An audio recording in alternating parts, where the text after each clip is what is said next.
kung paano yung routine nila na practice, yan kung paano yung mindset nila sa game, kung paano yung disiplina nila sa paglalaro. Yun yung pinaka gusto kong matutunan. Sobrang goods kasi sobrang saya ko talaga kasi dito ako napunta sa team natin. Siguro si Black Rainy Jr. Mas focus and mas confident at yun, mas masaya. Yun, shoutout nga pala sa mga agents natin dyan. Iniimbitahan ko nga po pala kayo na suportahan kami sa season 11 na to. Yung bibigay po namin lahat ng best namin. Thank you sa suporta niyo. Hi guys! Ako nga pala si Bentings, ang tank captain ng TNC Pro Team. Nagsimula talaga yung hilig ko sa esports, Dota pa lang. Sa Dota, gusto ko talagang maging pro, Dota 1 and Dota 2. Sumasali ako talaga ng mga tournament. Sa Cavite ako nakatira, dumadayo pa ako ng Manila para lang magkaroon ng experience, para makilala. Doon talaga yung unang finish ko para maging pro. Kaya lang, malas guys, hindi pinalad. Sobrang hirap. Kailangan mo ng sariling PC para mas makapag-grind ka. Kasi medyo mahal yung bayad sa computer nun eh. Talagang pag wala kayong bootcamp or pag wala ka sariling PC, suntok sa bato talaga para makapasok ka sa pro. Nung nagkasakit at pumanaw yung mama ko, parang yun na yung nagbigay sa akin ng sign para mag-stop muna sa paglalaro, sa pagdodota. Then, naapektuhan na rin yung pag-aaral ko kasi nahirapan kami sa financial. Kailangan tumulong sa pamilya. Nag-start ako magtrabaho. Naging trabaho ko na property consultant sa DMCI Homes. Nagbebenta kami ng mga condo. Ganun. Then, one time, birthday ko, dinownloadan ng kaibigan ko ng ML yung phone ko. Then, nilaro ko siya. Na-board ako nun. So, ayun, hanggang sa napapasarap na ako. Trinay ko siya. Parang doon na bumalik yung pagkahilig sa paglalaro. Una, sumali kami sa mga smart play, sa mga covered court pa yon. Sumasali kami sa mga ganon. Tapos may team na kumuha sa akin nun, 2 doors na naging All-Star Force. 5K pa lang yung unang sahod namin nun, kaya thankful ako sa girlfriend ko na tumulong sa akin sa financial. Pero dumating rin yung time na parang walang nangyayari. Kasi sobrang sugal talaga ng pag-ML eh. Hindi mo alam kung magsasucess ka or kung magiging pro player ka kahit anong forsige mo. Dumating sa time na yung girlfriend ko gusto na makapagtrabahoin sa ibang bansa, yung pamilya ko. Kasi hindi natin sila masisi, concern lang sila. Kasi yung dati traditional talaga na magtapos sa pag-aaral, tapos magtrabaho sa ibang bansa, magtayo ng business. Dumating na sa point na halos wala sumusuporta sa akin, pero finish ko pa rin siya. Sabi ko, papatunayan ko sa inyo na magiging pro player ako. Babawi ako sa inyo. Thank God dahil nakapasa ako nung season 8 sa TNC. Kahit 6 man lang ako nun. Going to season 9, nagulat ako. Ako pala yung magiging captain. Tapos isa na ako sa main 5. Parang sobrang thankful ako sa management na sa tiwala na binigay nila sa akin. Kahit marami mas malakas sa akin. Tapos hindi ako masyado nakapaglaro nung season 8. Sa akin pa rin nila pinagkatiwala yung mabigat na obligasyon ng pagiging captain. Ayun, masaya lang kasi top 3 agad kami. Unang magkakasama pa lang namin. Kaya lang malungkot kasi isa na lang MSC na. Pero natanggap na rin naman namin yun. Yung isang pinaka trophy ko doon na natanggap yung nung fiancé ko ngayon na si Dayan. Parang syempre, ang daming tao nag-propose ako sa stage. Pag humindi yun, ang daming pahiya ako nun. Pero yun na yung pinakamasayang nangyari sa akin, isa sa pinakamasayang nangyari sa akin season 9. Nung napawa ko yung girlfriend ko.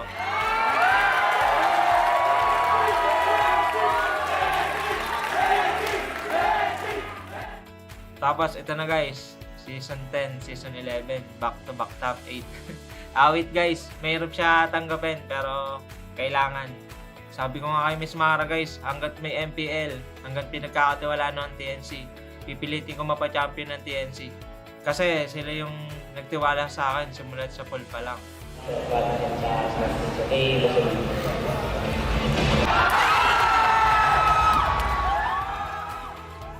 Gusto ko magpasalamat unang-una kay God, sa family ko, at sa TNC na patuloy na nagtitiwala sa akin kahit ang hirap-hirap na. Maraming salamat din sa Phoenix Army na lagi nasa likod namin kahit anumang mangyari.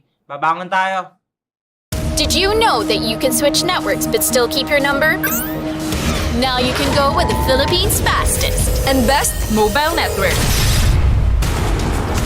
All it takes are 3 easy steps. First, secure your unique subscriber code from your current provider. Visit our website or any smart store near you. Lastly, activate your smart MNP SIM And you're ready to go. Unleash the power of the Philippines' best mobile network. Switch to the power of smart. May kiklaim lang po akong remittance para kay Joko Martin. OTP? Eh, wala eh. Paano ko mabe-verify na ikaw si Joko Martin? Ito. Grad photo. Ako yan. Di pwede yan. To government ID. Oh, driver's license. SSS. Walang pirma eh. May birth certificate ka. Meron.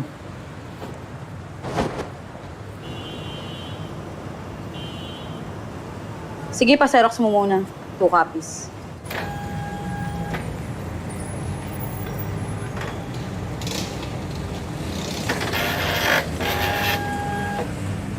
Yun. Bravo ah. Gusto pa, bigyan mo akong 2 copies ha? When you're in moments that matter most, At last, we time. Live them fully with Smart Power All 99. for 99 pesos, get 8 gigabytes of all-access power. To play, To laugh, to love, plus unleash TikTok. and only text. Live in the moments that matter most. Today, with Smart Power All 99.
The word to describe him is makunats.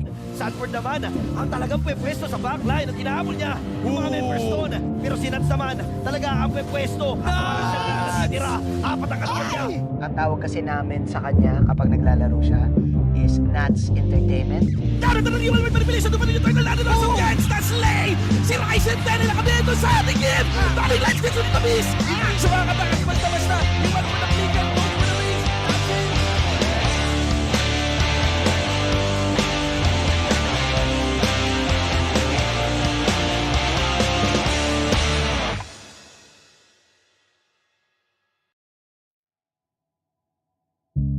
Kakilala sa akin ng kuya ko yung ML that time. Ano lang ata ako, 12 years old. Tapos inaya niya ako parang enjoy ko bigla agad. Tapos yun, tinuloy-tuloy ko na hanggat sa makalaro ko ng mga pro players. Ganun. Tapos ayun, hanggang mapunta ako dito sa MPL. Unang impression ko kay Nats, ano siya parang yun, medyo moody pero napakasama ko ng mayas kasi dati sa work parang nakasama ko siya sa second team siya namin. So nung nakapasok ko sa RSG parang madali ko na sila napakasama lalo si Nats. Pangarap ko talaga mag-pro player on that time kasi amateur lang ako nun. Gusto ko talaga sumali sa MPL. Parang dominating lagi yung laro ko sa amateur scene. Tapos that time nag-chat sa akin si Coach Panda. Willing ka ba mag-RSG? Tapos sabi ko, Coach Panda, okay, game ako. Tuloy-tuloy na nung kinuha ni Coach Panda. If I compare Nats when I first met him, he was like a wild boar. Like he's very unrefined, undisciplined. He only has pure good mechanical skills lang. What will happen ba if I can train him to be disciplined, tapos how to communicate with his teammates? When I pick players, I always imagine what kind of color or painting I want to make at the end. And Nats like was really parang black color. Very strong, but it can really ruin the whole picture. Dati, Nats was quite a bipolar kid. If you win, masaya. If you lose, depressed. Overall, with his teammates, he's actually okay naman. So he's a really simpleng tao, kaso hard to please. Competitive kasi si Nats kahit sa scrim gusto niya manalo. Ako rin naman, so yun, ginagawa ko lagi yung best ko kahit anong mangyari. Rank game pa yung scrim, ganun. Kasi sobrang competitive ni Nats sa yun ang natatalo. Hindi siya nag-settle doon sa mga plays na usual mong nakikita from other XP laners kagaya niya. And sometimes kapag may mga nakikita siyang bagay na kailangan niyang gawin, ginagawa niya na lang. Signature na niya yun eh. It's the way that he absorbs the aggro of the enemy para magkaroon ng leeway yung team niya, magkaroon ng space to do their own thing. And as a player, I think that's one of the core strengths of Nats. I coached so many players in my 4 years of coaching career. May very pasaway players, bait ng players, tigas ng ulo ng players. And Nats is like an amalgam of everything, but in a way where very hard to control. Kaya Nats for me is a high risk, high reward player. Hirap niyang basahin kung kailan siya magpa-pop off. Akala mo nag-farm lang, yun pala nasa mukha mo na nagwawala na siya, doing the damage and letting his team, buying all of the attention of the enemy and letting his team shine. I think Nats is a diamond in the rough. Na kahit nakakuha siya ng MSC Championship nakakuha na siya ng MPL Championship niya, I think ang taas pa ng potential ni Nats na mag-mature as a player. And sa totoo lang, sa mga nakikita ko sa kanya, parang if ever man hawakan niya na maging team player siya, tingin ko dun talaga natin makikita yung prime Nats na hinahanap ng RSG fans. One aspect of Nats that I really want him to improve on is yung maturity niya that comes along with his mentality. Like I said, Nats is a very competitive player, so he has lots of expectation to his teammates, but not in a toxic way, in a very competitive way. Mature na ng konti. Pinapakinggan yung mga sinasabi niya na Nats, mali ka sa ganito. Okay, coach. Copy, coach. Mali talaga ako niyan, coach. Parang naging good communicate na kami. Hanggang sa, yun, parang tituturing ko siyang kaibigan. But like I'm told him is that patience, because it's all about growing up and maturing din, because this is all part of the process. I would like to see a more mature player in Nats. Na parang hindi naman din kasi siya kukunin talaga ni Panda or i-retain ni Panda nang wala siyang nakikita. So, all in all, I think it's the maturity and the consistency of a player. Yun yung inaabangan ko kay Nats this coming Season 11. Anong nagbago? Talagang sobrang lahat ng galawan mo, napapawaw kami. May sinabi si Coach Panda na pag-mature daw ako this season try ko. Nats, 4 na season tayo. I got you when you were just literally a baby talaga. And then, andito tayo after we won our MPL tsaka MSC champion. Marami tayong bagong adjustments, pero we're trying our best to defend that MSC title again.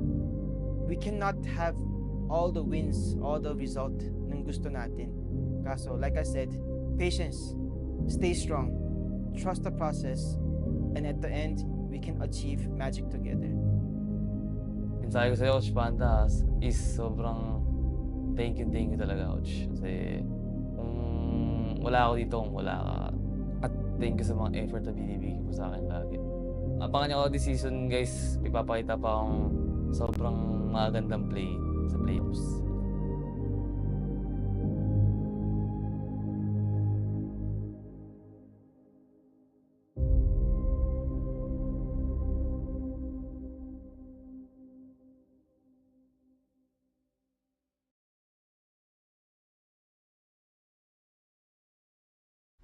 Come to take my crown. I'm rising up, my heart is pounding, ready or not, the clock is counting. This is my moment. This is my moment. This is my moment.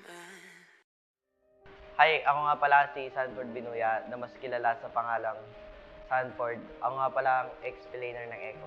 Nakapasok ako sa MPL noong Season 8 sa team na Next Play Boss bilang 6-man na explainer.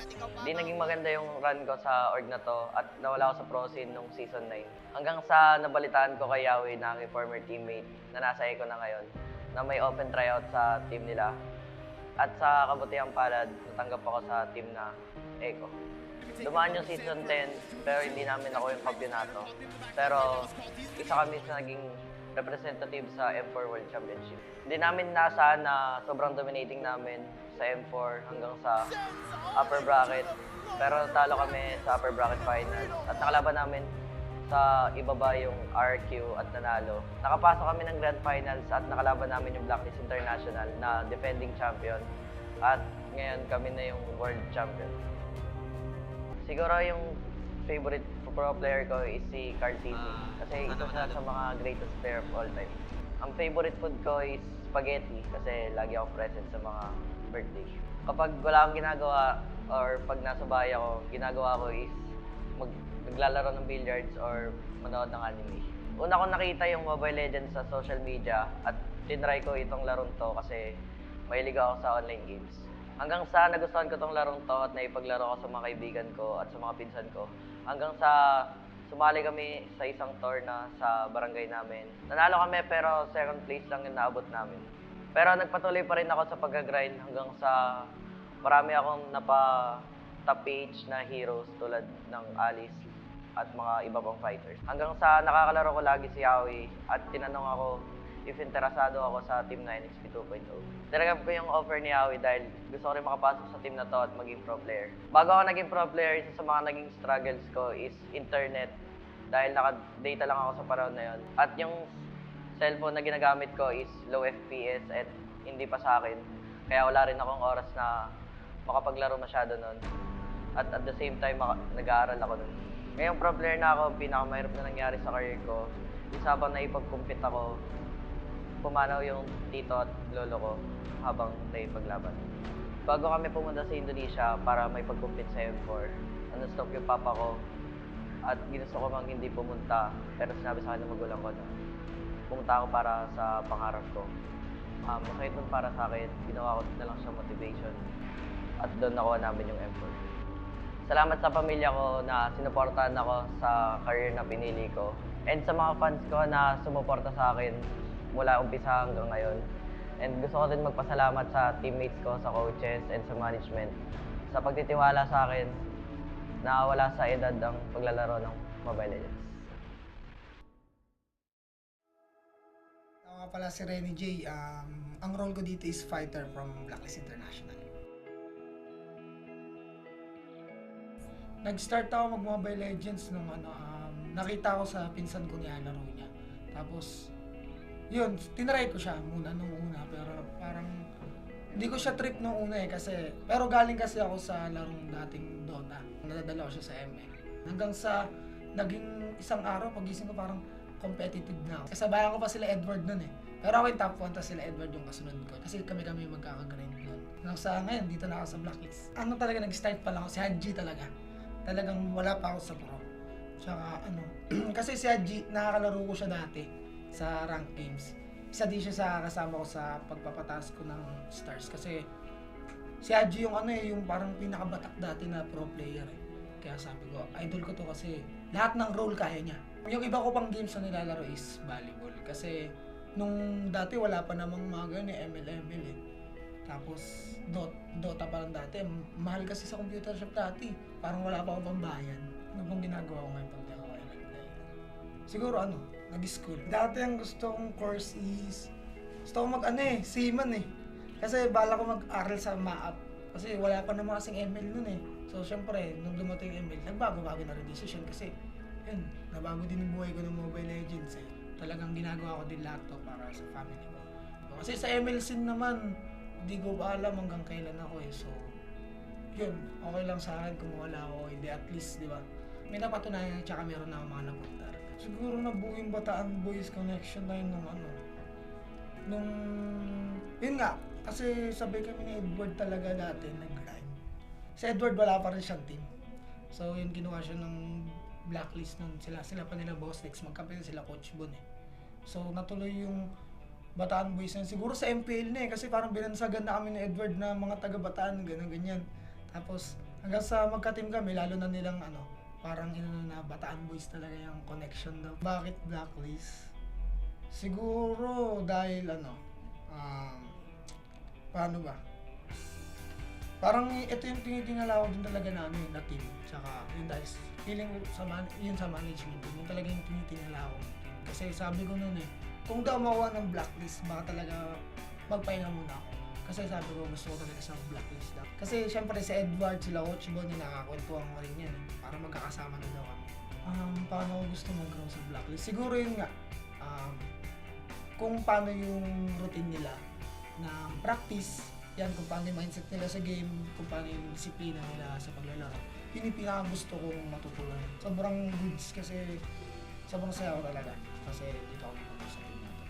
Siguro si Black Rain ni Jane mas focus and mas confident at yun, mas masaya.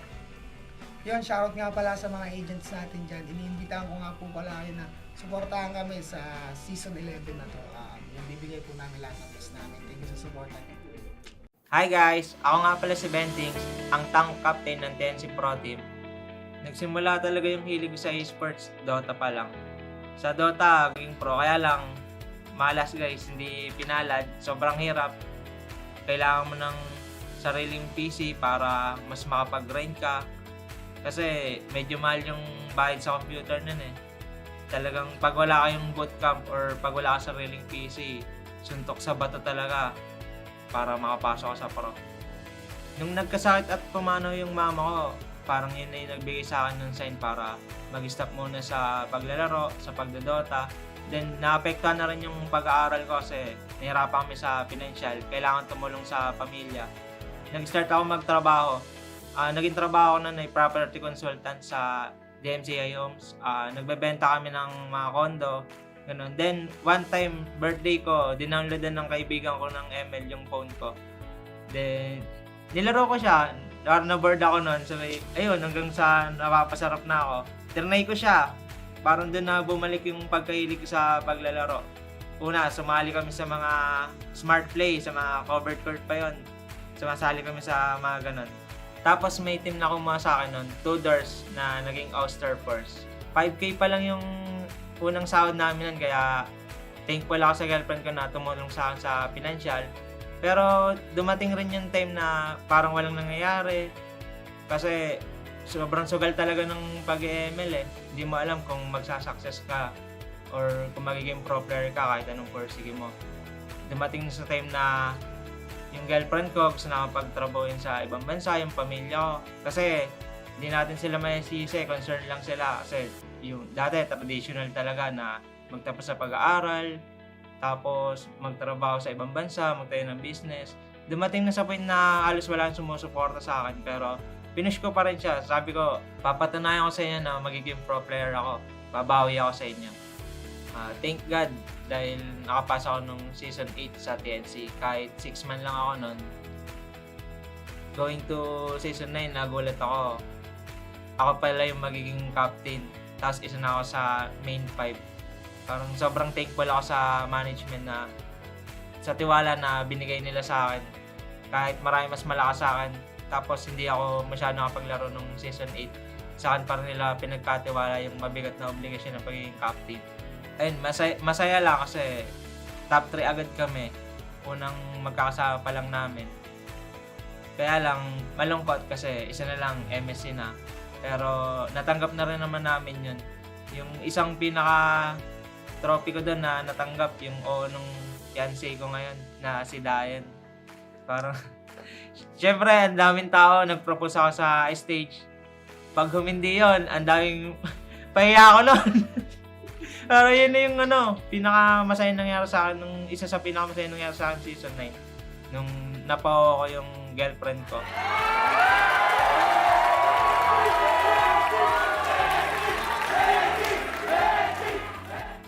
Tapos ito na guys, season 10, season 11, back to back top 8. Awit guys, mahirap siya tanggapin pero kailangan. Sabi ko nga kay Miss Mara guys, hanggat may MPL, hanggat pinagkakatiwalaan ng TNC, pipilitin ko mapa-champion ng TNC. Kasi sila yung nagtiwala sa akin simulat sa pool pa lang.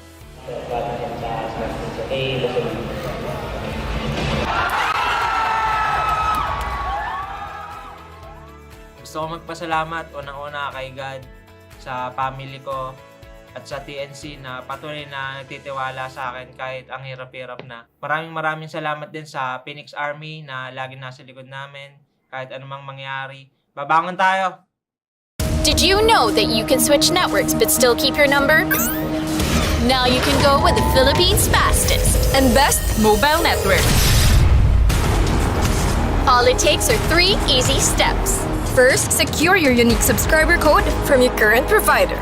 Visit our website or any smart store near you. Lastly, activate your smart MNP SIM. And you're ready to go. Unleash the power of the Philippines' best mobile network. Switch to the power of smart. May kiklaim lang po akong remittance para kay Joko Martin. OTP? Eh, wala eh. Eh, paano kung mabe-verify na ikaw si Joko Martin? Ito. Grad photo. Ako yan. Di pwede yan. To government ID. Oh, driver's license. SSS. Walang pirma eh. May birth certificate ka. Meron.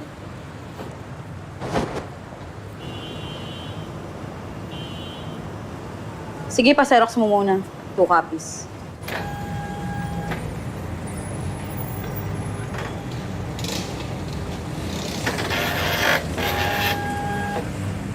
Yun. Bravo ah. Isa pa, bigyan mo akong 2 copies ha. When you're in moments that matter most, At last, we time. Live them fully with Smart Power All 99. for 99 pesos, get 8 gigabytes of all-access power. To play, To laugh, to love, plus unleash TikTok. and only text. Live in the moments that matter most. Today, with Smart Power All 99.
The word to describe him is makunats.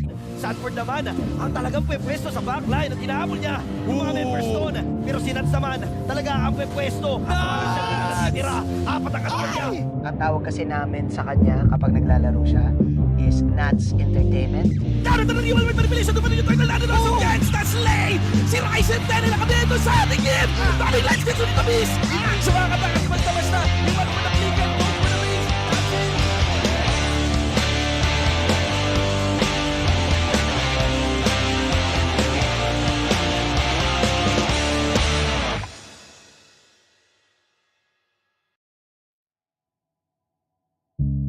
Nakilala sa akin ng kuya ko yung ML that time. Ano lang ata ako, 12 years old. Tapos, inaya niya ako parang, enjoy ko bigla agad. Tapos, yun, tinuloy-tuloy ko na hanggang sa makalaro ko ng mga pro players. Ganun. Tapos, ayun, hanggang mapunta ko dito sa MPL.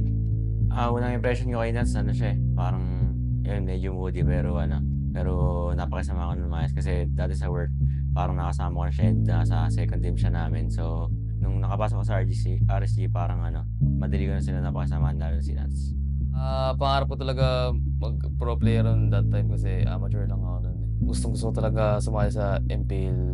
Parang dominating lagi yung laro ko sa amateur scene. Tapos that time, nag-chat sa akin si Coach Panda.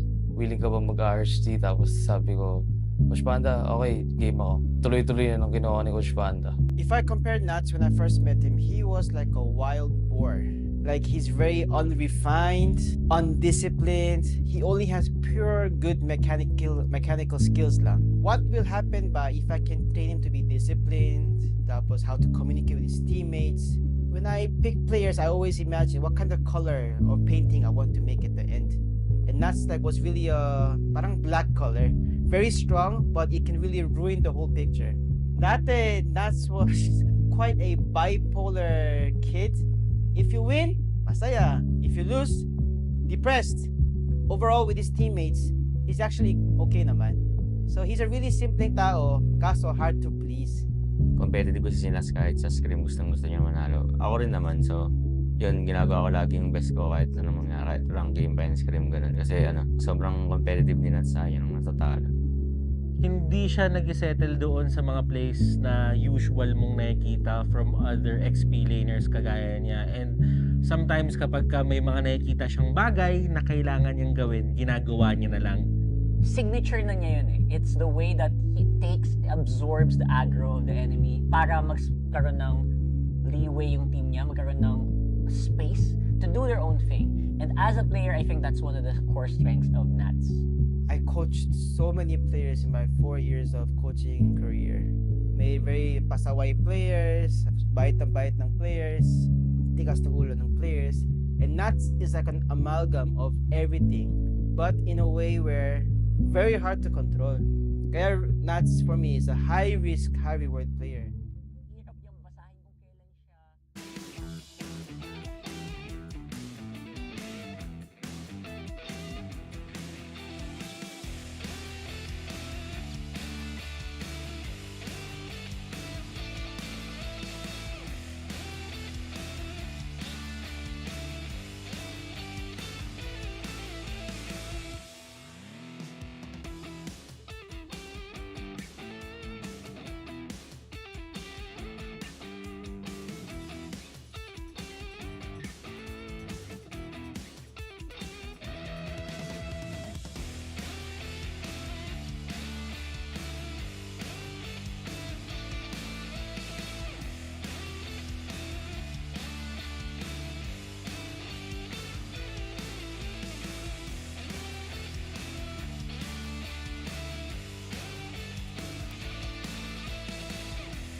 The 11th season of MPL Philippines is brought to you by the following sponsors. Smart, the official tournament telco partner of MPL Philippines Season 11. Our official sponsor, Infinix. Infinix Note, ultra-fast gameplay. Our partners in esports, Maya, it's everything, and a bank. And Secret Lab, the official gaming chair of MPL Philippines. If you missed the matches and want to quickly recap what happened, visit our official website for post-match reports at ph-mpl.com/news. Don't forget to catch all of our official league content on TikTok, Facebook, Instagram, and Twitter. To ensure the quality and fairness of our games, MPL Philippines is also monitored and supervised by the Games and Amusement Board.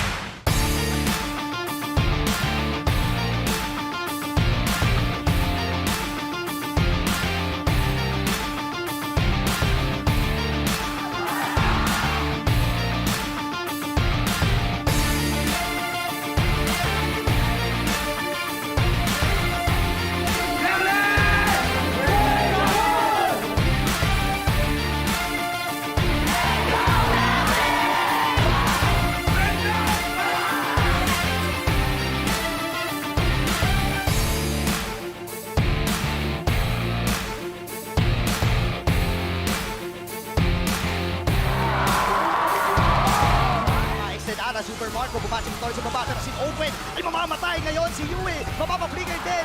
At si Yue mangangali, mapapasplits-split siya. Manipulation mula kay Yue. Open, mapapaflicker. Placing with the Super Marco, pero nag-base lang na ang Blacklist International.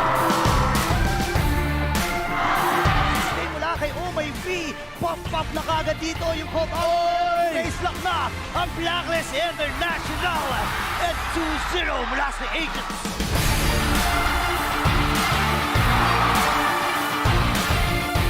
Wise ay kailangan tumakbo. Luminod blast. Hindi tama. Nako si Pew ay atras. Devil Sliver of HP. Payalangan din si Kadi. Ayun o! Natunaw si Yue dito. At ngayon, kumpleto sila ng mga minions. Yung Lord ay buhay pa rin. Pwede mag-base lock dito ang BREN. 11k gold lead and double kill para kay Pew. At ang BREN Esports ay buhay pa rin.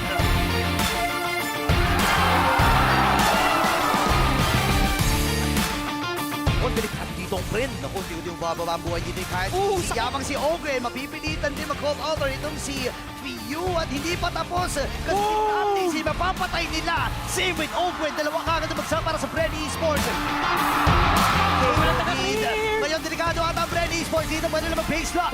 Si Ol dito makakuha din isa. Ngayon, bumabagsak ang BREN Esports. At ang Cold Breakers ang mag-a-advance sa next round.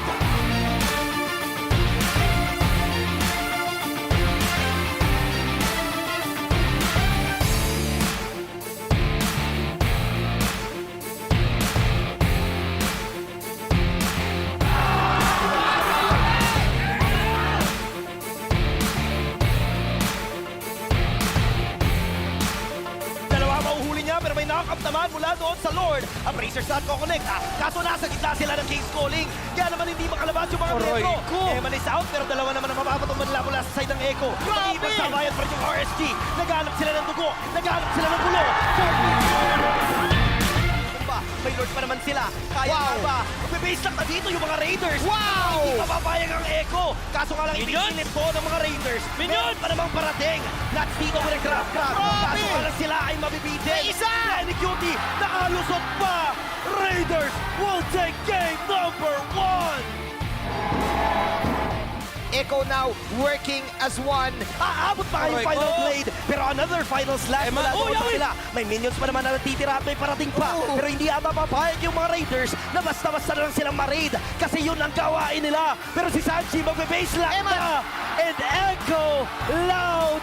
Echo proud. They will tie the series.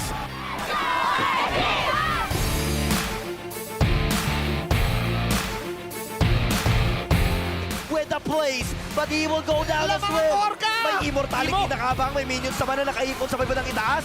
Irad, makakatakas pa nga ba, pero napaflicker na nga si Sanford. Ang call ng Echo ay wag pauwiin, wag pagbigyan. Pero si Irad, nagpapakilala pa.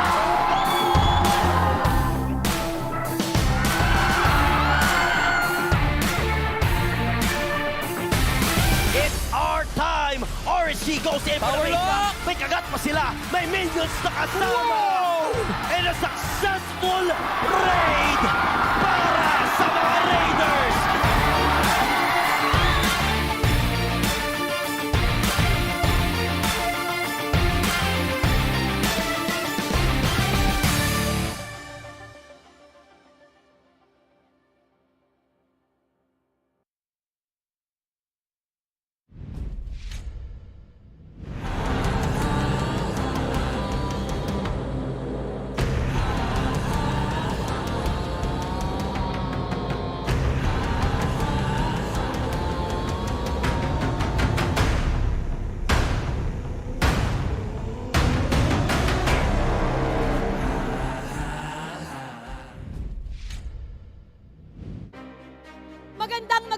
Magandang araw, SMX Convention Center.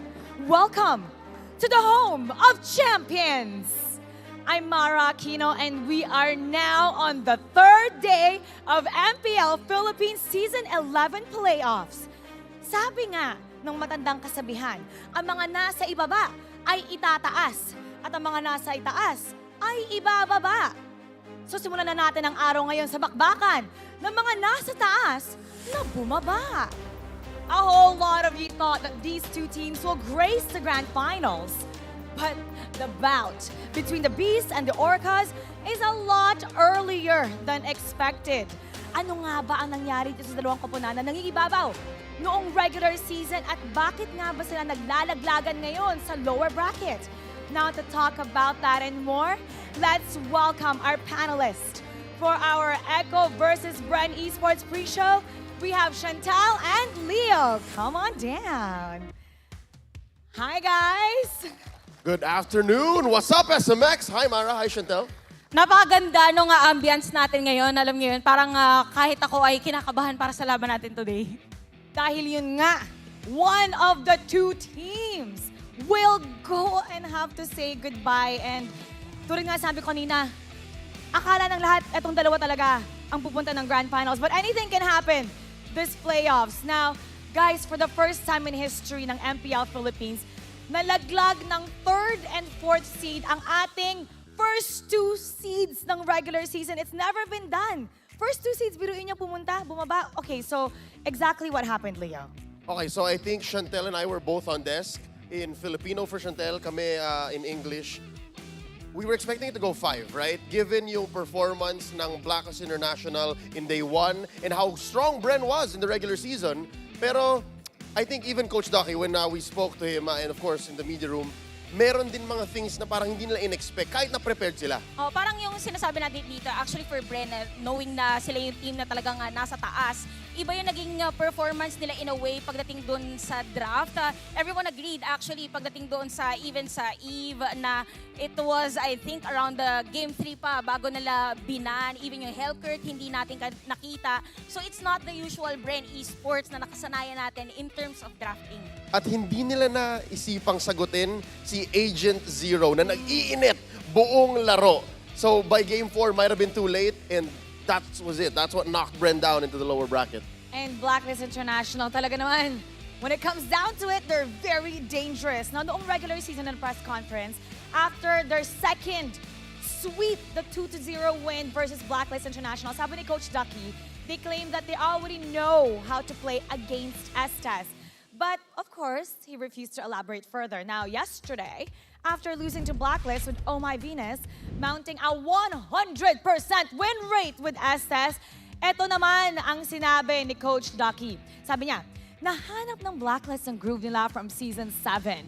There is a very high chance sila ang mag-Grand Finals with the games na pinakita nila today. Alam mo parang yung sa blacklist, binanggit natin na at napag-usapan ng iba, parang yung performance nila ngayon is yung naging run ng Smart Omega before. Kakaibang blacklist yung nakita natin. They were really struggling sa regular season, pero nung pumasok sila day 1 ng playoffs, ginulat nila lahat, binalik nila yung ube strategy. Sabi nga ng iba, para siyang ube na na-ref. Kasi hindi siya nawala, ganun pa rin, pwede pang kainin after. Very interesting yung choice ni Coach Ducky ng analogy. Parang season 7. And if I'm not mistaken, years ago, in this very position, hindi ko rin na-predict na blacklist ang mananalo. I started getting it right season 8, pero season 7, ako rin parang, I don't think so. And now they've proven me wrong once again. And here they are, close to the grand finals. One more BO5. Now, if you break it down, okay, is it really Estes? Just as they gave BREN a really hard time yesterday? Sa akin, oo. Parang pag sinabi mo kasing Estes, tapos blacklist, parang automatic na yun na iba ang, any team can play Estes. But if it's Blacklist International, it's a different team. It's a different performance, of course, knowing that it's blacklist. I'd say 70-80% of it, even if ma-solve nyo, even if you say you're prepared for it, it's still going to be a hard time. So yeah, Estes definitely, it worked for Blacklist against BREN Sports. Naalala ko nga, sabi ni Oh My Venus na ang mistake ng isang koponan na ginawa nila, hindi binan yung Estes. So, we gotta give that a little bit more respect. Punta naman tayo sa Echo. Now, during our Echo versus RSG pre-show last night, Carl TZ showed us his injured finger. Though he commended Irad's performance, the young GOAT admitted that the injury somehow affected his performance. Ito yung sinabi niya. Malakas po si Irad, tapos commended ko po siya doon sa Game 4. Siguro, di rin po ako 100% kanina. Meron po sigurong impact yung injury sa performance ko. Tingin ko, like ngayon po, masakit na tapos ngalay, and then pag in-game, kumukurot. Alam mo, parang pag iniisip mo kasi, parang may psychological factor din siya. If you know that you're injured, na meron kang iniinda, regardless kung biglaan siyang magte-take effect or mararamdaman mo yung sakit, iba pa rin yung aware ka that there's something physically na parang problema. Pero with the performance of Carl TZ, parang kahapon, andun pa din regardless. Given how veteran Carl TZ is, right? He's been playing Mobile Legends in the MPL for years. Kapag may sinabi si Carl na, oo, masakit, ngalay nga yan, you can't downplay it. It's really there. But he's right in saying that Irad, the young John Tuazon, the new jungler for RSG, is the real thing. Sa totoo lang, nagdadrive ako gabi, di ba, pauwi? Medyo maaga because I only casted one match. Kinailangan kong pumara. Tumabi ako, sabi ko, teka lang, Lord Fight, kailangan makita to. Ganon kalupit si Irad kagabi. Malupit nga, pero si Carl TZ, ibang klase, kayo nga ba? Ano sa tingin nyo? Ano masasabi nyo sa performance ni Carl TZ kagabi? Comment down below, let us know. Pero sabi nga ni JP kahapon din na si Carl TZ, kaya niyang maglaro kahit isang kamay. Sabi ko, feeling ko nga kaya niyang maglaro kahit yung paa niya eh. Now, I know you guys predicted to have BREN and Echo come out of their respective matches, pero that's okay kasi hindi kayo nag-isa. Actually, lahat ng casters kahapon mali yung prediction. Nahawa kayo kay Mirko. The Mirkers. Mirko and Lafel. Pero si Mirko palaging mali Hindi no? pumapalya, no? Mas malakas yung laso nun. Pumapalya na pumalya. So, dapat tingnan natin kung ano yung prediction niya, tapos yung opposite. Now, let's watch this. Tingnan natin kung ano nga ba ang ina-expect ng other regions to them to see the world. Take a look at this. Hello guys, I'm Woods. I want to face MPL-PH because they are the defending champion from M Series. Good luck. PH mana yang kau nak jumpa dekat MSC nanti dan kenapa? Bagi saya nak jumpa BREN sebab diorang mewakili ISF dan Sukan C. Mon, team PH mana yang kau nak jumpa dekat MSC nanti dan kenapa? Kalau boleh, aku nak jumpa sama. Boleh ke pilih dua tim? Satu je. Kita pilih Eko lah sebab Eko saya tengok Sanji gameplay sangat baik. So kalau boleh saya nak buy one dengan dia. Hi guys, I'm Diablo from IGSG. I'd like to wish all the teams in MPL Philippines good luck, and I'd like to meet IGPH or Echo PH because I would like to have my rematch against them in MSC. So hope to see you guys there. Susah yang akhirnya nyom di depan mau berkembang banyak kelas ពួកយើងចង់ចូលជាមួយនឹងក្រុម BREN Esports នៅការប្រកួត MSC ខាងមុខនេះជូនពរឲ្យសំណាងល្អនៅ MPL Philippines. See you guys at MSC. Wow! Gustong i-meet BREN, Echo, RSG, at na-name drop pa si Sanji. Ooh, making an impression again. Specifically na agad. And mapapansin natin, para lahat nga talaga ng kahit ibang regions, expected din nila na BREN Echo, same with our predictions nung isang araw. Si Diablong yan ata yung medyo malapit, medyo accurate kasi 1 BO5 away na lang ang RSG Slate Philippines bago pa makarating. At bilang isang Munatics, bilang isang fan ni Todak Moon since forever, gusto ko makita yon, Sanji versus Moon. Pero mahaba pa yata ang gagapangin ng Echo.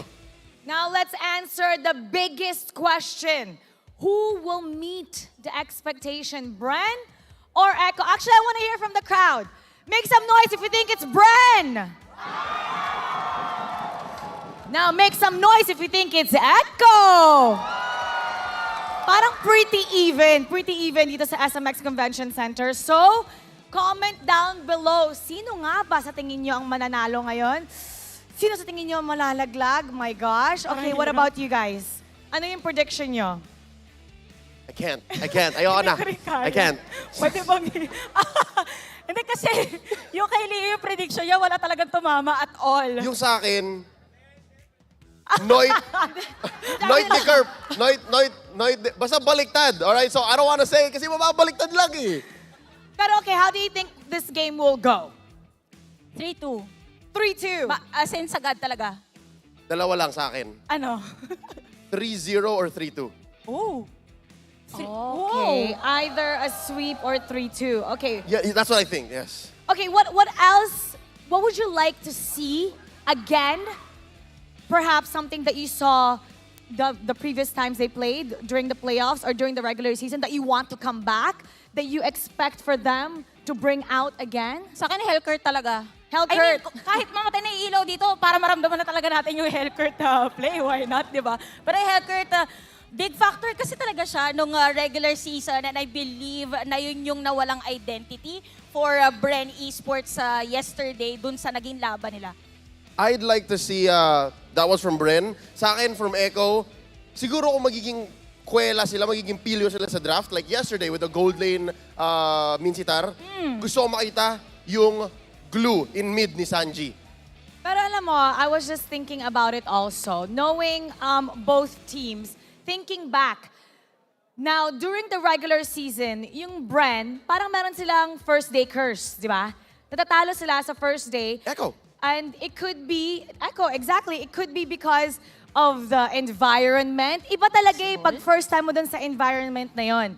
But now that it's the second time around, I'm really expecting a different type of BREN. Pagkatapos ng first loss nila, if you guys can all remember, they went on a win streak. Actually, ang dami nilang sweeps na ginawa. So, I'm really expecting BREN to be different this time around. However, on the other side, si Carl TZ, remember when it was M4, tapos hindi siya happy dun sa performance niya, he stayed up till about 4 in the morning. And he kept on going. So, if he's not happy with his performance yesterday, I'm pretty sure something else is gonna happen today. Hopefully, it goes that way. Kasi yun lang yung way para mag 3-2 to. If yung BREN masanay sa atmosphere and if Carl TZ gets over the whole situation and performs 100%, yan, 3-2. Gusto namin malaman yung mga thoughts nyo. So keep telling us, comment down below. At para sa ating mga online viewers dyan, gusto nyo bang manalo ng diamonds? Just comment a photo of yourself watching the MPL-PH playoffs using the hashtag of the day post na matatagpuan nyo sa social media ng Facebook and Twitter accounts ng MPL Philippines and get a chance to win how many diamonds? 1,000 diamonds! So ang hashtag for today ay hashtag MPL-PH now or never. So sali na kayo because the teams, they must do everything now or they're never gonna be able to make it up this season. Now, simulan na natin ang ating laglagan sa pagitan ng World Champions, Hive Orcas. This is BREN Esports versus Echo. Let's pass it on to the voice of MPL to welcome our teams. Reptar, pasok! MPL fans! fans, this battle between the top two teams of the regular season is a best-of-5 elimination match. The winner will advance to the lower bracket finals, while the loser goes home. Let's welcome our teams. Their season has been full of surprises. A dominating run in the regular season, now on the brink of elimination. Can Ogwin, Few, Flap Teasy, Super Marco, and Kyle Teasy eliminate the world champions?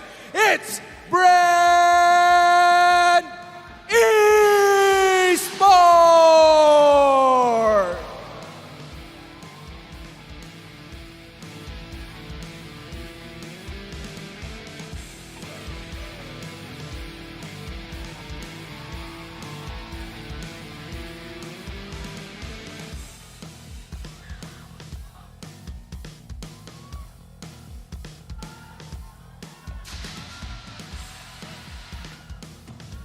Heavy is the head that wears the crown, but pressure and expectation comes with being a champion.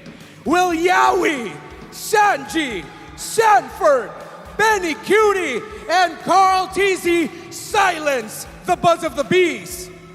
Because they are the reigning champions of the world, Echo!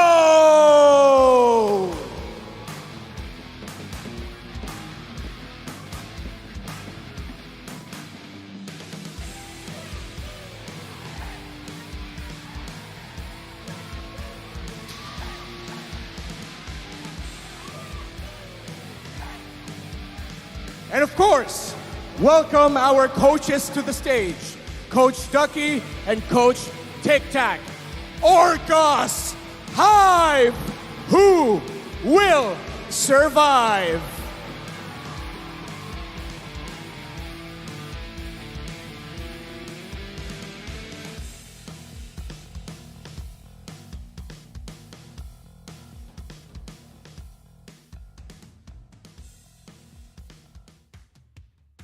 It's the fight between world champions.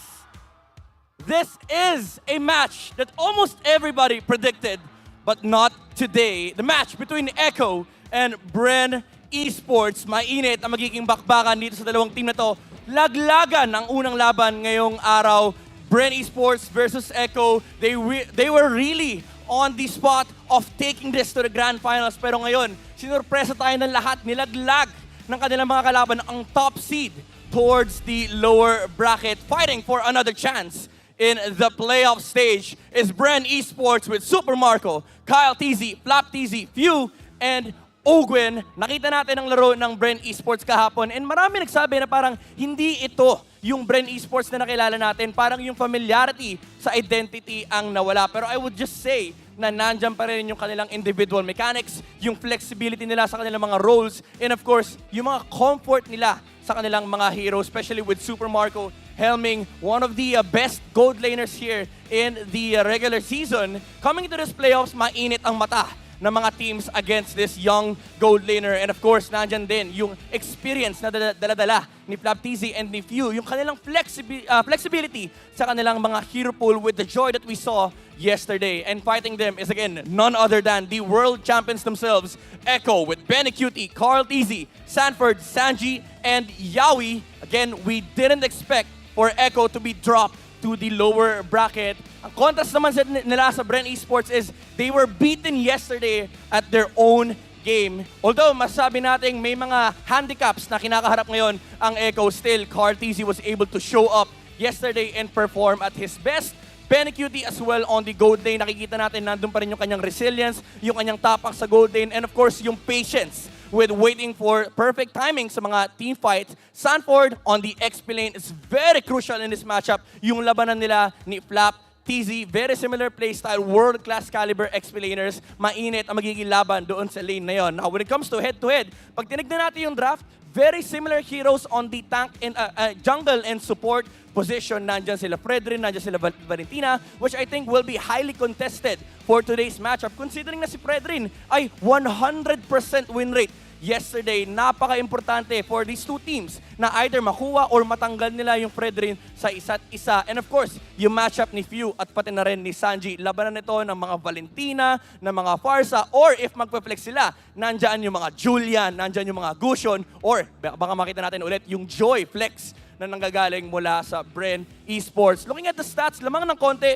ang BREN Esports dito considering na mas dominant sila sa performance sila nung regular season. But then again, it's a different story altogether. Kailangan natin tignan dito kung paano sila consistently nagtatranslate into objective takes when they play their game. And having Super Marco on the side of BREN Esports does really help a lot kasi si Super Marco ay isa sa mga gold laner na napakataas ng objective rate or yung tower damage for their lineup, meaning they are really focused on taking down those towers, pero that is also true as well with Benny, QT. Although hindi majority ng game nila, pero kilala naman natin ng Echo na meron silang split push potential, yung kanilang mga recta moves, yung mga hindi natin ina-expect na biglang magbe-base lock na yung marksman ng Echo. So definitely may laban pa rin naman doon sa gold lane matchup when it comes to farming and of course yung objective takes. Maraming gagawin ang ating mga teams upang makakuha pa ng isang life dito sa ating playoffs. Kaya naman, tignan natin ang ating Infinix keys to victory para sa ating mga koponan.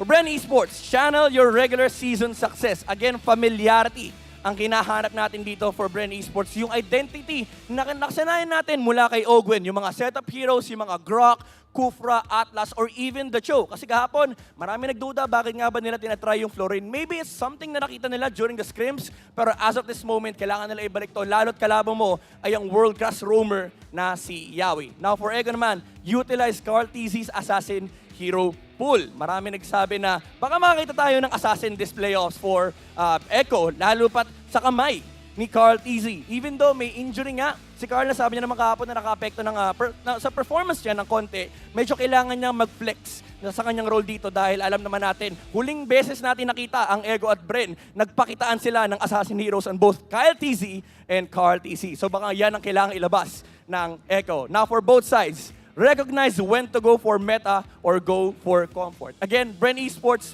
brought a different game altogether this playoffs, and Echo, they were beaten yesterday. So adjustments are really key here for both sides. Pero dahil best of 5 series to, kailangan alam nila kung kailan sila mag-adjust, kung kailan nakukondisyon na yung draft nila, kung kailan maglalabas ng mga panibagong heroes, like for example, yung Hellcurt mula sa BREN Esports or yung Kadita Roam na nanggagaling sa Echo. Yan ang kailangan nilang tignan dito sa paparating na matchup. Drafting is really important sa pagkuha ng mga heroes and sa pag-setup ng mga potential winning conditions for both sides. Again, this is the match between the world champions of the Philippines. M2 versus M4 ang magiging labanan. Guys, game number 1, SMS magingay!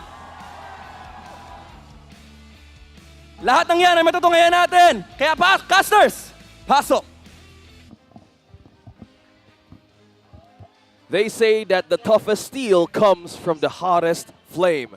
2 world champs will be tested today, and only one can move forward in the lower bracket. It's now or never for BREN Esports and Echo this afternoon. Good afternoon, Philippines, and good afternoon, world. My name is OSX. I'm with Rockhart and Reptar for the match in the lower bracket. Time flies so fast, and there goes my predictions for the grand finals. There goes a lot of Peel's predictions. Don't worry, you're not alone, OSX. And I think this is the moment where I think we should start to see that get into normalcy. Well, now as we discuss our failed predictions for this playoffs, with Smorts the All Power 99, you have the power to do whatever you want. With 8 gigabytes for all sites and apps, you can power your play or watch, share, and stream everything. You also get only TikTok, text to all networks, and free Smart Giga Arena tickets. All that for 7 days for just 99 pesos. Load now. And as we go through the heat of the action today, gentlemen, I need to do that. BREN versus Echo in a best of 5. Yeah, and we thought we'd see this. A lot of us thought we'd see this in the upper bracket finals. But of course, and it's surprising to say, in this underdog run of Blacklist and RSG storming to the upper bracket finals, with the top 2 teams of the regular season fighting it out on the brink of elimination. The two XP laners on your screen right now. Former world champion and MPL-PH champion Flap TZ, defending and reigning world champion Sanford. Their picks and their play as they try to put a burger together, and Flap TZ's heart is broken by Sanford. They will be very crucial for the objective takes and the overall map presence for both teams. It is the X factor, Rockhart. That's a Sanford. The X, I don't know. I'm just assuming, but how are you feeling about this? Well, you say that's the X factor. I'm looking for the A factor in this game because Arlott is the power pick. Ooh, yeah. The power pick, considering that for the remainder of the tournament, Diggy will not be available. Those crowd control procs that Arlott can use, a lot of teams are actually using it to their advantage. I think he has a beautiful win rate right now, and those two players are key to their team's momentums. Well, we're talking about heroes now. Let's head into the draft. BREN decides to go on blue side and Echo on red. Now let's see. It's the XP lane that you're talking about, Rockhart. It's the A factor, the Arlott, and that could be a possible setup with this Yuzong and also Ikaja, and also the joy that Echo doesn't want to give in BREN Esports. We've seen their unorthodox ways yesterday, so how about now? Yeah, with BREN Esports taking out the Yuzhong, that is the condition for many teams going against Echo. RSG does it. Pretty much everyone did it throughout the regular season. With Kaja being banned here by BREN Esports, this is BREN Esports saying, Echo, you better ban the Fanny, because if you don't, we will first pick it. However, we have seen that sometimes the Fanny doesn't necessarily get first pick. Echo doesn't play the Fanny as much. BREN, it's a priority for them, so they can actually hold on the Fanny pick up now. They can save that for the next 2-3 picks on the blue side. Right now, they can go for either a Valentina, if they really want to, as the main power pick, or as the pick that you mentioned earlier, Rockhart, the Arlott looks good as well. It's a beautiful strat, and actually Echo also has a very good strategy here. They left so many power picks open, including the Fanny, which I would not be surprised if we saw some weird picks coming in from Echo. Because remember yesterday, in their first game in the best of 5, they picked up a Mincitar gold lane. Yeah, the Mincitar gold lane could be a possibility as well. The glue is left open here for BREN Esports to pick up as Echo banned the Faramis with their third ban. They pick up the glue. So Echo might go the Valentina Arlott route here or put in an Eve here. But no, they shake things up, go straight for the tank slot, and they go for the Kadita. So this turns off the idea of BREN Esports potentially going for an Eve or a Farsa. The Valentina is open for them, but the Valentina right now, if it's gonna be picked up, it's more of just like housekeeping, getting the power picks as soon as possible. Yeah, housekeeping, but say it as you will. But on the first pickup, or the pickup here for the landslide, I can hear everybody's cheer, and that is just Echo not blinking a millisecond to not use this hero. It's now or never. So now, will this be still a possibility for that Fanny you're talking about? Because Kyle TZ is one of the has one of his main heroes that he's good at. I see the Fanny coming in here alongside a marksman potentially, or maybe even Kufra if they want to for Ogwin. There's the Kufra, and there's the what? The carry. The carry. It's not the Fanny. It sounds like it though. That would have been close, right? And Yeah, that would have been close. greatly possible. But this is beautiful for BREN because they are going to have to force a lot of priority jungle bans here. Hayabusa, Fanny included, from Echo. Yes, and that might actually be the game plan. That they will take that out. They'll just pick up their roamer here, it seems like. Or they can also go for the marksman route and then just start banning away the roamers and the potential mid lane picks. We have to acknowledge the fact that Few will still have a mid lane Julian available for him if he wants to, considering that he's up against the Kadita. It's more of it's a 50-50 duel. Whoever messes up their entry first will just get counter-punished by the other. So Echo says they pick up the Franco early on because there's still other assassins available, as you mentioned. Of course they'll ban the Fanny here. Good call, Rockhart. And the scary thing here is there's a possibility of Echo going straight for a Mincitar. Every time they have a Mincitar, there's always a Franco close by. Yes. So is that like a trap? Always, I feel like it's a trap, right? Could be. Echo Could saying be, like, yes. oh, we have a Franco, expect a Mincitar, but will BREN fall for it? Yeah. But it's world-class teams, world-class coaches playing with cards on what are you going to react. Because yesterday we've seen Benecuti use that Mincitar, and he had a bad time. yesterday. So maybe now, with this kind of reset they had from a good sleep, maybe it's something that we can expect from the world champs. No, with the ban of the Fanny, will they trim down more of the EXP lane? Yes. Terizla. Very good call here for BREN Esports to ban out the Terizla because Echo needs more wave clear. Terizla is a monster with that. And so now I won't be surprised if BREN Esports actually will take out the Flapu Flapu. The Flapu Flapu. Yes. Yeah, Come he was a on. monster with the Lapu Lapu yesterday, Flap TZ. Amazing performance with that Lapu Lapu. Or the Matrix. Sorry, Yep. I just needed to bring that in there.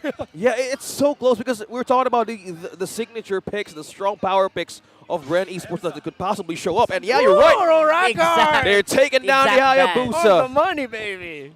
Yeah, I feel like I just know how Echo plays just because yesterday they gave everything. I think yesterday's draft with Echo RSG, that was like Echo throwing everything down. This is what we have. Cards on the table, right? Yes, sir. And yes, that's sir. exactly what they're thinking now. You know who's so happy with the way the drafts are going? Who? It's the marksmans. We never got to talk about Benny Cutie's picks. Yeah. Right? This is Yeah. interesting. So I wonder what Benny's thinking about here in this one. Yeah, that's why for BREN Esports, they got a ban of the Matrix here. The last remaining marksman with fantastic wave clear. Although they might actually bring out the Melissa Echo if that's the case, but the front line of Echo is a little bit lacking for the peel for a Melissa, but we'll see.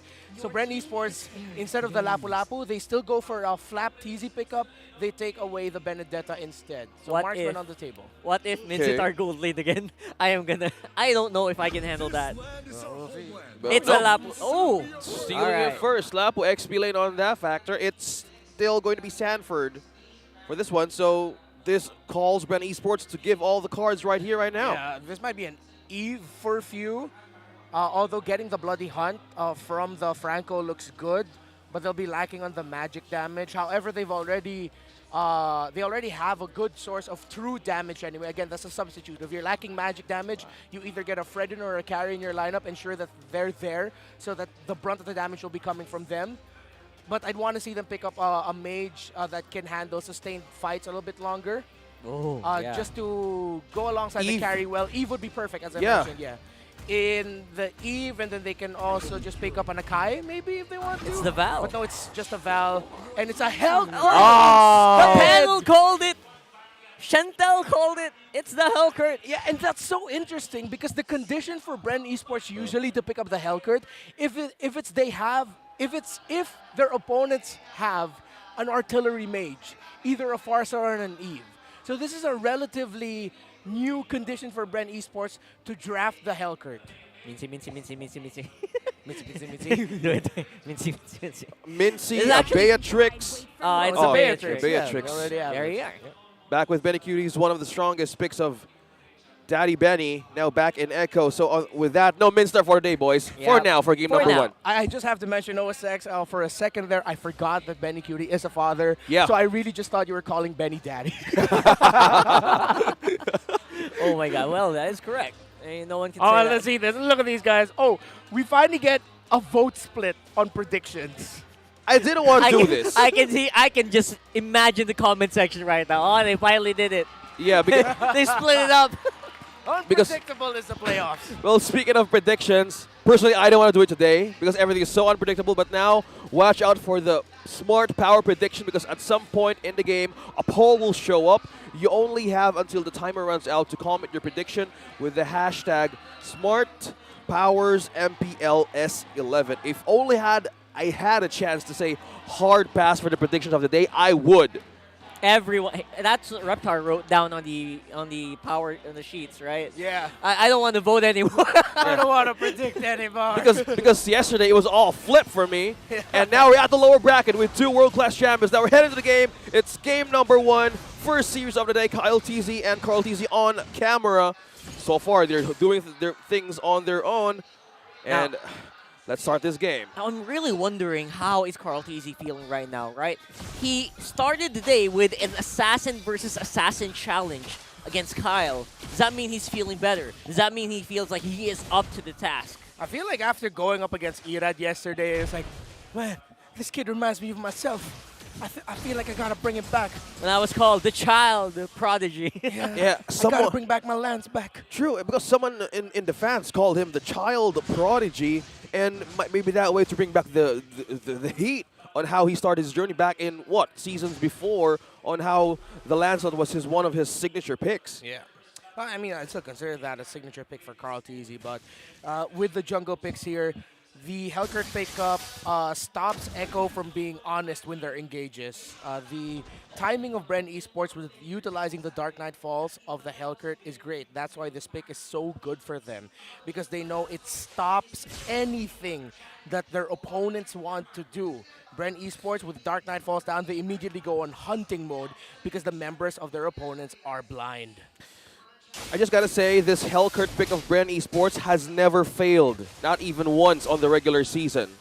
Yeah, I think with the pick of the Hellcurt, they want to go fast and furious, right? So expect when you hit level 4, BREN Esports will want to activate Ogwen right away. Try to get that Valentina advantage, that Hellcurt advantage. Yeah. Let's see if we'll get the FNF here in the first turtle of the game. Yawi brought low. Oh, there it is. They're going in, and they're going hard. Carl Teasy, he's not wasting any time. Gets a retribution on the turtle. Carl Teasy also goes down, and there goes the early game advantage of BREN Esports. And Yawi is also making sure that Ogwen will also suffer for the consequences of their actions.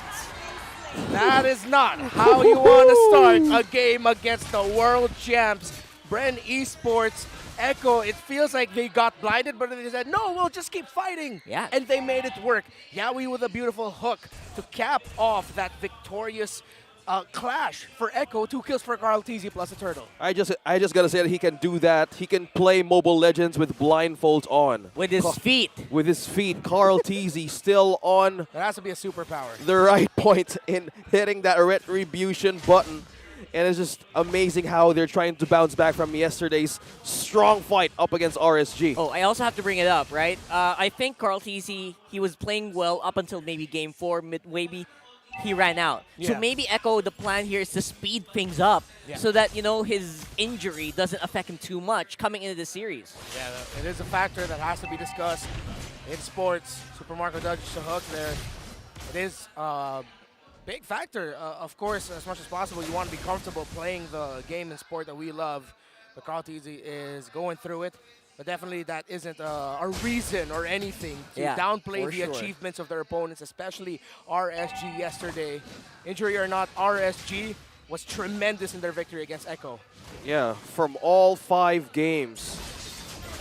Amazing performance. Flap Teasy is going to be targeted by 2. Up top, Sanford and Carl Teasy backs away. Yeah, he read yesterday, by the way. He made a lot of fans. I was reading the comments. Definitely, yesterday. man. Man, that was a beautiful game. Just have to bring that up. Like, I didn't hide it. Like yesterday, Kyle Teasy, Irad made a big fan out of me during that cast. And as Flap Teasy and Sanford duke it out here, this is what we expect from that glue Lapu-Lapu matchup.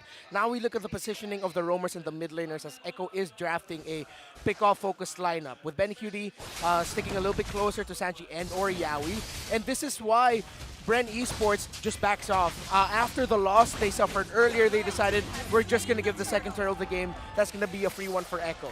So key item pickups, Demon Hunter Sword has already been built up by the Hellcurt of BREN Esports. Now, and this is why the Hellcurt pick is unique in this situation. Up against a dive comp, when you're much closer to your opponents, the effects of the blind isn't as bad.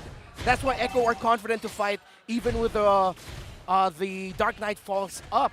But if Echo drafted a lineup that have something like an Eve or a Farsa, they would have to retreat and recover just to avoid it. Yeah, and I don't know if Carl Teasy can recover from that because he absorbed almost all the crowd control and there was just no way from him out of there. Yeah, and 2 members were far away up top, probably protecting BenQD. And something tells me from what Renmar is saying, Echo knew this was going to happen.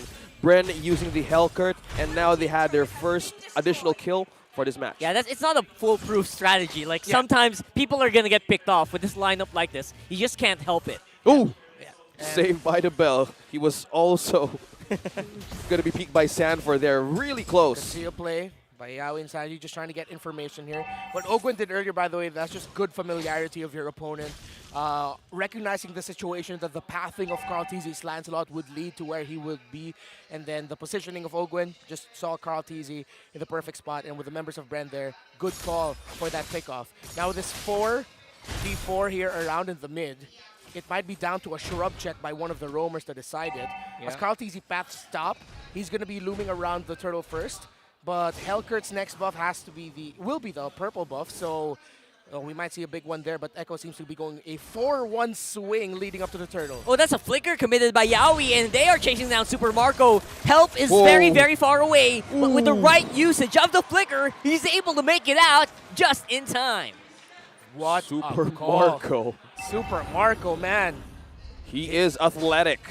Athletic is one of the ways that you can describe it. That was a clean escape. It was actually very smart, right? His pathing was excellent. Oh, and Gwen. speaking of excellent, look at that beautiful engage by Ogwen, but it's not enough to stop the goal. What? What? Carl Tizzy. What a retribution play there, and he was the one who was picked off there by Ogwen. He got stunned, Tyrant's Rage, Tyrant's Revenge, but once he used that Thorn Rose, he had a perfect calculation where to hit that button. Who got picked off by who? That's the question. He's like, I got picked off? No, I'm picking you off. Oh, that's that guy got picked off for sure. And Caltese will not actually be able to defend that turret. And gold is just coming in to Echo non-stop right now for the past few minutes. Yup, and there is no turret destroyed from top to bottom, and as of this moment, it's only the mid for Echo. Higher defense now. They're trying to push BREN. Another grab from Yaoi. And Yaoi just relentless in taking each and every member of BREN Esports that he can find on the map. Franco Bea Kadeta. That is one of the recipes for a sure pickoff. Oh, come on! Yaoi! He's just finding everyone that he wants. Okay. Oh, and I don't think BREN's taking that sitting down. I think they are mad. I think they want to go, but there's just no stopping that. Yaoi using that flicker even. With a flicker forward, you don't usually see that from a Franco, but he's going to have to fight it around with Ogwen. Caltese with the Dark Knight Falls. They're trying to isolate down to Sanji, and they are able to do that just like that. That's a double kill for Sanford, and the 4-man Echo on mid is looking really, really good, although Sanji does go down. Echo are responding really well. Right now, what we're seeing is just a game dictated by the two roamers and mid laners of each team. The roaming mid 3. Oh, there goes Flap. What a pick. Yet again, Flap was just trying to clear minion waves. So the Echo game plan. Wait, Yaoi, is your ultimate up? Yes, let's go. Yeah. Pretty much. He bites everything who's near. Ultimate out, and Echo secures more of the possibilities of a threat from a Hellkurt. Kyle Teasy on this Hellkurt could be on some of the challenge how to put up against Echo right now. It's working so well for them, and the gold is just being equalized maybe a little bit with some tower takedowns, but overall, the late game of both teams are actually also pretty good. Yeah. And it's interesting because this is a draft where the Fanny was non-factor up until the second phase. So Echo, it felt like they were the ones who dictated this draft with how they picked it. Again, when it comes to lineups that are good for pickoff and dives, for myself, I disagree with a Hellkurt pickup. If they were up against, again, an artillery mage, it would have been great. But the Hellkurt is just so punishable, and highly likely that before he can get the silence off, or he does get the silence off, he'll be lacking the burst, and he'll be the one bursted in turn. Well, speaking of silence and getting that burst on that Sea Halberd second item, something tells me a flicker in from Yaoi. There it is. Like you said, Echo's game plan. Yaoi ultimate, Bloody Hunt, let's go, but Ogwen, there's a counter flow. They want to go as well. They're fighting under the tower, but Kyle TC will still fall. Siege is very strong for Echo. They still got some minions on the bottom, and they want to take down that inhibitor turret. Echo are just running away, but I have to correct myself. They are swimming away with this. Swimming away. The Orcas are swimming. Sanji's entries have been immaculate. And of course, We can talk about Yawi and how he's been starting everything for Echo, but the response of Echo's team, specifically Sanji and Sanford, the Sanford duo, is what's stopping BREN from being able to respond properly. The Sansan brothers. Now they're back at it again for the duo. Now something tells me the only one here for BREN Esports is Super Marco that has the damage. And they're going at it again. Echo's looking for someone being isolated here. Look at that. Yawi Look at trying that. to hook. Oh, there you go again. He hits the mark. Flapteezy with hook, but he will survive. Calteezy on the back. He slows down the attack, but Echo will still be up on the front. Yawi again almost making his mark. My heart. That again. Pretty sure that's what BREN Esports heard. Not the drums of Echo, but their own heartbeats. Yawi on this Franco. I felt that. I totally felt that. I was thinking somebody could get hooked another one from that. engage. Almost. It was a hair away, man. I swear. Okay. With the lead on Echo's build right now, 7.5. What's the comeback potential here? How is BREN going to see an avenue here on taking the strength of Echo right now? Oh, they do it by 1 or 2 pickoffs in a team fight. It has to be the counter. Because right now, with what they have, it'll be difficult for them to try and initiate just onto one. Echo will be able to quickly get in to where that pickoff attempt is happening and just respond. See, BREN Esports can't even get to Echo in time to stop the board. That was so close. Easy using the ultimate just in time. That was almost. Like, literally a pixel away this time around. Yeah. Not a hair away, a pixel away. Yeah. Oh, man. Yawi's hooks is just on the A game right now. And look how behind Super Marco is in terms of the gold and the items. 1, 2 more major ones coming up here for Benecutie. Just looking out for the Husk Claws on the Baytrix if he wants more regen out of that. And the jungle difference. Look, 3 items for Kyle Teasy, almost fully built. That hybrid build Lancelot. 2 defensive items, a War Axe and then a Hunter Strike.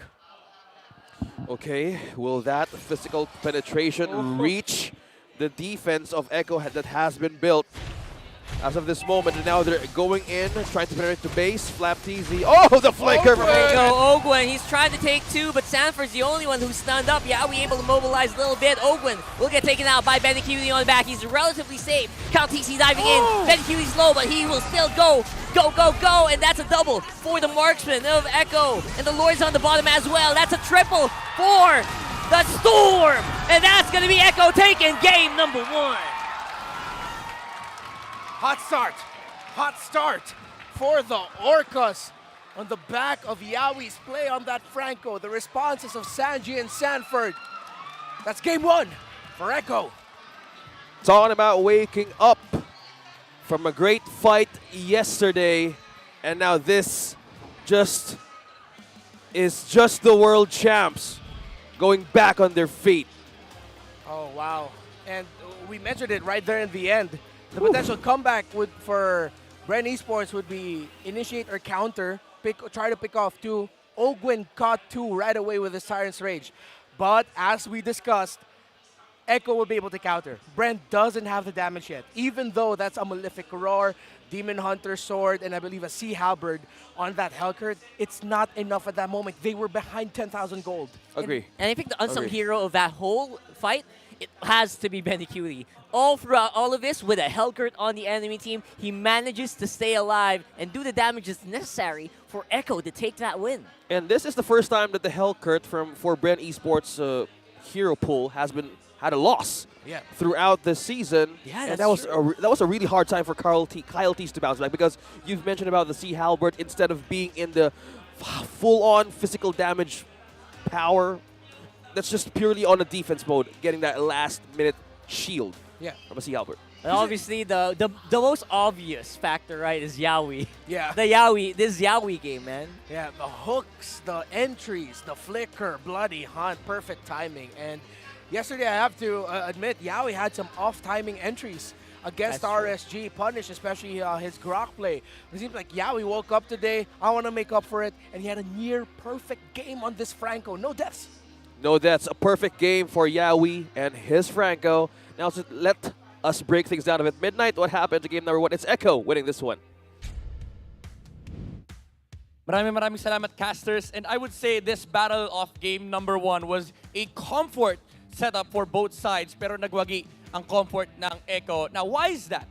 Alamin natin dito sa ating analyst stand. O nga pala si Mid na natin i-breakdown kung ano nga ba yung mga naging factors bakit nanalo dito ang Echo laban sa BREN. Well, number 1, it's the nature of the draft. Makikita natin dito sa drafting setup sa atin for both sides na mas aggressive, I would say, yung heroes ng Echo dahil nga meron silang mga pampasok at nabanggit nga ng mga Filipino casters natin, meron silang synchronized diving, kumbaga, with the Franco, Lancelot, and Kadita. Super aggressive, hindi nga super, hyper-aggressive ng lineup ng Echo. And kapag tinignan naman natin yung lineup ng BREN Esports, medyo naghihintay pa sila dito ng mga key timings. Kasi parang yung nature ng damage nila, it's slow DPS, coming up from the Valentina. Although meron naman silang inherent damage from the Hellcurt.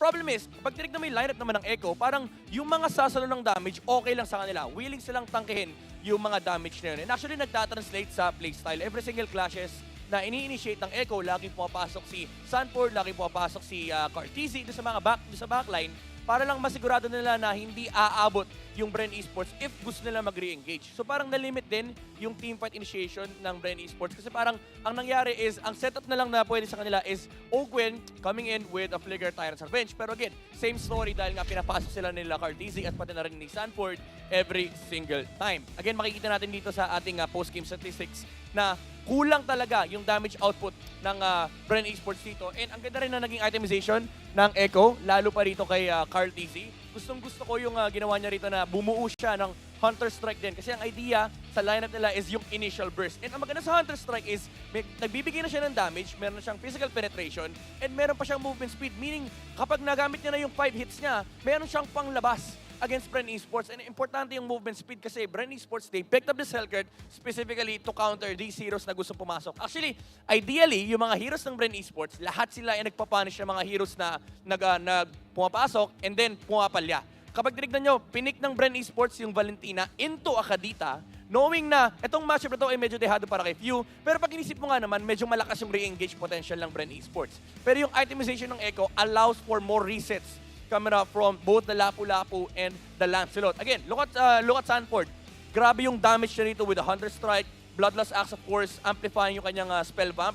With the addition of the Festival of Blood, tumataas yung kanyang spell bump dito. I think he is sitting around 32% spell amplification. So talagang every time na may tatamaan siya ng kanyang mga skills, ay bumabalik lang ang kanyang buhay. Looking at the teamfight participation, ganun nga ang naging story natin. 80% for Sanford ang kanyang kill participation dito. And also si Yawi, commendable yung naging performance niya dito kasi dito mo makikita yung heavy commitment ng Echo na hindi sila nag-hesitate. Kahit hangin, hinuhook ni Yawi. Kasi mali mo, may hero, di ba? Pag walang hero, edi cooldown. Kapag may hero, maganda yung makukuha ng Echo. Kasi nandoon lagi yung highlights ng Echo na every single hook may kasunod na burst na nanggagaling kay Sanji and then titingin na si Cartesi sa may bandang backline. By the way, quick trivia lang, si Yawi ay namatay 13 minutes in. Hindi siya namatay for the entirety of the early to mid-game. And that allowed for 100% uptime sa pressure against BREN Esports. And that meant na nauubusan ng resources ang BREN Esports. Hindi na nga tayo umabot sa point na naging factor yung carry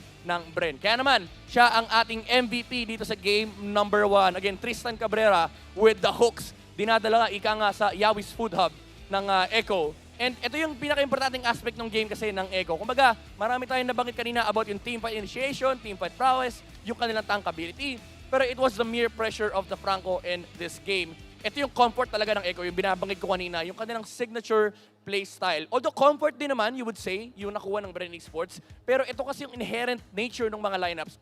Ito yung, pag sinabi natin yung nature ng lineups, yung nature ng lineup ng Echo is, ideally, dapat aggressive ka. Kasi ito yung ginagawa ng mga heroes. And to think about it, walang masyadong pang-counter against this Franco ng early game. Kasi kahit sabihin natin may Kufra na pwedeng tumalon, may Terrify na nanggagaling kay Valentina, so what? It is a setup, it is an attention attracker for Echo para makapagbigay ng space kay Sanji na mag-burst down ng mga heroes. And also, it allows for more eyes towards the roamer of Echo, and that means more space for Cartesi and Sanford to have an amazing access sa backline. Kasi lahat ng hero ng BREN nakatingin kay Yawi, kahit si Cartesi, napapatingin na rin sa Hellcurt. Kasi even if gusto niyang gamitin yung kanyang Dark Knight Falls para mahuli niya si BNQT, the thing is, yung positioning ni BNQT, chill na chill siya. Relax na relax yung gold laner ng Echo. Hindi siya nagmamadali.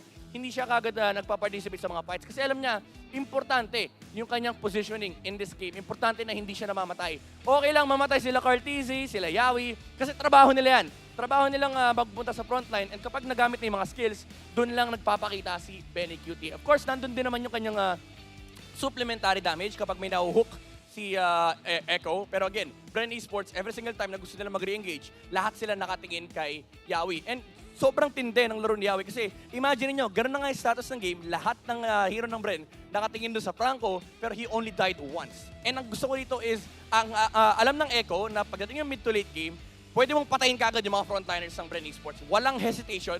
Pag nahook nila si Flaptizi, talagang binaburst down. Pag nahuli si Ogwen, or pag pumasok si Ogwen, nagre-react kagad yung Echo. Patayin kagad natin to, patayin kagad natin yung Kufra. Ganun yung most likely nagiging shot call ng Echo. Kasi again, tama nga naman sila. Paano nga naman lalaban ng BREN? Paano nga naman sila magre-engage? Kulang pa sa damage ang BREN Esports at that point. And again, hindi na tayo umabot sa teritoryo na kayang lumaban ng BREN pabalik kasi overwhelming na talaga yung momentum ng Echo. Nandun yung damage output coming out from the Beatrix, and dinagdagan pa nila Sanford pati na rin si Carl Tizzy. Again, this was a comfortable game number 1 for the Orcas. Now, the question is, kung makakabounce back ba ang BREN Esports or ang Hive sa game number 2? Malalaman natin yan sa game 2. Pero bago lahat, kausapin muna natin ang ating nag-iisang very own Odin.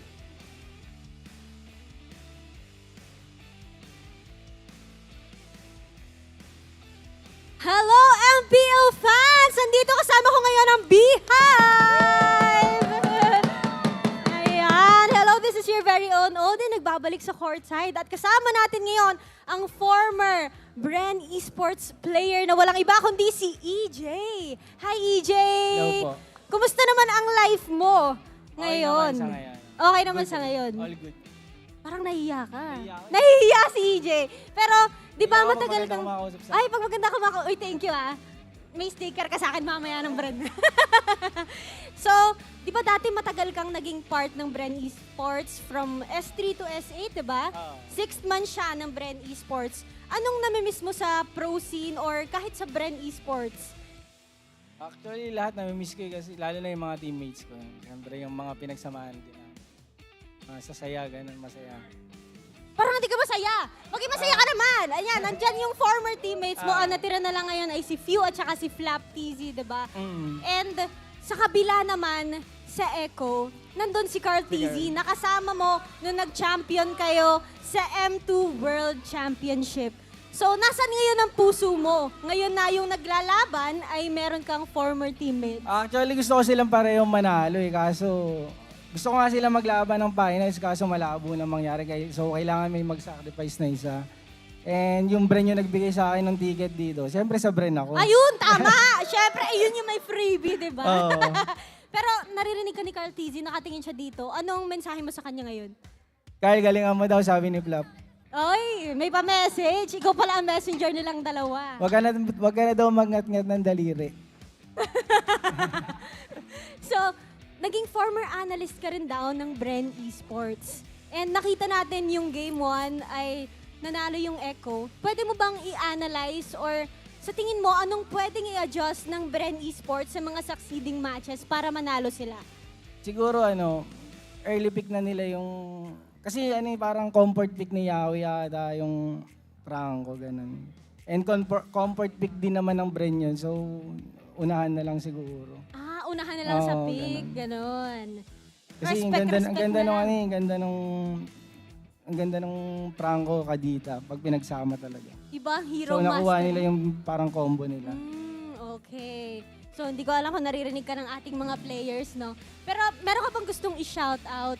Ayun, shoutout sa family ko tsaka dun sa kapatid ko, tatakbo ng SK, boto nyo sa Guadalupe Nuevo. Ayan, iboto! Ayan, yung mga BREN fans dyan, lumipat kayo sa lugar niya. Saan lugar mo? Guadalupe Nuevo, Saan po? Makati. Sa Makati, o kaya lumipat kayo sa Makati ha, para may boboto sa kapatid niya. Shoutout din pala sa family ko, sa dalawang baby ko, and sa, sa manager ko na pumayag na mag-off ako para makapunta dito. Kay Sir CD, kay Sir Jits, kay Sir Jaymar. Yan. Thank you sa'yo. Pero meron ako mga kasama dito. I heard na siya ang nagdala kay John Wick. Ba't di mo dinala yung kaibigan mo ngayon? Wala kasi baka may balat sa likod. Naku po! Hirap. Hindi, joke lang. Mamaya papunta na siya. Galing pa siya sa kanila. Okay, narinig na natin si EJ at ang ating Beast. Pero bago natin i-throw, gusto mo na marinig ang chant ng Beehive. Let's go, Bren!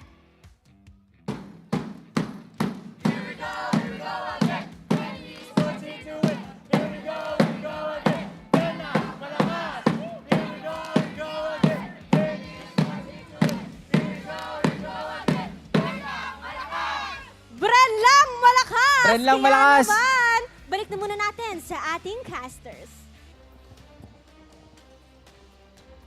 Thank you so much, Odin, together with the Beehive. And that was one great thing to look at. We're seeing former players of BREN Esports. Currently, we have Hellkurt around this area. So there you go. That's the ultimate being popped away. Yeah, now we're back again. We asked him to go back first, but he was very persistent. Anyway, that was Dark Knight Falls. We are back at it. A preview. I of what just have happened. to say that new BREN chant is so catchy. It's better. Yeah, I wanna learn it. I want to see more energy. I want to see more dancing. Like BREN Esports, they can probably do that. But right now, always ask for dancing with every chant, but okay. it's nice, right? It's just how you groove with the beat. Because right now, as we look for dance and chants, you have more time to register your Smart and CNT SIM because the deadline has been extended to July 25. Register now since this is the final deadline. So keep your number and stay connected with Smart. Now, do what you need to do because on July 25, that could be the last day of your SIM card. All of the things that you've registered, even your OTP, all of your MLBB stuff will be destroyed. So make sure you do that registration. July 25, do not forget. Now going back to the game. And this is game number 2. Echo had 1 point. We might see some adjustments here in the drafting phase, gentlemen. Because as of that, we were expecting more of a great last 2 picks from BREN Esports. Maybe in some way, something changed in BREN Esports' way. I actually love what EJ brought up there. An old player from BREN Esports. By the way, he's got championships under his belt. Yeah, for sure. For the longest time. So I love what he brought up, right? Find your combo. The Franco and Kadita combo is powerful because if you chain it together, it means that one person is probably not going to stand for long, right? Yep. So you can find stuff like that, and you can use that just basic. It's very basic, right? You don't need to think about it too much. Yeah. Pop off the combination. It also had a Beatrix paired up with it. So, as expected, as long as Yawi got them hooks, got the catches, Echo will get the kills. I like how the batting phase is going on right now, still respecting each other's strengths. With Echo taking out the Joy, actually, that means BREN Esports will have to consider another ban. Either a Glue or an Arlot, potentially a Valentina. But nope, BREN says, yeah, we don't want to go up against a Tanks-a-Lot as a first pick, because that is a first pickable hero. And with the Lancelot gone, Echo picks up the Fredrin. Best jungle options for BREN left will be either the Hayabusa, the Akai, or maybe even the Martis. Usually that's the face-off that we see against a Fredrin in the jungle. But BREN Esports can still prioritize the power picks in the Glue, the Valentina. If they want to, they can also pick up the Kadita for themselves, actually. Kadita Franco for themselves, maybe not now, but they will have to watch out for a potential Franco pickup by Echo later on, considering that the 3 heroes that I mentioned, with one of them being the Hayabusa, I'm pretty sure Echo's thinking about that. Okay, seems a fair choice for BREN Esports on their first 2 picks. Franco, either they take it or let Echo take it. But on the XP line, this is their priority, the Theramis and the Glue. Yes, of course. If you pick up the Glue, you have to pick up the Theramis with that as well. You don't want the Theramis to go on your opposing side. So, yeah, most likely this is going to be... they can go Claude here right now, Echo, actually. Either Claude and Carry. But the Claude is just so good against a Theramis and against a Glue. But it's an Eve and a Lapu Lapu. They're going full comfort right now. This is an Echo lineup that we have seen time and time again, especially in the regular season. So this is a big switch up from what we saw in the first game where we weren't really sure how things are going to play out. Yeah, I will be honest, I disagree with the ordering. But when you mentioned Rock Hard, Comfort is like, all right, okay, it makes sense. It's what they like to do. That's what they're feeling. And sometimes, really, that is the case for the pros. Even though it doesn't seem like the order is right, just because they're very comfortable with it and they want it secured for themselves, it's a much better value to go for and chase. So, BREN Esports will pick up, as expected, the Hayabusa. Okay. They're going to be going for mobility up against the Eve. With a lineup that has one static player, you want the Hayabusa to be the one chasing after that, and potentially the marksman. BREN Esports, they'll either... I'd want to see them just go ban out the Claude and carry. Yeah, there's an Or Eve. maybe open up the Claude. But the Claude and Hayabusa together means BREN Esports needs to control the tempo of the game, keep it close, or they go for like an early 2-3K gold lead. That's why they take away the Kufra. Oh, okay. We're expecting for the two marksman Good ban, bans, good but ban yeah, there by it's a good Echo. ban from Echo. They don't want that. They don't want that possible threat. So now with the Kufra, will they still trim down heroes of Yaoi now? Because we were talking about the Franco that could still be of use for Echo. They're coming down the wire here, especially in terms of marksman, I think. Because with the Claude ban, Super Marco might just be left with a carry if, for example, Benecuti decides he wants to pick up a Beatrix or a Melissa. Yes. So either way, they also have very shared hero pools as well in the marksman in the gold lane. Yeah. And I won't be surprised if there will not be no one's gonna pick up Atlas here for BREN. Ah, yeah. Atlas does look like an option for Echo though. It might actually be good. As Yeah, BREN Atlas- Esports takes away the Hilda, it's just safety. You don't want to go up against a Hilda if you're an assassin jungle. While Echo takes away the Melissa, this opens up the carry for BREN Esports. They can pick it here and then just pick the Roamer as their last. However, we still have to consider that this Faramis might be the Roamer, and then BREN Esports will draft another mid laner later on, just so that they can have more magic damage, because that's what they're lacking right now, magic. Speaking of, Super Marco, if he feels like it, he could go Nathan, but it doesn't seem like Oh, I the love that. safest choice. The Nathan pick has been played around by a lot of teams, or they've been thinking about playing it. Yeah. And the times that it did come out in the regular season, it felt kind of hard. So I wonder if this is the time to do it. Maybe. I mean, the Minstar Gold Lane, man, we saw that yesterday. When I saw that, I thought anything can happen in this playoffs. Yeah, they could, either one of them could pick it up, but we haven't seen a win still a here. But the Beatrix goes back to Super Marco this time. And that forces the carry onto Benecuti, I think. Yeah. Unless you want to pick Brody, which might not be the most optimal pick in this case. Unless Echo really just wants to make sure that he has a stun for... Because we know Kyle TG is going to be looking for Benny. Or late entry Benny and Sanji and just look for them. Brody might be safe. We go with nice swing there. Okay. Against a Faramis, Akai is a beautiful pickup. Although this still might even be a Roma Kai. It doesn't necessarily need to be a jungle. Oh, it's a Lunox! Lunox Gold Lane there. Okay. Coming in from Echo. This is mid to late game. Echo's going to be buying time while BREN Esports, they scale a little bit faster depending on the early game performance of a Hayabusa. Mid laner here will be crucial. Farsa is not a good option here. They might even be thinking, this is going to be a different mid laner. Did we just run out of like really good gold mid lane picks here? Yeah, they went in for the magic instead. Man. I like the Lunox pickup though. Honestly, because he's up against a Hayabusa. At least he can just use the Brilliance to get on out of there. And then also avoid potentially getting grabbed by the glue. Atlas is still a possibility. Makes sense because if you're up against an early game Hayabusa, that's deadly. But Lolita. All right. Okay. It's their own pickup. So will this answer the missing puzzles of BREN Esports to go up against Echo's flexibility on their picks? It's just good that they have the Lolita for the ultimate. Of course, it helps control the team fight. Considering that they're up against a real-world manipulation, BREN Esports having a big fanning ultimate for themselves that's good for controlling will help keep the team fight a little bit more balanced instead of it just being so good for Echo because they have a real-world manipulation. Makes sense. With a lineup like that, though, they have to be a bit more proactive because from my experience being a Lolita, every time I charge it up and there's an Akai ready to push me out or a Lapu-Lapu that's... You get pushed back. You're going to get pushed back. You're going to get that ultimate canceled. So you have to start it off early and get your team in a good position momentum-wise. You don't want to waste it. And BREN drafted themselves in this position because they have an assassin jungler. They needed to pick a tankier roamer, someone who can give a little bit of shield, which is, of course, the Lolita, because you can't put the Faramis in the roam. That would have been way too much pressure for FlapTZ's Glue, who's already up against a Lunox. Yeah. All points lead to BREN Esports, and how will they execute this one?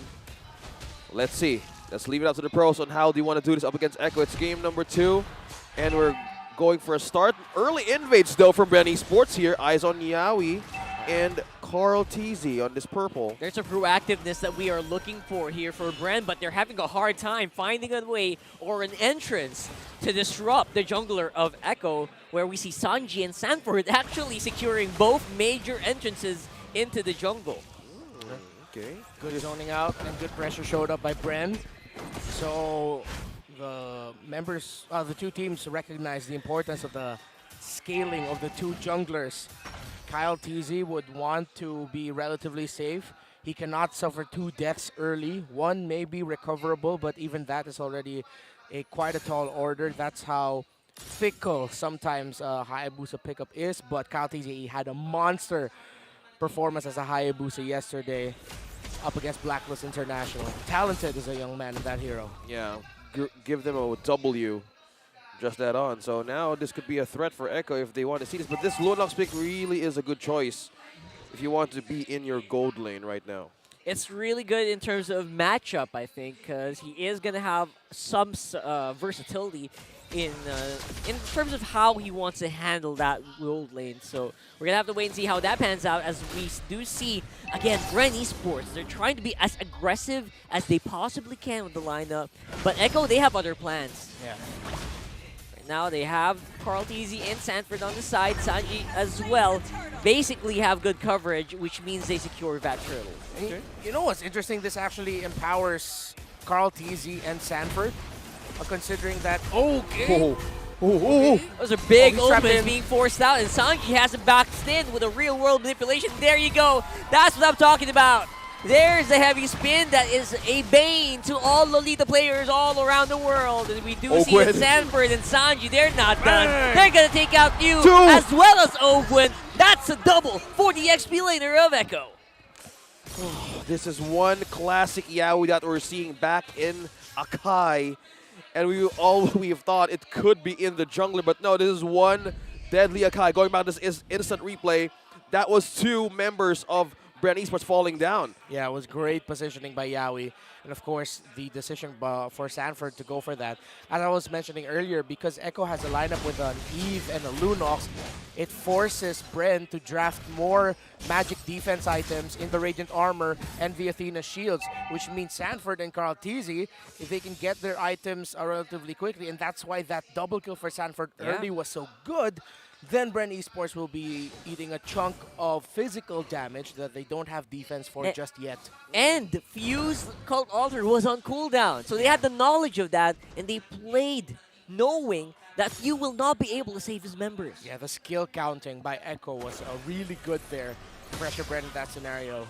Good timing as well, but now eyes on the gold lane. Super Marco, Yaoi's here! Oh, they're on the bottom. That's a very early Cold Altar coming in from the captain of BREN Esports. Not going to be enough to save Super Marco in the end. And while all that's happening, Carl TZ also steals a purple buff away from the Hayabusa. Oh, you don't want to see that. And you know, seeing this Akai and Lunox together, I was feeling, why does this feel so familiar? Oh, right. Yaoi and Exort loved this combination in MPL Philippines Season 7 when they were still with Next Play. It wasn't even Next Play EVOS yet. Flap. Still Next Play. Yeah, Flap's easy. Low mana. Again, just Oh, trying regen. to survive. This is every lane of BREN Esports, and Flap TZ is included in that. Has to use the ultimate to get out. TZ on TZ Violence. Carl. Seems like this could be oh no, BREN will be able to contest. Ogwin just needs to time the ultimate really well, and alongside with the entry of Kyle TZ on the Hayabusa, this is a good reset by Echo.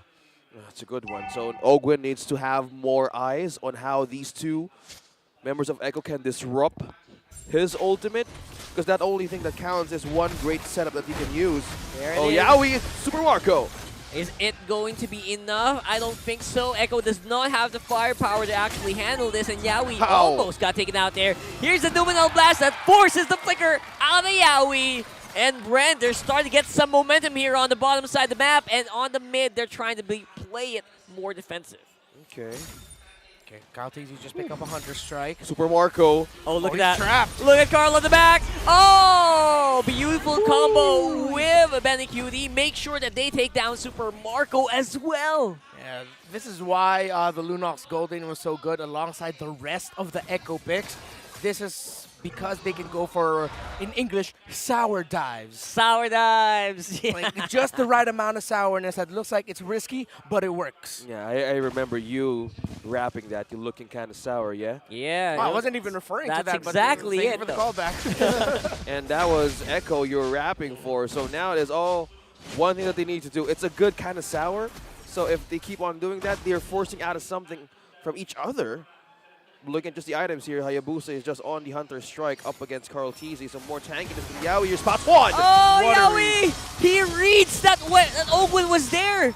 That was a beautiful read coming in from the roamer of Echo. Ogwin trying to counter it with a Numinal Blast, but will still get taken out by Sanji in the end. What a beautiful play from the Echo trio on the bottom. Either that was a beautiful read by Yaoi or BLCK giving Yaoi the information that I have a feeling this Lolita's right here. I feel it. Woo! And it's not BREN having a good night. It's Echo right now on a roll. Absolutely. On the bottom side. That was actually all there is. Actually, it's very important, right? You have to note the communications. Who has the better comms? That actually dictates on who can execute better in these team fights. And so far, it has been Echo time and time again. Okay, so now BREN would really want to have a good set here. They have the glue, they have the Lolita, all they need is the timing. They don't need to be forced most of the time as Yaoi keeps on engaging. That's one thing. They can force out of the other. Overload could be the key here if someone blinks in those kind of skirmishes. Echo right now, they're feeling it. They look mad. They look like they've learned. They look, I won't just say mad, they look pissed off. They're in this scenario in the lower bracket, and right now BREN is in the receiving end of their anger. Echo in the zone, in control, making the right calls, the right plays, not giving BREN Esports any room to breathe. All minion waves handled well. Forces a 4-man defense in mid just to make sure Echo doesn't open up the mid lane. But Echo, because of that, in that scenario where you see 4 members of an opposing team defending one turret, usually the mid, that means one side turret will fall and Echo get that. Blade armor already built up by Kyle Teasy, a lightning truncheon, the second main item that BLCK was able to build. BREN right now just basically in survival mode with small pickups being attempted by Kyle Teasy on the Hayabusa, but again, they're not really making that big of an impact, or at least enough impact for them to turn the tides. Exactly. Benny! Oh, Benny's on the side, doesn't really need to do any big plays as of yet. And that's just Echo exerting dominance on the jungle of BREN. But just looking at the pushes that Echo is doing right now, they're forcing BREN Esports just to answer with the clears and guide their turrets. Most of their ways is just the mid, but Kyle TZ is looking to poke on Sanji. Oh, Wants to be taunted by Ogwen. It's just purely pokes here in the mid lane, trying to force out BREN Esports to answer one problem, then another. Yeah, a 2-level lead gap between the mid laner and the gold laner of BREN Esports, it's not a good sign for BREN. 2 levels, Sanji is above Super Marco. That's going to hit 11 soon enough. And then when we saw when Sanji got hit by the sniper, took roughly only 25% of his health. So it'll still take time until Super Marco has the damage and few. Damage now is one of the main problems of BREN Esports, but they have strong counter capabilities. If BREN Esports can sustain and fight a team fight well enough for Kyle TZ to come in and clean up house with a nice shadow kill, chasing everyone with the marks, with the shurikens, that'll be the scenario that BREN Esports will be looking for. Now the big question is, when will BREN be actually ready to fight? Because I am not seeing that anytime soon. But they have to. They have to contest objectives like this. It'll be close to a miracle if BREN Esports can pull it off with the low gold gap that Echo has over them. Oh, Flap TZ being in the middle of everyone. Fuse trying to spot it also as well. Flaptizi on to... There it is. Grabbing Yawi. Could be the go signal, but Flaptizi decides, nope, that's not the time. Let's give up that Lord. Let's take a turret on bottom. And let's see if we can survive the next few minutes. Oh, Few. Forced out to flicker from him. Ogun as well, just looking for information. But Echo Eyes on the mid turret of BREN Esports. Broken down, there's a push up top. Super Marco is leaning towards your winning investment for damage heading into mid-game. Wow, BREN Esports backs against the wall. I agree with you, Rockhart. Not anytime soon. Can BREN Esports find a way to turn this around? 5 to 7 minutes more, maybe. Right now, look at Echo. Clock is ticking. Echo, they're looking really, really angry once more, just boxing everyone out of that purple buff.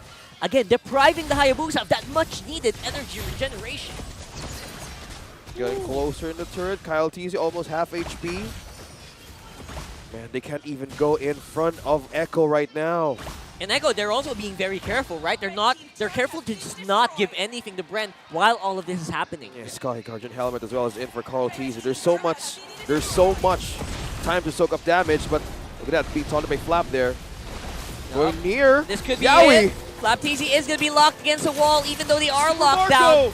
With that Numenon Blast, it's enough to take out Sanki at least. But Super Marco on the back foot will get taken out by Carl. What a long sword you have right there. And that looks like it's going to be enough for Echo to at least eke out some advantages. It's a 4v3 around the Lord area, or around the area. And Benecuti for free from downtown. The butterfly. It was just a butterfly, ended the life. The butterfly effect full on in the land of Dawn. Carl TZ, he's going insane right now. Echo, what are you doing? There's a tower still. They're still fighting under it. No, they're not wasting any seconds. Sanford going low. Oh, there it is. And at the end, the Choo Choo has to make a pit stop as Echo just got whittled down. I think the biggest damage dealer there was the turret. Yeah. With how long Echo was standing under there, as Flap and Carl continue to hug it out. Few and Super Marco nearby. How long is this Glue ultimate? He's been there for like, what, 30 seconds? That's like the third time, and they're just going in non-stop. This time around, it's the Bees for the revenge play. Kyle TZ on the side. He's trying to look for an opening, but will decide to back off for now. Oh man, Echo. Oh my goodness. Float like a butterfly, sting like a Benecutie. But they overstayed their welcome under the turret of BREN, giving BREN an opportunity to get a second wind. It wasn't the big breath of fresh air they were looking for, but it's enough oxygen to give BREN a second life. It was something at least, It right? was something. It was good. It was good for BREN Esports. And that butterfly, that's one thing that scares me now. How did it manage to just end the life of that 3/4 of an HP? This is why, ever since I was a child, I've been scared of butterflies. I don't want to get near close to any of the butterflies there. But in this game, you don't want to be near Benecutie right now. And on to the damage, they need to be secured how they can sew up this defense. But on the other hand, Echo, Carl TZ secures the Lord. That's an interesting decision there, because at the very least, I would think Kyle TZ would try to steal it with something, but he decides to just wait that out. He gets caught out! And he will get caught out in the end by Echo. And that is a 4v5 for the next 36 seconds. Controlled was the ninja. Hayabusa falls. Divine Glaive already on the hands of Benecutie, picked up during that Lord take. And right now, Echo can just continue this.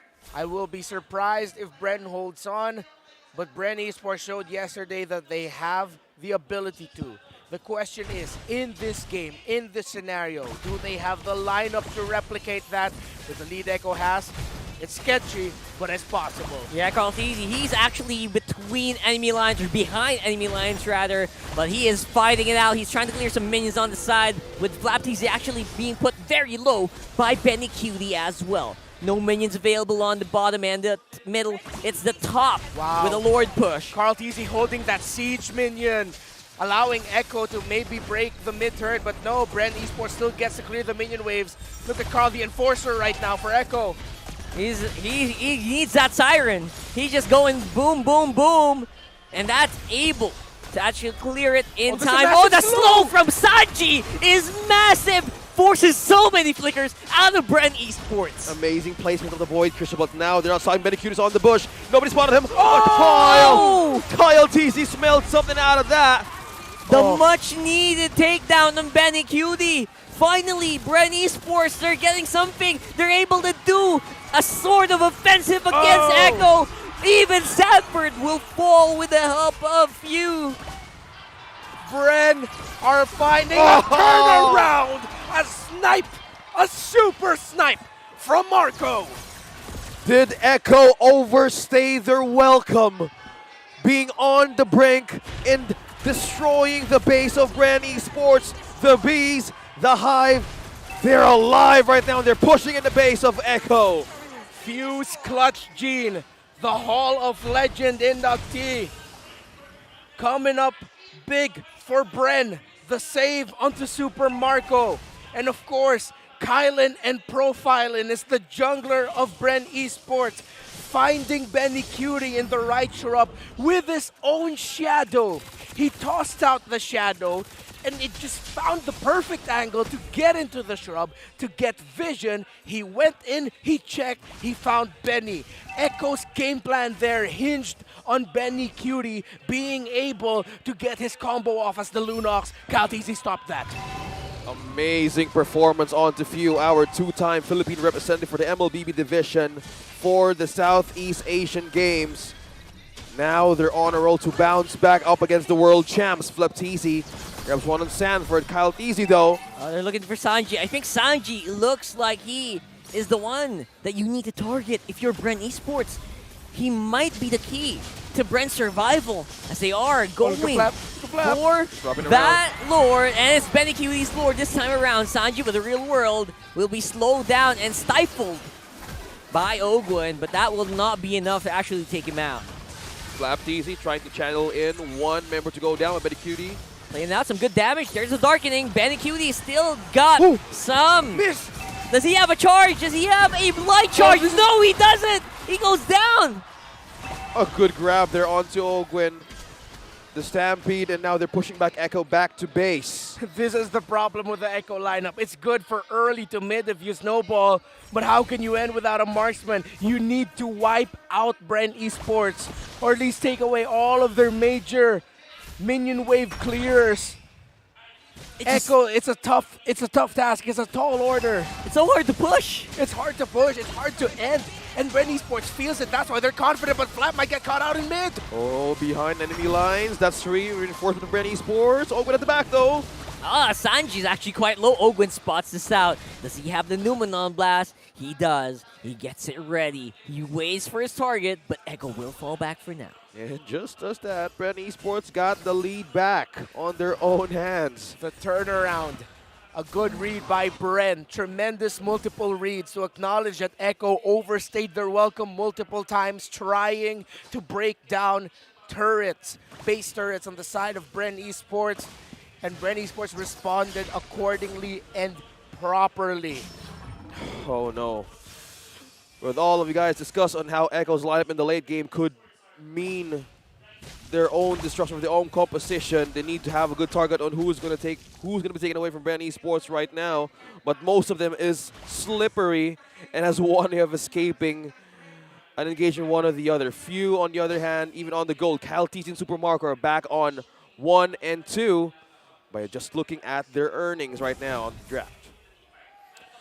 BREN Esports, they just need to keep this up.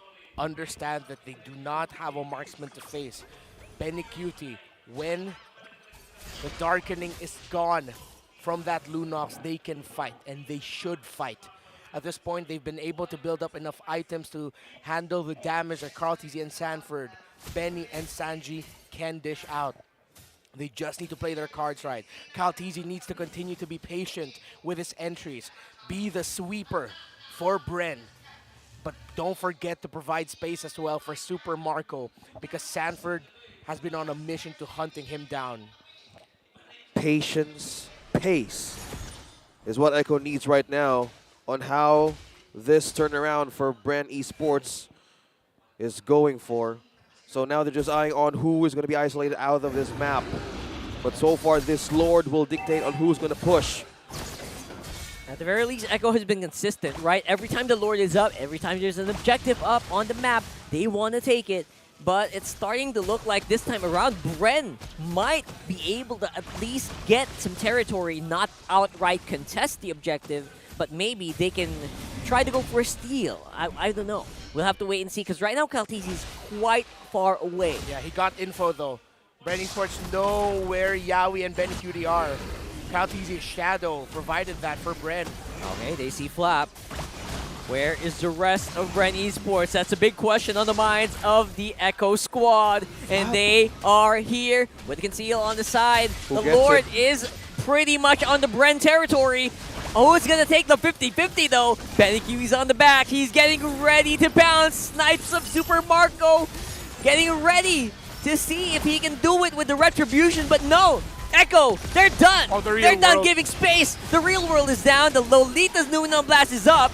And there goes Yawi, trying to look for Kaltizi, but he's gonna get the Lord, as you can see. Kylan and Profilen, the superstar young jungler of BREN Esports, does it again. Kyle against Carl, and he got it. And that was set up beautifully by Echo, but the angles that a Hayabusa can enter through. Retribution at the exact same time in our eyes, but the microseconds. I wish we could see and count the code of the game itself, but we can't. All we can see is that BREN Esports might be on their way to a turnaround and a Game 2 win. Oh, the Lord now has destroyed the last turret of Echo. The patience, that's the only Shadow Hill connect onto Sanford. BREN Esports is finding a way to end this game. But just by looking at that Lord 5, they were so patient on who is going to make the first step, on who is going to make the first ultimate being used up. Now Echo is on the defense, BREN is on the lead. There's Sanji, he's providing maximum control. Few. He's trying to take out Few, but Carl Ultra will be activated just in time. Super Mario was actually pretty far away. He's trying to look for targets to snipe out. Carl Teasy up front. Apprentice Rat goes down. Few still survives. Carl Teasy on the immortality, and here comes BenQt! Going non-stop right now. Sanji's still alive as well. It's a brawl fest, everybody. Everyone is on the ground. BenQt is actually super low, and he will also go down. The Bees are not stopping yet. Flap TZ is on the base, Yaoi's on low. Sanford as well on half HP on the regen. But 3 members of BREN Esports are eyeing to push in. 2 minions, 3. Still gonna push through, but no, they're not gonna push once again. Retreat back to the base. A reset is about to happen once again. Wow, just when we thought it, that looked really good for BREN Esports. Flap TZ was so disruptive in that fight. Almost single-handedly ended Echo, serving up Echo for BREN. But Echo responded really well. Sanji needs to be commended with his positioning. The damage coming out of this Eve. Only a Divine Glaive, Glowing Wand, and Ice Queen Wand has as his main items. Wow. If Sanji was even, he slipped up a little bit there. Yeah. That might have been it for Echo. He was able to keep it together and keep Echo back, or keep BREN back rather, just long enough for his teammates to survive. And just by looking at the items here of Super Marco, he opted for that Wind Chant and also the Athena Shield, not going for a full damage build here. Something tells me they might go for a swap-roo of the items as this go. By the way, game's longer. Queen Swings actually was picked up here by Carl TZ. So it gets a little bit more cooldown reduction, a little bit more HP, and Spell Vamp, a little bit more regen for him. BREN is actually drawing this out quite a long time now. We're at 24 minutes into this game. Yeah, and this is where they will shine. But right now, Echo are just executing so well that a lineup with a marksman and a high-profile assassin is making it work. It's a 5-man brawl once more, but this time around, it is going to be a little bit haphazard. There's Ogwen, he catches Kyle TZ on the back, but look at the top side of the map, man. Super Marco getting work done. And now it's not stopping yet. BenQt trying to balance out up against 3. Will the butterfly make it work again? Immortality has been popped. Benny with a 1v3. He's still living. He's surviving. Few Few survived. How did Few survive? With a sliver of health. Barely made it out, and because of that, BREN Esports might be in a prime position to take the Lord and maybe end this game. Oh, man. The moves and groove. This is similar to what happened to them in the regular season, but with different heroes. It was Hayabusa and Link then. Now it's a Hayabusa and a Fredrin. BREN Esports, will they complete the comeback? Oh, no Carl damage. TZ, he's going for it. He's going straight for the man himself, the GOAT himself. Sanford's trying to hold on for dear life. And there's a free man Numinal Blast that secures the damage from BREN Esports and pushes this game to game number 3, 1-1. BREN ties it up after being dominated for majority of the early to mid game. They punished the multiple overstays of Echo and complete the comeback. This is just the Hive winning back what they have lost in game number 1. World-class teams, 2 world champs. This is a masterpiece of their experience and veterancy and how they managed to hold on in the late game. They know their winning conditions. They know what could be a great way to make things go around. And Echo had the avenue and the window closed in early. And that was their moment to strike back. It was not a flashy win for BREN Esports. It was more like a slow burn. Yeah. It was like a big candle who's just slowly burning it out. Yeah. Which is the reason way why- faster. It was like 26 minutes, right? That was a long game, but in the end, it did work. BREN Esports, the patience, the veterancy of them to hold on. That was, again, we said it would take a miracle, and they found not one miracle, but multiple miracles for that. Multiple miracles. BREN Esports with patience and veterans. Let's break it down a bit on what happened in game number 2.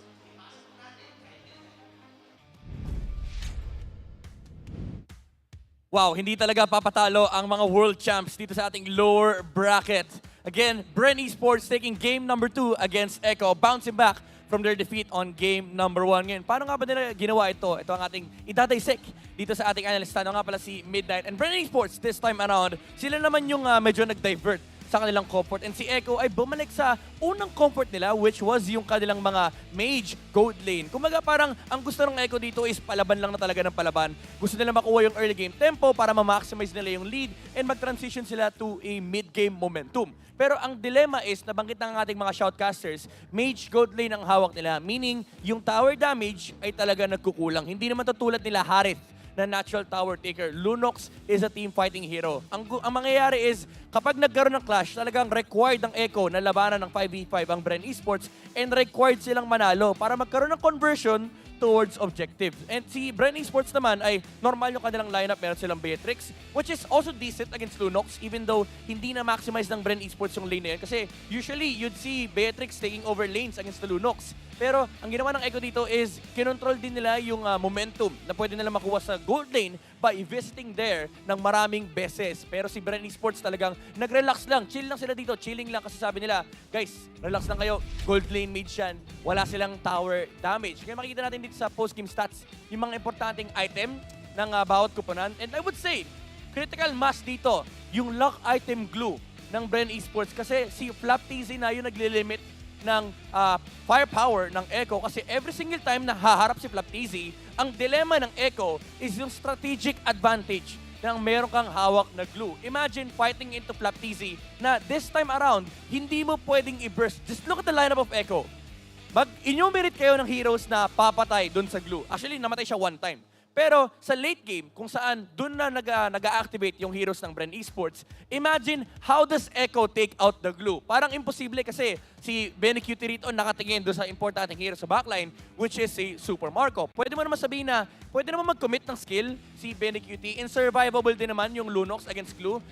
You will be right. Pero ang problema mo kasi is yung sustainability ni Flap TZ, it allows for BREN Esports to buy time and look for possible engagements. Kaya napakataas actually ng team fight participation ni Flap TZ. Actually, siya ang pinakamataas na participation dito sa entirety ng ating game. Kasi lagi siyang nasa unahan. Parang pagdating ng late game, it was Echo versus Flap TZ. And ang result nito is, one time nakakuha ng Lord Steel si Kyle TZ, and dun na nagkaroon ng momentum din ang BREN Esports kasi sa late game, mas nagagamit nila yung lineup nila. Kumbaga, by individual plays, mas na-enable ng BREN Esports yung kanilang mga heroes. Kyle TZ is able to split push against Echo kasi si Echo hindi naman pwede mag-split. Kailangan nila mag-group up para mag-prep ng teamfight versus BREN Esports. And yung may iwang apat, protektado sila ni Few with the Cold Altar, and of course, Super Marco always standing on the back line. Kaya naman ang MVP ng ating game is none other than the ex-billionaire of BREN Esports, Flap TZ, on this glue. I would say, smart positioning every single time. Napakalupit ng kanyang ginagawa. And again, yung strategic advantage na merong glue, may mga team fights na sinisimulan ng Flap TZ na naka-split-split kagad. Why?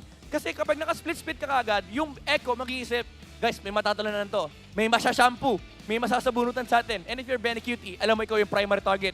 Ikaw yung hinahanap ni Flap TZ rito. Ikaw yung sole target ng BREN Esports. Kailangan mo maglumabas kagad. Kahit anong bushman yung hawak mo, syempre yung Echo, para hindi makita yung Lunox, didikita nila si Flap TZ. And in turn, kita ni Flap TZ lahat. Nakikita niya lahat ng heroes, nakikita niya yung vision na kailangan. And that means, kapag kita mo lahat ng heroes, makakapag-dictate ka. Oh guys, Kyle TZ, pwede ka mag-split push. O Super Marco, nandito yung papatay sa'yo. Baka gusto mo lumigod-ligod na konti.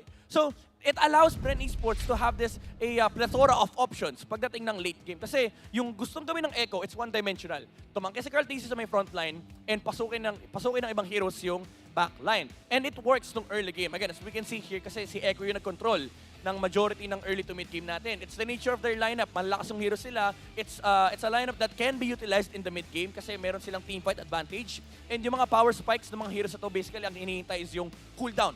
Lumalakas lang lalo yung mga heroes nila when it comes with items, pero wala sila nung natural physical damage dealer like si Super Marco on the Beatrix na kahit wala skills, lalaban. Basically, HP lang ang puhunan ng BREN Esports, and of course yung purple buff or yung energy ni Hayabusa. Yun yung nagiging dilemma ni BREN Esports. Pagdating ng late game, hindi na kasi ganun kalaking problema yun. So, basically, nagkaroon ng timer ang Echo. Kumaga may taking time bomb yung BREN Esports dito. Kailangan matapos mo kagad yung game.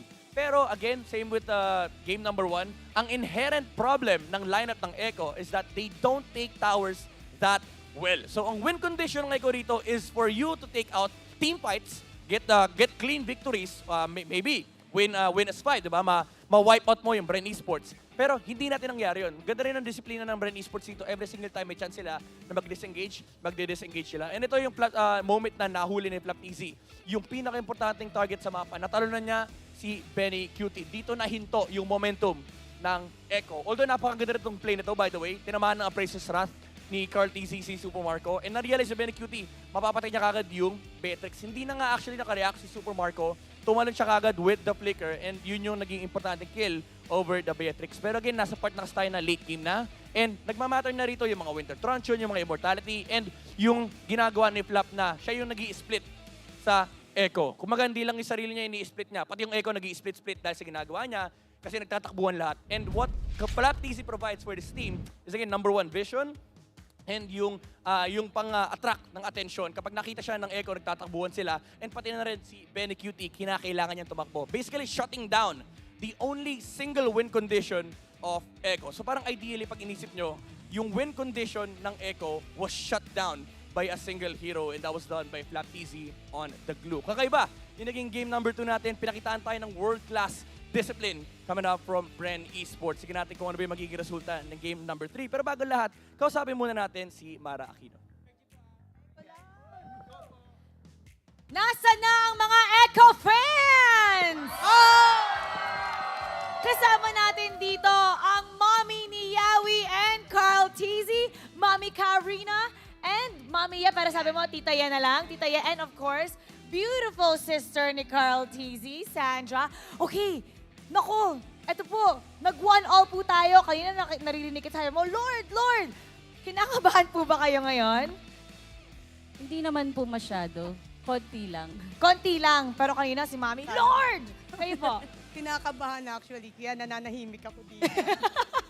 Okay, kung nakita niyo po kanina yung mukha ni Yawi, di ba? Nakita niyo yung mukha ni Carl TZ.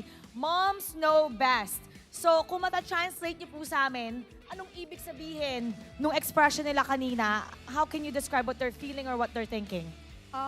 Siguro, parang kita ko kay Yawi kanina, kay Ethan. We call them Ethan kasi. Ethan pala si Yawi. Oo, Ethan siya. So, siya, kinakabahan na, hindi naman kabado, parang bawi tayo, bawi. Kaya natin to, pero nung natalo, medyo, bawi tayo guys. Ganun lang naman siya. So ngayon tatawagin na namin si Yawi na Ethan. Ethan na ang tawag namin sa'yo. Kay Carl TZ naman po, kung mababasa nyo yung mukha niya kanina, ano pong ibig sabihin ng expression? Siguro i-compose niya ulit yung sarili niya and yung team niya para mabawian yung kalaban.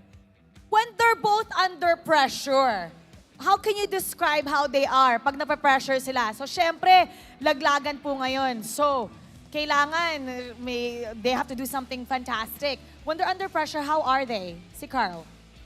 Nakikita ko lang naman kay Carl, umiinom siya ng tubig. Tapos, may times na na nanonood siya ng anime. Yun, ganun lang yung ginagawa na nakikita ko. Para kumalma siya, iinom siya ng tubig at manonood ng anime. Si Yawi naman po. Si Yawi naman, pag kahapon, sa nangyari. Sa nangyari, nadalo sila, nakausap mo? Yes, I was at the backstage actually yesterday. Tapos, ganun siya pag natatalo, lang siya, tahimik.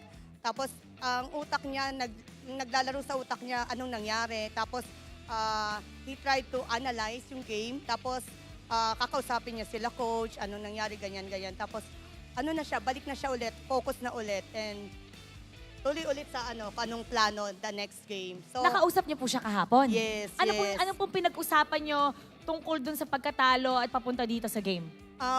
Hindi naman masyadong mahaba yung pag-usap namin. I just told him na, bawi yan, bawi, makakabawi. Kayo po, nakausap niyo si Carl kahapon pagkatapos nila nung game na heartbreaking loss nila? Kumain kasi kami after the game. Tapos, nag-uusap po kami, kasama yung girlfriend niya. Tapos, tinatanong po siya na ganito, ganyan. Ano pong payo niyo sa kanya? Keep focus. Tapos, tuloy lang yung laban, anak. Alam kong kaya ninyo, yun lang. Okay, how would you describe yung laro nila nung game number 2? How can you describe it? Sayang, sana. Kanila na sana. Lamang mami, lamang na sila eh. Marunong nga yung mga mami. Lamang na Kayo po, di ba parehas kayo? Naglalaro po ba kayo? Hindi ako naglalaro, pero... Pero alam niyo lahat ng mga heroes na ginagamit nila? Yes. Okay, alright. Let's check this out. Maglalaro tayo ng game. Kailangan mag-name kayo. Kailangan mo mag-name kayo ng mga heroes na ginagamit ni Carl at ni Yawi. Game. Okay, bato-bato. Kung sino mauuna. Okay. Bato, pick! Mauna ka. Okay, go. Lancelot. Chu. Hayabusa. Kufra. Akay. Kadita. Fredrin. Kaja. Barats. Nag-aakay din siya. Palakpakan natin ang mga mommies! Palakpakan natin sila. So, how important po pa ang larong ito? Sinabi po ba nila sa inyo na, Ma'am, kailangan ko itong makuha ang larong to dahil? Siyempre, pressured sa kanila dahil sila ang M4 World Champion. So, imagine na lang. Pero, we believe in them. I told them to just believe in themselves and believe in their teammates. Kailangan nila ng energy right now. They need to hear your support. How about kayo po ang magpa-cheer sa mga Echo fans? Go ahead, mommies. Echo loud! Echo loud! One more time. Echo loud! Echo proud! Kayo po, sabay po tayo. Casters, pasok. Casters, pasok. Thank you so much, Mara, together with the big Echo family from 5 Echo fans to how many rows of that? It's amazing group of people who wears the Echo jackets, and big shout outs to the mother of Yawi and Carl Tees and all the mothers out there supporting their kid, whatever they're doing in life. Moms are the best. Thank you, Mama. So right now, going back to our action of the day, Hanabi Moonlit Ninja is now available. Join the Moonlit Wish Draw and stand a chance to get it. I hope I can. You can enjoy a discount of 50% off for the first draw 10 times and a first daily draw of 1 times draw. Discount will not be applied when you use All-Star Promo Diamonds and Moonlit Wish Token. The draw event will last until May 8th. That's, what, 2 days away? So make sure you get it right now if you are a main Hanabi user. Are you guys using her right now? No. I already have it. It's pretty good. Oh yeah, it's automatic. Wow, what a flex, Rock Hard. But How much did you spend? The reason I say that, I actually wait every day. There's like a 50% off. Oh, that's day. smart. One Smart. draw, one draw, one draw. One draws. You know, Tactics. budget tips. The reason I say that is Hanabi is actually pretty good right now. Pretty underrated. You guys should try it out in your ranked games. Hopefully someday it will reach us here in the MPL, but for now, let's find out which picks are actually going to get taken out here. I myself do not use Hanabi, but she is my main. How does that make sense? Just think about it. BREN Esports said we still really do not want to go up against that Yuzhong. They take it out. The last time we saw BREN, Echo, blue side, red side. So it's following the same banning patterns currently. Last time Echo was here, they banned the 1-1, the Joy. Faramis was their third ban earlier. Earlier for BREN Esports, it was a Fredrin. Might be a slight adjustment there by BREN, and it is. Actually, no, that's a major adjustment. You take away a Kadita. Could have been in the mid. And because of this, the option for a Franco pickup for Echo is still possible. They'll just need to change the pick to pair with that Franco. If it's going to be a Franco again for Echo, it's going to be a Franco and Beatrix. And then the mid lane will just have to be another mage. Usually a Farsa is the pair. But I wouldn't be surprised if they pick up an Eve. Echo here, will they ban out the Faramis again? Or will they take out the glue? Will they take out something else? It is still the Faramis. It's like a bait for BREN Esports. Go ahead, pick up the glue. The Faramis is gone. But that means Echo will be able to get 2 strong power picks. One last, BREN Esports. Go ahead, pick up the Lancelot or Arlot. Tanksalot, first pick or Arlot. You know what? In the last draft, Arlot was eerily absent. He was floating. He was out in the air for... And both teams are... Yeah, you're right. It's interesting, right? And nobody took it. No one banned it. No one picked it. What is up today? Because in the previous days, people were fighting tooth and nail for it. Yeah, is Arlot on vacation or something? Oh, there finally. He's back. There you have it, Russell. He's back. Okay. He's back from his finally, vacation. Look at that, a 59% win rate. Yeah, I think Arlot just came from Siargao, bro. That's all. Yeah, that's how good things come out of that island, especially if you're Good gonna vacation. Yeah, spend it on vacations. Maybe some of our bros out there in the caster desk will have a chance to visit, but now it's Lancelot. Back again on the game number 1 on the priority for Carl Teasy. Will this be a mage hero for this one? They can pick up the Valentina or the No. or no, still the glue. That's an Interesting. interesting priority. Maybe seeing how, Flapteasy played that way too well and slowed down their progress. Yeah. And to be fair, last game, if there wasn't a glue, that would have been like total dominance, I think, for Echo. So maybe they take it out and it's like a challenge, right? Yeah. To BREN, what can you do without this glue? I wonder if they'll pick up an even Lapu here or... Oh, no, yeah, they don't need the Lapu Lapu. Rather, the Eve and the Claude is what I was Claude thinking it up, about. Claude it up, boys. But that's going to be too time and item dependent Fanny heroes. boy. So they go, all right, the Fanny's still available. That's why they pick up the Kufra. Yeah. But the Cho is still available here. They have to pick it up, right? Yeah, Because if they don't pick up the Cho, you know that BREN's going to ban it out. Or the Franco. Franco still looks good. I also personally use that against Fannies. Yeah, that's a pretty good one. Yeah. How about a Mincitar? And on the gold lane, they're going to be lacking the basic. They're really going to need to take out the best possible marksman. And you know what? I know you guys are wondering why we're always harping on about these immediate counters whenever we see picks like a Fanny. Because if the Fanny goes unanswered, if you don't have an Akai, if you don't have, there it is. If you don't have a Franco, if you don't have a Kufra, the Fanny will just destroy everyone. That's a good counter pick as well. That Franco works wonders well if you're up against a Fanny. And a great catch as well once you're in a turtle fight. One bloody hunt could change everything. So Echo's going to be chasing a marksman with Really, really strong lockdown basic attacks. Carry will be fine. Brody will be great. I honestly love using Brody up against a Fanny.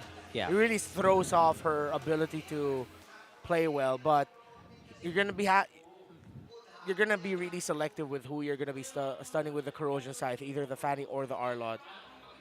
The initiating, you have to basically disrupt the combo with the Fanny. Yeah. If you want your team to really dominate on the flip side. And this time around, that might be, I think Marksman is going to be the big commodity in these bans in the picks. So look out for these carry bans. Look out for the Claw's already banned out. Look out for the Beatrix bans maybe. And hope that the Brody will be enough in these scenarios.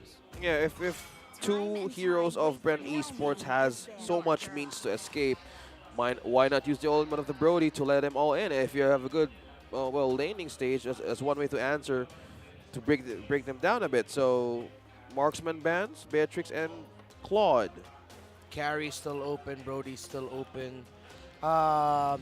If they play their cards right, Echo might actually be able to ban the right heroes into a scenario where they can pick up a Leslie. Among the planes exists Okay, the equilibrium. it's either the Leslie or the Brody. Yeah, we're seeing it.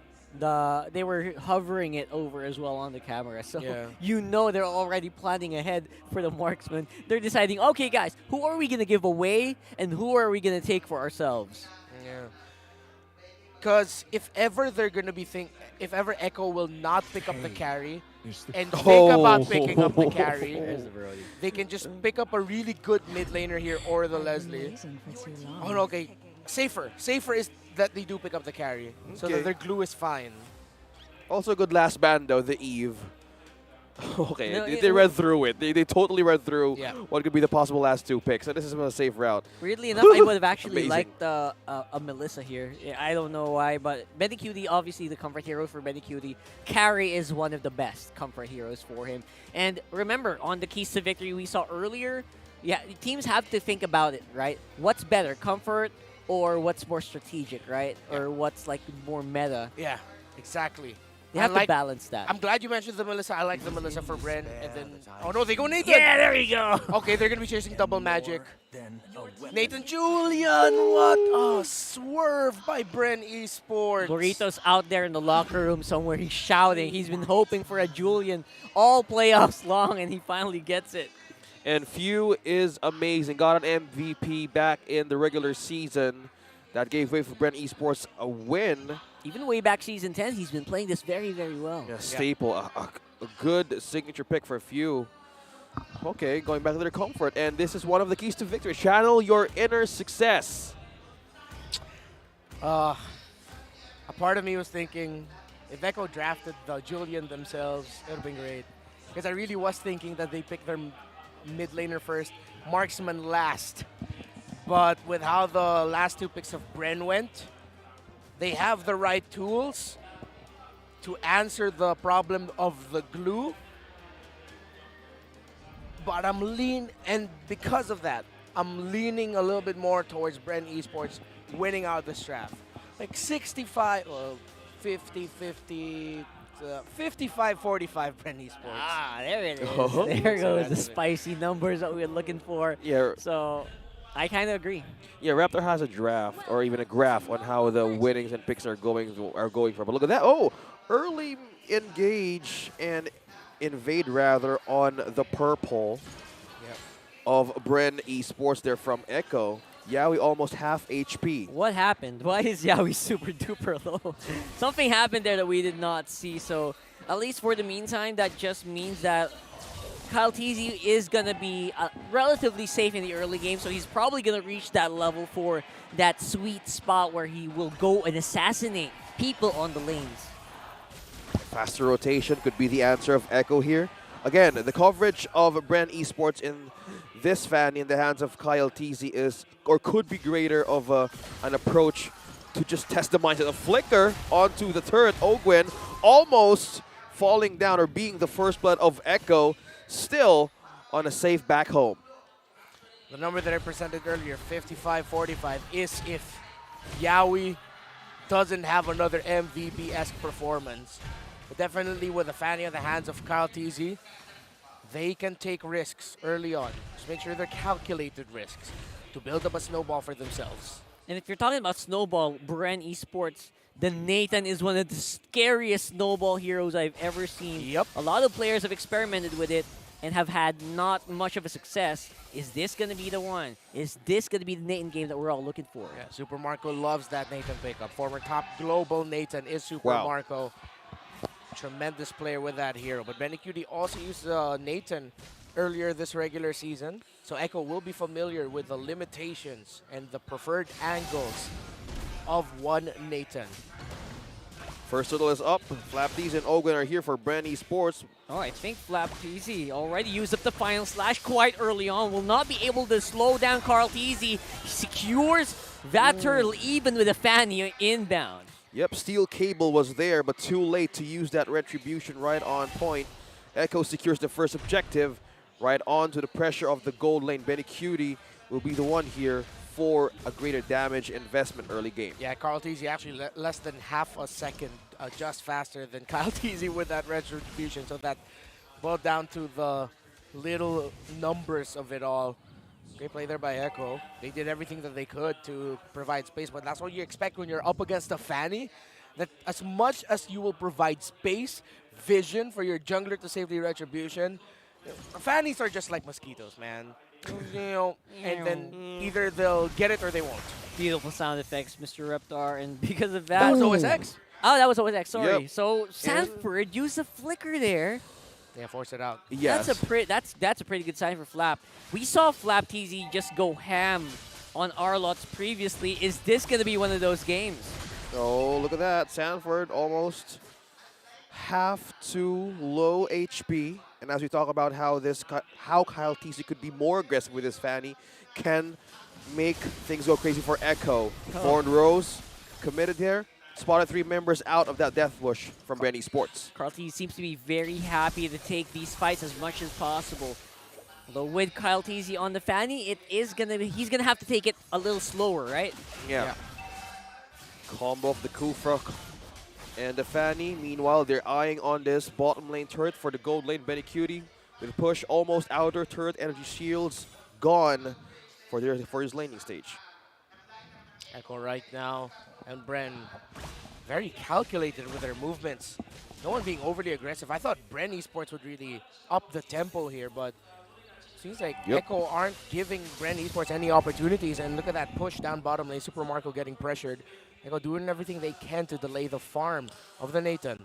Oh, okay. Surprisingly, they're more on the slow and steady pace, Fanny type of movement.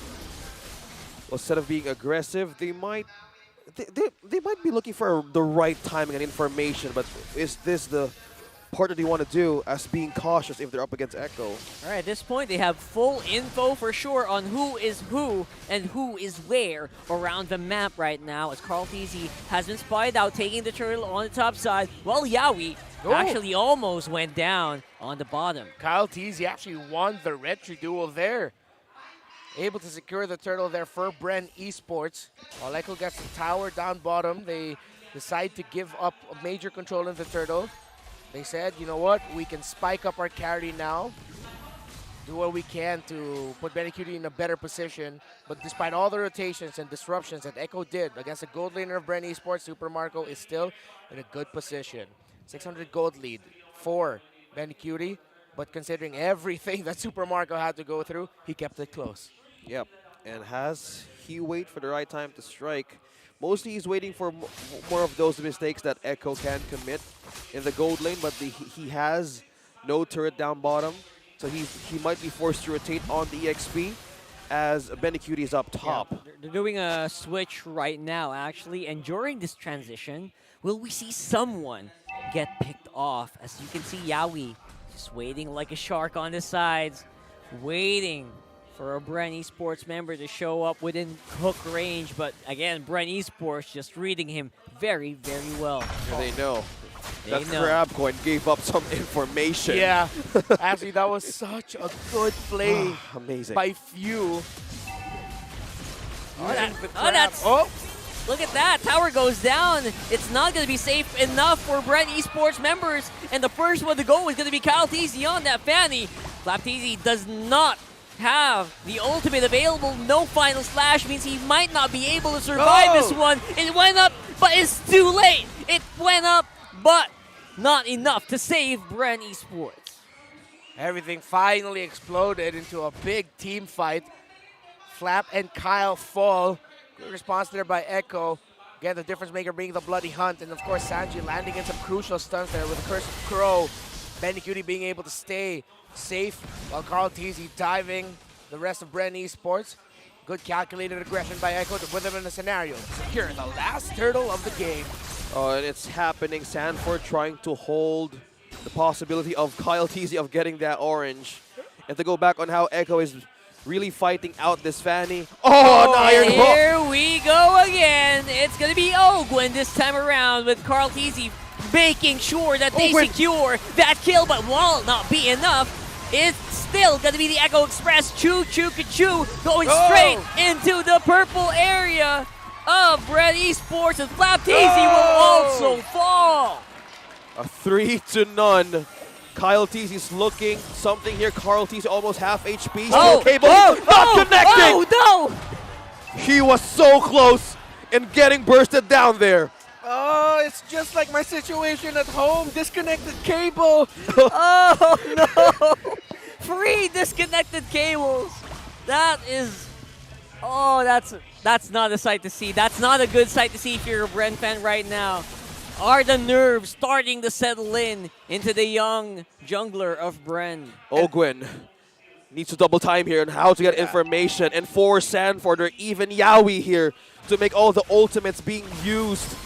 Oh, that's what I'm talking about. Oh! Is that the signal for Echo, though? Is this go time for us to take it to the BREN Esports lineup?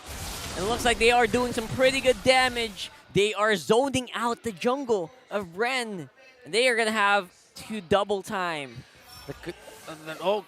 Kyle TZ, I thought he was taking him down. I was like, whoa, now everyone's watching. Whoa there.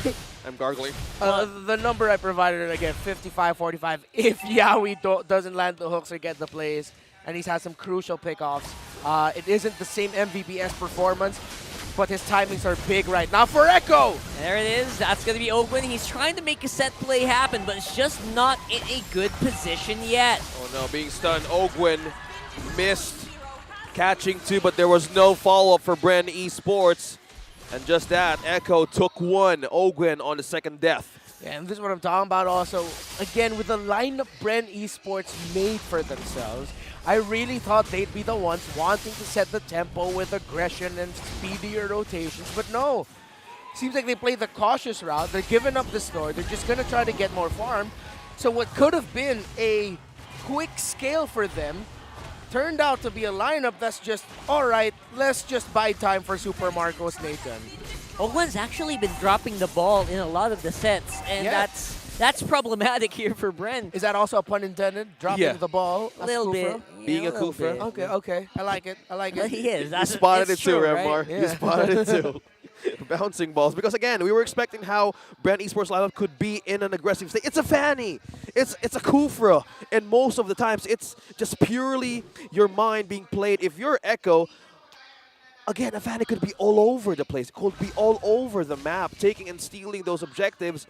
But at some point, they're investing on Super Marco now that he has a Holy Crystal. 3 main items already for Super Marco. But the presence of Sanford prioritized getting, there you that go. Radiant armor. 2 ex-teammates, 2 former world champions as well. Duking it out on top side while the rest of the team is on mid. This time around, is this going to be the engage that Kyle TZ is looking for? Okay, Sanji used now the Feather Airstrike. Carl TZ just puncturing through.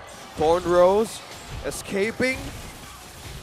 Both teams are showing off their own mechanics right now. Yeah, that was a predictive Thorn Rose by Carl TZ.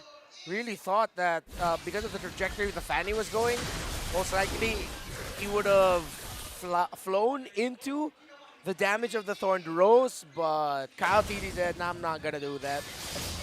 And No. what's going to be happening here is Yaoi once more finds his target, and Few will actually go down instead of Ogwin, but there's a double kill for Sanji instead. There's going to be the Carl TZ Revenge Assassin versus Assassin matchup. Definitely going to the former.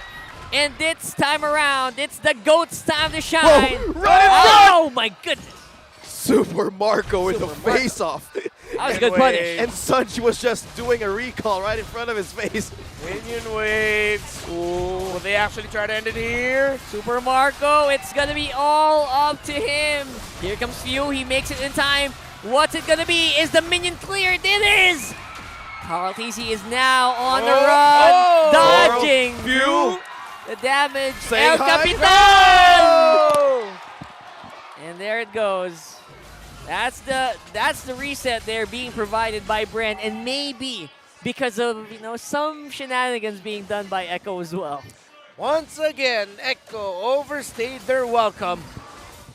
You saw though why they wanted to do that, but BREN Esports, knowing that their job is simple, let's just clear the minion waves. We can clear this fast enough already. Sanji takes down Few. That's mid lane diff right there. Oh, Feather Airstrike Flicker combo. 4 members back away. Yaoi's on pursuit. Will it be Super Marco though?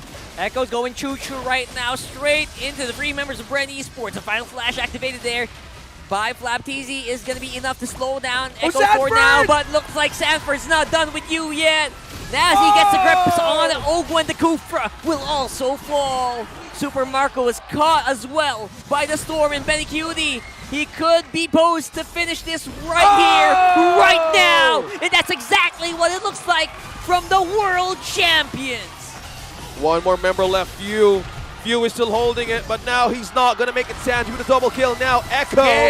Echo Express takes game number 3 in a dominating performance. Sanford with a flicker and a grab takes Ogwin, takes the rest of BREN, and now the world champs are 1 win away from advancing to the lower bracket finals. It was one of those moments where if you're a pro player, you know nothing was gonna happen, right? Sanford, they were getting ready to disengage. Sanford was like, nah, let's go finish this. And people didn't expect it. BREN didn't expect it. And it resulted in a very, very quick end to that matchup. Echo didn't. I think they half expected it. Because even Echo, you saw them, they were walking a bit away. But then Sanford was like, no, I'm flickering in. I'm getting this guy. And he got Ogwen. It forced the response out of BREN Esports, putting Echo in the situation to just win that fight. Flashy plays that requires flashy moves. That is clearly classic Echo. If you have a way, if you're confident enough, go ahead and do it. But at some points, they miscalculated, but at this point, they were winning, and BREN Esports didn't have any kills on the last minutes of the late game. But now, this is the world champs on a match point. Now, let's break things down a bit. Wolf, what happened to this game, and what made Echo stronger than BREN Esports? Mukhang walang momentum dito as Echo breaks it against BREN Esports and take it on game number 3. Paano nga ba nila ito ginawa? Well, dito natin dadaisik yan sa analyst. Ano nga ba si Midnight? And importante dito na ma-recognize na comfort ito for both sides, pero may inherent problem pa rin. Theoretically speaking, ang lineup ng BREN Esports. Number 1, I would say, ang naging problema dito ng BREN is na ubusan sila ng marksman and they were forced to pick up the Nathan. Now, with this Nathan pick, nagkaroon ka bigla ng early game problem kasi yung ginawa ng Echo is nag-build up kagad sila ng mga Radiant Armors. Nag-rush sila. And it's good kasi dalawang heroes yung nasi-shutdown. Basically, yung damage ni Few, pati na rin yung damage ni Super Marco, ay pwede mong negate. So essentially, ang kalaban mo na lang sa early game is yung damage output na pwede mo makuha mula kay Fanny. Pero ang dali lang din kasi nung sagot dyan kasi isang steel leg plates lang yung kailangan or yung puhunan ng mga players ng Echo ay mamimitigate na nila yung majority ng damage output ng BREN Esports. Although these damage sources naturally scale towards the mid and late game, problem is nagkaroon ng bubble yung Echo na parang pwede nilang isipin na itong part ng game na to ay hindi ganun kalaki threat ng BREN Esports. And similar to game number 1 na nakita natin nag-pop off talaga yung Echo, ganun din naman yung ginawa nila dito sa game number 3 na sinunod-sunod lang nila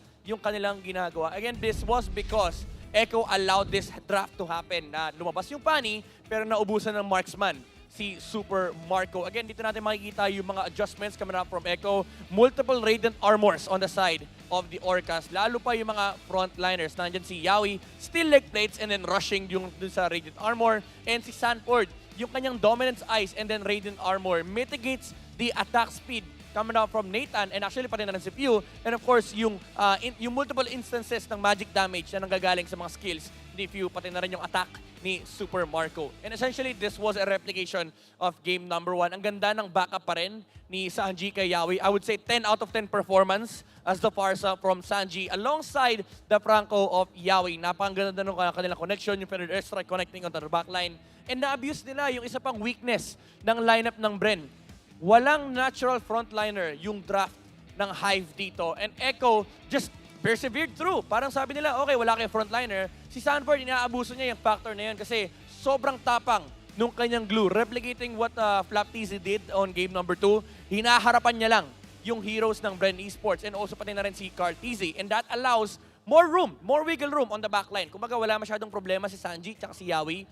Kasi every time na tatalon si Kyle TZ, nakahanda dyan yung mga kagat. If kita nila yung Fanny sa mapa, willing naman si Yawi i-commit yung kagat dito on other heroes. Basta na-hook, nandoon yung follow-up. Kaya naman makikita natin Sanji rito dealing the highest damage out of this game. And Benny Cutie had a fantastic time farming in this game. Napakataas ang kanyang GPM. And siya rin kasi yung late game insurance. And ang naging problema ng BREN, hindi na nga naging late game insurance. Umabot kagad tayo sa point ng late game ng Echo under 15 minutes. Kumbaga naramdaman kagad nila yung effect ng carry in this game. Kasi lahat ng pumapasok sa side ng BREN Esports quickly melts down to the damage output of Benny QT. Pero again, very important dito yung presensya ni Farsa on Sanji. Napakaganda ng kanyang naging performance, yung kanyang macro sense na minsan may mga time na sige, hindi natin clear yung mid wave, sama ako kay Yawi. Or lagi naka-push out yung mga minion waves and then nakaabang yung kanyang feathered airstrike. Hindi nga lang pang KS, hindi lang pang takedown ng heroes. Minsan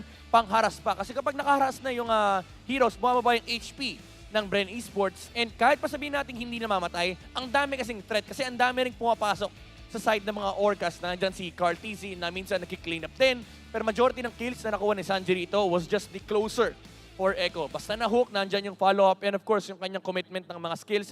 Yung mga stun connection para ma-control yung ibang heroes ng BREN Esports. Nakita natin yan kanina actually nung binabanggit ni Wolf kanina nung nag-overshoot yung Fanny, naka-ready yung combo mula kay Sanji. And again, yung presence lang nung hero na lagi siyang nakasama ni Yawi dito, lagi siya nagpa-participate sa mga team fights. Kasi alam ng Echo na kailangan nilang i-maximize itong timing na to na kung saan mitigated halos lahat ng damage sources na nanggagaling from BREN Esports. Kyle TZ played a great game still on the Fanny. Ang naging problema niya rito is nung nagkaroon na ng momentum yung Echo, tinambayan yung kanyang purple buff. Naglagay ng bootcamp yung Echo doon sa purple buff nung Fanny kasi purple din daw yung kulay ng logo nila. Pero anyway, BREN Esports, hindi na nila natulungan yung Fanny in a way kasi ang dami nilang kailangang isipin. Although meron silang Arlot, they have potential re-engage on Flapteasy. Main problem is, ang hirap lapitan ng Echo. Lalo pat ramdam ng BREN, kahit sinong lumapit sa kanila, nagko-commit kagad sila heavily with their resources. Hindi nagtitipid yung Echo. Pati na rin sa pag-invade ng purple buff, kung kailangan mag-clash, magka-clash tayo dyan. Kasi ang importante is, mas-shutdown natin yung Fanny. Again, mitigated na nga yung Julian, pati na rin yung Nathan. The only condition left for Echo to check on their checklist is mas-shutdown nila yung Fanny ni Kyle TZ. Even though nagkaroon siya ng magandang turtle steal kanina, nakuha niya yung kill dito kay Carl TZ, it wasn't really enough. There was such a massive lead on the side of Echo that they can just push through. And remember, they still had the carry, so may late game backup pa sila. Binabakit ko kanina na nakakuha ng kill si Kyle TZ. It felt like baka magkaroon tayo ng reset, pero again, Sanji with an amazing performance on the far side. Nahuli niya si Pew dito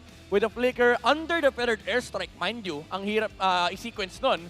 Kailangan maganda yung coordination ng inyong mga daliri and yung pag-shutdown niya sa mga backlines ng BREN Esports. And ito yung last moment ng game natin na nag-overshoot si Fanny.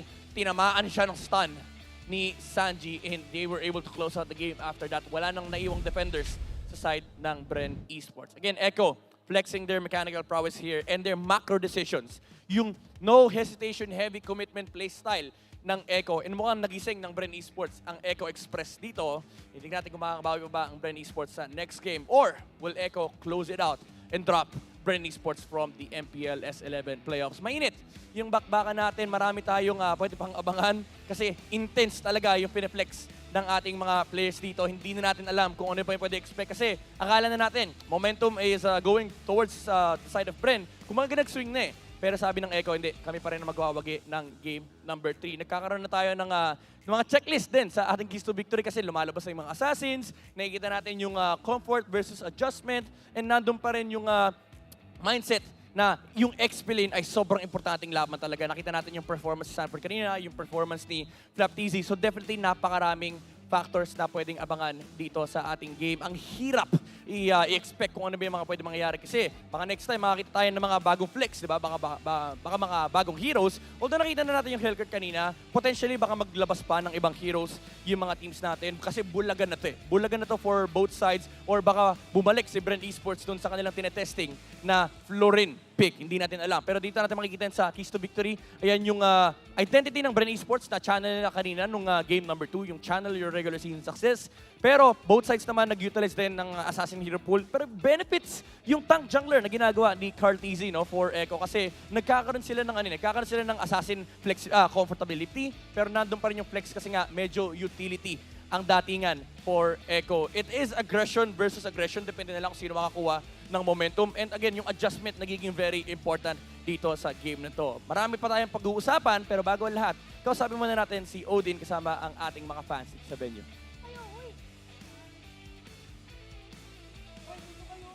Thank you, Midnight, for that wonderful analysis. At excited na kami dito. Kasama ko ngayon ang mga Orcas together with their cheerleader, Mima Dars. Dahil isa na lang, mananalo na ang Echo. Mag-ingay, Mima Dars. Let's go! Echo, Echo, Echo loud! Echo, Echo, Echo loud!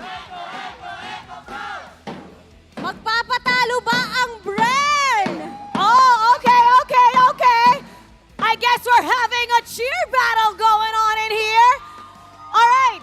Kailangan natin yung cheer number 1 na baon nyo. Are you ready? Yes, ready, ready, ready. B-R-E-N Esports, B-R-E-N Esports, B-R-E-N Esports, B-R. BREN lang! Malakas! Oh, Odin, what you got? Parang wala naman daw sila sa beat. Tatalunin niya ng Echo, di ba?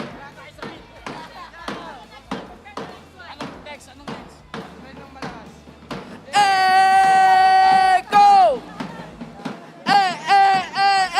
Oy, ganong now! Echo! Echo! May choreography kami. Ano naman sa inyo dyan, Ate Mara? Wow! All right, everybody. 3, 2, 1, go! BREN lang! BREN lang! BREN ang malakas! BREN lang! BREN lang! BREN ang malakas! BREN lang! BREN lang! BREN ang malakas! Odin! Ano na? Meron pa kami. Dahil marami kaming purple Orcas. Let's go, Orcas! Let's go! Let's go, Echo! Let's go! Let's go, Echo! Ay, wait lang, parang gusto kong ulitan. Sandali. Isa pa. Take 2. Let's go! Sorry. Nanonood si Madam Mitch. Ay, Ivy. nag-take Ayan, 2! nanonood si Madam Mitch. Galingan mo. Take 2. Okay, let's go! Let's go, Ivy! Let's go! Easy, Echo! Let's go, Echo! Laban, Echo! Let's go, Echo! E-C-H-O! Let's go! Woo! Woo! Meron pa ba kayo dyan, BREN?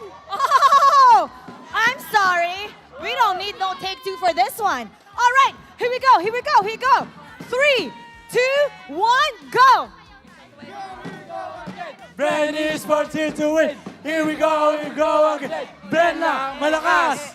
Here we go again. BREN Esports here to win. Here we go again. BREN lang, malakas. Oh! Ano? Then, what's up? Ay! Gawin mo ulit! Gawin! Hindi nila nakita! Yun na daw yun! Last one, last push dahil isa na lang mananalo ng Echo, di ba? Yay!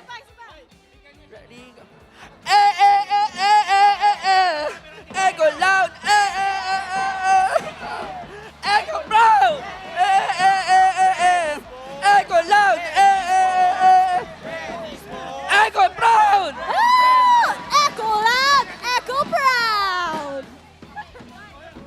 Okay! 3, 2, 1, go! BREN Esports! BREN Esports! BREN Esports! BREN Esports! BREN Esports!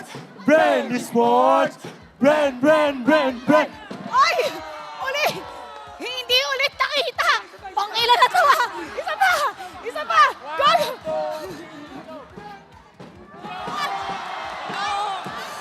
Oh! Meron kayo niyan? Meron kami yan! Andito si Mima Dars!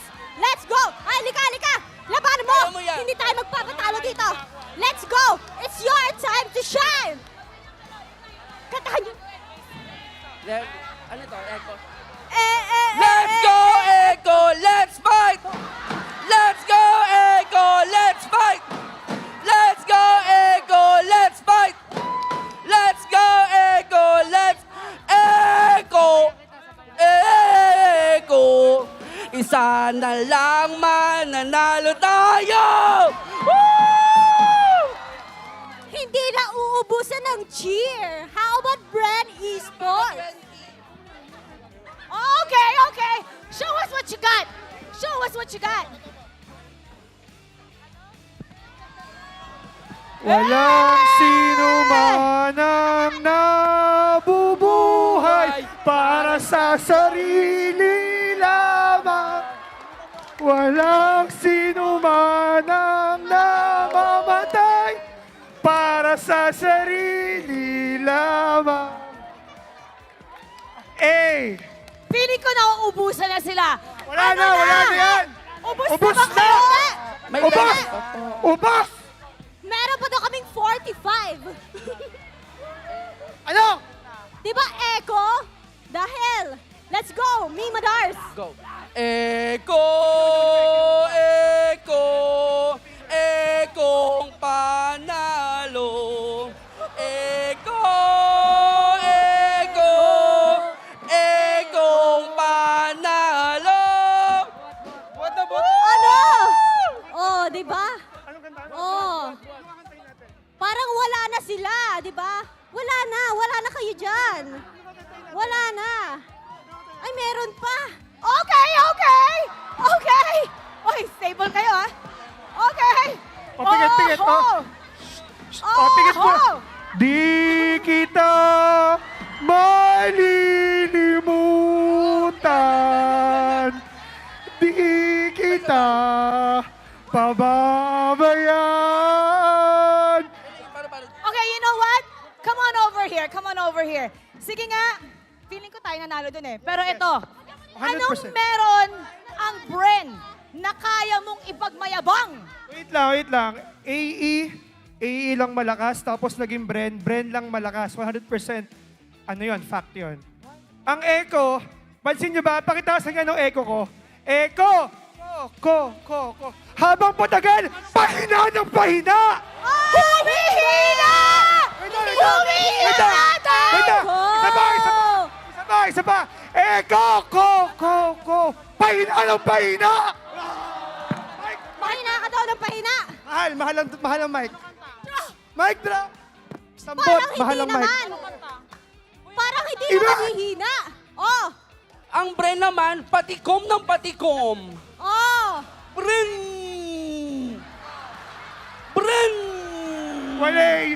Walay! Nawawala! Walay! Pero Pero ang Echo, buo! Wali. Echo! Buo! Let's go! Oh, ayan, oh. Yun daw kayo, oh. Yun daw kayo. All right. What you have to say? Well, kung walang Carl, walang world champion dyan sa kanila. Tama? Oh, saan ba nagaling si Carl? Saan ba galing si Carl? Saan galing si Carl? Saan galing si Carl? Saan galing? Alright, okay. Kaya nga natin pumunta sa casters. Grabe yung energy natin. Sabay-sabay natin sabihin na 1, 2, 3, casters! Pasok! Thank you so much, Mara and Odin, with an amazing crowd cheer battle that went throughout of everything. And just to go back on just what happened, the energy is off the roof, ladies and gentlemen. It's off the roof. I cannot fathom what I just saw. But that's the kind of energy we're going to get for the M5 World Championship. I'm just glad we have medics on standby. I'm very happy that, we have a lot of security here. Yeah. But I just got to say, that this season, we are starting to grow this awesome cheering community in all teams who is just ready to do a friendly battle.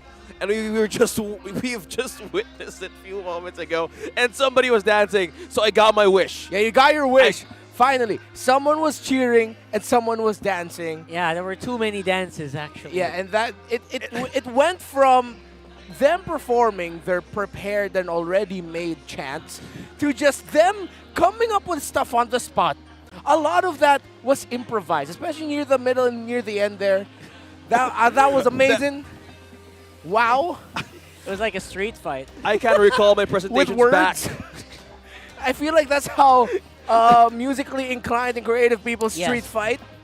Not with fists, but with words, with bars, dance moves. That was a trip. I'm not dead, right? No, you're not. Like I didn't die and I woke up in a different. Like pinch me. I'm alive. Okay, I didn't die and like go off into a different universe. All right. It felt like I was flying there for a moment. What's happening? It felt unreal. Those were the flashbacks of your grade school last-minute performances. Yes, exactly. That's what I remember those from. Yeah. Or those performances when you're like 7 years old and your mom goes up to you, hey, son, so your we're classmates fighting out pushing for like, you in front. Yeah. Do something. There's a 1,000 peso prize for the best dance. So, son, you're going to go dance and sing. Even though I know you don't do that. Get that 1,000 pesos from Tito right there. Yeah. Do not put shame in your family. Yeah, Go ahead. What a trip. That's what happens in Christmas Day, folks. Oh, it's still like around roughly 4 minutes away from the draft to start. The team's still recalibrating, talking about what needs to be done because, well, for BREN Esports, there needs to be a recalibration somewhere in terms of how they want to play if they really want to force this game number 5, the drafts, overcautiousness and an aggressive lineup, them not being able to reach Sanji. I think BREN Esports might actually shift one of their prioritized bans here against Echo. If anything, they might end up opening up the Yu Zhong. Oh yeah, it has been banned all throughout the matches that Echo is going up against a different team. So probably now they could actually use that in their own way. Because at this point, we were expecting the Fanny and the Kufa to be more aggressive as a normal combo would do. So maybe now, if instead of being cautious with Echo now being on match point, maybe they just need to go all in. For me, it is going to be maximum comfort for BREN Esports. If they have to be on maximum comfort, because we saw Kaltizi, I have to be honest, he was kind of slipping there. He slipped with more than a few cables in that Fanny, which should not happen. And for that to not happen, you need to be in a hero where you're super duper comfortable with and make it happen for BREN. Something tells me that they set up that Fanny really good. And it has been banned in game number 2, so possibly they were trying to give out the comfort picks. Who knows? And in Kyle Teasy's hero pool, Lancelot could still be used. What more possibilities could show here, Ren? Or what would be the possibility for Kyle Teasy to be utilized here in this game? Like in terms of his heroes? Yeah. Well, I think we already saw a good amount of it.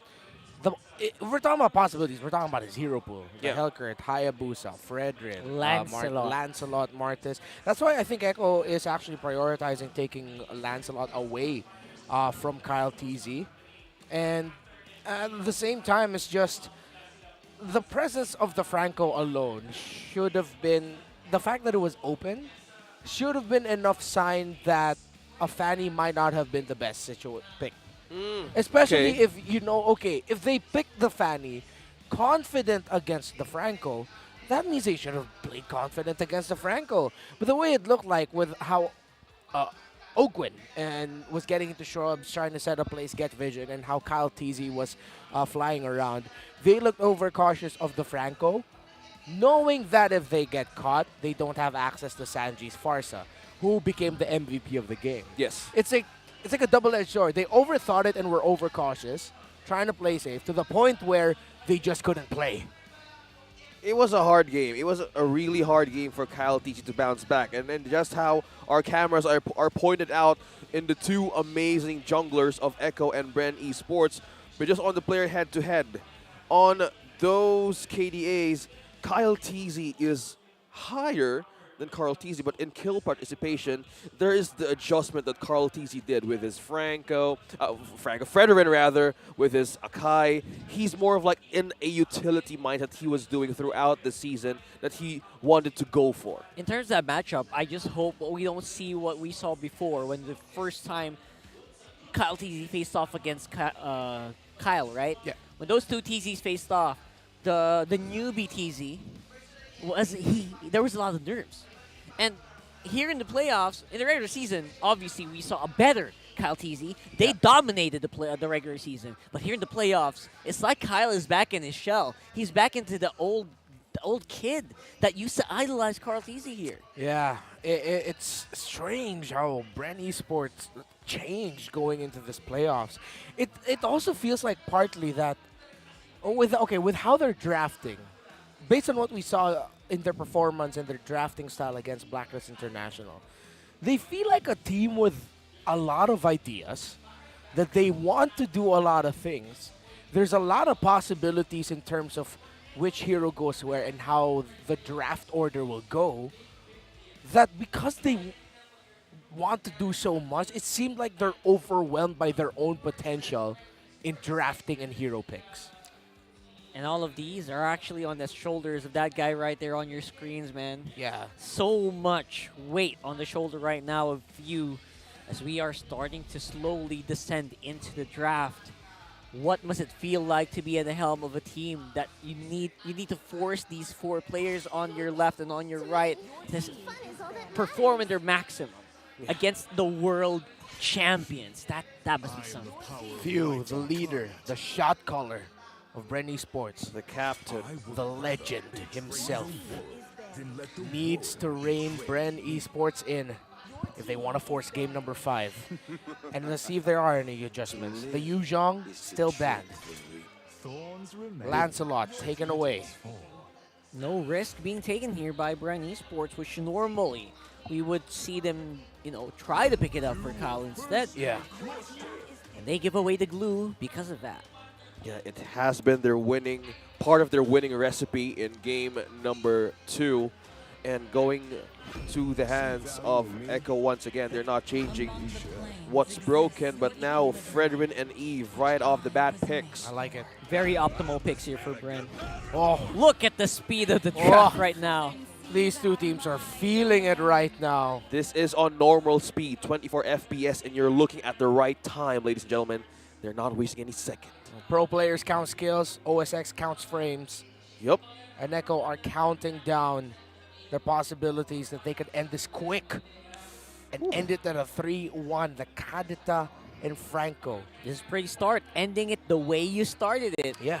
Right? These are the exact picks that we saw from Echo in the first game of the series, which won them that game in a pretty convincing fashion. Could this be a carry, though? There's an Eve. Will this be their prio pick of BREN Esports before they head in for the second phase of banning?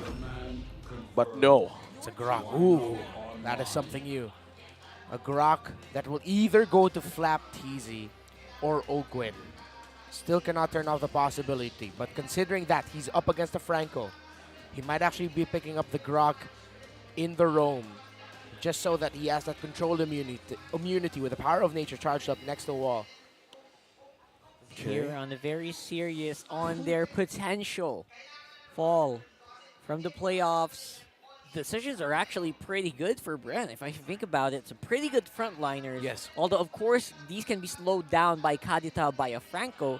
They can be very decisive with these frontliners. They just need a good follow-up hero, maybe a Beatrix, maybe a Melissa, someone to protect with this real-world manipulation as well. Oh yeah, marksmen are on the ice of BREN Esports on their 4th ban, but while Echo has trimmed down that option for Kyle TZ to use that Fanny once again.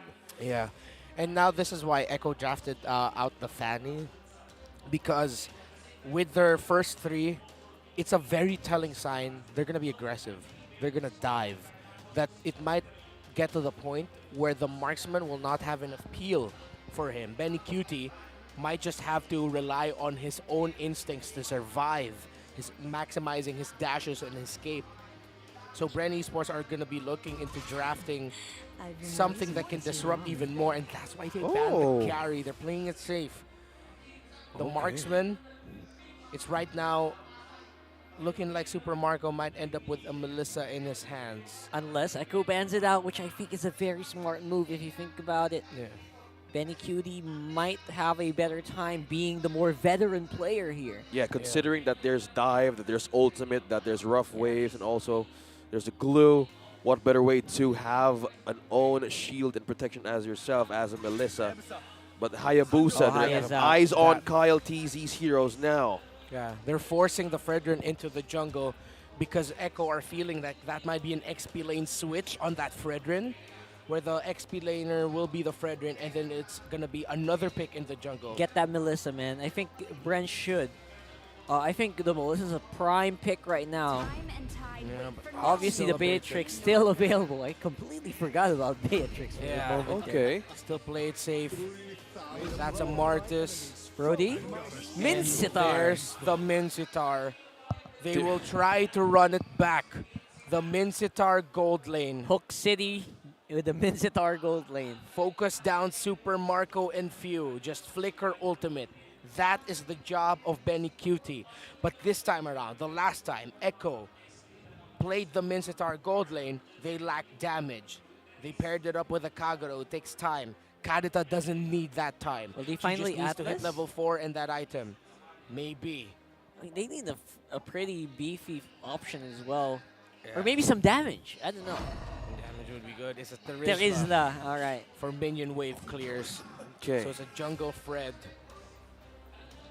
Okay, still looking good for the XP lane on Flap TZ.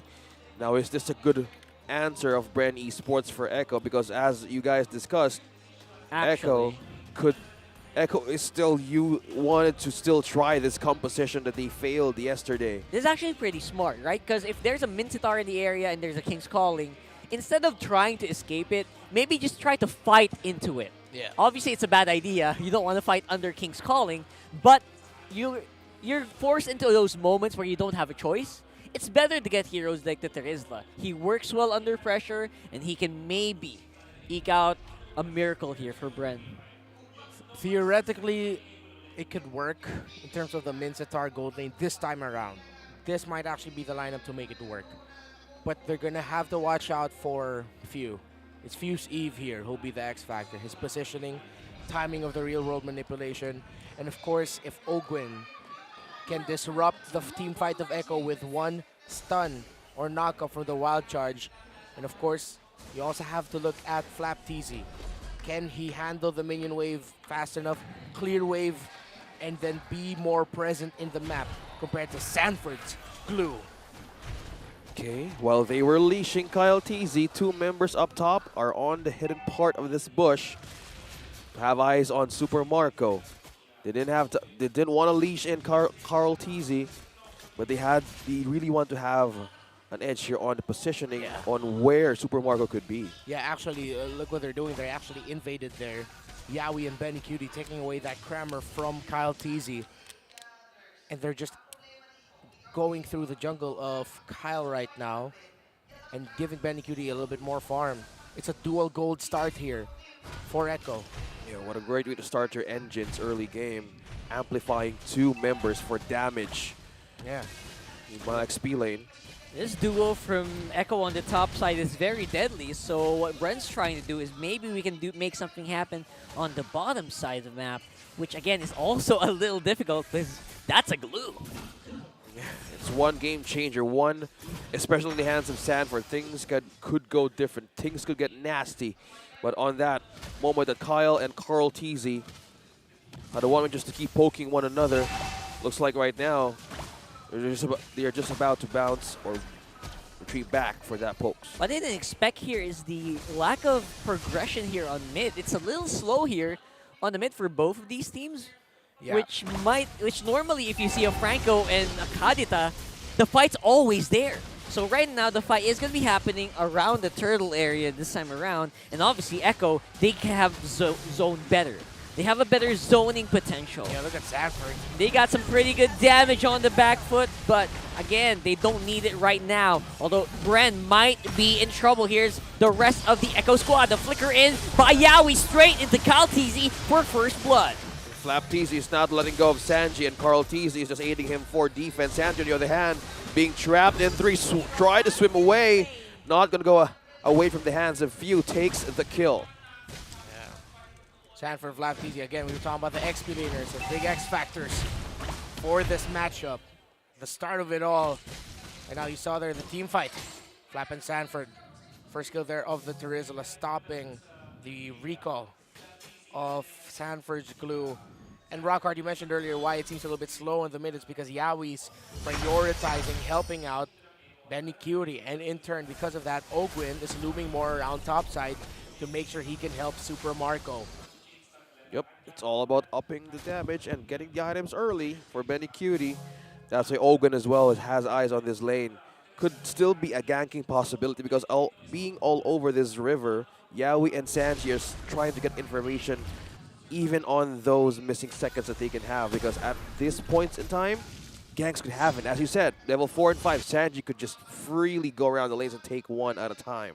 Yeah, you can actually kind of feel a very fragile balance here, right? It Yeah. seems like a bubble is about to pop anytime. Like, it's just a matter of who's gonna make the first move here. Yeah, the first big team fight between these two, potentially in the second turtle, will be devastating. Multiple deaths, at least 2 on each side potentially is what I'm looking at here. Okay. Right, and again, no one's getting caught by the breath of the ocean. No one's getting hooked yet. So maybe that's why, right? Yeah. We have to wait for those moments before anything happens for Echo. But for BREN, they are trying to play the waiting game. Okay, waiting for the right time to strike. Still a good discipline. With the M2 World Champs, now the second foothold is up. Carl Teasy and Sanford trying to pull one in. Flap Teasy, though, in the middle. Oh, seems to be very happy to go and take it with a penalty zone. The Carl Teasy will still secure the first turtle, or second turtle rather, of the game. And we do see that BREN is starting to have second thoughts here. Echo, they're starting to really dominate and snowballing into this fight. And this is exactly the fight that you're looking for, Reptar. You mentioned it, Rockhart. The bubble could burst anytime, and there it did. At least 2 deaths per team. Sanford and Yawi fell. In BREN, they lost more. And it was a late entry by Benny Cutie to the back line of BREN Esports with a King's Calling, securing a double kill for himself. That really put the exclamation point in that fight in favor of Echo. Yeah, the close encounters right in front of Benny Cutie. Hook will miss. They just in par on getting that Lethal Wanderer in. Regen, Kyle Teasy is on with the movement, but they haven't spotted Yawi yet. Just at a point, they're going for the laning, but this is just Yawi looking for the right time. That's Bloody Hunt connecting to Kyle Teasy. Oh, there it is, and that's going to be, I think, Kyle Teasy going down again. Before he can do anything in the fight, he is taken out by BREN, and by Echo rather. And it's going to be Yawi, who's on position. He's on the conceal. Ooh. He misses on the hook. Sidestepped by Super Marco. Item update, Benny Cutie with a Demon Hunter sword already on this Minotaur. Looks back, Ogwin, look at the damage of the Ogwin! Oh boy. Cutie. Walking down the rock! This is why you pick up that Minotaur gold lane Oh my goodness! Yowie's on the bush. Hook Yawi's City. buddy Yowie. Hook right in. City! And there it goes. It's a good Gwen. cancel with a wild charge, but they're locked in. And there it is. That is the reason why we are looking at Minstar gold lane for the second time in this tournament. Oh, Sanji managed to outlast and outplay. A regen. Passive helping him out there. All right. Oh, Benny, look at Benny. Oh, that was a beautiful flicker out, but in the end, it was actually Few who was in trouble. And there's the counter attack as well. Coming in from both of these teams. It's a slaughterhouse here, ladies and gents, at 6 minutes in the game. We will see that Yowie is boxed in. He's got nowhere to go. Kaltizi, though, he's going to be able to take him out. Sanji, will he have enough damage to clean it out? He does not have the rough waves. Oh, sidestep by Ogwen. San Duo coming in right in the turret. Ogwen still Oh my lives. goodness. It ain't Ogwer till it's Ogwer. Ogwen yet again surviving. Well-timed stun with a wild charge. And that was just the second time. Look at that. Ultimate dropping into Sanford, still sustaining. Kyle TZ, Appraiser's Wrath. Still survived it though. Yeah, with all of the scraps that we saw topside, Echo secured the last turtle of the game for themselves comfortably. And now Benny Cutie's in the bottom lane alone. Again, I mentioned it earlier, this is the draft to make this Minzitar gold lane work. And so far, it's working. But BREN Esports, they can counter punish. They just really need to watch out and time for their entry because Benny Cutie playing with his hero, doing his signature late entry play is devastating for BREN. Oh, they need to have the good sight here on who's to catch on Echo. Meanwhile, down bottom, there could be a trade here. But no, Kyle TZ versus Carl TZ still doing it. Out in the middle. Yep, Battle of the TC still. No assassins available. But they are actually very, very deadly still. Oh, they couldn't get the hook in. No, it was Too many far. hooks to watch out for here if you're BREN Esports. Yeah, there's 2 hooks and 1 mermaid submerging into the land, and that's just bursts right into your land. Sanji, glad that he's not up against those 2 fishermen. But right now, it works very well for Echo. And that's why, again, BREN Esports are so cautious with their lineup, with how they want to play this. Counter punch will be their key, or a surprise setup coming in from Ogwen, set up for a nice real-world manipulation, set up for Super Marco. Setups on setups. But is it them starting or them countering? The timing of the setups for BREN also is what to look out for. But because of this, because of the lead, because BREN knows that if they lose here, it would be devastating, Echo will rush the Lord, get it without a problem. And there's the hook. It's going to be go time here, folks. There goes the penalty zone, but it is a huge rough waves combo here. Ogwen with the knockoff. Echo still standing strong. Ogwen might actually be in trouble. He goes down. That's a double kill for the GOAT. Make it a triple for Carl TZ. Decimated was the lineup of BREN, the young GOAT. 7-0-2. Again, perfect entry by Benny Cutie on the King's Calling Minzitar. And of course, Sanji with that knockup, Breath of the Ocean. 3 of them is what he got. Kyle TZ being hooked in. Oh, there's so many hooks, there's so many grabs for Echo. With that point happening all over again, you need to have a good defense to hold the line. And as you said, who's going to react first? Will they overload Echo to make those mistakes happen? And that's where the time to strike back. This game might be going way too fast. Way too fast for BREN's comfort. They want to slow this down, make it an even trade. But so far, Echo, they're actually ahead by quite a lot of gold. 8,000. Struggling is this Beatrix against the Minzitar. And if you replay, go back into the draft. Once that Minzitar was picked up by Echo, you saw the wins on the look of Super Marco. He knew how much difficulty he'd have in this game. It's as if Super Marco foresaw the future. And exactly that's what's happening. We've talked about Carl Tusok. This is Benny Tusok now. Talking about the blade being passed on to the members of Echo. Which somehow turned into a spear. into the marksman of all roles, right? I mean, With a sharpened, deadly tip. the last guy you would expect the TZ blade to go to. Benny QTZ. Benny Q2 Is this the evolution from TZ to QD? but at the end of the day, he is still the Storm King of Echo. And BREN Esports, all they can do is watch, try to get vision as the world champs are creeping closer and closer to victory. Benny Cutie has rapid boots.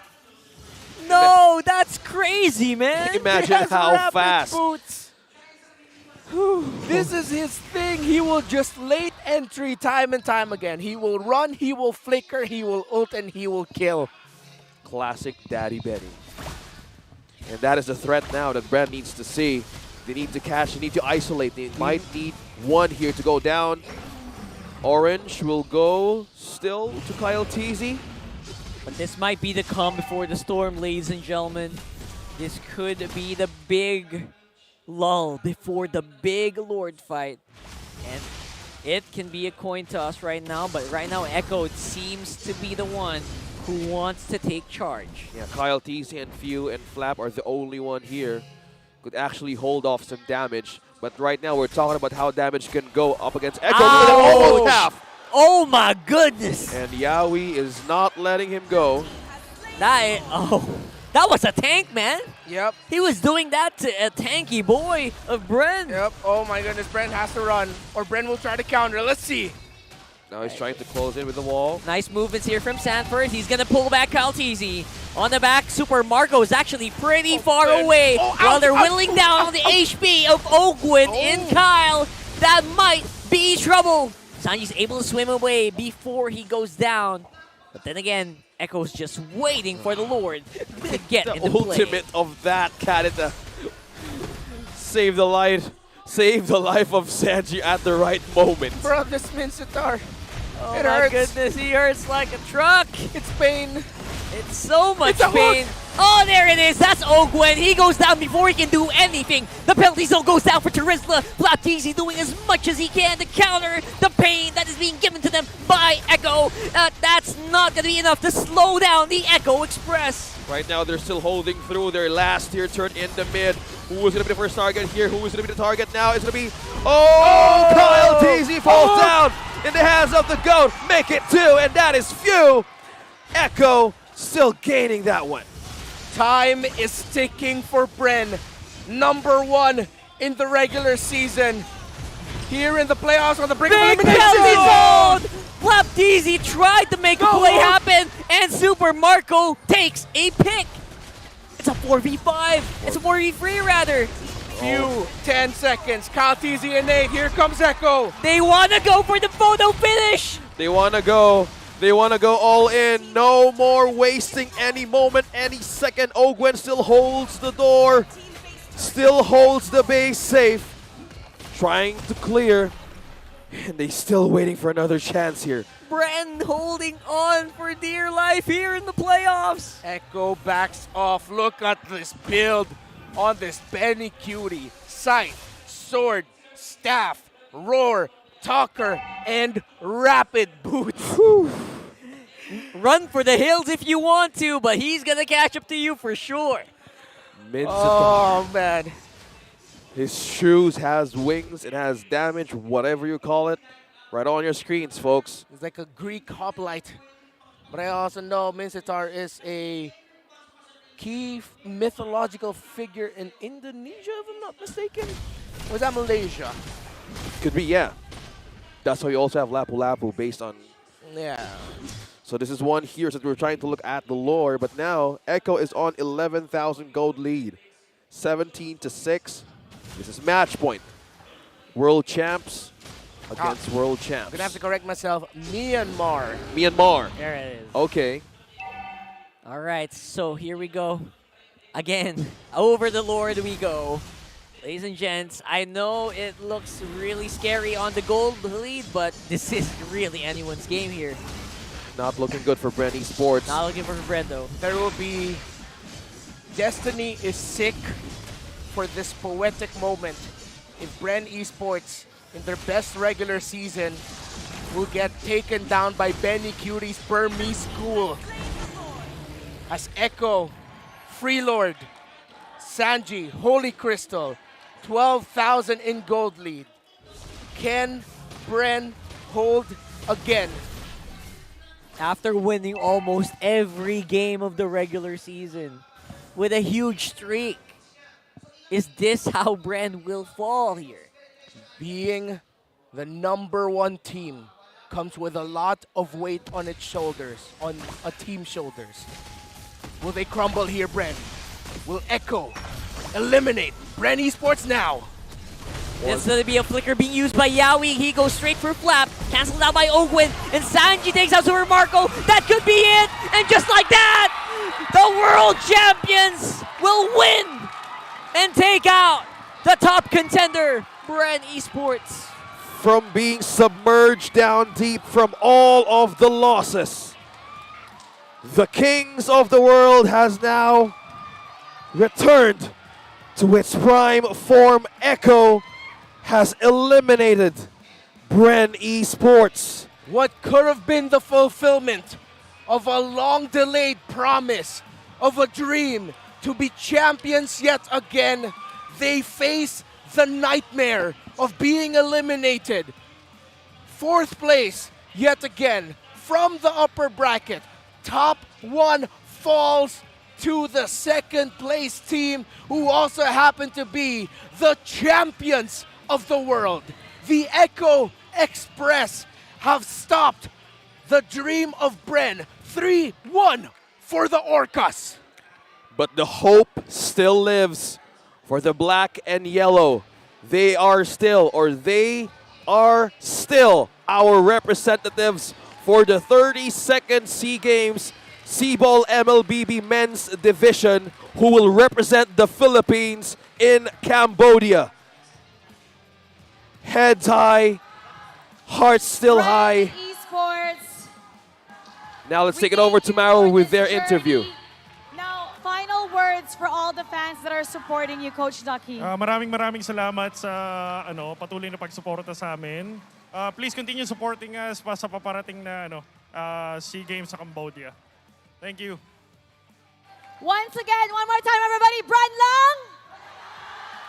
You wowed us throughout the regular season, and we're waiting for you to come back even stronger in Season 12. Thank you so much, Coach Ducky. You may now take your final bow and walk towards the fans.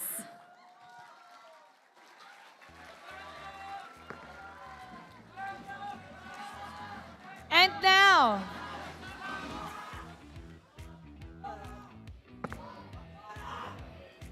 BREN Esports. Give it up, everybody. They fought hard throughout the regular season, sweeping their opponents. But it's now time to say goodbye. And our winner, Echo!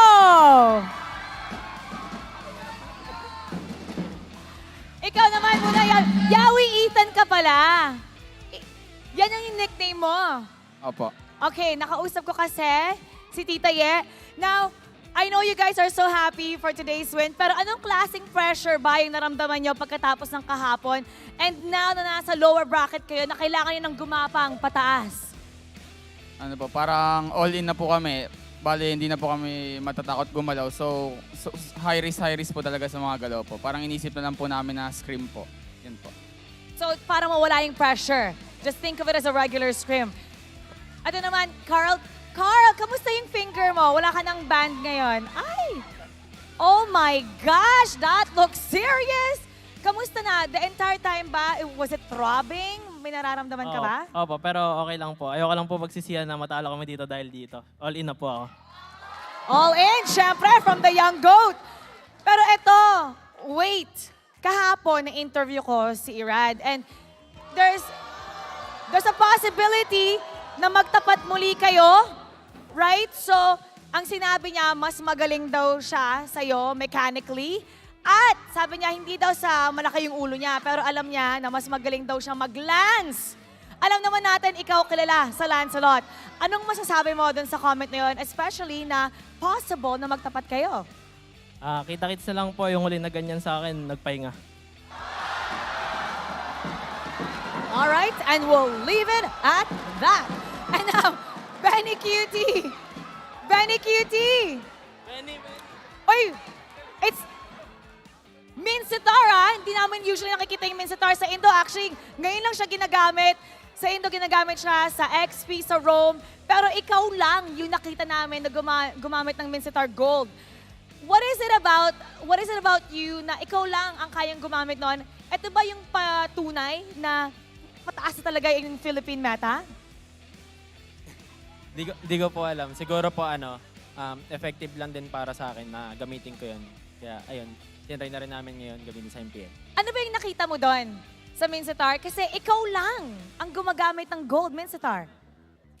Secret po. Secret! Now, the people are happy. I don't know if you guys saw the cheer that the Echo fans made earlier. Anong gusto niyong sabihin sa suporta na binibigay nila sa inyo? Maraming salamat sa pagpila ng maaga. Pagpila ng maaga and sa pagsigaw niya, thank you. Susuklian namin ang panalo yung suporta niya. Thank you din sa mga maaga pa pumunta. So yun, supportahan nyo lang kami kasi gagawin namin best namin. Tapos, sabay-sabay tayo mag-iawis food up.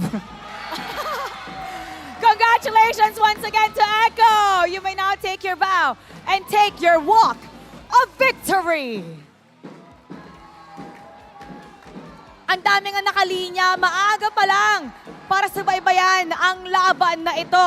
Once again, everybody, Echo loud! Echo is doing it right. We're gonna break that down for you. So balikan tayo sa ating casters. Pasok. Thank you so much, Mara, but that interview is just spicy! Sheesh!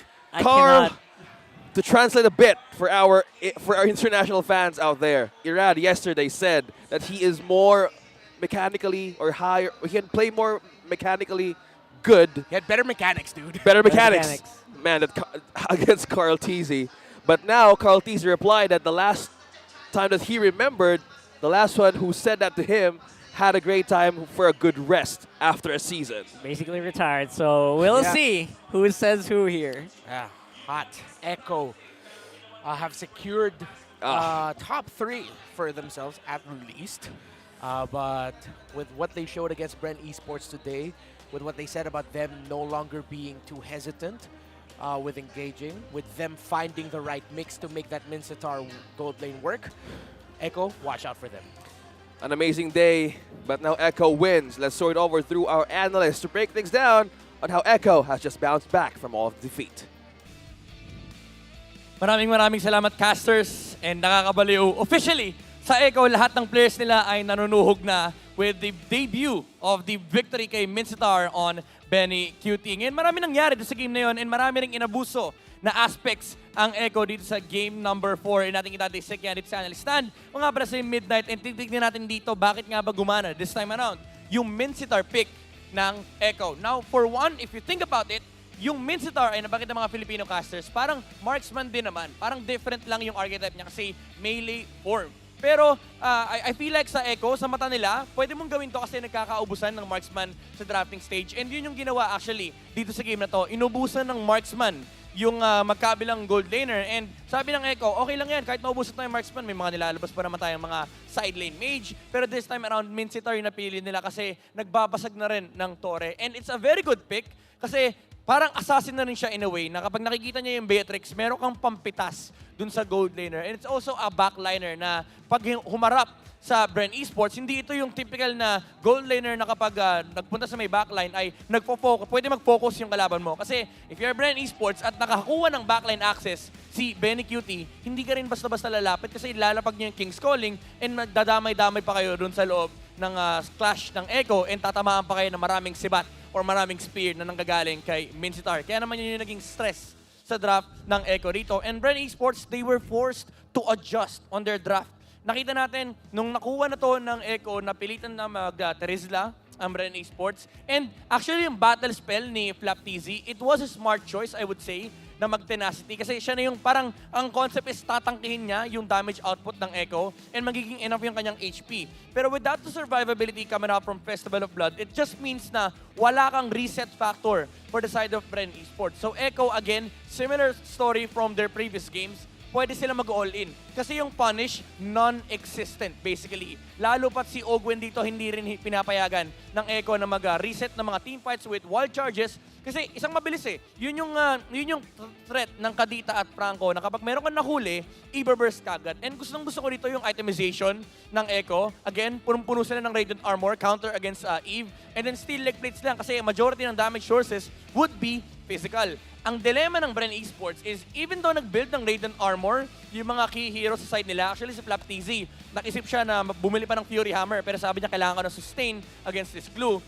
Bumili sila lang Radiant Armor para lang ma-counter yung continuous, constant magic damage poke na nanggagaling kay Sanford para lang mabawasan yung peel effect ng Echo. Ang dilemma is, meron kang multiple source ng magic damage side ng Echo. Meron kang instant burst and meron kang multiple instances. So parang ang hirap para sa buhay ng BREN Esports to itemize against the early game strength of Echo. Kasi iisipin mo, kailangan mong tanggalin itong mga factors na ito eh. Kasi ito yung mga nag-aalaw kay Carl TZ na ma-abuse yung decimate sa early game. Kahit pa sobrang lalaki ng HP nyo, hindi nagmamatter yan. Kasi nandyan yung burst coming down from Sanji on the Kadita. And hindi nga sila nakabuild ng Athena Shield. Kaya naman umabot tayo sa point na naging malaking problema yung Minsitar ng Echo. Ito yung effect na meron kang ganitong klaseng hero. Again, na-discuss to yesterday na conceptually, it's a fighter assassin. Pero in a way, para din siya marksman because of the natural build-up. Pero kung titignan mo paano nilaro ni BNQT yung kanyang hero, laki siya nasa bush. Pag nakikita niyo yung Beatrix na nasa kabilang side ng mapa, tsaka lang siya nagpa-farm ng mga minion waves. Pero insta-clear kasi,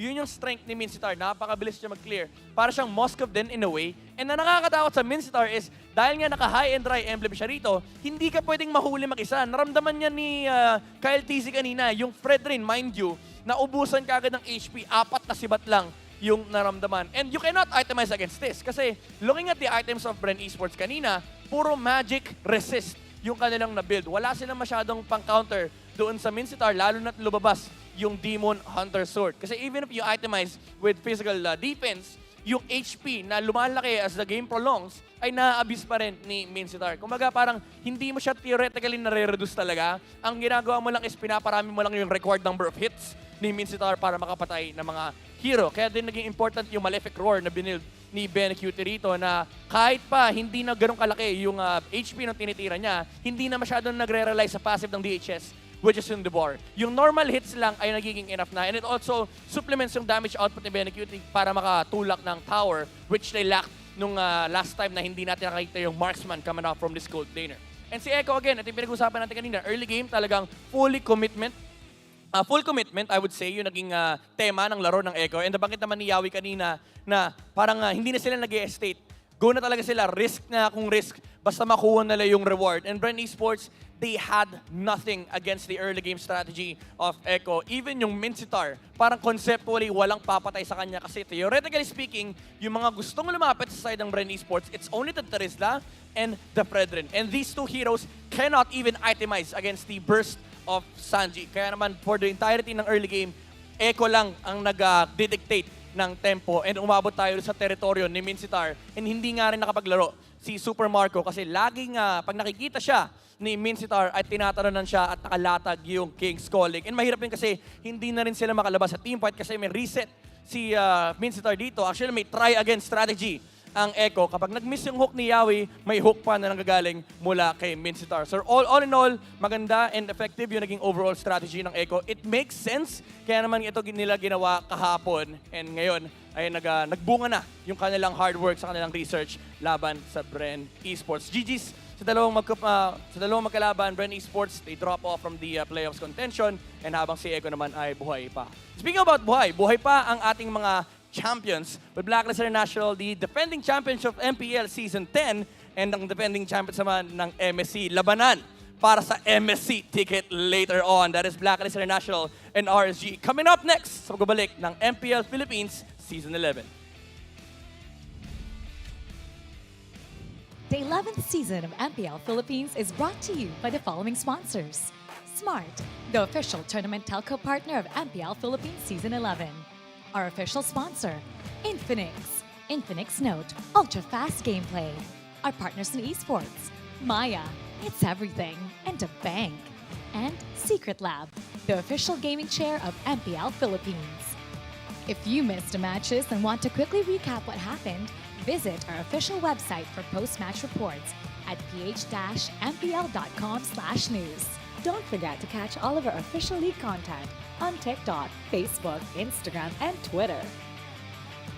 To ensure the quality and fairness of our games, MPL Philippines is also monitored and supervised by the Games and Amusement Board.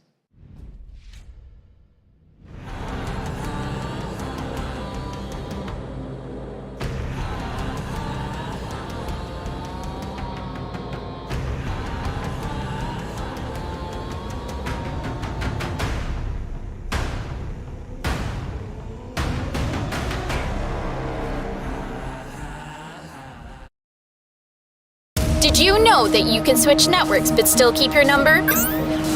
Now you can go with the Philippines' fastest and best mobile network. All it takes are 3 easy steps. First, secure your unique subscriber code from your current provider. Visit our website or any smart store near you. Lastly, activate your smart MNP SIM and you're ready to go. Unleash the power of the Philippines' best mobile network. Switch to the power of smart. May kiklaim lang po akong remittance para kay Joko Martin. OTP? Eh, wala eh. Eh, paano ko mabe-verify na ikaw si Joko Martin? Ito. Grad photo. Ako yan. Di pwede yan. To government ID. Oh, driver's license. SSS. Walang pirma eh. May birth certificate ka. Meron.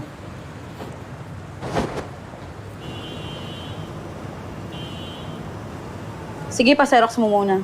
2 copies.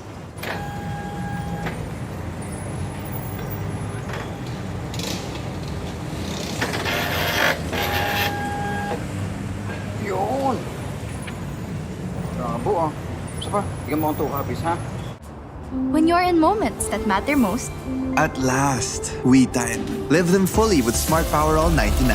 for 99 pesos, get 8 gigabytes of all-access power. To play, To laugh, to love, plus unleash TikTok. and only text. Live in the moments that matter most. Today, with Smart Power All 99.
The word to describe him is makunats. Sanford naman, ang talagang pwesto sa backline at inaabol niya yung mga members doon. Pero si Nats naman, talaga ang pwesto. At natira, 4 ang kasama niya. Ang tawag kasi namin sa kanya kapag naglalaro siya is Nats Entertainment. Darito na riwal may panipilis sa dumating yung turtle natin sa Gens na Slay! Si Ryzen 10 nila kami dito sa ating game! Daming lights dito ni Tabis! Sa mga katakas, basta-basta, yung mga naklikan, both for the wins!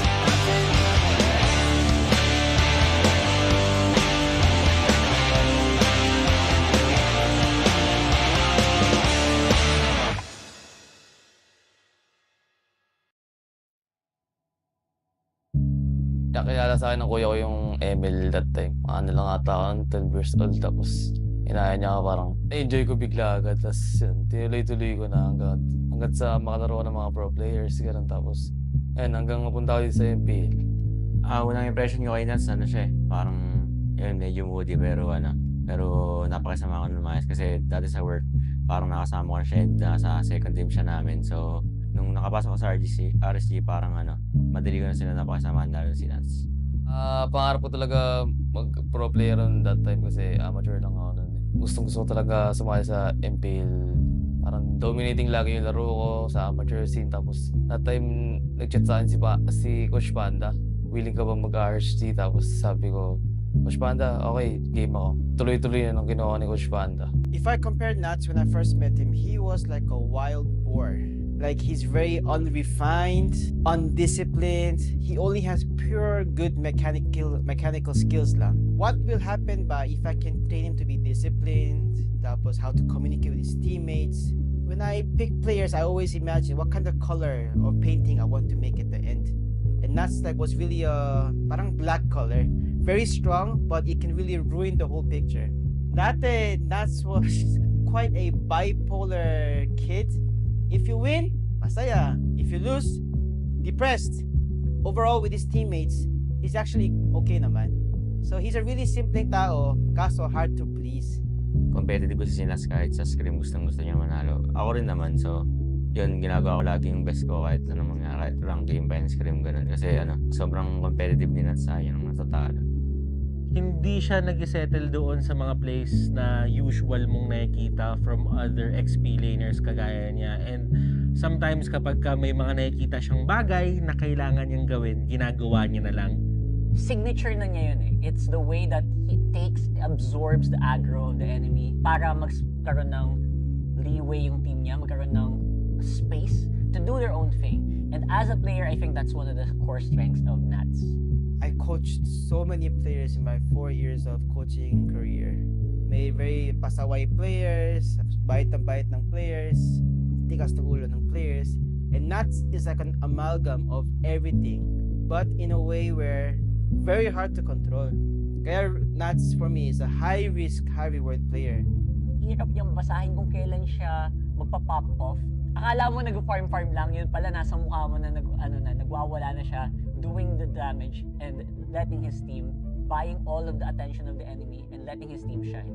I think Nats is a diamond in the rough. Na kahit nakakuha siya ng MSC Championship nakakuha na siya ng MPL Championship niya, I think ang taas pa ng potential ni Nats na mag-mature as a player. And sa totoo lang, sa mga nakikita ko sa kanya, parang if ever man hawakan niya na maging team player siya, tingin ko dun talaga natin makikita yung prime Nats na hinahanap ng RSG fans. One aspect of Nats that I really want him to improve on is yung maturity niya that comes along with his mentality. Like I said, Nats is a very competitive player, so he has lots of expectation to his teammates, but not in a toxic way, in a very competitive way. Mature na ng konti. Pinapakinggan yung mga sinasabi niya na Nats, mali ka sa ganito. Okay, coach. Copy, coach. Mali talaga ako niyan, coach. Parang naging good communicate na kami. Hanggang sa, yun, parang tituring ko siyang kaibigan. But like I'm told him is that patience, because it's all about growing up and maturing din, because this is all part of the process. I would like to see a more mature player in Nats. Na parang hindi naman din kasi siya kukunin talaga ni Panda or i-retain ni Panda nang wala siyang nakikita. So, all in all, I think it's the maturity and the consistency of a player. Yun yung inaabangan ko kay Nats this coming Season 11. Anong nagbago? Talagang sobrang lahat ng galawan mo, napapawaw kami. May sinabi si Coach Panda na ano eh, pag-mature daw ako this season eh, di, try ko. Nats, 4 na season tayo. I got you when you were just literally a baby talaga. And then, andito tayo after we won our MPL tsaka MSC champion. Marami tayong bagong adjustments, pero we're trying our best to defend the MSC title again.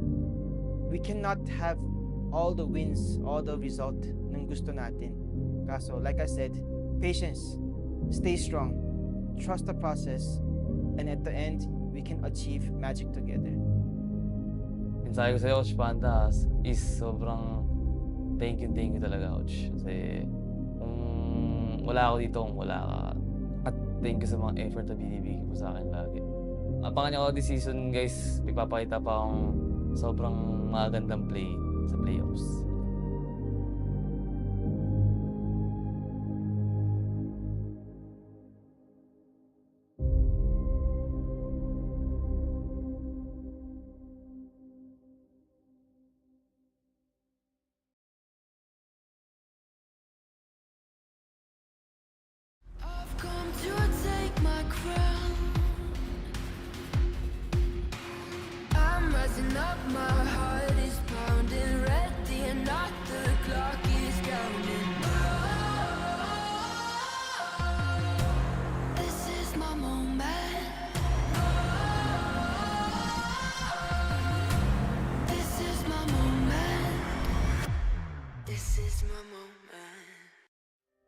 Hi, ako nga pala si Sanford Binuya na mas kilala sa pangalang Sanford. Ako nga pala ang explainer ng Echo.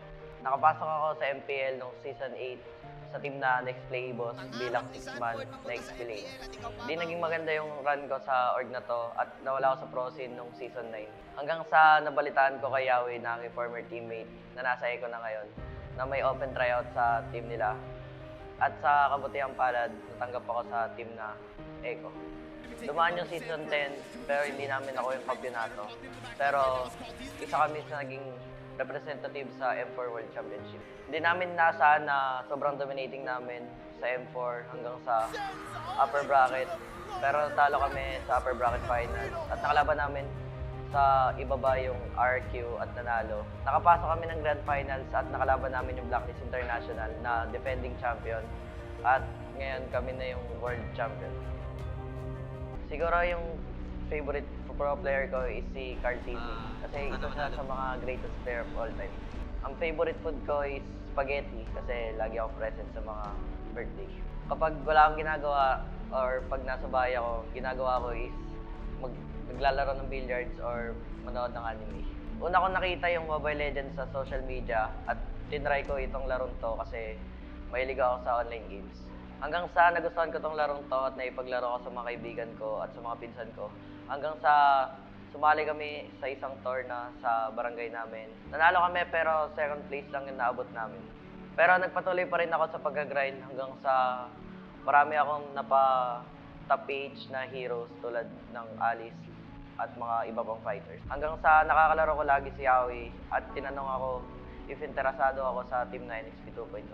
Tinanggap ko yung offer ni Yawi dahil gusto ko rin makapasok sa team na to at maging pro player. Bago ako naging pro player, isa sa mga naging struggles ko is internet dahil naka-data lang ako sa panahon na yon. At yung cellphone na ginagamit ko is low FPS at hindi pa sa akin. Kaya wala rin akong oras na makapaglaro masyado nun. At the same time, nag-aaral ako nun. Ngayong pro player na ako, pinakamahirap na nangyari sa career ko. Isa habang naipag-compete ako, pumanaw yung tito at lolo ko habang naipaglaban. Bago kami pumunta sa Indonesia para may pag-compete sa M4, stop yung papa ko at ginusto ko mang hindi pumunta pero sinabi sa akin ng magulang ko na pumunta ako para sa pangarap ko. Masakit nun para sa akin, ginawa ko na lang siya motivation at doon nakuha namin yung M4. Salamat sa pamilya ko na sinuportahan ako sa career na pinili ko. And sa mga fans ko na sumuporta sa akin mula umpisa hanggang ngayon.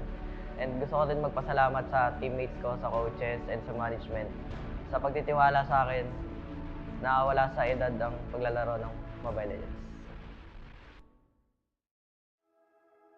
Ako nga pala si Renny J. Ang role ko dito is fighter from Blacklist International. Nag-start ako mag-Mobile Legends nung nakita ko sa pinsan ko niya, laro niya. Tapos, yun, tinry ko siya muna nung una, pero parang hindi ko siya trip nung una pero galing kasi ako sa larong dating Dota. Nadadala ko siya sa ML. Hanggang sa naging isang araw, pagising ko parang competitive na ako. Kasabayan ko pa sila Edward nun Pero ako yung top 1, tapos sila Edward yung kasunod ko. Kasi kami magkakagrind nun. Hanggang sa ngayon, dito na ako sa Blacklist. Talaga nag-start pa lang ako, si Haji talaga. Talagang wala pa ako sa pro. Tsaka kasi si Haji, nakakalaro ko siya dati sa rank games. Isa din siya sa kasama ko sa pagpapataas ko ng stars. Kasi si Haji yung yung parang pinakabatak dati na pro player Kaya sabi ko, idol ko to kasi lahat ng role kaya niya. Yung iba ko pang games na nilalaro is volleyball. Kasi nung dati wala pa namang mga ganyan ML. Tapos Dota pa lang dati. Mahal kasi sa computer shop dati. Parang wala pa akong pambayan. Ano bang ginagawa ko ngayon pag di ako ML player?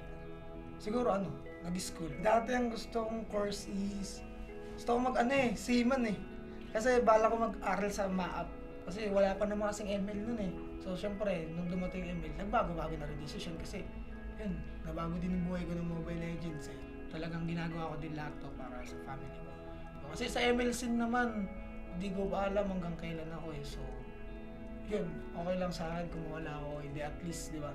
May napatunayan tsaka meron na mga napunta. Siguro nabuo yung Bataan Boys connection na yun nung yun nga, kasi sabay kami ni Edward talaga dati nag-grind.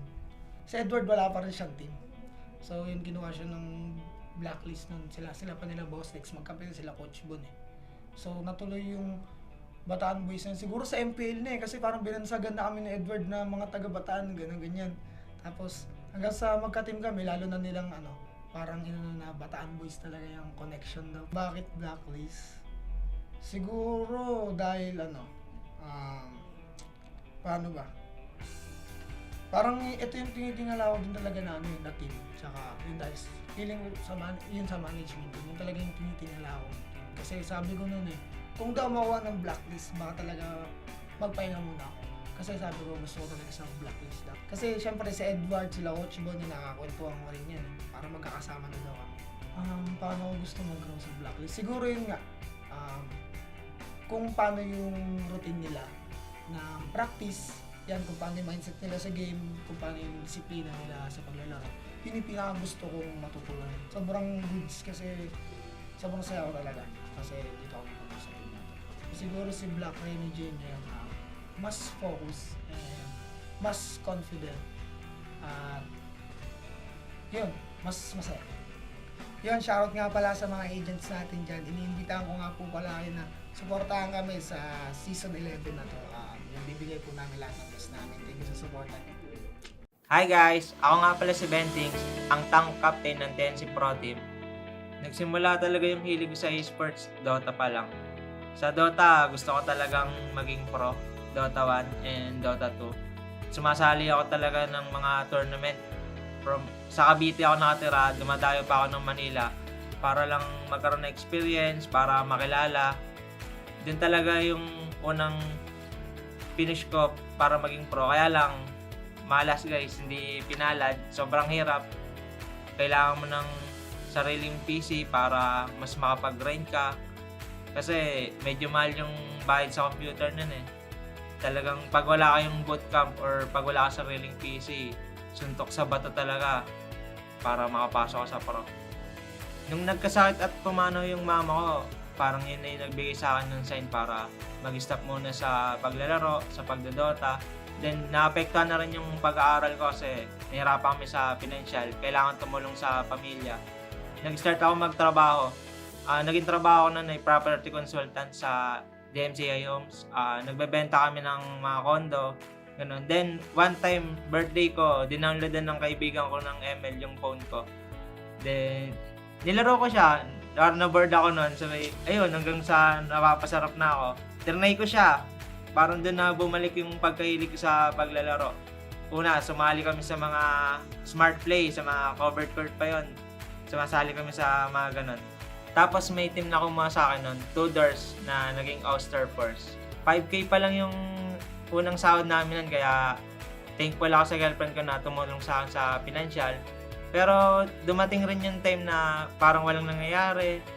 Kasi sobrang sugal talaga ng pag-ML eh. Hindi mo alam kung magsasucess ka or kung magiging pro player ka kahit anong course mo. Dumating sa time na yung girlfriend ko gusto na pagtrabahuin sa ibang bansa, yung pamilya ko. Kasi hindi natin sila masisisi, concerned lang sila. Kasi yung dati traditional talaga na magtapos sa pag-aaral, tapos magtrabaho sa ibang bansa, magtayo ng business. Dumating na sa point na halos wala nang sumusuporta sa akin, pero pinush ko pa rin siya. Sabi ko, papatunayan ko sa inyo na magiging pro player ako. Babawi ako sa inyo. Thank God dahil nakapasa ako nung season 8 sa TNC. Kahit 6 man lang ako nun. Going to season 9, nagulat ako. Ako pala yung magiging captain. Tapos isa na ako sa main 5. Parang sobrang thankful ako sa management na sa tiwala na binigay nila sa akin. Kahit marami mas malakas sa akin. Tapos hindi ako masyado nakapaglaro nung season 8. Sa akin parang nila pinagkatiwala yung mabigat na obligasyon ng pagiging captain.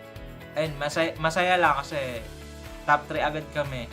Unang magkakasama pa lang namin. Kaya lang malungkot kasi isa na lang MSC na. Pero natanggap na rin naman namin yun. Yung isang pinaka trophy ko doon na natanggap yung nung fiancé ko ngayon na si Dayan.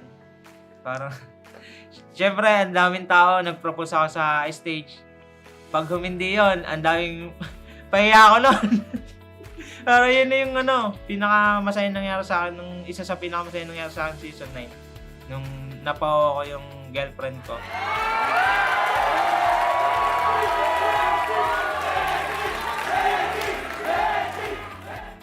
Tapos ito na guys, season 10, season 11, back to back top 8. Awit guys, mayroon siya tanggapin pero kailangan. Sabi ko nga kay Miss Mara guys, hanggat may MPL, hanggat pinagkakatiwalaan ng TNC, pipilitin ko mapa-champion ng TNC. Kasi sila yung nagtiwala sa akin simulat sa pool pa lang.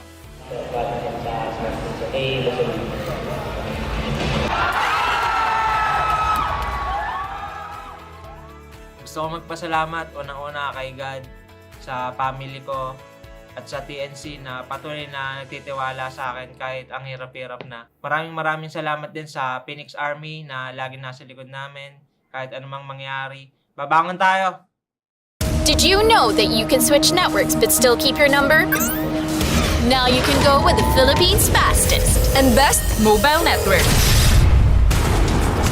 All it takes are 3 easy steps. First, secure your unique subscriber code from your current provider. Visit our website or any smart store near you.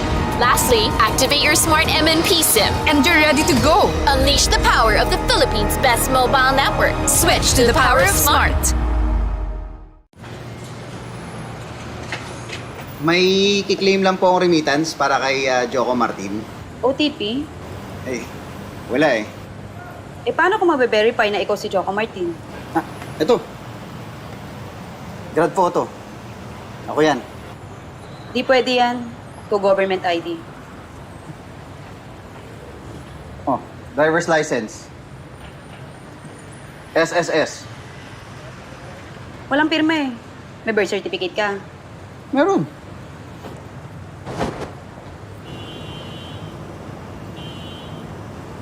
Sige, pa-xerox mo muna. 2 copies.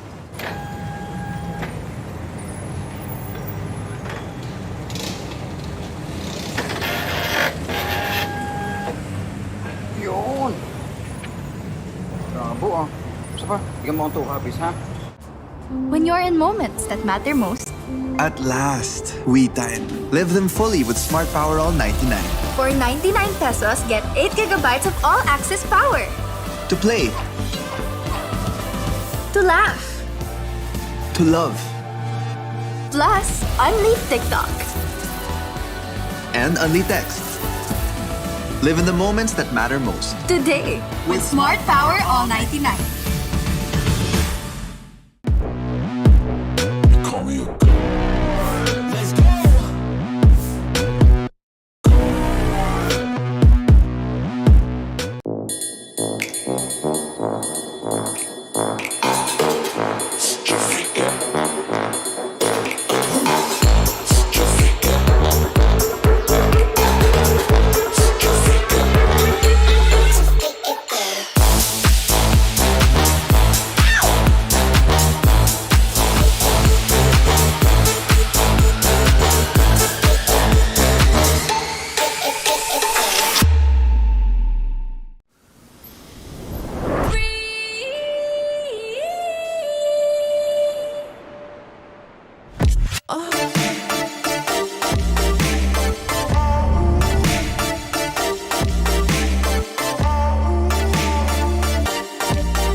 The word to describe him is makunats.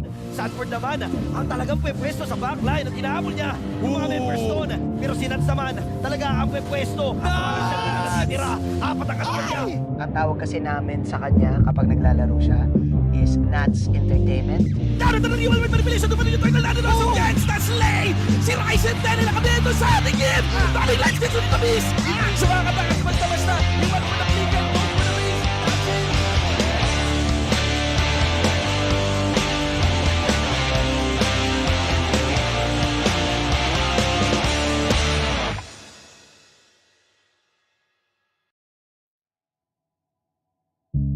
Nakilala sa akin ng kuya ko yung ML that time. Ano lang ata ako, 12 years old. Tapos, inaya niya ako parang, enjoy ko bigla agad. Tapos, yun, tinuloy-tuloy ko na hanggat sa makalaro ko ng mga pro players. Ganun. Tapos, yun, hanggang mapunta ko dito sa MPL.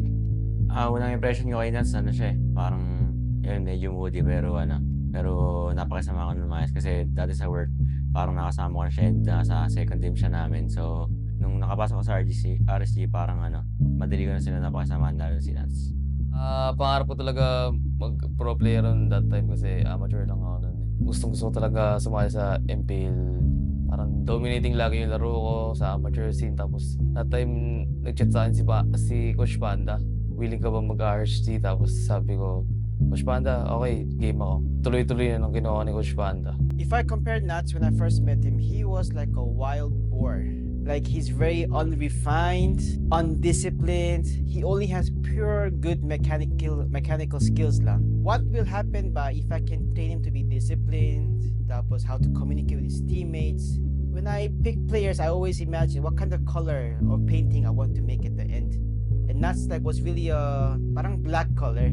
Very strong, but it can really ruin the whole picture. Dati, Nats was quite a bipolar kid. If you win, masaya. If you lose, depressed. Overall, with his teammates, he's actually okay naman. So he's a really simpleng tao, kaso hard to please. Competitive kasi si Nats kahit sa scrim gusto niya manalo. Ako rin naman, so yun, ginagawa ko lagi yung best ko kahit anong mangyari, kahit rank game pa yung scrim, ganun. Kasi sobrang competitive ni Nats sa yun ang natatalo. Hindi siya nag-settle doon sa mga plays na usual mong nakikita from other XP laners kagaya niya. And sometimes kapag may mga nakikita siyang bagay na kailangan niyang gawin, ginagawa niya na lang. Signature na niya yun eh. It's the way that he absorbs the aggro of the enemy para magkaroon ng leeway yung team niya, magkaroon ng space to do their own thing. And as a player, I think that's one of the core strengths of Nats. I coached so many players in my 4 years of coaching career. May very pasaway players, bait ng players, tikas ng ulo ng players. And Nats is like an amalgam of everything, but in a way where very hard to control. Kaya Nats for me is a high risk, high reward player. Hirap niyang basahin kung kailan siya magpa-pop off. Akala mo nag-farm lang, yun pala nasa mukha mo na nagwawala na siya, doing the damage and letting his team, buying all of the attention of the enemy and letting his team shine. I think Nats is a diamond in the rough. Na kahit nakakuha siya ng MSC Championship nakakuha na siya ng MPL Championship niya, I think ang taas pa ng potential ni Nats na mag-mature as a player. And sa totoo lang, sa mga nakikita ko sa kanya, parang if ever man hawakan niya na maging team player siya, tingin ko dun talaga natin makikita yung prime Nats na hinahanap ng RSG fans. One aspect of Nats that I really want him to improve on is yung maturity niya that comes along with his mentality. Like I said, Nats is a very competitive player, so he has lots of expectation to his teammates, but not in a toxic way, in a very competitive way. Nag-mature na ako konti. Pinapakinggan yung mga sinasabi niya na Nats, mali ka sa ganito. Okay, coach. Copy, coach. Mali talaga ako niyan, coach. Parang naging good communicate na kami. Hanggang sa, yun, parang tinuturing ko siyang kaibigan. But like I'm told him is that patience, because it's all about growing up and maturing din, because this is all part of the process. I would like to see a more mature player in Nats. Na parang hindi naman din kasi siya kukunin talaga ni Panda or i-retain ni Panda nang wala siyang nakikita. So, all in all, I think it's the maturity and the consistency of a player. Yun yung inaabangan ko kay Nats this coming Season 11. Anong nagbago? Talagang sobrang lahat ng galawan mo, napapawaw kami. May sinabi si Coach Panda na magmamature daw ako this season try ko. Nats, 4 na season tayo. I got you when you were just literally a baby talaga. And then, andito tayo after we won our MPL tsaka MSC champion. Marami tayong bagong adjustments, pero we're trying our best to defend the MSC title again. We cannot have all the wins, all the result ng gusto natin. Kaso, like I said, patience, stay strong, trust the process, and at the end, we can achieve magic together. Mensahe ko sa'yo, Coach Panda, is sobrang thank you talaga, Coach. Kasi kung wala ako dito, kung wala ka, at thank you sa mga effort na binibigay mo sa akin lagi. Abangan niyo ako this season, guys. Ipapakita pa akong sobrang magandang play sa playoffs.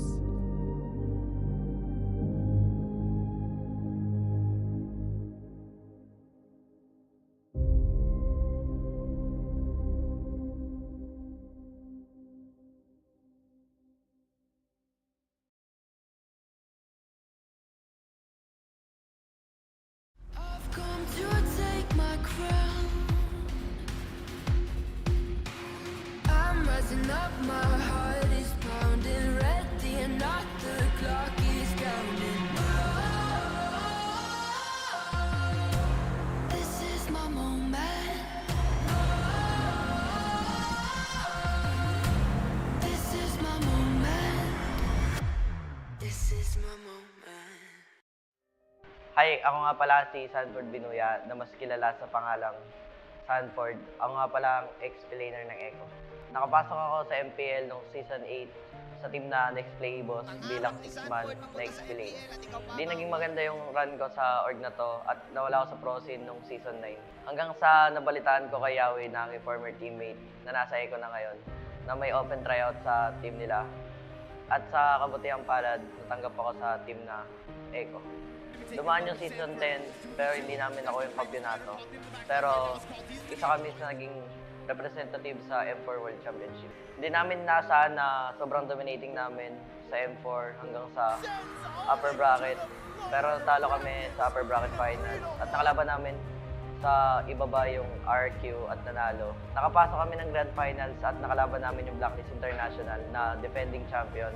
At ngayon kami na yung world champion. Siguro yung favorite pro player ko is si Carl Tizzi. Kasi isa siya sa mga greatest player of all time.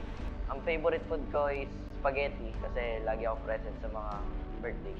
Kapag wala akong ginagawa or pag nasa bahay ako, ginagawa ko is naglalaro ng billiards or manood ng anime. Una ko nakita yung Mobile Legends sa social media at tinry ko itong larong to kasi mahilig ako sa online games. Hanggang sa nagustuhan ko tong larong to at naipaglaro ko sa mga kaibigan ko at sa mga pinsan ko. Hanggang sa sumali kami sa isang tour na sa barangay namin. Nanalo kami pero second place lang yung naabot namin. Pero nagpatuloy pa rin ako sa pag-grind hanggang sa marami akong top PH na heroes tulad ng Alice at mga iba pang fighters. Hanggang sa nakakalaro ko lagi si Yaoi at tinanong ako if interesado ako sa Team 9 XP 2.0. Tinanggap ko yung offer ni Yaoi dahil gusto ko rin makapasok sa team na to at maging pro player. Bago ako naging pro player, isa sa mga naging struggles ko is internet dahil naka-data lang ako sa panahon na yun. At yung cellphone na ginagamit ko is low FPS at hindi pa sa akin. Kaya wala rin akong oras na makapaglaro masyado nun. At the same time, nag-aaral ako nun. Ngayong pro player na ako, pinakamahirap na nangyari sa career ko is habang naipag-compete ako, pumanaw yung tito at lolo ko habang tayo paglaban.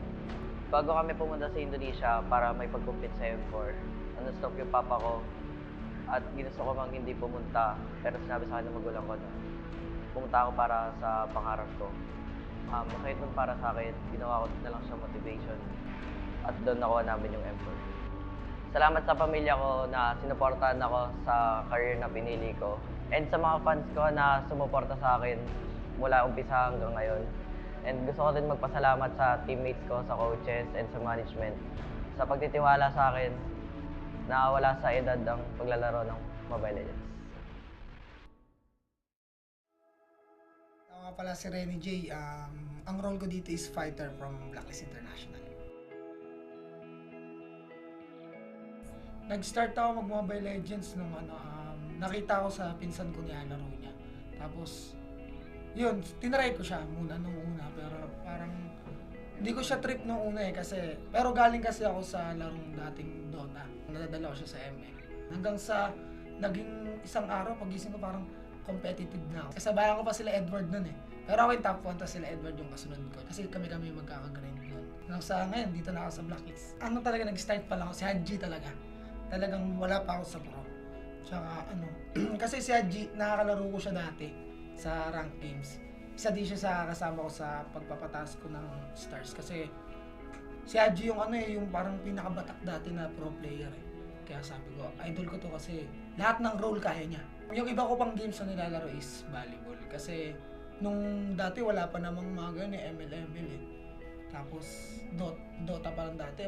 Mahal kasi sa computer shop dati. Parang wala pa akong pambayan. Ano bang ginagawa ko ngayon pag di ako ML? Siguro nag-school. Dati ang gusto kong course is gusto ko seaman Kasi bala ko mag-aral sa MAAP. Kasi wala pa naman kasing ML nun So syempre, nung dumating yung ML, nagbago-bago na rin decision kasi yun, nabago din yung buhay ko ng Mobile Legends Talagang ginagawa ko din lahat to para sa family ko. Kasi sa ML scene naman, hindi ko pa alam hanggang kailan ako So, yun, okay lang sa akin kung wala ako hindi at least, di ba? May napatunayan at saka meron na ako mga napunta. Siguro nabuo yung Bataan Boys connection na yun nung yun nga, kasi sabay kami ni Edward talaga dati nag-grind. Si Edward wala pa rin siyang team. So yun, ginawa siya ng Blacklist nun. Sila pa nila Boss Lex, magkampi sila Coach Bon So natuloy yung Bataan Boys na siguro sa MPL na kasi parang binansagan na kami ni Edward na mga taga-Bataan, ganyan. Tapos hanggang sa magka-team kami, lalo na nilang parang na Bataan Boys talaga yung connection daw. Bakit Blacklist? Siguro dahil paano ba? Parang ito yung tinitingala ko din talaga na na team. Tsaka yun dahil feeling sa management, yun talaga yung tinitingala ko. Kasi sabi ko nun kung daw makuha ng blacklist, baka talaga magpahinga muna ako. Kasi sabi ko, gusto ko talaga sa blacklist daw. Kasi syempre si Edward, sila Coach Bon, nakakwentuhan ko rin yan. Para magkakasama na daw kami. Paano ko gusto mag-grow sa blacklist? Siguro yun nga, kung paano yung routine nila na practice, yan kung paano yung mindset nila sa game, kung paano yung disiplina nila sa paglalaro. Yun yung pinaka gusto kong matutunan. Sobrang goods kasi sobrang saya ko talaga. Kasi dito ako naman sa team natin.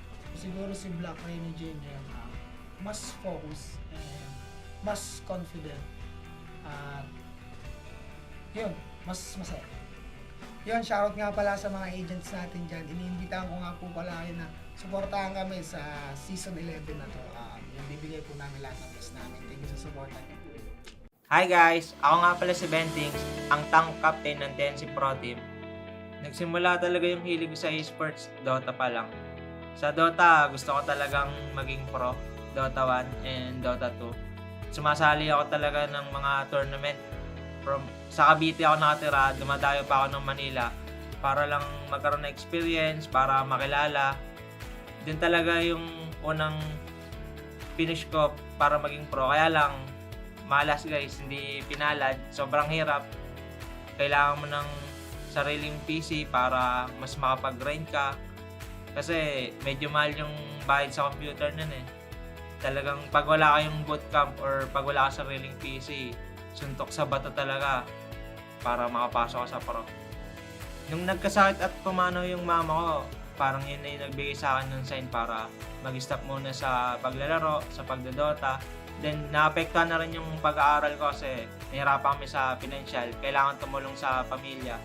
Nag-start ako magtrabaho.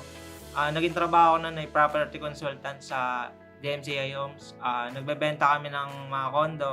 Ganun. Then, one time, birthday ko, dinownloadan ng kaibigan ko ng ML yung phone ko.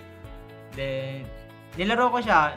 Na-board ako nun. So, ayun, hanggang sa napapasarap na ako. Trinay ko siya. Parang doon na bumalik yung pagkahilig ko sa paglalaro. Una, sumali kami sa mga smart play, sa mga covered court pa yon. Sumasali kami sa mga ganon. Tapos may team na kumuha sa akin nun, 2 doors na naging All-Star Force. 5K pa lang yung unang sahod namin nun, kaya thankful ako sa girlfriend ko na tumulong sa akin sa financial. Pero dumating rin yung time na parang walang nangyayari. Kasi sobrang sugal talaga ng pag-ML eh. Hindi mo alam kung magsasucess ka or kung magiging pro player ka kahit anong course mo. Dumating sa time na yung girlfriend ko gusto na makapagtrabahoin sa ibang bansa, yung pamilya ko. Kasi hindi natin sila masisi, concern lang sila. Kasi yung dati traditional talaga na magtapos sa pag-aaral, tapos magtrabaho sa ibang bansa, magtayo ng business. Dumating na sa point na halos wala nang sumusuporta sa akin, pero finish ko pa rin siya. Sabi ko, papatunayan ko sa inyo na magiging pro player ako. Babawi ako sa inyo. Thank God dahil nakapasa ako nung season 8 sa TNC. Kahit 6 man lang ako nun. Going to season 9, nagulat ako. Ako pala yung magiging captain. Tapos isa na ako sa main 5. Parang sobrang thankful ako sa management na sa tiwala na binigay nila sa akin. Kahit marami mas malakas sa akin. Tapos hindi ako masyado nakapaglaro nung season 8. Sa akin parang nila pinagkatiwala yung mabigat na obligasyon ng pagiging captain. Ayun, masaya lang kasi top 3 agad kami. Unang magkakasama pa lang namin. Kaya lang malungkot kasi isa na lang MSC na. Pero natanggap na rin naman namin yun. Yung isang pinaka trophy ko doon na natanggap yung nung fiancé ko ngayon na si Dayan. Parang syempre, ang daming tao nag-propose ako sa stage. Pag humindi yun, ang daming pahiya ako nun. Pero yun na yung pinaka-masaya nangyari sa akin, isa sa pinaka-masaya nangyari sa akin season 9. Nung napawa ko yung girlfriend ko.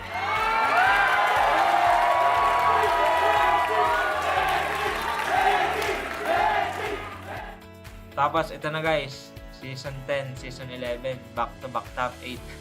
Awit guys, mahirap siya tanggapin pero kailangan. Sabi ko nga kay Miss Mara guys, hanggat may MPL, hanggat pinagkakatiwalaan ng TNC, pipilitin ko mapa-champion ng TNC. Kasi sila yung nagtiwala sa akin simulat sa pool pa lang.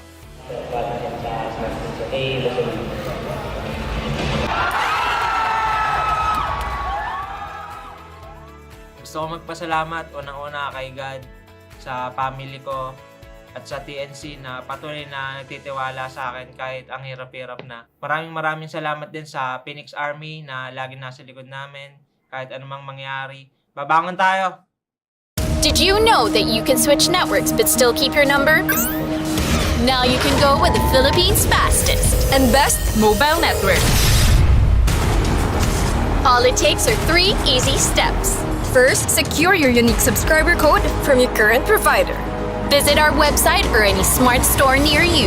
Lastly, activate your smart MNP SIM and you're ready to go. Unleash the power of the Philippines' best mobile network. Switch to the power of smart. May kiklaim lang po akong remittance para kay Joko Martin. OTP? Eh, wala eh. Paano ko mabe-verify na ikaw si Joko Martin? Ito. Grad photo. Ako yan. Di pwede yan. To government ID.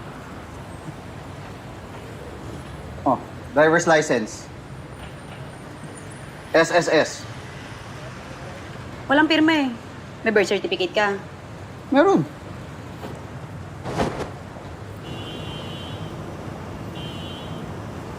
Sige, pa-xerox mo muna. 2 copies.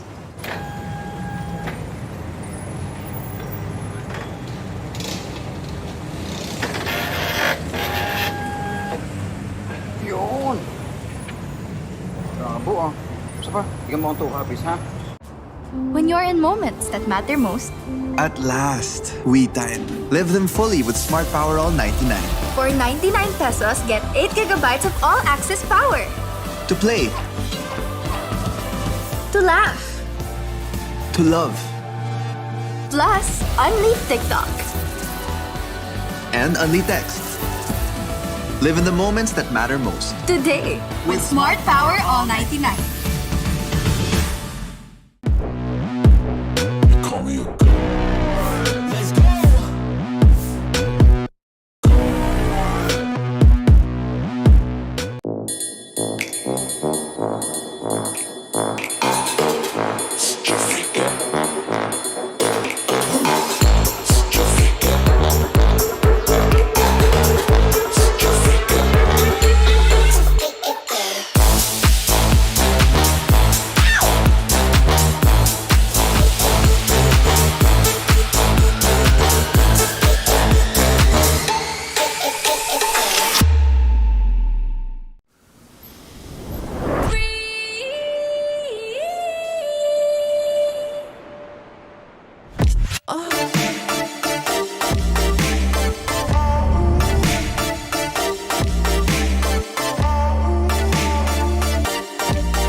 The word to describe him is makunats. Sanford naman, ang talagang pwepwesto sa backline at inaabol niya yung mga members doon. Pero si Nats naman, talaga ang pwepwesto. Tira, 4 ang katawan niya. Ang tawag kasi namin sa kanya kapag naglalaro siya is Nats Entertainment. Daro na yung Albert Manipilis sa dumating yung turtle natin sa Gens na Slay! Si Ryzen 10 nila kami ito sa ating game! Daming lights dito ni Tabis! Sa mga katakas, basta-basta, yung mga naklikan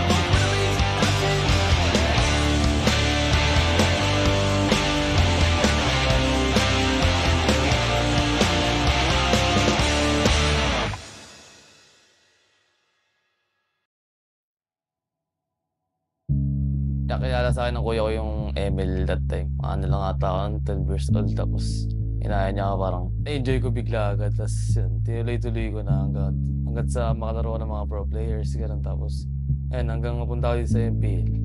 Unang impression ko kay Nats, ano siya parang, yun, medyo moody pero napakasama ko ng mayas kasi dati sa work, parang nakasama ko siya sa second team siya namin. So, nung nakapasok ko sa RSG, parang madali ko na sila napakasamaan lalo si Nats.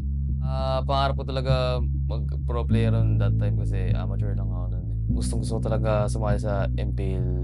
Parang dominating lagi yung laro ko sa amateur scene. Tapos that time, nag-chat sa akin si Coach Panda. Willing ka ba mag-RSG? Tapos sabi ko, Coach Panda, okay, game ako. Tuloy-tuloy na nung kinuha ni Coach Panda. If I compare Nats when I first met him, he was like a wild boar. Like he's very unrefined, undisciplined. He only has pure good mechanical skills lang. What will happen ba if I can train him to be disciplined, tapos how to communicate with his teammates? When I pick players, I always imagine what kind of color or painting I want to make at the end. And Nats like was really a parang black color, very strong, but it can really ruin the whole picture. Nats was quite a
The 11th season of MPL Philippines is brought to you by the following sponsors. Smart, the official tournament telco partner of MPL Philippines Season 11. Our official sponsor, Infinix. Infinix Note, ultra-fast gameplay. Our partners in esports, Maya, it's everything, and a bank. And Secret Lab, the official gaming chair of MPL Philippines. If you missed the matches and want to quickly recap what happened, visit our official website for post-match reports at ph-mpl.com/news. Don't forget to catch all of our official league content on TikTok, Facebook, Instagram, and Twitter.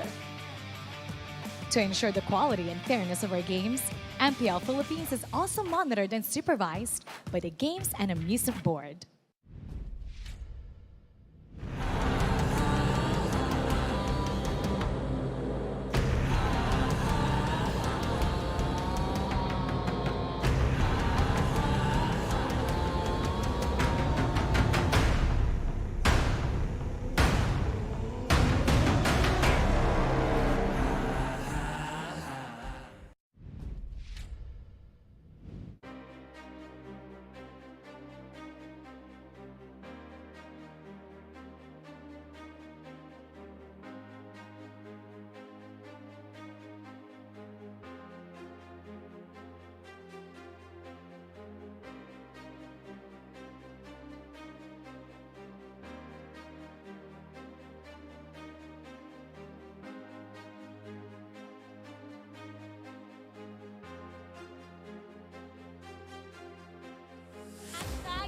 See the world! Both in playoffs mode. Can the Golden Boy Owl take Blacklist International back to MSC, or will Amin and the King Slayers secure their chance of defending their title? Now to answer that question and more, SMX Convention Center. Let's give a warm welcome to our panelists, Butters, Rockhart, and our special guest, Baloyski. Hi guys! Hello. Ayun. Baloyski, kamusta na? Okay lang, excited.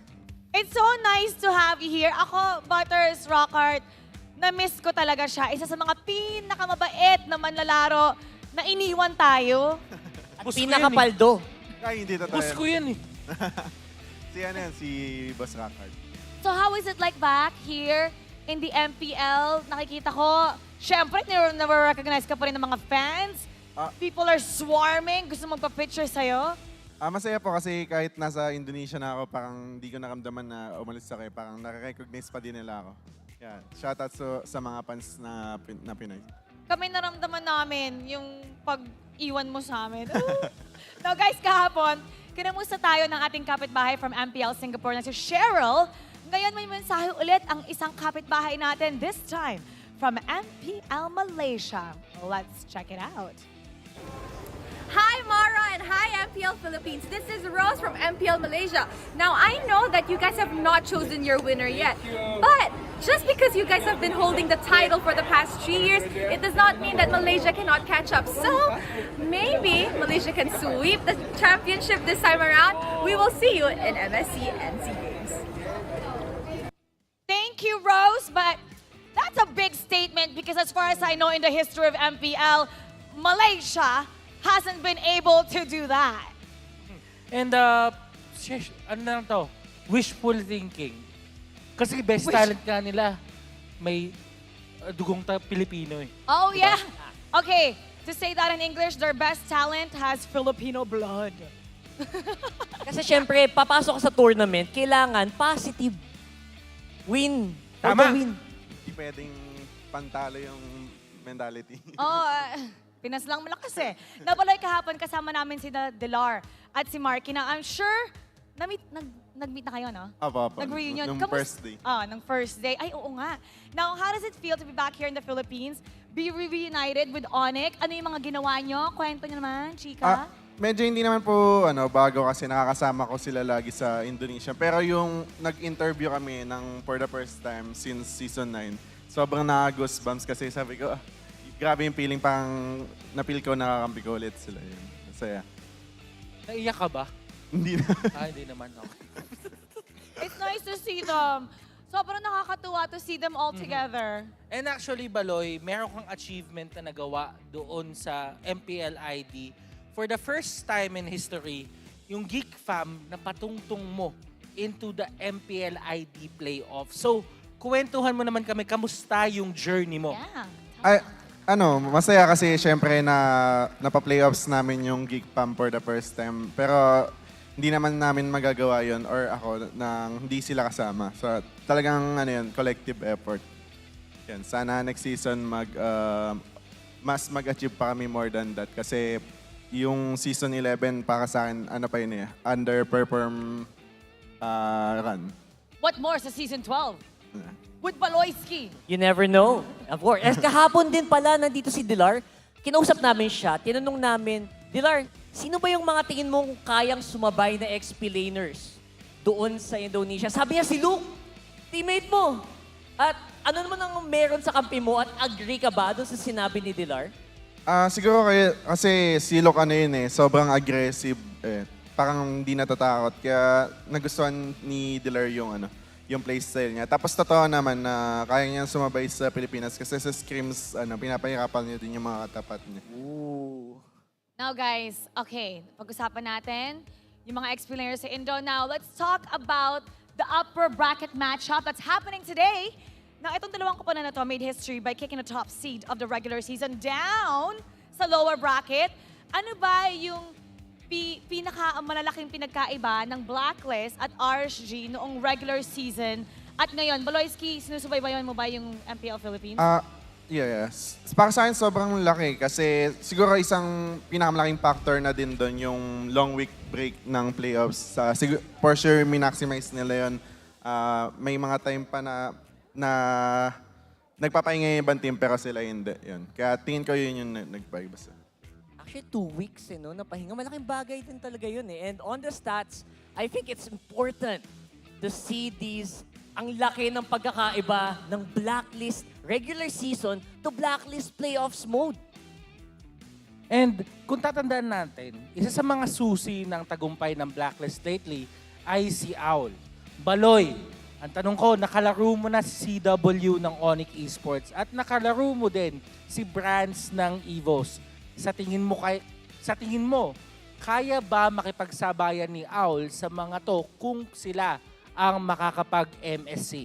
Tingin ko, sigurado naman yun kasi napatunayan niya naman na yun doon sa gold medal match run nila nung last 3 games. Tapos, pak lang na pagka nakakalaro namin sila dati, nung wala pa si All, medyo maganda yung laban. Pero nung dumating siya parang di namin manalo. Ayun. Feeling ko, sobrang big factor niya din na dumating dito sa playoffs naglalaro siya. What is it about him? What is it about him that's so hard? Feeling ko yung aggressiveness niya Parang hindi siya takot tapos maganda siya position. Okay. Alright, so in terms of playoff ready, tingin mo, Gina si Owl ngayon, ito na ba yung form na kailangan ng Blacklist para manalo? Tingin ko hindi lang si Owl buong team nila nagiinit na Oh, okay. Now, pero syempre, para maging posible ang matchup na yan, kailangan mo nang lampasan ni Ao. Ang finals MVP ng nakaraang MSC, tinalo na niya si the gold standard Kelra. Now, tinalo na niya si the best gold lane of Season 10, Super Marco. Ngayon, kaya ba niya si MN the Marksman? Bala hit list. Kung may hit list si May hit Ao, list no? Down the list. What do you think, Baloyski? Magiging magandang laban to for sure kasi si Eman respected din siya for me. What about you, Butters? What do you think about that? I think in a way, itong dalawang players na to really rely on the early stages of the game sa kanilang mga teammates. Pero kung papansin natin dito, mas nagiging consistent si Owl pagdating dito sa playoffs. Kumbaga, nakaramdaman natin yung impact na para bang this is Blacklist playing with OHEB once again. Ooh, like parang yung the old form. The old form. Which is, I think, medyo dikit dun sa sinabi mo. Yung sinabi ni Daki din, na parang mala season 7. Yun nga yung nakakatakot Kasi kalaro na nila si OHEB ngayon, yun yung pakiramdam. Pero bagong dagdag lang siya. So ibig sabihin, pwede pang maangatan yung form na yun. May siga din no? And if you take a look, let's take a look at the player role ranking sa gold lane. Actually, that's significant considering na medyo bagong pasok pa si Owl, di ba? So imagine mo, yung stats sumasabay agad sa kanya with Eman na naglaro buong season.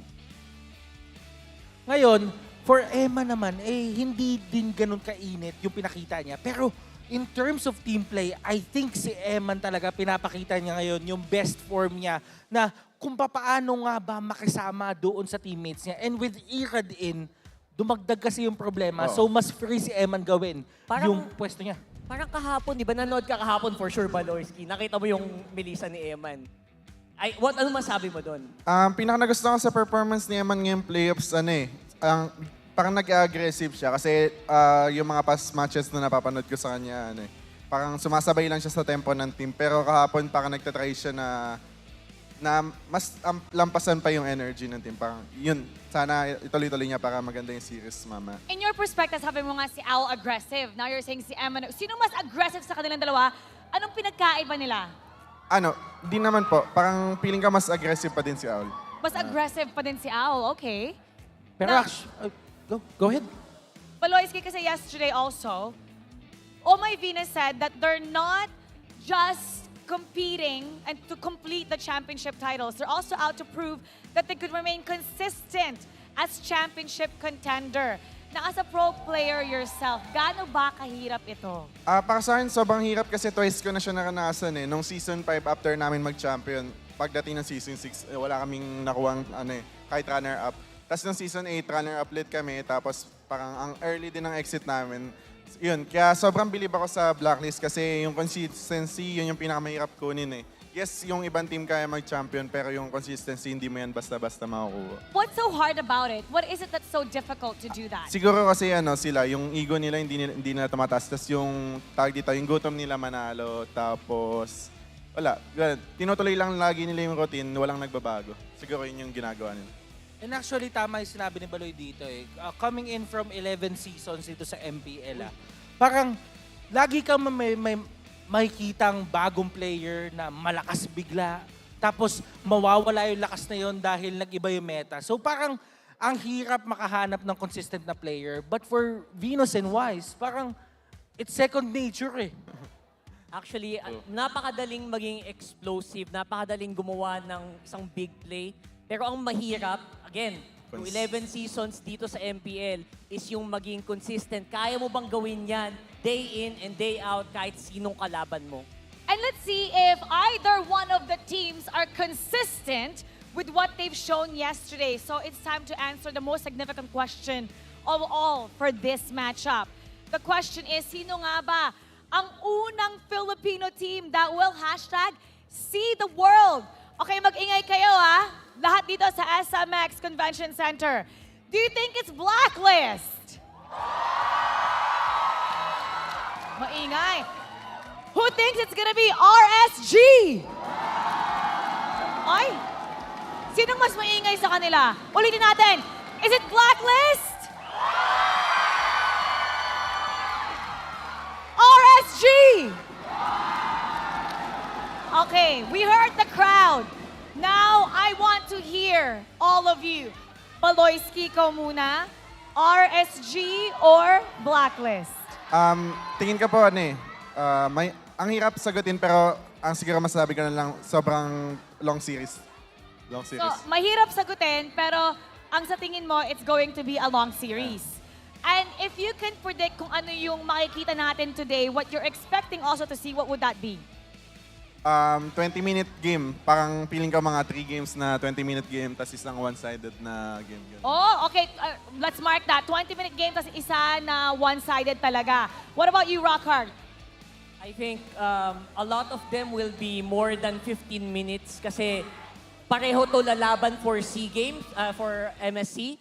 So they will be more careful. So more than 15 minutes, 20 minutes. More than 15, pero nag-vote ka na ba, Blacklist or RSG? Blacklist, tingin ko 3-2. Blacklist 3-2, Butters! Ako, iniisip ko, since nag-blacklist si Rockhart, I would say 3-1 RSG. 3-1 Oo, RSG! Kasi, para sa akin kasi kung sino mananalo dito, siya yung winner. So, Okay. ayun.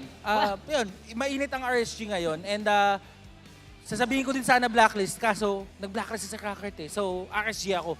And I'm really just excited kasi itong dalawang to, alam naman natin, besties sila. But pagdating dito, sa Land of Dawn, walang friends. At para naman sa ating mga online viewers, let us know who you're voting for, if it's RSG Philippines or if it's Blacklist International. At may tanong ako, gusto niyo bang manalo ng diamonds? Because we're gonna give it to ya. Just comment a photo of yourself watching the MPL Philippines playoffs na hashtag of the day post. Matatagpuan natin yan sa official Facebook and Twitter accounts ng MPL Philippines.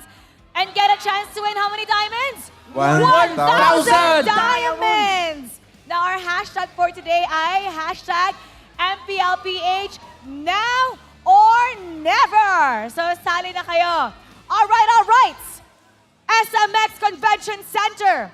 It's now time to find out the first Filipino team that will get to hashtag see the world. Let me hear you, agents! Raiders! This is Blacklist International versus RSG Slate Philippines. Reptar, pasok! Agents and Raiders!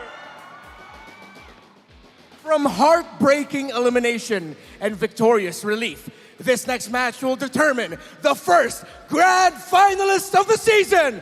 Who will see the world first? Let's welcome our teams. They may not have been as dominant in the regular season, but the code has been patched, revamped, and they look dominant in the playoffs.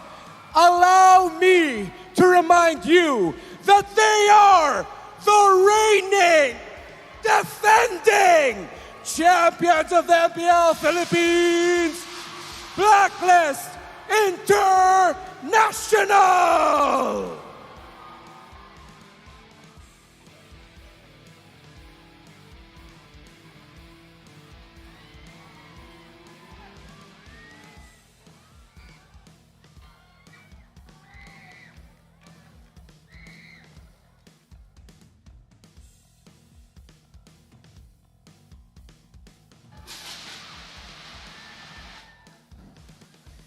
And now, coming from a victorious 5-game war against the world champs, they now look to solidify themselves as the championship contender.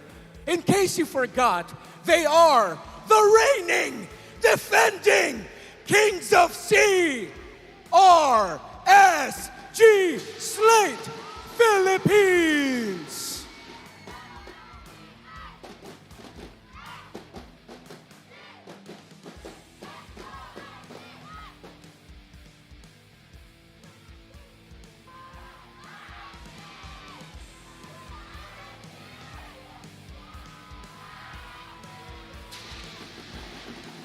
And welcome our coaches to the stage. Coach Master the Basics and Coach Panda. For the first time ever in the playoffs, it's Blacklist and RSG.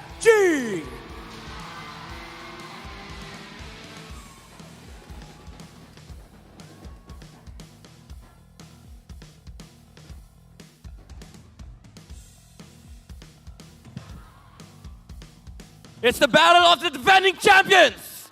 RSG versus Blacklist International. Welcome to the upper bracket finals. Excited ako, punong-puno yung venue natin. Napakainit ng pinaglalabanan ng dalawang koponan. Unang team na papasok sa MSC. Will it be Blacklist's fourth grand finals appearance? Or will RSG be able to defend their MSC title? Once again, nga pala si Midnight and ating ihahayag dito kung gaano ka-intense ang laban between Blacklist and RSG Slate Philippines. Mainit yung magiging matchup natin dito. Una sa lahat, very, very similar play style on both sides. Fundamental approach and systematic MLBB gameplay. We have the refined Ube strategy on the side of Blacklist International. The Golden Boy Owl, the one true King Wise, Agent Zero Edward, Uinatics, and of course, the Queen, Oh My Venus. Matagal na natin hinahangad tong matchup na to. Ngayon, papakita ng Blacklist International sa RSG na ito yung wala last time na nag-MEC kayo. The Royal Duo is back, backed up by two amazing standouts on the form of Yue and Owl. Marami nagsasabi dito, si Yue deserve niya yung Rookie of the Year title. And I would say, he is making a huge case in this match. Sa kanyang performance on the Valentina and the Farsa. Something that RSG needs to check kasi nagiging immaculate din talaga yung pagsabog or pag-pop-up ni Owl kapag maganda yung game ng kanilang tank support. While the defending champions of MSC, the Sea Raiders on the side of RSG Slate, Philippines, Eman, Irad, Nats, Exhort, and Light. Ang kakaiba naman dito sa lineup na to, nag-evolve na ang Raiders. I would say this is a more ignited Raiders. Yung mechanics na pinapakita ng ating mga players, specifically the mechanic Irad on the flexible jungle role. Nagagamit na rito yung mga pure assassin, hindi lang utility assassin, kundi may pure assassin din. And of course, Nuts with his entertaining plays. Yung pag-shutdown niya ng kanyang mga team fights sa kalaban ay very crucial against Blacklist International dahil ito ay ipangtatapat nila sa Ube, Strategy, and si Light. Ang laging gumagawa ng paraan, ang Light at the end of the tunnel for the side of RSG Slate Philippines can make or break the game here for RSG Slate Philippines against Blacklist. Nandyan yung kanyang mga roaming heroes, yung mga Franco, yung mga Kufra, na alam nating delikado kapag pinapatako ng Blacklist International ang kanilang Ube strategy. And look at how close the game between these two teams are. Very similar heroes. Nandyan yung Fredrin, nandyan yung Valentina. Again, this was a hero na 100% ang win rate kahapon, and both do play it on the jungle role. May flexibility pa nga sa XP between Nuts and Edward. Nandoon din yung factor. Of course, hindi natin makakalimutan to, yung Estes ni The Queen. Something na talagang marami nag-try na i-break. Pero at this point, iba pa rin talaga kapag si The Queen ang may hawak ng Estes. Nabanggit na mga panel natin kanina na important din ang gold lane matchup between these two teams dahil nagpa-pop off ang the Golden Boy on the side of Blacklist International. Pero nandun pa rin naman yung consistency ni Eman, and dahil dagdag pa yung problema sa side ng RSG, nandito rin si Irad to provide more support against Blacklist International. Looking at the overall stats between RSG and Blacklist, pantay na pantay. Objective is really, really high, lalo doon sa tower. Pero ang pinagkaiba, yung Lord secure ng Blacklist International. Dito talaga sila lamang above any other team. Yung kanilang Lord control, yung kanilang Lord dance, or yung kanilang Lord turns, as you would say, ay kakaiba talaga. And this is something na kailangan isipin ng RSG. Kailangan nilang kontrahin yung nagiging control ni Wise, ang isang nag-iisang hari for the side of Blacklist against RSG. Ngayon, marami silang kailangan gawin. Tingnan natin kung ano ba yung mga kanilang keys to victory na hatid sa atin ng Infinix para manalo dito sa game na to. For Blacklist, thou shall not do his job. Meaning, kailangan nilang i-shutdown yung entertaining plays na ginagawa ng XP laner on the side of RSG Slate Philippines. Nabanggit kanina yung importance ng performance ng gold laner on both sides. And alam naman natin, yung mga XP laners yung talagang humahanap ng mga gold laners sa game. And Nuts has been consistent yesterday on finding these key positions para ma-take over yung performance or yung presence ng kalaban nilang gold laner. So yan ang kailangang abangan ng Blacklist International. RSG naman, raid the king during objectives. Bakit nga ba raid the king? Kasi Blacklist, they have shown an exceptional skill in taking control of the Lord. May bago silang sistema na ine-employ dito. And I would love to commend Bonchan, yung sinasabi niyang perfect Ube strategy around the Lord. May ibang ginagawa ang RSG dito at the helm is the king Wise. Yan ang kailangan titigan ng RSG. Kailangan nila i-shutdown kung naman itong systematic gameplay na ginagawa ng Blacklist around those Lord dances. And for both sides, nakita na natin ang Wise a lot, pero nakita din natin ang the mechanic using that hero, Lancelots or Lancenot. Will it be Blacklist International picking up the Lancelot or RSG playing the Lancelot on the hands of Irad? Or maybe, baka maisip na lang natanggalin na lang ito sa matchup na to para walang kakaibang hero na magpapakita against each other. Although matitira pa rin naman dyan yung Fredrin threat on both sides. So it's upon them kung pipili sila na kalabanin ba yung Lancelot or gamitin nila mismo para sa kanilang benefit. Again, mainit ang laban ng dalawang koponan. It is Blacklist International vying for their 4th Grand Finals appearance and RSG fighting their way towards the first ticket punching into MSC. Let our battle begin, fans! Blacklist International and RSG game number 1. Ang question is, sino ba ang magwawagi? Let's find out as we head on to the battle with our casters. Here be the tale of codebreakers and kingslayers. They who stood on top of the world, they who conquered the seas. Tonight, one takes a step closer to immortality. Welcome to Mabuhay, at your service. My name is Leo. It's us, We Bear Bros, bringing the action here with Naisu in Renmar, Santa Cruz. Brethren, what doth ye yonder think of the matchup we have tonight? Methinketh that it be Hoth. Hoth! Welleth. I'm so happiest to be here'th. Before the match begins, we would like to remind everybody that this is for the chance to go ahead and punch your ticket to hashtag See the World. Which Filipino team will go ahead and fly out to Cambodia for MSC 2023? For our viewers out there, let us know your thoughts. Who do you think among the remaining teams? There's only Echo, RSG Slate Philippines, and Blacklist International left in the running. Comment your predictions on the official live streams and get a chance to be featured on our broadcast. Imagine that, you, part of the MPL Philippines community, on the show. Hey man, I love it. I know how we all feel about our predictions so far for this season's playoffs. Yeah. Kind of out the window at this point. And I Like think your derps. Yeah, and I think even the audience here doesn't exactly know exactly how this game will go, and then tomorrow, right? So I know there's favorites out here, but still, it's anybody's game. Yes, I have gotten every single thing wrong. But if Blacklist International and RSG Slate Philippines want to get the right result here, these two men on your screens, Edward and Nats, the XP laners, similar to the last series somewhat. We talked about Flap and the XP laner that he was up against earlier. Sanford as being very important. My boy 40. For their series. He's waiting. Equally, Edward and Nats need to reach a different level of gameplay here because hero pool, same. Impact, same. Ability, same. Were we on point? Yes. Totally not rehearsed. And they need to be as on point as well. Here's the thing. Both players have a clutch gene that is activated in different times. I love it. I Yeah. believe Edward just wakes up and decides to do so, especially when it's the playoffs. Nats, though, I believe has more of a specific trigger. But when it does go wild, when it goes crazy, he gets Grand Finals MVP. You know who I feel like Nats is? Nats is like the, if you guys are fans of certain anime out there, multiple ones do this, where they get beat up more and more, and they get stronger and stronger. Like, that's Nats. Right. And then Edward is just locked in. Like, if he decides to get that clutch gene going, he's just razor blade locked in. Yeah, Edward's like that final boss who's just, always on. Always on. Oh, everyone's fallen. All right, I'm going to finally join the fight.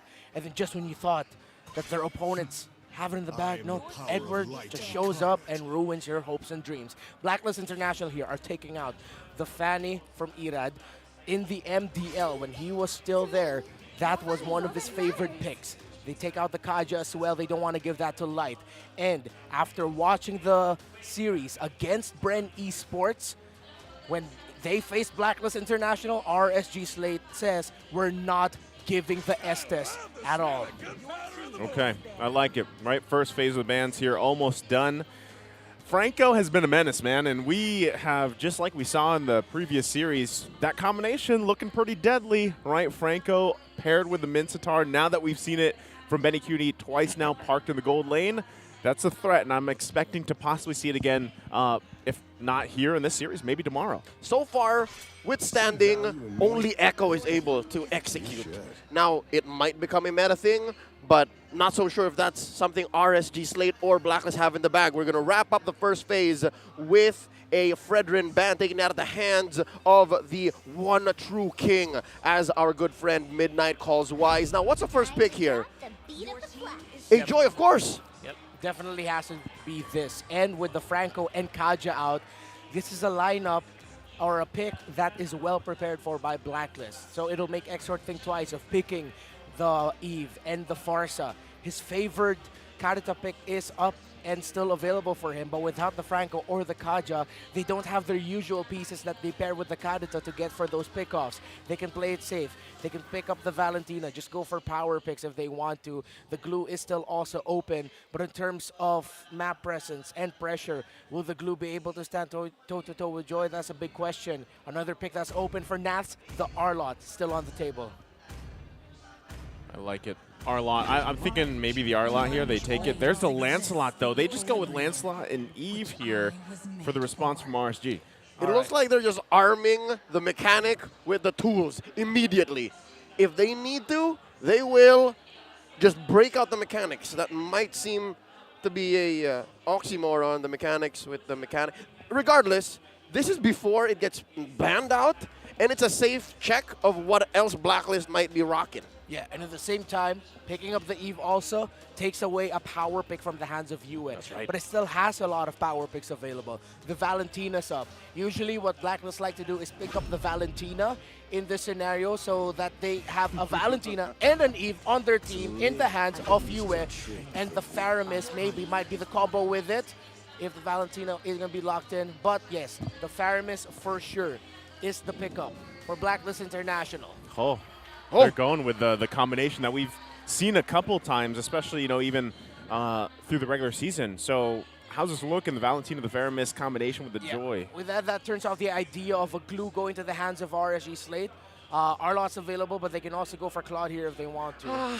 If they do pick up the Arlot, it gives already not just the RWM, but also the final slash to UA. That's the gambit that you pose when you have these heroes picked in that order up against a Valentina. So many beautiful ultimates that you're giving. It'll just be up to RSG to play the better game if they really want to, which is a tall order against Blacklist International. Nay, a tall order for any team fighting here in MPL Philippines. And this is going to come down to if the last phase of picking goes as expected. It's going to come down to, as you called last night, Reptar, pagalingan pumindot. Who can press buttons on your phone better? But so far, yeah, he did. I tried to translate it once again in my head. I don't think it's going to happen today. Yeah, just we'll let it sit. I think people are familiar. I was driving last night. Couldn't have taken my eyes off the screen. Amazing matchup. They ban out the Baksha, taking out of the hands of Wise. A lot of choke coming in for V-Wise. As well, the Kufra. Now, that's a lot of light heroes for Blacklist. Yeah, that's they know who to focus on in this scenario. Are they also going to take out his Cho? But we don't see the Cho anymore. It's Lolita. The Lolita is available. Ban that out. Yeah, it seems like that's going to be the ban. But, oh yeah, Lolita. A sensible ban. But what the heck is Light going to end up I was going to playing? say, that's what I'm sitting here thinking. With all those light bans, who do you opt for, right? They do decide to take out, RSG takes out the Claude here for that marksman option. The gold lane still up in the air for Owl. This So might we'll see. This might be an Emon pickup for a Melissa pickup for RSG Slate Philippines. Synonymous. If they want to. It's synonymous at this point. It's going to be the Lancelot, the Arlot, and whichever the roamer will be for RSG to provide space for an Eve and Melissa backline. Protect you. As Blacklist International take away the Lolita, as expected. Good call there, Leo. So Light's hero might go last, or even the Melissa might go last later, because the Melissa doesn't really stack up that well with the lineup of Blacklist. I'm thinking about how Coach Theo and Coach Panda are approaching this, because were they expecting the choke on Light? Or do they even answer back? Do they respond and say, "Oh, go get Eman right here," because Light's already choked out, anyways? Yeah, this has to be something different. Oh, they got drafted into a corner. If it's gonna be a Grok, if it's gonna be a Ruby, we saw that Yue with the wild charge on him. Yeah. Equally deadly. Grok sounds all right. I mean, you can overload the choices of Yue. That too. At some point, you just don't care. Yeah, you can also consider that. So they do pick up the Melissa. The Eman. For Eman. The Eman There for it is. Melissa. Okay. I like the idea too. If they do, depending on what that last roam option is going to be for RSG, in a way, it actually makes things difficult for UA, right? To really decide which ultimate am I going to take, right? And it also becomes to the point where you really want to save even that evil, that real world manipulation, but on the switch back, Akai's going to be locked in plus the carry here. So now we've got the painted picture for what Blacklist International wants to do for game one. Wow, the roam pickup for Light. What is he gonna pick up? It's a. You named a couple solid picks. Yeah. What if he goes Angela? We've seen this before where they really like focus on the roam options, and then you see an Angela pickup. Now the debut pickup wasn't very good. Under Omega. It was it was not good. It's an understatement. I don't like how a Angela would look for this. Grok might end up becoming the option, but I think RSG Slate also know that, yeah, we can't. But they thought about it a long time. They still pick it up anyway. Last best possible option. Yep. Most likely the simplest way is a straight line, and Grok is the straight line in this situation, in this equation against Blacklist International. Locking in their Game 1 lineups, folks. Not much flex in here. Again, even by banning out the Baksha, Wise gets hand on the Akai. Good old reliable there. Good old reliable indeed. Because of the presence of the Joy, I am going to think and Challenge Midnight. I'm going to post there my prediction actually. There's a spreadsheet out there that has my name on there and it says Blacklist International. But we got our analyst prediction. At this point, I don't think anybody's going to take my predictions. I was going to say, at this point, what are predictions? That's right. What are caster predictions? It's a blank. You look it up in the dictionary, it's blank. It's blank. No one knows. All right, here we go. Loading into the Land of Dawn. The MSC 2022 champions going up against our defending MPL Philippines champions. I wonder what early rotation is going to look like. Are they going to barrel down on the jungle or maybe even the XP lane? How's Nats going to respond? It's XP lane again. Whoa. Similar to how Blacklist played against BREN. It's an early first level pressure onto Nats. And they're going to be sharing XP in the XP lane so that they can get quick levels, level 4 for Yue. I like that. You know, get that early level that you can and then try to be aggressive. Even though my Venus is going to go ahead and get some of that vision here. But Light will most likely take care of that, push them out. And yeah, interestingly enough, how these rotations kind of dictate this Game 1. Again, a lot of this, too, can be up to momentum. And that's what we saw RSG do yesterday, right? Momentum is huge for them. And so we got to see if that plays the part here for this matchup. We see here, Extort gets a little bit of time to breathe, goes on and recalls home. Down bottom, though, Emon seems to be in trouble. Emon's going to be in trouble here. Heavy spin already going to be used. He's trying to hold on. Should be fine. Luckily, Light was there. And Emon will survive that one. Great positioning by Emon to make sure that he gets heavy spun into an area that isn't way too deadly for him to handle. Irad. I think Edward wants to chase this down. Irad a couple hits away. First blood going to the hands of Oh My Venus. So RSG trying to get some space there in the enemy territory, but they get punished. Did Irad spend his Phantom Execution? He did not, actually. I think Irad just really trusted that he'd be able to get away with it, saved it up. But then the cooldown of that anyway isn't way too long. That's right. So I think Irad just kind of confident that he'd get away. But we have to commend there the rotation of Oh My Venus and Edward to ensure that they got that kill. That's, again, it seems like since yesterday when they faced BREN, Blacklist just know so well how the opposing X-Planer and Jungler and Roamer rotates. And that was a prime example of it. You can ask the question whether they know or they're forcing him to respond a certain way. All right, they already get the flicker out. Going to be fighting for the first turtle of the game. RWM going to come down too. Light quite low, has to flicker out defensively. Phantom Execution will help secure first turtle of the game for RSG. Good to know that the young John Tuazon, despite the early fumble on the first blood, maintaining his composure. Oh, Nav's hungry for a kill here. Will he be able to grid it down? Oh, no! Agent Zero able to survive with a sliver of health, and Navs is the one to get punished. Oh, fancy footwork there by Edward. He thought he was going left, but then he went right. He thought he'd go down, then he went up, and then he just survived through that, getting the kill onto Navs. What a play there, the micro showcase by Edward. Well, still going to be going Light, using the wild charge here. Oh My Venus. Ooh. Still playing around. Edward going to help out here, forcing him back. Nav's there as well.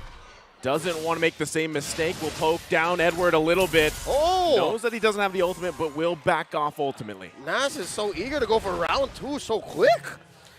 Confidence there of Nats. Still early game though, but Seems like a lot of pressure is being placed on him and his lane. Meanwhile, bottom lane, here comes RSG in the gold. Yeah, Owl, see if he can survive this. There's the Cult Altar response. Light gonna get dragged back. Real world manipulation comes down. Not gonna be enough as UA gets the kill. Gonna force Exort to flicker out. Emon working on that turret as well. Still on the run, the flicker comes through. There's the Stampede. Emon trapped in a bad position. Gonna get terrified here. Still up, UA now. Has to flicker out, survives with 1 HP. Irad on the hunt. He knows the information is there. UA not gonna let it happen. Recalls there, Irad thought he was in the bush, but still, Oh My Venus left. Herself here in the bottom side. Now Owl joining up. Not sure if RSG wants to commit to anything else. Here's how long that sequence went. Light died at the start of that engagement, and then now he's back, and he's threatening another gank. Let's run it back, boys, says Light. RSG, Eman again. Fantastic positioning, acknowledgement of when to use his dash at the right time, when to use his ultimate at the right time, just to give him that little bit more inch of room to work with. And again, Blacklist failed to take down the gold laner of RSG. Let's see what happens here for this next turtle. Edward and Owan is going to push back Navs here. He's about half health. He's going to get the stun off, trying to get out of there. The final slash comes through as well. Irad joining the party, looking for a kill. Can they grab it? Vengeance going to be popped. Edward runs away with his life. Irad a little bit too late. There's just too much damage coming in from this Joy early on with the Vengeance. Down bottom! They're still going to be going. Wild Charge is committed. There's the Cult Altar response, and Light will fall under the turret. Time and time again, Blacklist International coming out with wins. Wise will secure the turtle on top of it. Still on the hunt. Edward, how does he survive again? Always just a sliver of health. What a showcase by these two teams. Blacklist International, though, in the lead. 2,000 gold. And you have to commend the timing again of Oh My Venus and the usage of that Cult Altar, waiting for the last possible moment she could use it. And of course, Edward just finding ways to survive and thrive. Oh, Naf's gonna get locked down here. Not gonna be able to escape that one. Even using the final slash, you can see really the focus on the XP lane of RSG here. Here's what's so difficult about the situation RSG Slate are in right now. Yes, they're losing a lot of the upper quarter fights, but if it paid off by having Eman farm freely, then that would be all right. It would be a good trade. But no, even Owl is barreling down. They only have half health on his tier 1. Oh, they get the wild charge off here. Oh My Venus gonna flicker out. Wow. Can Exort grab the kill? He can't. Meanwhile, the turret was being worked on by Owl. RSG just cannot find that kill they're looking for here. Now 2 members up top side. Naps will save that turret from going down, but meanwhile, bottom will fall. So the gold laner of Blacklist gets out of lane first. Slight advantage here for Owl. Oh, Grand Theft Orange! And Wise takes the buff off Irad.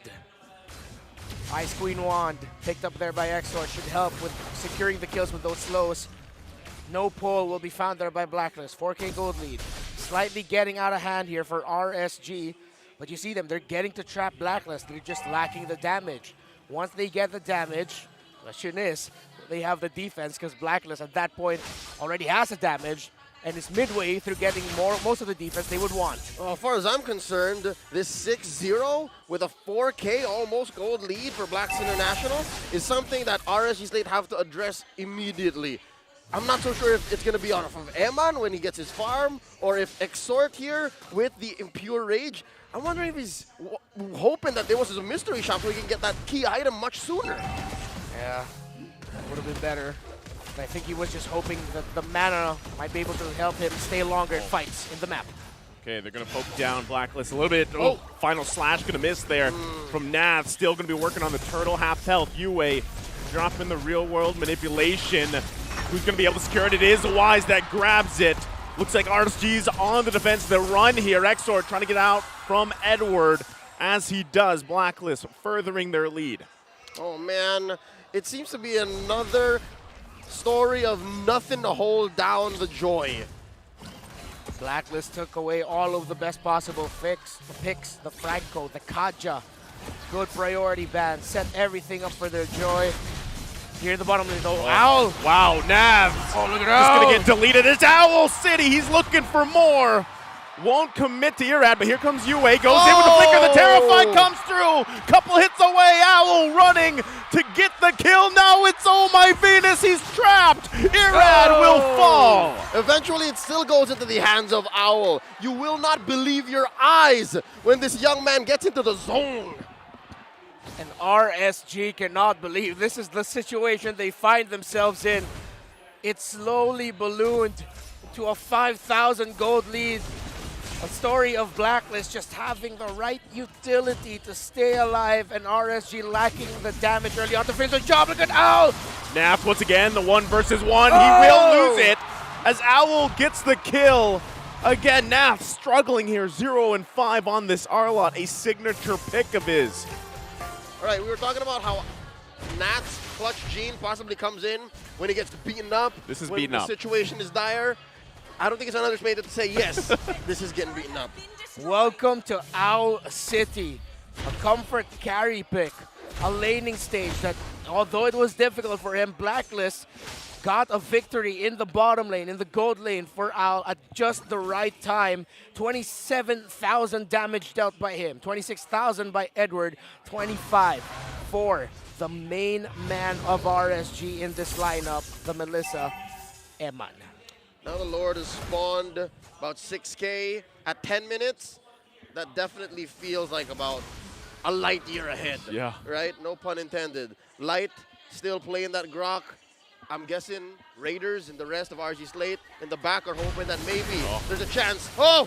Looking to beat him up some more. Naf's going to go 1 versus 4. Will get taken out. And that's going to be the tier 2 as well, going down for RSG. Blacklist International is relentless against RSG. So the answer here is, yeah, let's have Nats buy time down bottom so Irad can split push. I wonder what the next step was, if ever that was successful, right? And if eventually they do get tier 1 on top. At that point, it really was just to find a win, as little as it could be. Oh, look at Wise! Okay, Irad going to get locked down with a heavy spin. That's too much damage to deal with. Owl will get the kill. And now Blacklist International in a good position to just take this Lord. Edward will force the rest of the team of RSG back. Nav's not going to be able to commit to that one. Lord secured for Blacklist International. This has gotten out of hand for RSG. Completely dominated in this game number 1. No kills on the side of RSG. Already 3 main items built by Al, all the way up to the DHS alongside the Golden Staff and Corrosion Scythe.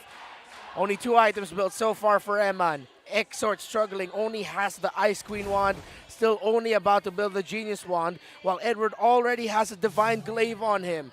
This Joy, again, it was drafted perfectly for Blacklist to let Edward shine on this role. And he's doing it in flying colors. Irad gets trapped by Wise. Yep, Irad gonna get locked down once again. Owl grabbing the kill. And that is now another tough situation to be in for RSG as they have the Lord to deal with the bottom side. Blacks International have taken all of the tools away from the mechanic. There's too much hold. All the angles that Irad can get to have been closed off. He is cordoned off. He is unable to do anything against Wise's Akai. Right now, Blacklist International might possibly punch this game 1 in. They're looking to get the last inhibitor turret. They've already got 2. No minions, though, to help them get that. But right now, this is just outgunned for RSG. Outgunned, outmanned, outplanned. The way Blacklist has played here put RSG in a situation that they haven't seen quite yet in this weekend's playoffs. This is the toughest situation RG Slate has been. Oh, Eman already have to escape that one. Owl going to be working on the turret, gets it. Looks like they get the discipline call to take off and leave RSG here. Again, scrapping for any type of XP, any type of gold they can find. They're forced to stay together. Light, pretty much the walking vision here for RSG. The pulls, the real-world manipulation.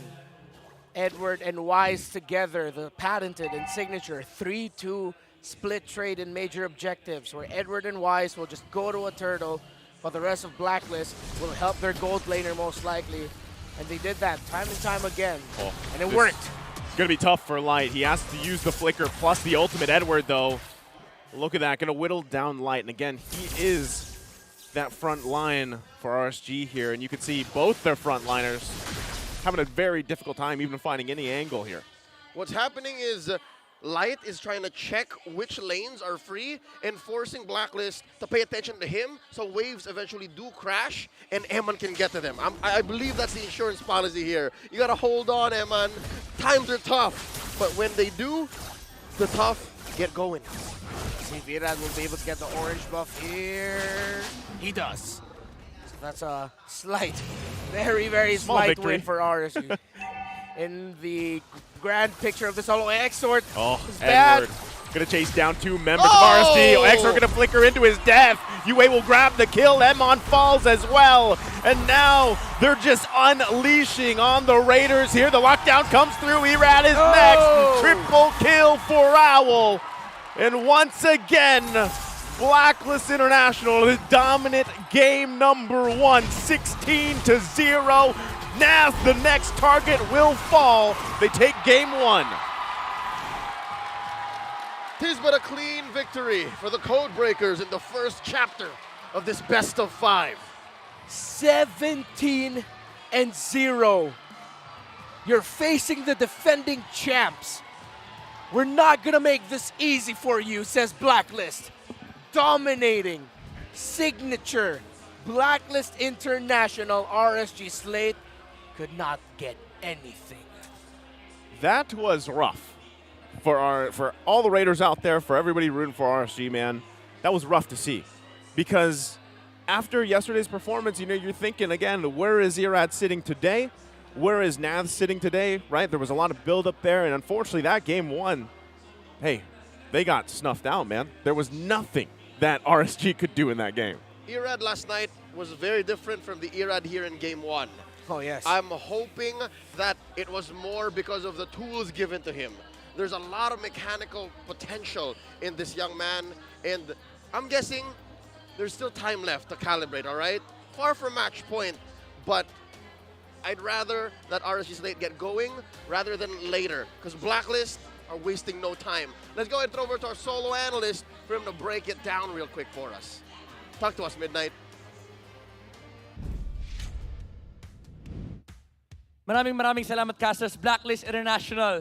Mukhang nagpakita ng masterclass dito sa ating game number 1. Simple and clean. It's methodical and surgical. Yan ang naging approach ng agents against RSG Slate Philippines. Welcome back dito sa Analyst Stand. Ako nga pala si Midnight. Na natin idadaysik kung ano ba yung naging story dito ng Blacklist at paano nila na-execute again ang perfect ube strategy against RSG Slate Philippines. Well, let's start off with the draft. I'm actually quite surprised na pinalusot ng RSG yung Joy without any form of control. Nung nakita natin na nakaban yung Franco at nakaban yung Kaja, they opted to go with the Fredrin ban. And it's very considerable nga naman for RSG na tanggalin tong hero na to kasi napakataas ng win rate, lalo sa kamay ni Wise. Pero nung binigay yung Joy sa side ng Blacklist International, nakita natin yung translation into actual gameplay. Sabi ni Edward, wala kayong hold, wala kayong control, akin ang early game. And yan yung naging number 1 problem nila. Number 2 problem nila, alam ng RSG to when they picked up the Arlot against Joy, alam mong mapapahirapan yung XP lane dahil nga kasama yung sa Keys to Victory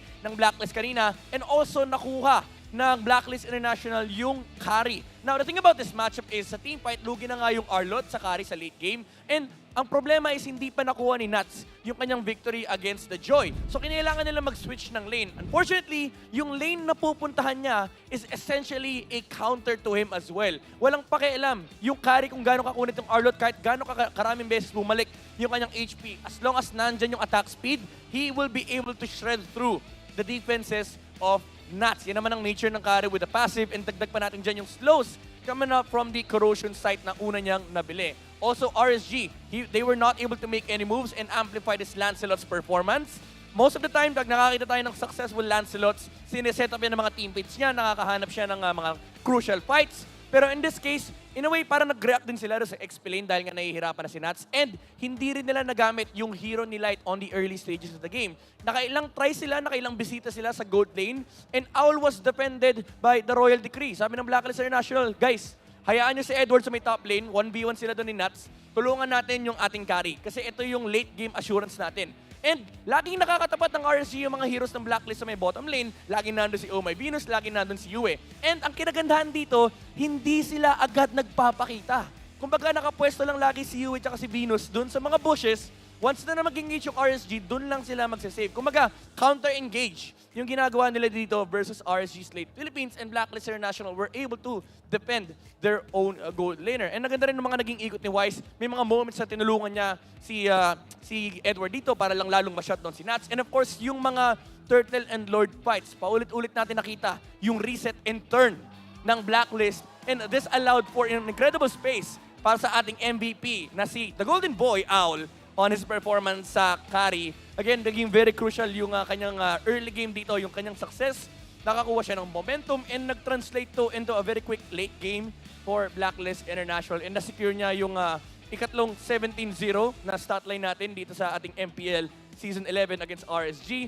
And nabanggit ko kanina, yung Arlot versus Carry matchup. Alam na alam to ng RSG Slate Philippines, pero nawala kasi sila ng choice. Hindi rin naman pwedeng itapat mo yung Melissa against Joy kasi pagtitripan lang lalo ni Edward yung Joy kahit pa merong go away. Basta makapasok siya sa loob ng vicinity ni Eman, kahit ipop mo yung go away, ay literal na tatakbo lang din naman yung Joy at wala kang choice kundi i-let go yung chase. Na makita natin dito sa highlights na ilang beses nag-attempt yung RSG na magpunta dong sa lane ni Edward pero the Joy was just too big at that point. And ang daming beses din in-outplay ni Agent Zero yung XP laner ng RSG. One hit na lang, patay na sana siya. And ito yung mga moments na, again, si RSG nagtatry ng maglagay ng band-aid solution against Blacklist International. But what was happening on the bottom lane was much more important for Blacklist to deal with. Kasi ito nga yung late game nila. Mas importante na protektahan nila si Owl at this point.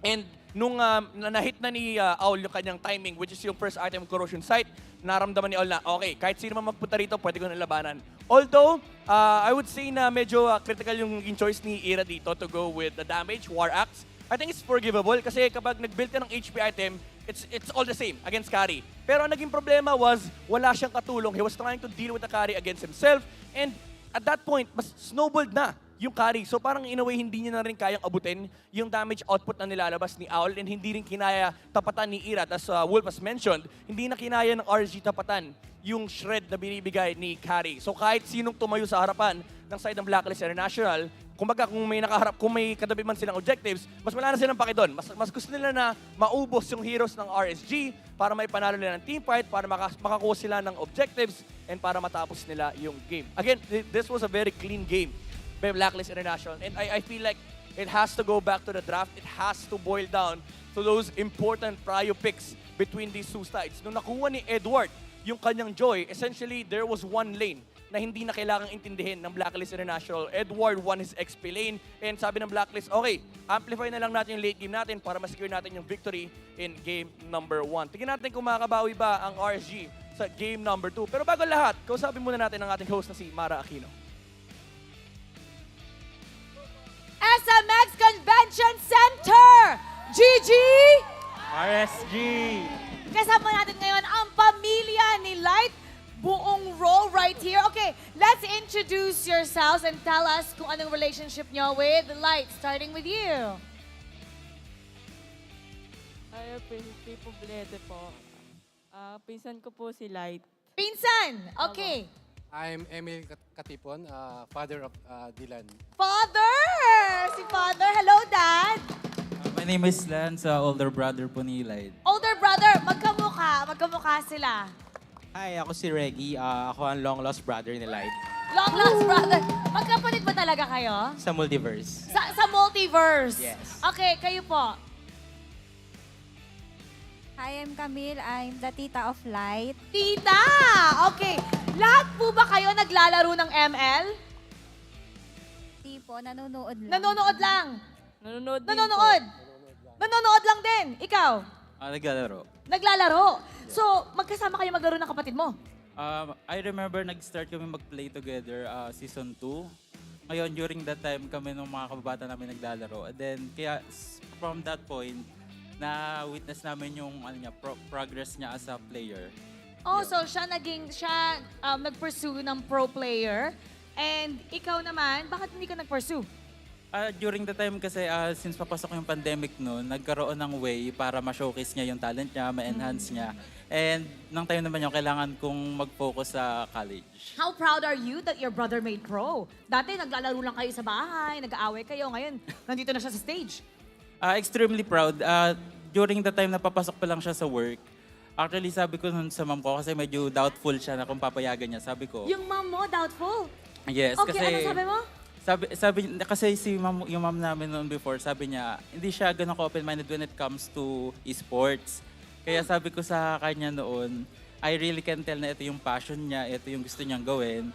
Kaya may support is talagang boost para sa ma-pursue niya yung dream niya. So si Mommy ayaw, tapos ikaw yung dahilan kung paano na-convince si Mom. Kinulit ko. Ay! Good job! Paano mo siya kinulit? I mean, Sabi ko malaki yung pera doon. Daddy, ikaw ba? So si Mommy, hindi daw doubtful daw, medyo natakot. Ikaw, Daddy? Actually, ako hindi ako doubtful eh. Kasi alam ko yung talent niya. Lagi ko nakikita, go lang silang go. Kaya, sige, go na, go. So, kayo po hindi naglalaro, si Mommy hindi naglalaro, pero bakit niyo po pinili na suportahan si Light kahit hindi niyo naiintindihan yung laban? I mean, ano po ba na? Okay, perspective actually. Pag nakikita niyo yung screen, di ba? Anong nagka-clash? Ano yung nakikita niyo? Anong interpretation niyo sa nangyayari? Actually, tinitignan ko lang si Dylan kung nasaan dun sa game na yun. And then, pag nakikita kong maganda yung laro niya, pumapalakpak lang ako. At hindi po alam na maganda yung laro niya. Hindi, may mga time na yung... Pag nakapatay. Yeah, yung lahat may stop niya, tapos dadating na yung mga kakampi. When he's able to fully that protect his players is... Ngayon naman po, yung sineno ko po sa inyo kanina, bakit niyo po pinili na suportahan siya kahit wala kayong idea anong nangyayari ngayon? Actually, sinuportahan ko siya kasi gustong-gusto niya eh. Anytime na pagka yung ayaw namin, siya parang malungkot. Kaya sinuportahan ko na lang. Ayaw niya malungkot si Light. Daddy's why ba si Light? Parehas lang, ano? Nasaan si Mommy? Nasaan si Mommy ngayon? Mommy, Wala eh, nasaan ka? hindi siya kasi nanonood pagka ng game eh. After ng game, tsaka lang siya lumalabas ng kwarto. So, nagtatago si Mommy sa kwarto pag may laban. Bakit? Basically, every time na may skirmish or clash, natetense ka siya, nasigaw siya, tapos tatakbo sa kwarto sa loob. Oh, Mommy, don't worry. Magaling ang inyong anak. Ito po, how tough do you think, ikaw kasi naglalaro eh, how tough do you think this matchup is kontra sa Blacklist International? It's going to be extremely tough. We need to take into consideration na yung Blacklist kasi world champions sila. And given na kumbaga parang may matindi na rin yung band nila as teammates, talaga magiging challenging siya. Pero based on what I know, RSG is a very resilient team. No matter what happens, they'll be able to bounce back. Kamukha talaga. Kamukha. Daddy, okay, nandyan si Light ngayon. It's going, sabi nga niya, it's gonna be a tough one. Kung meron kang gustong sabihin kay Dylan, kay Light, right over there, what do you wanna tell him? Alam niya naman yun eh, win-win-win. God bless. Win-win-win. Ikaw naman, anong gusto mo sabihin? And always remember na we have your back. Pray hard and play hard. Ikaw naman. Ako naman, Yung brother niya in an alternate universe. my brother, galingan mo lang. Nandito lang ako para sumuporta sa'yo sa Game 2. Bumawi lang tayo. Let's go! Eto, now, ayan, magsisimula na ang ating laban. Pwede ba natin iba to sa casters? Kaya niyo po ba? Kayo din, Daddy. Kayo din. Si Tita ba? Nagpapasahan. Tita, ikaw naman, casters, pasok. Casters, pasok.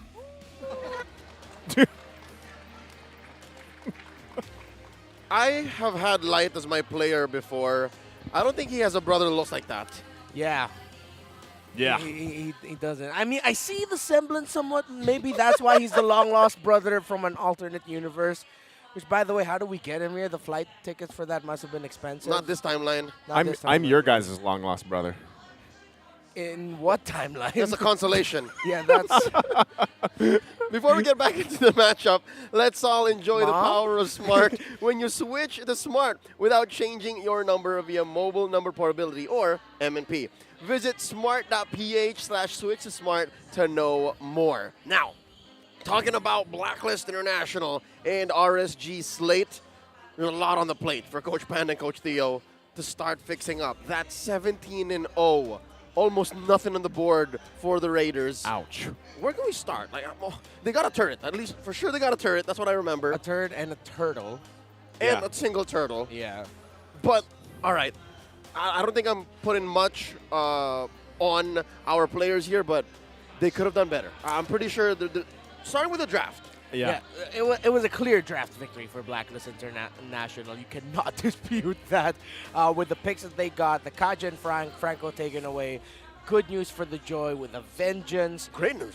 Great news. Akai will make that Lancelot struggle, although it is a quite even duel at times. In that scenario, Wise was just perfect with his heavy spin timing, and then Ira just could barely get objectives, especially when Blacklist would do the 2-3 trade across map. And then, of course, RSG, outside of the draft, going into the game, just look. Although I do like that they were courageous and brave and wanted to make plays, not overly cautious. There were some moments where you could really look at and think RSG just can let this go. They've brought down a member of Blacklist low. They're going to be forced to recall, that's fine. But they still chased for kills, and they got horribly punished for it. Yeah, I think one of the biggest things is I'm expecting the flip sides here, right? Yeah. So if they get that priority pick, they might want, I don't know if taking the Joy would solve their issues or not, but it's just, yeah, it comes down to just the fundamentals of the draft, really, because we were talking about it when it was unfolding, right? How much focus was actually on Light, and that really showed through the gameplay, that struggle to really utilize the Grok, especially when they were behind for quite a bit. Yep. More on the ongoing series in just a bit. For now, we're looking for our smart game face of the day. Folks here at SMX, y'all know the drill. Flash the hashtag PowerSmart on your devices. Make sure you got a green background going. And when the camera gets to you, show us that game face. And here's this young, dashing gentleman. He's our winner. Folks, you know the drill. He wins a redeemable in-game code. He's just happy to be here. The entirety of the SMX crowd is chanting for the two good friends to kiss. Hey, if they're that close, if they're that close, no harm. Might as well. Lesson for our international viewers. Here's a new phrase for you to learn. When you come here for M5, it's called tropa time. Tropa time. Yeah, good times with your friends. Tropa time. Yeah, this is tropa time. Offcast, also tropa time. Yeah, it's a lot of tropa time. Yeah, Always. Always. So, back into the action here. Now, sorry. Yeah. You just leave it hanging there. Yeah, that's right. For people to think about what tropa time. Because tropa time continues. Yeah. Yeah, the Never meaning ends. of tropa time is in enjoying it. Yeah. So, we go on. Now, we mentioned how in the draft and in the execution, I'd like to say we go back to the fundamentals, the pandamentals, if you know what I'm saying. Yeah. Because, again, to be able to solve the Joy problem, that might be trying to go too deep into the details. Maybe just go back into like the macro and look for what makes you who you are. Now, I'd hate to get all sentimental about this, but the players of RSG Slate Philippines didn't look like who they were, right? You would know. You would know. They didn't look like Raiders. I don't know what the opposite of that is, but like It was whatever. That was Surrender. Yeah. That's backwards. You just put it backwards. I was gonna say, I don't know I'm if the getting good answer at to this. everything is I'm just getting- putting it backwards, I'm man. getting good at this. All right, I believe we are about to get into the draft. Here we go, game 2. What better way than to put all the thoughts that we mentioned into execution? Indeed, RSG Slate does go back onto the play blue side. Blacklist answering back. If I'm not mistaken, we have some preliminary bans already. Yeah. RSG, I think with the Estes, the Faramist, good Okay. ban, and the Arlot. Now, because Blacklist went Hackalite, RSG can pick up the Joy, which doesn't necessarily need to go into the hands of Nas. It can be a flex pick for RSG in 3 roles. So, of course, they're going to pick that up. But Blacklist, I'm pretty sure they thought about this already. They can go either Valentina or Eve. Although, again, static artillery mages against Joy, it's a struggle. They're going to need a good amount of root, crowd control. There's crowd control. And there's the 1-1 Oh. that was open in the Jeez. draft. Wasn't picked by RSG. Blacklist pick it up, and the 2 best heroes that you can use to answer the 1-1 was banned by Blacklist. You have one more out. You can give Exort the Farsa. Yeah. Yeah. Blow her up. Yeah, the Farsa.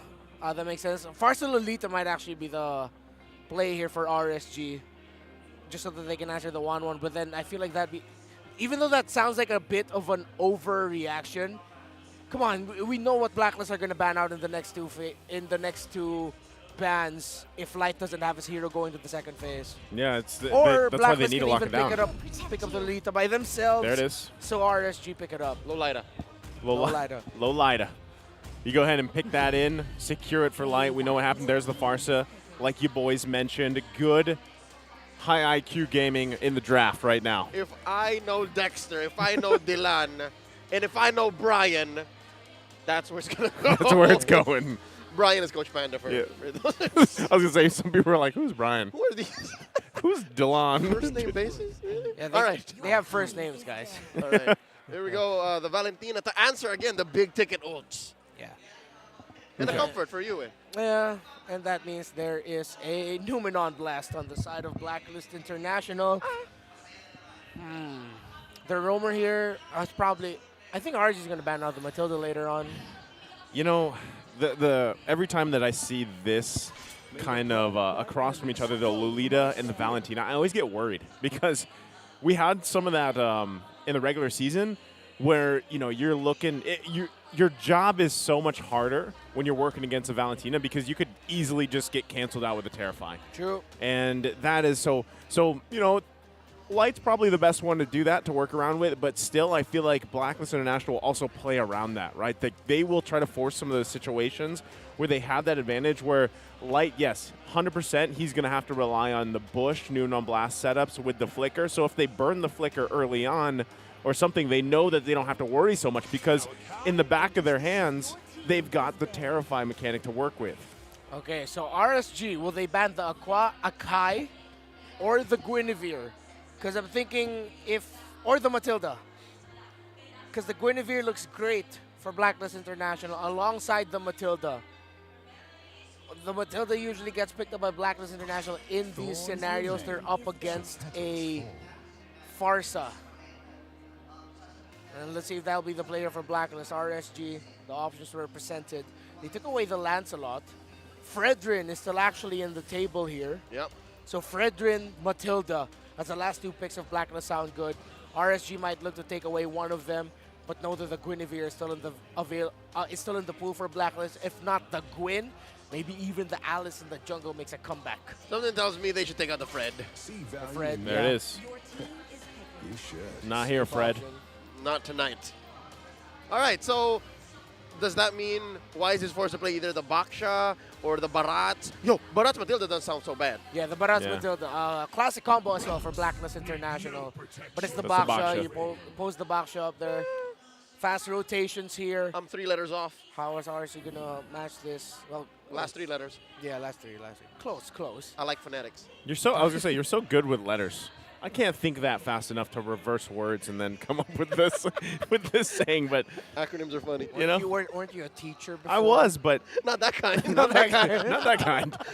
We didn't do that in my classroom. That's generalization, man. Well, maybe that's you should have taught it. No. RG's late. Come on. No, Redmar. I was helping. Martis. He's not letting you. Their Wayfield's fine. All right. Oh, they're What hovering are at they- Turizla. I like hovering? this. Turizla Eve. What's no? What? Turizla carry. Oh, it's a carry. It's a Oh, JJ. Okay. It's a JJ. Yep. Joy Jungle. So Okay. it comes down to the character of one young Irad. John Tuazon likes heroes at dash. Yep. Okay. I'm with it. I think it's gonna work great. The JJ, the Jungle Joy. The one thing that I'm wondering about is this the Matilda that's gonna be locked in here? Because I like it. Hey, that mobility, man. Go old school. Old school. 100% in the playoffs. 100%, yeah. Yep, in the few times it showed up. In before Oh My Venus surprises us and picks up an Atlas. Which honestly sounds really good here. Yeah. Excuse the way you play. Oh, it's a it's not. Florin. All right. The president of the anti-healing club.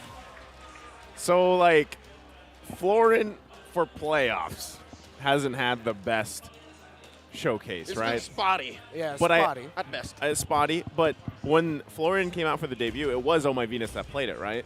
Yeah. I think during the regular season. So we get to see it in action once again here. With this lineup, though, it's very interesting to see how it's going to work. I've manifested this hero for years. Upon her release, Florin. I believe I said, yo, this is built for Oh My Venus. And we have not been so blessed to see her play this as often as we thought we would. Yeah, it took us a long road until Yeah. we actually got to see the first game of Oh My Venus in the MPL as a floor, and that was earlier this season. But as we look at the draft, the Terizla pickup, it's just there for wave clear and the penalty zone. That'll be the job of Nats up against the glue of Edward. He gets a lot of regen from the mini glues once that up, so there's a tanky presence on the side of RSG to hold the front line. The Lolita will provide the shielding. Exort needs to have godlike positioning here, and if he can, maximize the stun to force an early Needles and Flowers out of the 1-1, which should be one of the main goals of RSG Slate. If he can trigger that key ability out of the 1-1 in the situation where he doesn't want to use it, that'll be great for them. And the ever-consistent Queen, after winning the previous game, Oh My Venus, is now third in terms of overall wins in MPL-PH career. They're back to the usual XP lane rotation, as you can see. They did the same thing, man. They're pressuring Nats, but it looks like Nats is better off this time. I think he's okay. He survived the minute gut check. And this rotation by Blacklist just ensures that Oh My Venus always most likely will be level 4 by the time the first turtle comes up, and Yue as well will have level 4. So we've been seeing it since the BREN Esports matchup yesterday that the roamer that Blacklist international is up against is always a level or at least quarter of a level behind of level 4. Yeah, and I think this is just a better start, right? In terms of there wasn't so much pressure on the XP lane that they had to deal with, but they got to be careful, especially in moments like this. Oh. So Irad gonna be fine, but once again, all this kind of poking back and forth, fighting for any lead that they can really find leading into that first turtle. Okay, besides passing the first minute gut check in the XP lane, I think RSG are doing much better given the fact that this lineup scales much, much better early to mid. Like earlier, they were so top heavy. To be honest, they were very top heavy. Now, they have, again, Eman on the carry. They have Irad, who has a mystery shop, so should scale well as long as he's farming at least a moderate amount. Already looking better for the Raiders. Unevolved Flower actually on the hands of Edward, given to him by the Florin. Oh, who can get this first turtle. Positioning of Yue, very good right now for a Numenon Blast. RSG needs to get vision, they get it. Yep, Light has it. Yue also has the Numenon Blast here, so there goes the penalty zone. They're going to set up. Wise goes in from around the corner. First blood going to the hands of Wise. Yue will fall, though. Wow. And Turtle will reset on top of it. Now still going to be going Edward, holding on to Light. Light will survive for now. Dash. And now still the focus on Edward this time. Can't get away. Irad with the kill. But this whole time, look at Dannery. He's committing Grand Theft Orange. I wonder if Irad is aware. Buff down. Turtle, let's see if RSG can get it to balance out the fact that the orange buff of the Joy is gone. And RSG will get the first turtle of the game, plus 2 kills. Okay, so they secure the turtle finally after all of that.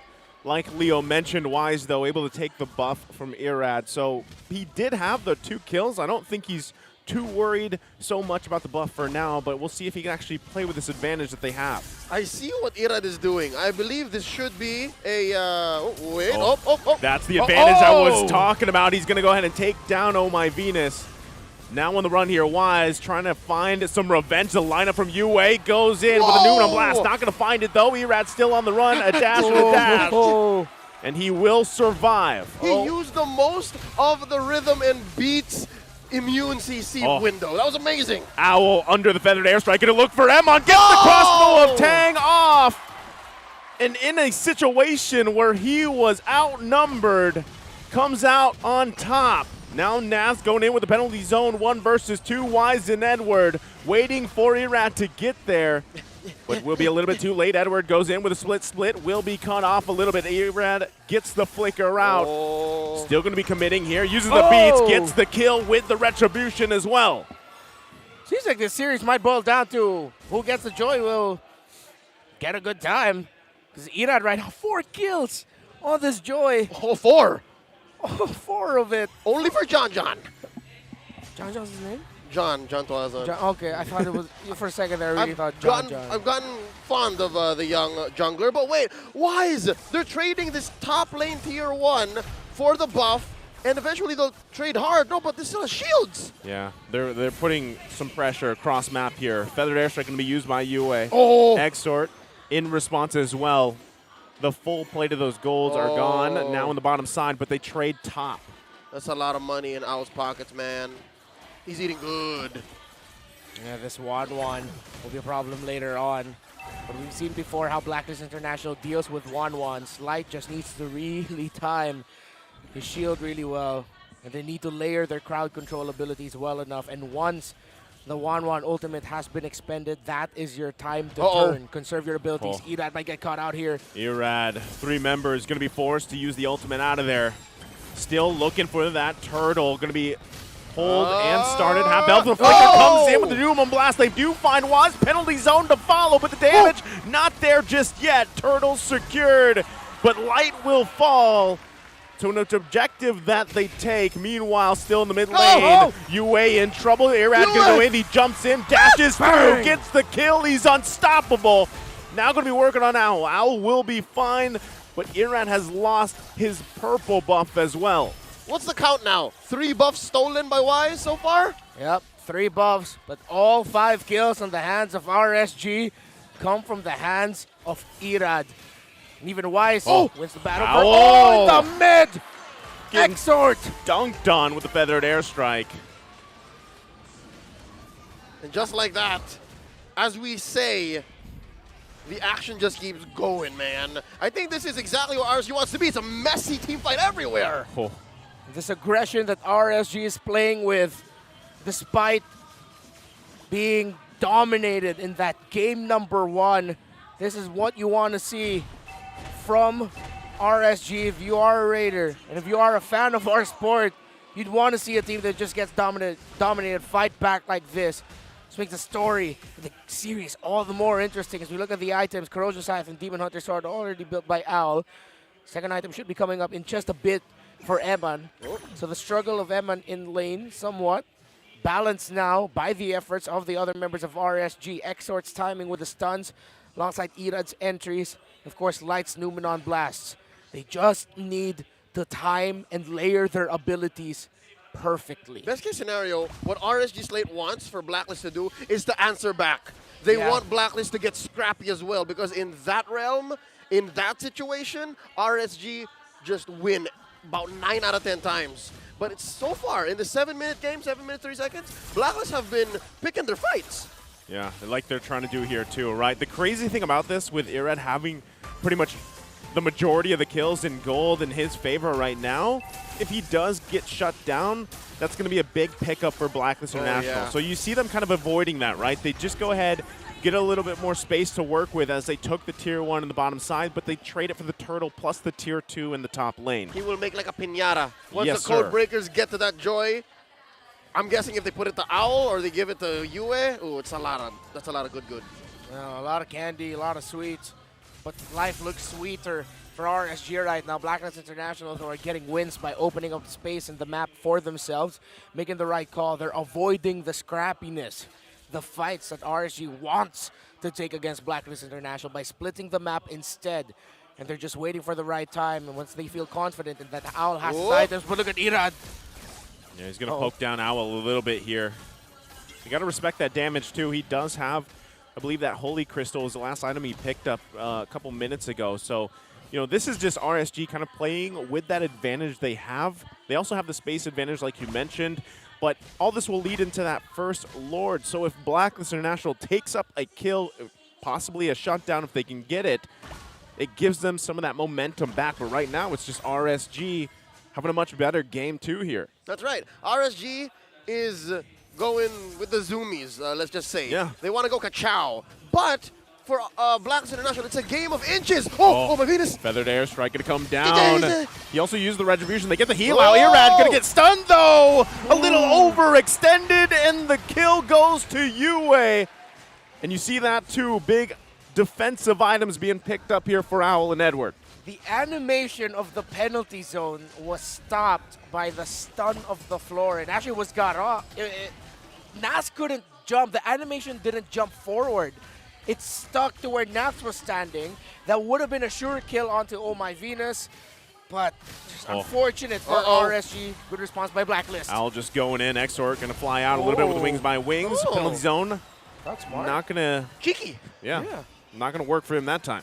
All right. Made so, like a bird and flew out of the map. Yep. Given how Irad played the first 8 minutes, he always had the rhythm and beats in check so he can get away. This time around, he didn't.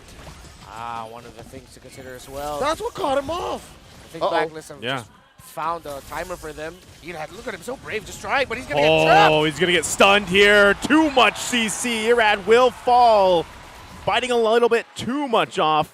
And now that's the signal. Blacklist International flip the game in their favor. Will start up the Lord here. The heals come out as well. RSG might have to just give this one up. Still going to be fighting for it. Al goes in, zoning them out a little bit. UA takes quite a few hits. Lord will be secured by Wise. Irad going to have to check himself here. Now they're on the defense. That opened up just because Irad was caught out by Blacklist International. It looked like the right play to send them back, but with Wise already in Shield Unity form, he did not hesitate to go to the mid, stun Irad, and Blacklist just finished off the jungler of RSG. Now RSG's early game lead that they found, they'll now have to play from behind and from the defense. Man, Irad has to step on the clutch a little bit. He went a little too fast in the first 10 minutes, and then right now, I hate to say it, but slowly he's showing signs of burnout. He needs to slow down and then wait until the rest of RSG slate are ready to respond. He can't go in too deep alone. Yeah, just because you're playing, someone like this Joy, who is very kind of finicky and evasive, you can still get layered upon layered of CC, and that kind of just takes you out of the picture, right? So you need time for Emon to really farm up here. You had an amazing early game, into the mid game even, but you got to let the rest of the team catch up here. So they handle the Lord as they should, but right now it's completely flipped in favor for Blacklist International. Now they're the ones with almost a 3K lead. Here it is again. Oh, careful now. You're going to be giving your teammates a bit of a heart rate spike. Okay, all right. With how he's positioning himself. He gave us one. Yeah. Now RSG, I mean, it is still close enough for them to swing back, but again, it'll boil down to them just really taking their time, picking the right moment, picking the right fights. Yep. Big team fights, RSG has that as well. It's not just how the little skirmishes off of Irad can start. They have Light with the Numenon Blast. He's made a career out of catching 3, 4, even 5 members with his Numenon Blast. So let's see, it's about the 12-minute mark. Big Lord's Dance should trigger that. Yeah, skill conservation, because even though it looks good to just put down everything onto every member of Blacklist, if they're in the right position, they still have to leave enough room to make room for Emon. Oh, here comes Blacklist for the chase. Yeah, looking for the cutoff here. Wise going to find Light. They get the flicker out. Now they're on the run here, but unto they go. Exort still trying to fire off. Won't find it. Light falls. The next one's going to be Nats. 2 fall for the Raiders. Irad trying to buy some time. Blacklist International in a split second decide to come in with their own counterpunch from the pressure on the tier 2. Unfortunate. The angle that RSG were looking for was maybe a second or too late to be able to be anchored onto. And Exort just decided to try and use the feathered airstrike to take down Oh My Venus in the back. Yeah, just for salvaging. But Oh My Venus already has the right items to survive through the onslaught of that. Now RSG again pick the right moments and really watch their positioning, because Blacklist could just be looming as 4 anywhere in the corner, anywhere nearby, and they did exactly that with a quick response to help out Edward in the bottom lane. Lord Dance began. Oh, here's Engage. They're already going to give the green light here. Feathered airstrike going to come down. Emon trying to unleash in the backside. Irad goes, forcing UA back, but Light will fall. Irad on the run. Edward goes down as well. The 1-for-1, the roll for the XP. Lord still going to be juggled between both teams here. but Irad quite low. Going to be very risky for him to fight this one. There's also still an ultimate on the 1-1 for Blacklist International. No more feathered airstrike here for RSG. Not good news for the Raiders. Could be another Lord here without a problem for Blacklist. And they found Irad again. Oh, Irad going to get chased down. Bobsy weaves, but he's not going to be able to get away. Buys a little bit of time, but will fall. Now a Blacklist International still in a position. Emon trying to buy some time, make the most out of it. He gets Oh My Venus, but will fall himself. Now it's Nats and Exort on the defense. They got to give up this Lord. Blacklist International once again, time and time again, comes out on top. Outplayed and outgunned for RSG in that scenario. Al so far having the series of his life.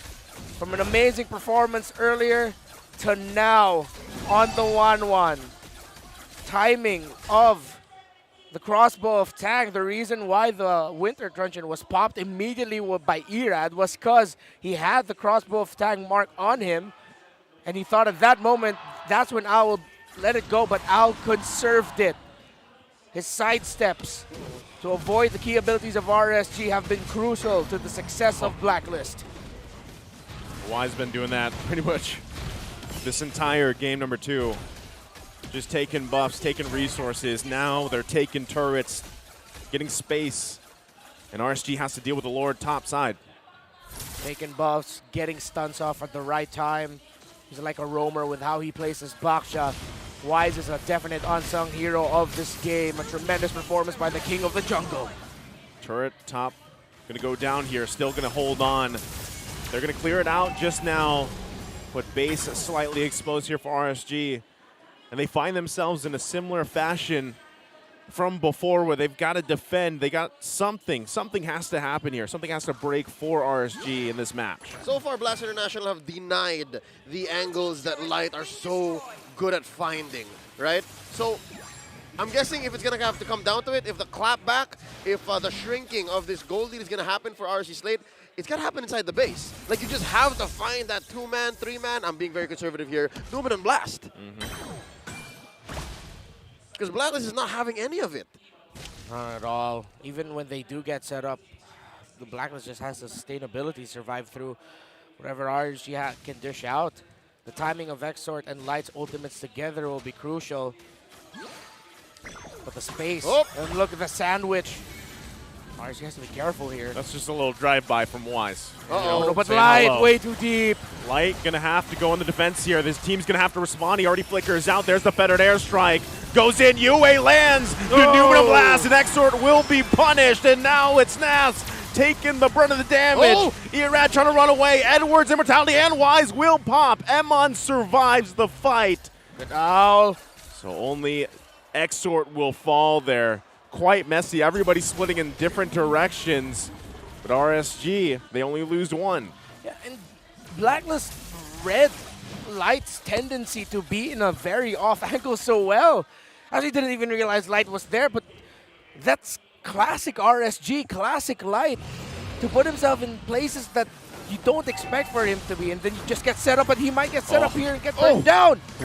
That looks like at least he's able to survive, but Irad gonna go in 1 versus 3. That's tough. He will fall. Now Owl getting the crossbow of Tang. He's got airtime. Nas with the penalty zone will go down as well from UA. 3 fall for RSG Slate.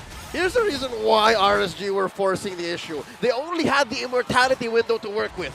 If they let Blacklist build up back and let them do exactly this, then it's too late. And I think, oh no, Blacklist knows. I think this is going to be too late here. They go in, looking to cap off game number 2. The crystals being worked on. Owl will lock in, and they take game 2. A roar from Owl and the entirety of Blacklist. The management, the entire team celebrate. It's not done yet. It's not done yet. But as the crowd says, one more win, and Blacklist will see the world and seal their grand final slot this season. RSG Slate picked up a few things from game 1. But it seems like mid-game 2, they suddenly just go, all right, what can we do with this now? And they forgot, and it's just that window of I'm not so sure, a lapse of judgment or a lack of direction. You know how like you get confused for like a second? Yeah. Blacklist just took that and punished hard. Yeah, and I think one of the biggest reasons why Blacklist counter-punished so well is the Terrify from you and his timing, maximizing the two that Valentina can dish out. Yeah. And maximizing his dashes as well, the wisps that come out with a dash. You, again, we talked about Wise as an unsung hero, definitely in this game. Owl doing really well, but Yue, his timings as the Valentina was massive here for Blacklist, and it's one of the biggest reasons that stopped RSG from finding their flow. I just think, you know, it's tough to deal with UA. Now you got a lot here to check off. They're now at, what, match point. And yes, it looked like there was a little bit of life there for RSG, but still, they got to recollect because they're running out of time with this, being at match point. And also, like you mentioned, I think, you know, Irad just needs to settle in a little more and take that disciplined approach. He had a great start. Yep.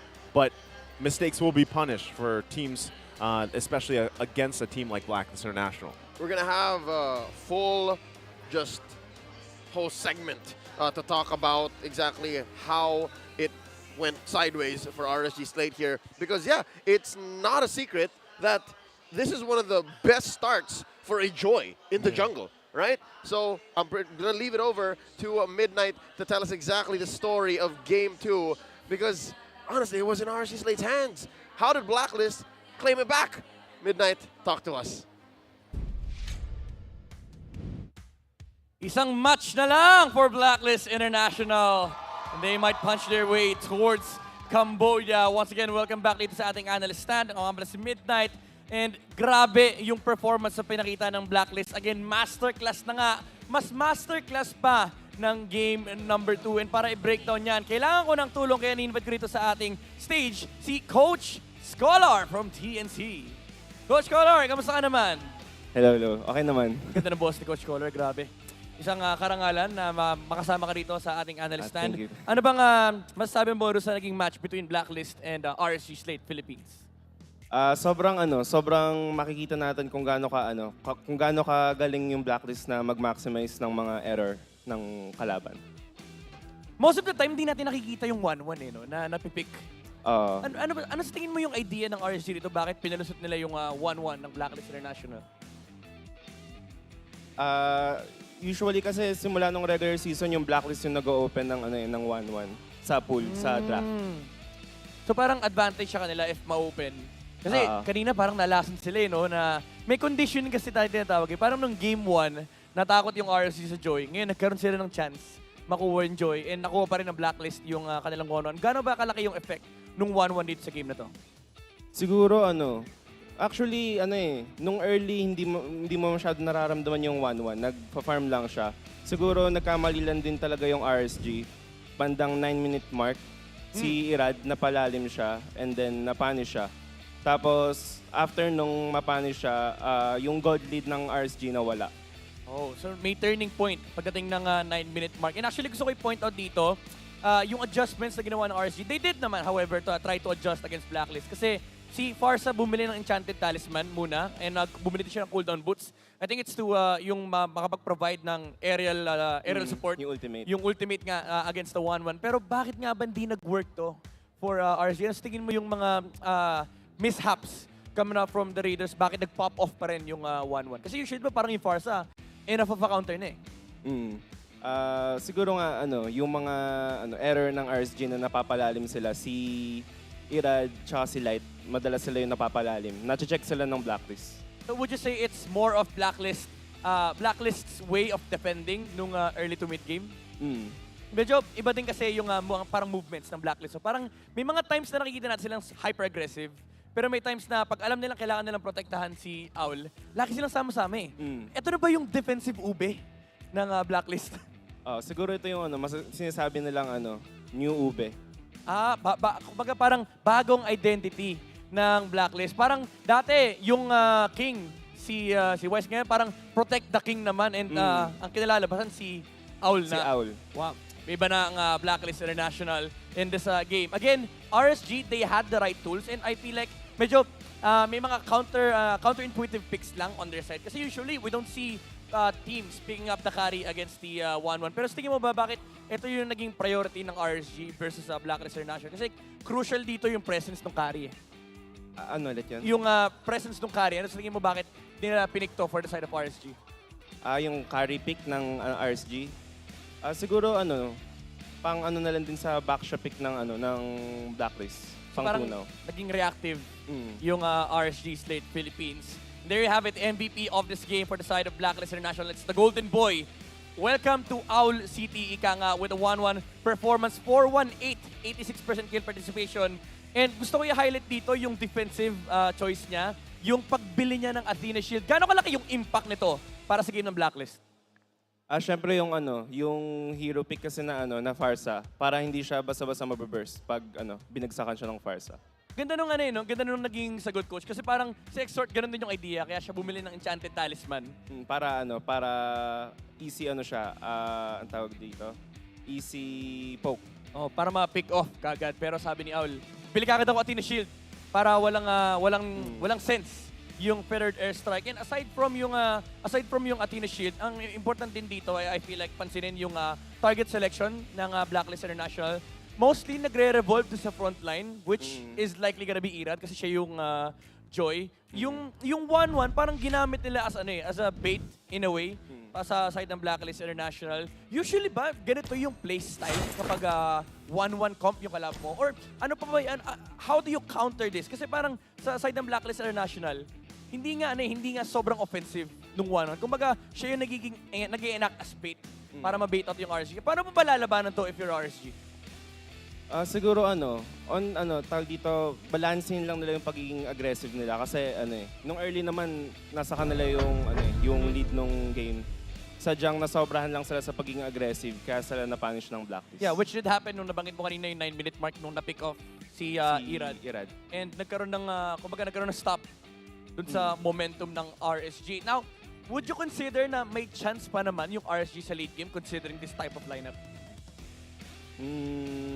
May chance naman, kaso sobrang lang din talaga ang lakas mag-maximize ng Blacklist sa mga error ng ginawa ng RSG. Maybe because of defensive ube strategy. And ang masarap i-point out dito yung movements ni Wise. I would say parang siya yung nakikita kong king na medyo selfless. Kasi ilang beses natin nakita si Wise na laki na sa frontline, willing mag-commit ng kanyang buhay. Ang daya din kasi nung backshot.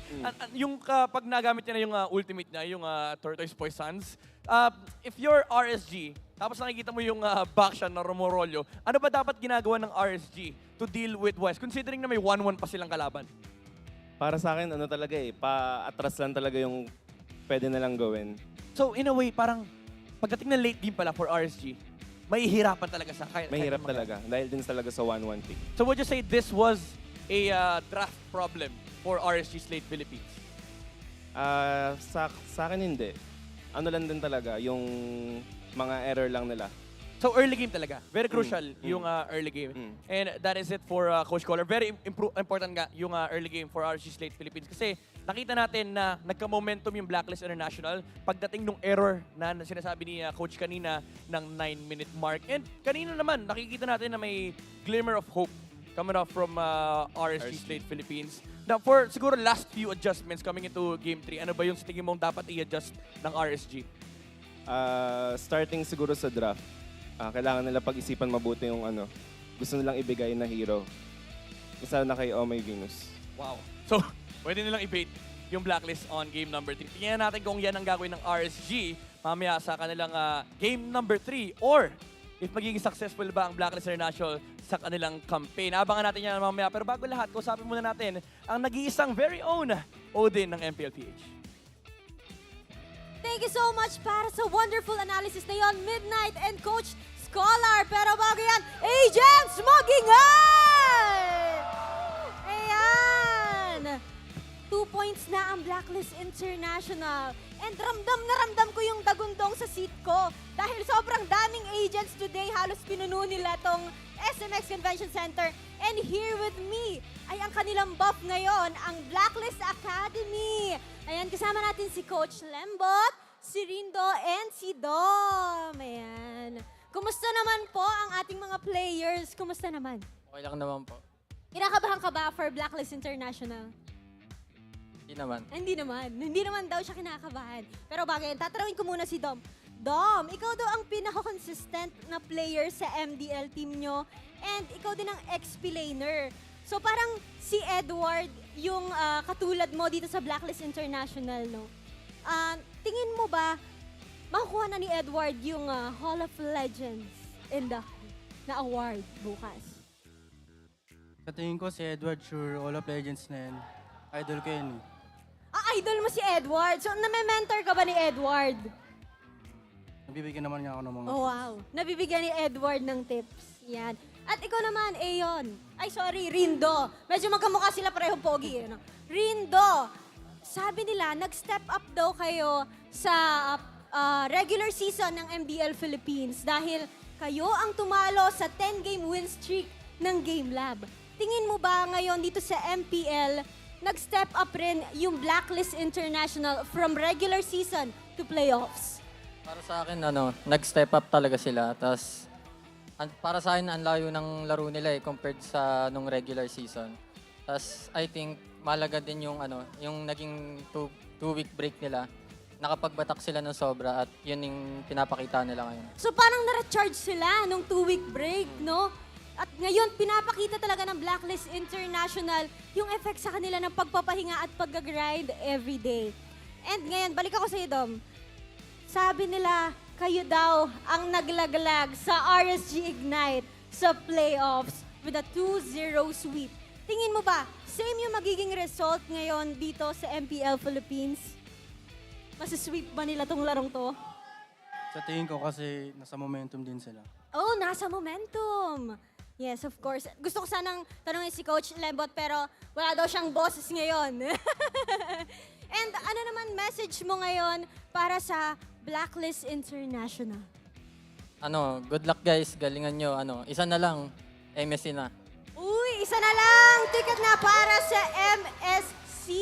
Pero bago tayo mag-throw sa ating casters, pwede ba namin kayo marinig mag-chant for Blacklist International? Yan! 3, 2, 1! Blacklist! Blacklist! Break the code. Isa na lang! Blacklist! Break the code!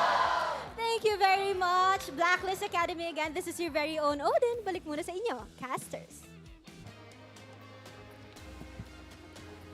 Nice to hear from the extended family of Blacklist International. Back on stage at your service, my name is Leo. Here with Weber Bros, Naisu, and Renmar Santa Cruz calling the action. And just like that, we're at match point. It's been rough for all the Raiders out there. And, I feel like it's kind of weird when you look at Game 1, how dominant it was. Game 2, they had a good start. Now you're wondering, where's Game 3 for them? It's incoming. But before we continue this matchup, we would like to ask for all of y'all to support our Cebol men and women MLBB delegates in the upcoming 32nd SEA Games. Happening from May 11 to 14th in Phnom Penh in Cambodia. Go for gold. Hashtag muling lumakad matatag. Meaning, let's walk strong again. Because we've been doing that since what? In MLBB 2019 now? Yeah, it's been a while.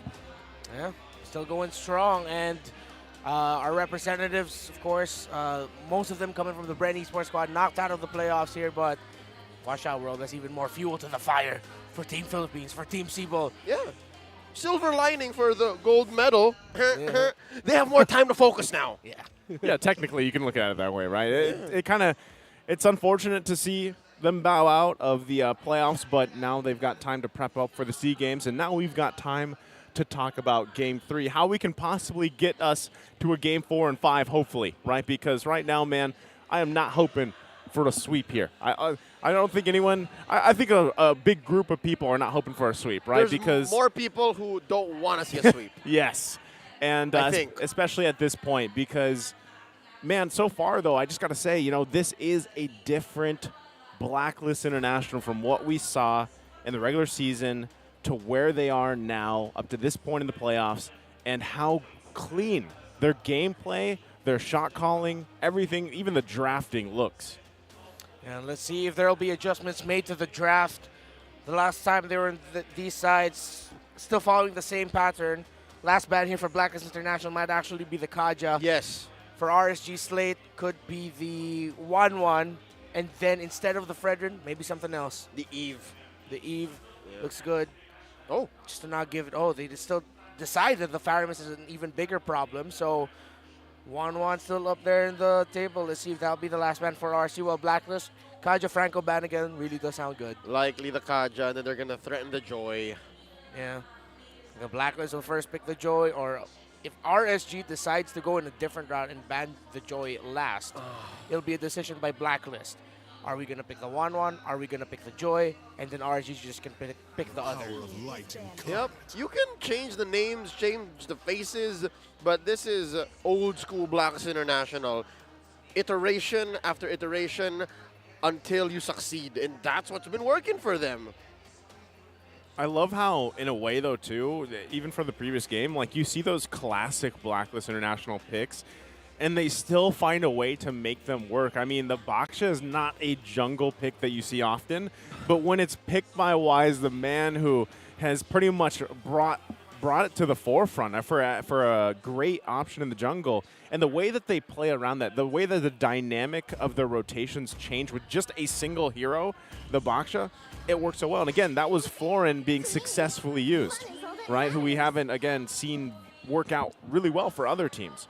So last ban's going to be the Wan here. This is most likely just, Joy's secured priority pick probably for Blacklist International. It'll be a massive flex by Blacklist if they don't even pick up the Joy. They pick up something else like a Valentina or a Fredrin, and it just gives RSG like 2 really strong power picks there. And then if they do later on go on to win the game, that's a flex. But I'm still in the camp that RSG should have taken that gambit of just leave both open, because you're secured one or the other. And now you're in put in a position where it's like this. Earlier, they first picked the Eve alongside the Lancelot. They can go, instead of the Eve, they can pick up the Valentina and Arlott here instead if they want to play a little bit safer and just get 2 strong power picks as well. Yep, I'd like to second the motion. The Game 1 first pick on the red Lancelot may have come a little too early with a premature pick there. Yeah. So, Arlott definitely has to be one of these. No doubt. Unless, there's no reason to rush the Arlott because you already know the XP lane on the other side. So, this makes sense. Fredrin and Valentina. if Blacklist has a jungle Joy, this is their time to show it off. The flex. The flex. From out of nowhere. I mean, at this point, just start. You can flex. Why is Mal there on master the basics? Seems like there's a light air to Blacklist today. There's a swagger to Blacklist. You can even see it in the player camp. Today? Today. The whole damn weekend. I was going to say, I think it started with day 1 where, I would say when they entered the playoffs, it was like, okay, we're very serious. We need to get past this. And then I feel like they relaxed a little bit on their way through that to the point where now they've just kind of set in this, this rhythm, basically. So, and it's paying off so well. So now Blacklist International, they round out the first phase with the Akai and the Eve pick. This might be an Arlott. The Akai pickup here for Blacklist International does look good, but I think RSG are a little bit happier with that, considering that now they also have a heavy spin that they can pick. It's like the idea that you mentioned earlier, Leo, of overloading a Valentina with ultimates. That's what Blacklist did. But it seems like any ultimate that RSG gets here, as long as they play it right, does sound really good. So they go ahead and decide to pick up the roamer here. They don't want to go into the second phase without a good roamer for light. They pick up the Kufra. So now it'll be probably take out one gold laner. They'll probably take out the carry here. And then at the same time, take out an Oh My Venus pickup as one of their other bans. And just like that, we're back to somewhat Hack of Venus. Yeah. You always just, all right, it's not Hack of Venus, it's more like show respect for the queen. Exactly. Like, you can't just take everything away, but you have to make sure that you're prepared for what comes through. Biggest thing is, I feel like for a lot of teams, ban the Estes here, but now what we've seen is, even when the Estes is banned, you see Oh My Venus opt for that Florin pick now, in times where it's like, okay, we want that. It might not be the Estes type heals or, technically that Ube strat that they kind of coined there, but Florin, in a way, it doesn't change too much of their play style. I feel like they complement the foreign pick if they decide to go that route. So you can really try for it, but that's probably the reason why RSG's like, you know what, we don't want to give them option B either. They take out the Florin. RSG's lineup is seems to be leaning towards a draft that's very dive heavy though. Yep. And that could be a double-edged sword. It again adds more pressure onto themselves again to just play better. We saw a glimpse of it in the early game of the previous game, but they cannot slip. They can't afford to slip now. With Blacklist taking away the Claude, last best options here for RSG would be a Beatrix for wave clear. Maybe even Melissa if they want to. I'd want to... Oh, they can pick up the carry for themselves as well. But then again, that's just the lack of range and everyone just going super close. That's good for Edward. That's good for Yue. They're threatening the lack of re-engage. Like, it'll be too risky. That's what's bothering us. And at this point, RSG cannot leave any gaps at all. Like, every single decision they make has to be either 99 or 100% correct, or they hope that Blacklist is the one who slips up, because Blacklist has been so good on the clapback. They've been so good at punishing. So good carry ban here by RSG. So they'll be left with either the Melissa or the Beatrix as their pickup. Blacklist International doesn't need to ban another gold laner here. They do still have a Moskov available for them. And right now, this is a lineup that looks good for one Moskov. With that, the last pick of Blacklist might be the marksman I just mentioned, maybe even a Lolita. There's a lot of crowd control to stop a Numenon blast coming in from the Queen. But RSG will... We've seen Blacklist be brave with that choice. Like, that doesn't stop them, but they take away the Arlot. One of the last best options here for Nats, which, by the way, with Emma being of the Beatrix, this might either be a Terizla or... Dare I say even a Toms for Nats as the XP lane. Actually, unless that Fredrin goes to the XP lane instead. Oh, yeah, actually. Oh, what about a Hayabusa? Do you think they're flexing it? Yeah. XP lane Fred, yeah. Haya jungle. They're up against an Eve. That's how I would... Actually, now that you say that, I would love to see that. You know, I would actually love to see Hayabusa in the hands of Irad once again. The way that he played it against Onyx Philippines, that could help them to secure themselves more time in the series and not get swept here by Blacklist or National. Their last two picks, though, for Blacklist, Lolita's great option there. Oh, there's the Moskov. Let's see. It's Angela. The Angela comes through again. And this time we'll see if it works better. That's spicy. So I'm going to change what I say. If that, they can go Baksha. Put it in the jungle. Yeah, put it in the jungle, put the Fredrin in the XP lane. Okay, so what's going on here is a revival of the nice one baby meta. Yeah.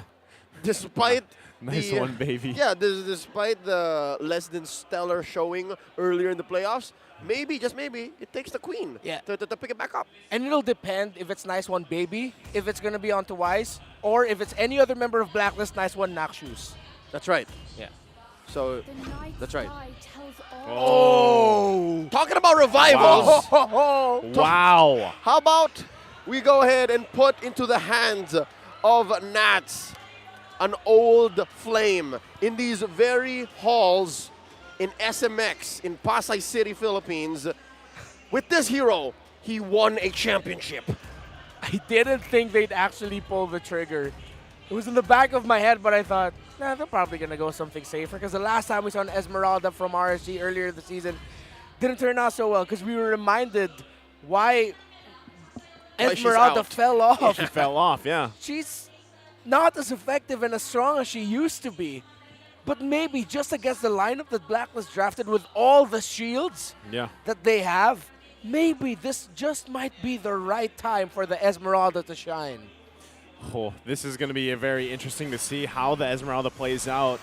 Like you guys mentioned, in theory, it should work great, right? But we've seen why she has glaring weaknesses in the way the current meta is played here, but what other person to do it than Navs himself? And even, you know, the kind of mastery that he's gone through in that hero alone, where early on we saw him get a little overzealous sometimes on the Esmeralda and get punished for it. I'm sure you'll see that mastery come into play here this time. That mastery and that discipline. If his clutch gene is going to engage at any point in the playoffs, ideally maybe now. It's not dire straits. They're not going to get knocked out. They're just going to get knocked down if they lose this. But I think the fact that they're throwing it back when Blacklist threw it back as well means they mean business. In the beginning of this game, you're going to have to look out for Light.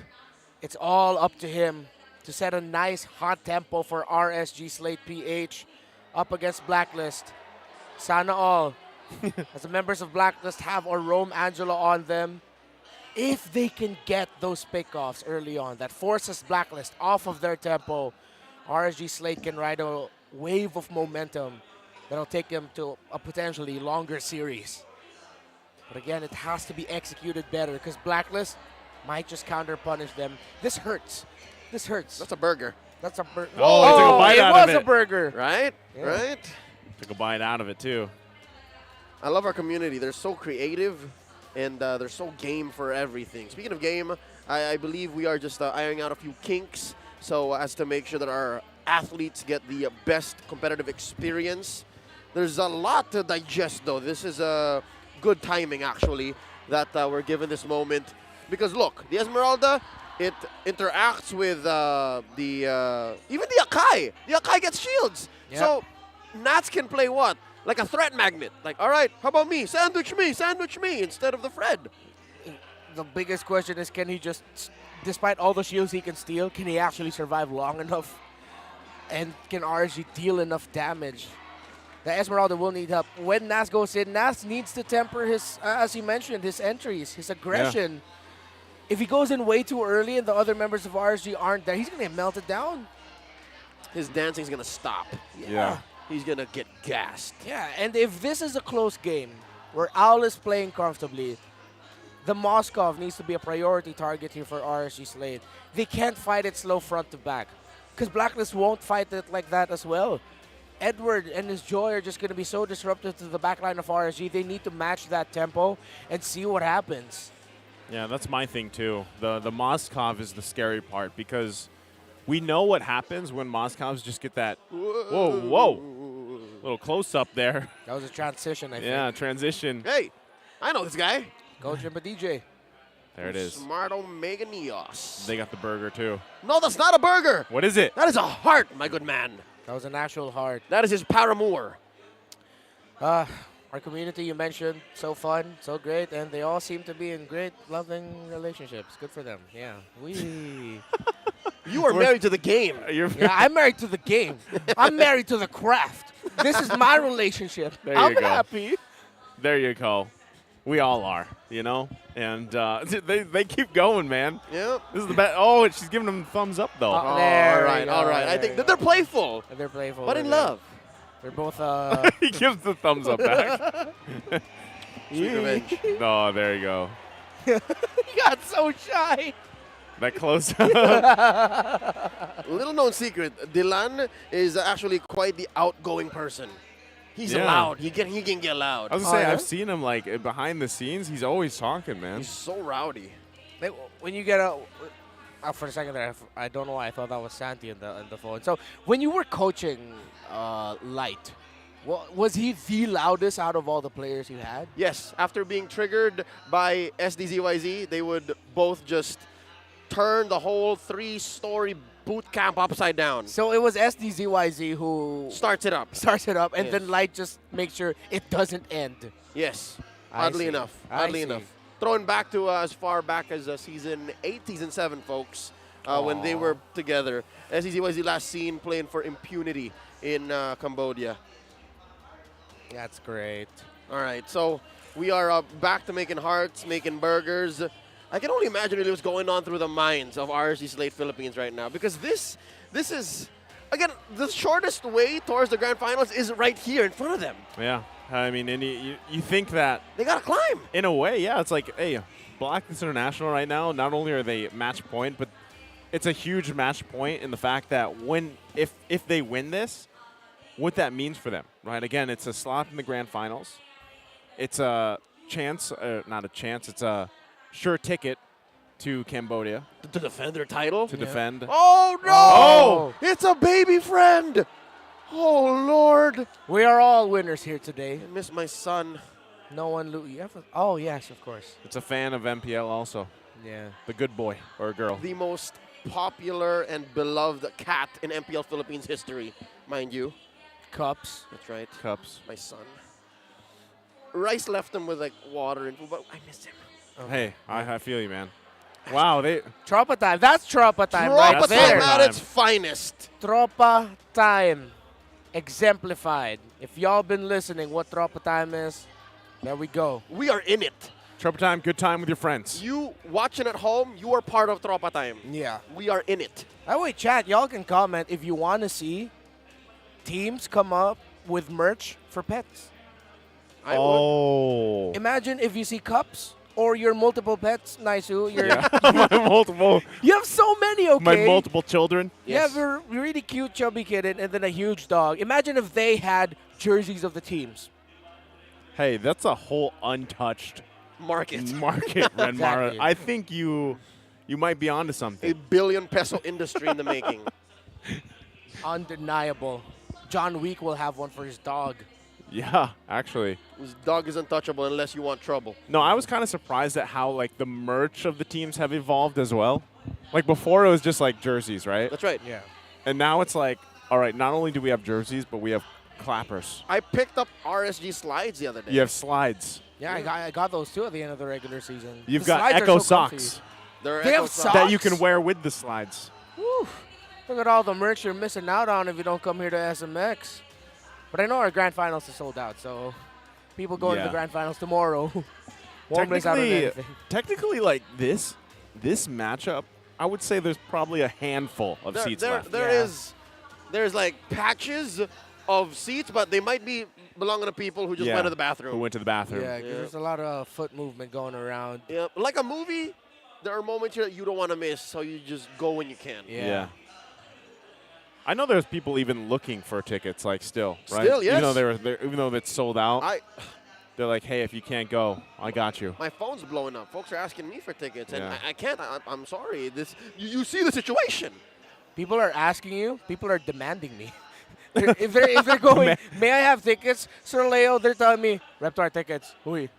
Really? Are they sending you like video messages? Dude, I'm not even joking. There's like 4 people who message Your me phone's ringing right now. just demanding me tickets. Your phone's vibrating. Please Hey. ask nicely, and we'd appreciate that better. You shout at the teams for their entrances, you can probably give me tickets, hey.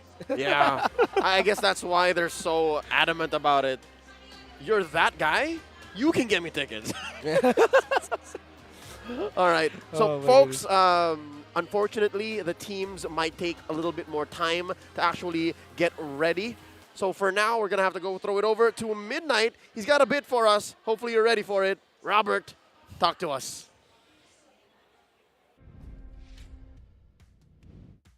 Maraming salamat, casters. Dito nyo lang matutunghayan sa MPL Philippines ang pre-game draft analysis. Dito natin makikita na itong matchup na ito ay sobrang importante. Bakit? Kasi ang storya ng series natin ay ang storya ng Joy at ng Fredrin. Bakit?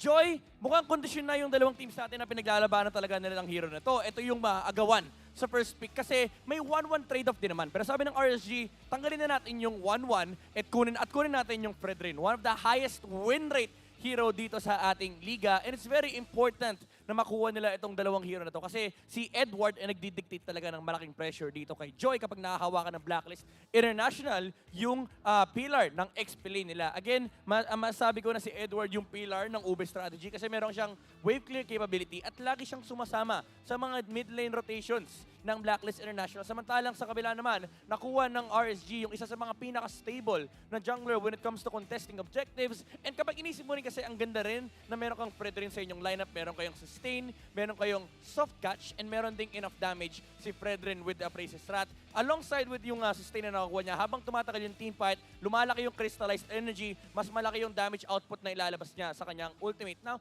thinking of this draft, no, I would say na medyo balanced yung nakuha ng dalawang side. Kasi si Esmeralda, yung last pick ng RSG Slate Philippines, ang tagal nating hindi nakita.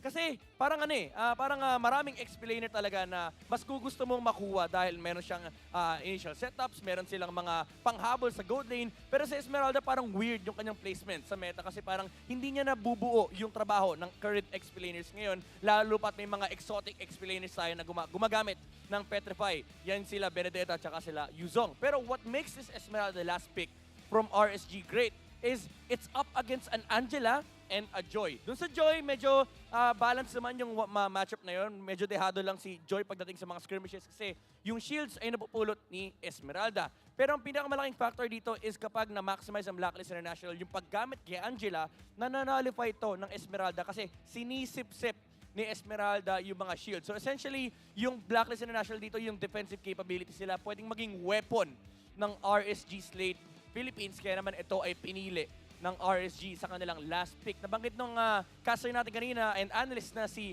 Wolf na yung last pick Esmeralda, it makes sense even though it's such a curveball from RSG. Kasi ito yung purpose ng last pick. Ito yung mga heroes na kinukuha mo para essentially ma-counter yung buong composition ng kabila. And RSG did do that. Nakuha nila yung hero na, although hindi nagpipit masyado sa XP lane ng talagang maganda, pero essentially yung inherent nature ng lineup na gustong mangyari for the side of Blacklist International, counter na kagad ng XP laner ng RSG. Now, looking into this player head-to-head matchup, importante rin dito na tignan natin yung heroes nila Yue tsaka ni Exort.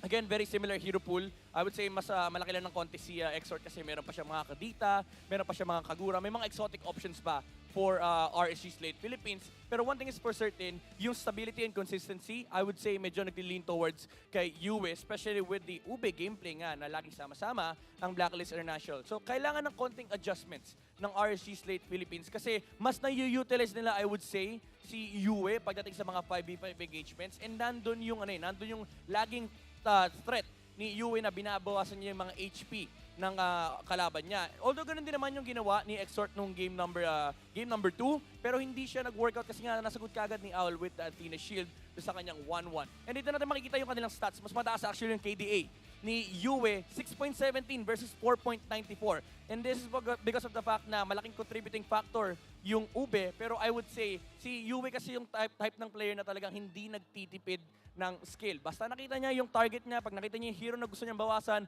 nagko-commit siya kagad. And nandun kasi yung tiwala ng player na to sa kanyang kupunan na magbaback up sila kapag importante yung clash na yon. Team fight participation is of course higher as well on the side of UA, 81.68% dito sa mage ng Blacklist International. And si Exort naman lumalamang sa assists per game. Being a killer and damage dealer on the side of Blacklist, mas marami siya nakukuha kills. However, hindi naman nagpapauli si Exort when it comes to participating in fights kasi nandun pa rin naman yung kanyang mga assist with the Eves, with the Parsas, nandyan lagi yung tulong ni Exort para sa kanyang team. Sadyang mas marami lang talagang mamamatay tao sa side ng RSG Slate Philippines. And of course, having an assassin player like Irad, talagang mas natural na makukuha ng ibang role yung kanilang mga kills. I would say, in this series, mas naging impactful yung performance ni Yue. And mind you, rookie si Yue dito for the side of Blacklist International and he is showing up in this game. Napakalaki nung kanyang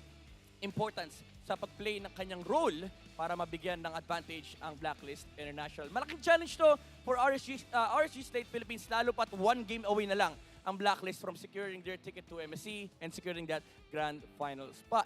Kamusta naman kayo dyan, audience? Kakamustahin namin kayo in just a bit. Pero bago lahat, kakausapin muna natin ang nag-iisang si Odin.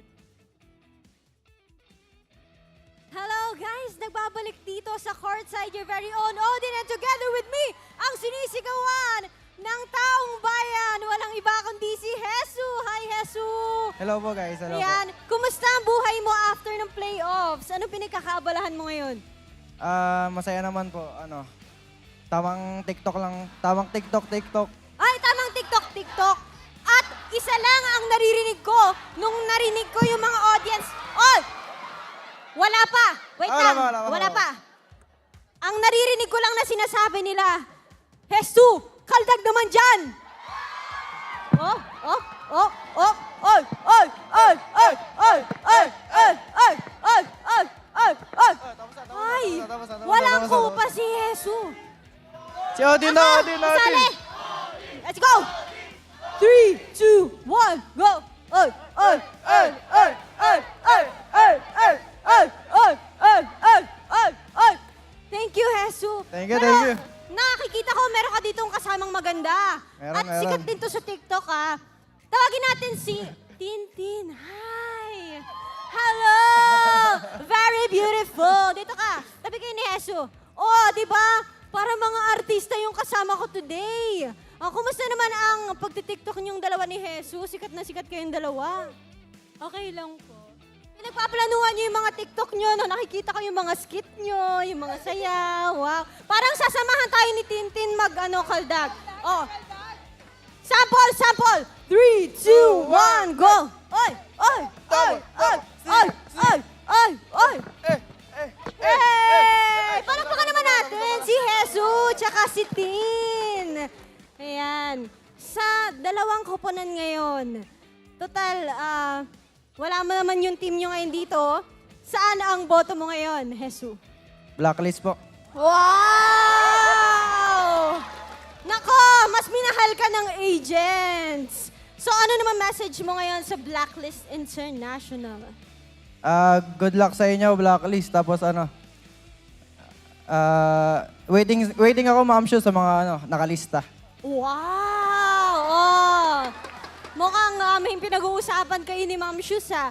At after ng season na to, ano mga balak nyo? Magbabalik ba ang TNC Pro Team na mas malakas?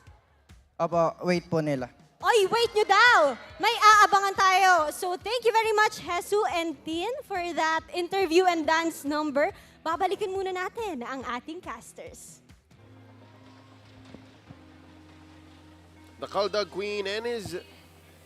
King and his queen at courtside with Odin. Welcome back to the desk. It's We Bear Bros at your service. My name is Leo. That's Reptar, and this is Naisu. Hi. We're about to throw back into game 3 here. Match point for Blacklist International.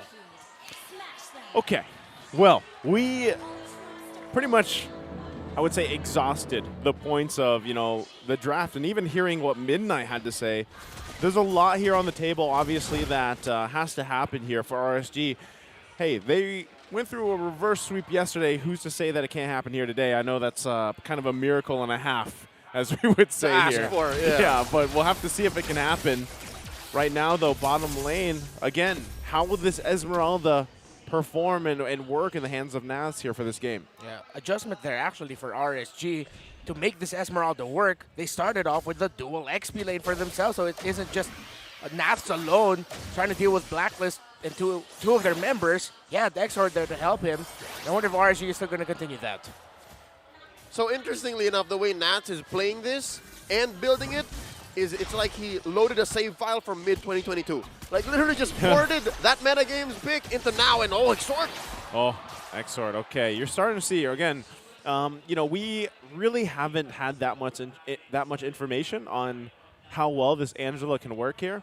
And if it fits that meta, like you guys mentioned, the Go Baby meta here. But I'm feeling that if it's anyone to make it work, it could be Oh My Venus. Yeah, that's the queen we're talking about. By charging it up, Enad actually had the vision on Oh My Venus there, provided by Light. So still a steady game here. No one needs to get too crazy early on. But again, Light can if he wants to, but not too crazy. Just get the Tyrant's Revenge off, get a control on, get a bit of pokes, back off a bit, and let the rest of your team see if it's going to be a continued fight or they just retreat and then just go on for the next objective. Interestingly enough, for the first time this whole weekend, Oh My Venus hasn't hit level 4 on the first turtle. This is the first game this whole weekend that's happened. Oh. Right. Well, right now, great pickup here. RSG might just be able to grab themselves a non-contested turtle, first one for this game. That arrow is trippy. You see that? Yeah, I was thrown off in the middle of my sentence. I was like, wait, is that angled? in a weird way. It's a slower projectile when you take notice. The Spear of Destiny looks kind of wonky, but it is still super cool. It's gonna get there either way. It will get there either way. Not sure which way it's pointed. Oh, up top, check it out! Okay, up top, there's the hard guard. Owl still going to be able to survive that exchange. Woo. 3 members now of RSG here focusing on the top side, but it looks like it's just going to be called off. Light will go back. Actually, no, he can't. Okay, he is now going to go back here. So not going to commit. No one's still going down at 3 minutes in. Nah, seems to be having a good time against Edward here, though. After that initial help, ensured that it's quite even there and that Exort will be able to get a few levels in as well. So look at the items. No one getting a full build just yet. Waiting it out. So far, about a minute until this next turtle. RSG Slate, much like Game 2, are in control of the early game. And Naf's cutting lanes. They get objectives, and if they can continue this, then later on in this game, the big question for RSG is, can you control the mid game? Can you respect the power spike that your opponents have it? But here's Wise fighting Exort. Okay, they get the flicker out from Exort. Could have been bad for him. Able to respond to it, though. Little poke back and forth. Light getting in position. Will find Oh My Venus. Gets the flicker out in response, too. So, the tension's there. You can see it on these two teams, the back and forth. Yeah, and I really thought Light would use the Tyrant's Rage there, but he didn't. Naz and Ed were dueling out here. They're dancing on each other. Dancing on each other. Oh, yeah, Esmeralda dances also. It's a dance-off. Oh, that's what we wanted to see from Edward and Naz. By the way, Edward clearing the minion wave means it's going to be 4 for Blacklist. The Joy is here for this turtle fight. Okay, real world manipulation already expended. There's the spear as well. Now Light gonna charge up here. Turtle's still gonna be worked on. Light will find 2. There's the heart guard. Wise gets the turtle though. And still gonna be going in. Naz will use that star moon. The first blood going over to Emon. Still under the turret is Naz. Dancing on Blacklist International here. The young Nathaniel Estrologo of RSG Slate is in a state of flow. I think I'm remembering this. He loaded the save file, the muscle memory kicked in. Edward avoided it. Edward avoiding it again. But how long can Edward hold to this top lane turret? He picks up the glowing wand. RSG looks like they'll be able to find a win here with a push up top. Oh, wow. RSG Slate, again, much like they did in Game 2, are not letting Blacklist breathe. They know that speed is on their side, so that's a story of the early game here. Yeah, trading, they do get that turret on the top side, so RSG once again getting that space advantage they can work with. Now, you know, Turtle's still a while away here, but they're going to go ahead and switch things up. Emon doing a great job farming up again. He does have that early kill too, so still something that Blacklist International wants to do. Buy time here, even for that Moskov pick for Owl, but already a nice pickup for UA. Meanwhile, on the bottom side, Owl 1 hit away from getting that turret, as he does with the help of the minion. So now even in terms of turrets. Corrosion Scythe picked up by the Moskov. BOD for the Beatrix. So both marksmen getting their items at roughly the same time. Naz actually prioritized the Radiant Armor on the way to building the Enchanted Talisman. My question for Naz is, what will your third item be? You get a lot of shields. It would be good if you get Oracle, but at that point, you need something to reduce the damage coming in from the Moskov. Will he build more physical defense is my big question for Naz once he's in his third item slot. It looks like the resolution that RSG Slate have so far for the Joy is to just build early radius armors. Yeah, they've stacked it. Even Irad built one himself as well. So that seems to be an answer not just to the Joy, but to the Eve, to the Angela as well. RSG, they put themselves in the situation to do that, but this is a big Turtle contest. Let's see who'll get it. Well, let's see if they can find it. Turtle still going to be worked on. There's the heavy spin. They do lock down Wise here. It's going to be secured by Irad. Exort trying to jump out. Edward on the hunt with the hard guard. Exort trying to blast on through as he does. The stun is not going to connect, but Edward jumps in anyway. Able to secure the kill here. Still on the run. Emon grabs a kill himself. UA will fall. 2-on-2 here. Wise versus 2, and on the bottom side as well. Wise will fall. Still Edward and Oh My Venus on the run. They're going to get sandwiched in here. They're in a bad position, and RSG will punish. Oh My Venus going to flake her out. Light charging up, finds the stun. A double for Naz. Again, that state of flow that Nats is in. He is so comfortable in this position, and you see how deep he was cutting? The cut, the aggression, a callback to MSC. Again, they are back in the building where it started it all for RSG Slate. The flow. Hopefully he doesn't go too far back in time and starts calling Ira Demon Kite and Exort Aqua. But he wouldn't. Like, Exort was playing that at that time as well. Coach G. No, Coach Theo. Coach Theo, right. Yeah, it's again, folks, throwing back and the way that it's working out. You can say the same for Light. He is now at about 1,500 assists. This is a rookie from Season 7, a MPL champion and an MSC champion. It's a lot of assists in just a short amount of time. Weiss there will be able to win the Litho Wander, but Light, I like the control, the aggression he's been playing. He's getting in key spots. He's aggressive at the right time. He's conserving his Tyrant's Rage.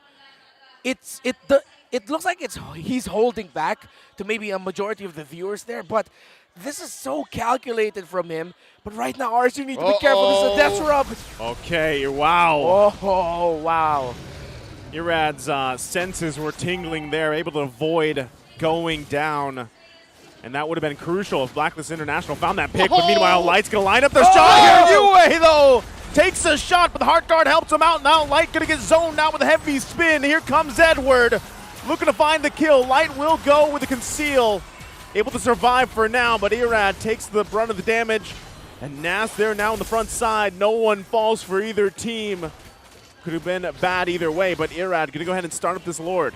Owl almost hit Dylan Light Katipon with the Spear of Destiny, but missed by about an angle. Interestingly enough, they're going to convert into this Lord. Yeah, Edward going to make his way up too. Might look for his own angle to enter from Light, charging up. Lord just above half health here. Ultimates. The tier 1, though, is gone for Blacklist International, so they've got some space to work around. Light again with Rage. He finds the target. Wise will fall. The perfect pickoff. Owl gonna unleash, gets the stun into the wall. Naz trying to zone him out. Lord will be secured by Irad. And so Blacklist International will find a kill. They lose the Lord, though. Gentlemen, is this not a throwback to the Death Ball, the RSG classic Death Ball? It is. It feels like, wow, you keep mentioning throwback, but it really does feel like it's old school RSG with Fredrin. Fredrin wasn't there that time. And they just seem so happy with it. Throwback with Fred. Throwback with Fred. Fred went back in time. Throwback to the future. Yeah. But RSG are in that state right now. With one of the best things about RSG isn't just because they were aggressive in their peak in Season 9 at MSC, they were incredibly calculated, holding for the right time. The moment Light found Weiss, the target, that's when RSG said, okay, we will blow our abilities here onto this Akai, and that was the right call. But again, they still have to watch out for that Moskov. Al got the free hit, and once that happens, there's a lot of damage. Purple buff, Wise still gets to keep it. Well, right now, still, Turret's going to fall here. Blacklist International will hold on the best way it can, but this is that lead RSG has, right? And they're working with it, too. I like that you mentioned this earlier, though, Renmar. You know, the discipline from Light to hold on to some of those revenges, not committing, even when he has the flicker available. But this time, once again, look at the damage coming out from RSG Slate. Mr. Del Rosario. They get rid of Wise with a snap of a finger. Exort also holding on to the heavy spin here. All right, so more on how RSG are not exactly aggressive. They pick their fights, but now in Game 3, 12 minutes in about, they're just so calculated. Light's going to go in once again. They find the Queen. There's the heavy spin from Exort. Going to push Edward back a couple hits away, and Emon will get the double. RSG having a huge dominant game here. They don't want to get swept, they say. And they're all razor locked in. Like to charge up once again. Minions pushing into the mid lane. Eyes set. Owl still up though. Has not died yet on this Moskov. He should be at the point where the damage is a threat, but just can't find the angles he's looking for. And right now, Blacklist holds on. Wise though, gonna go in. There's Light once again. Heavy spin comes down. but he will survive. Dude, RSG Slate are not letting Blacklist breathe. Like, we are going to force the issue here, and y'all find your window, but this is our goal. It's a one-track mind. Yeah, y'all got your back-to-back.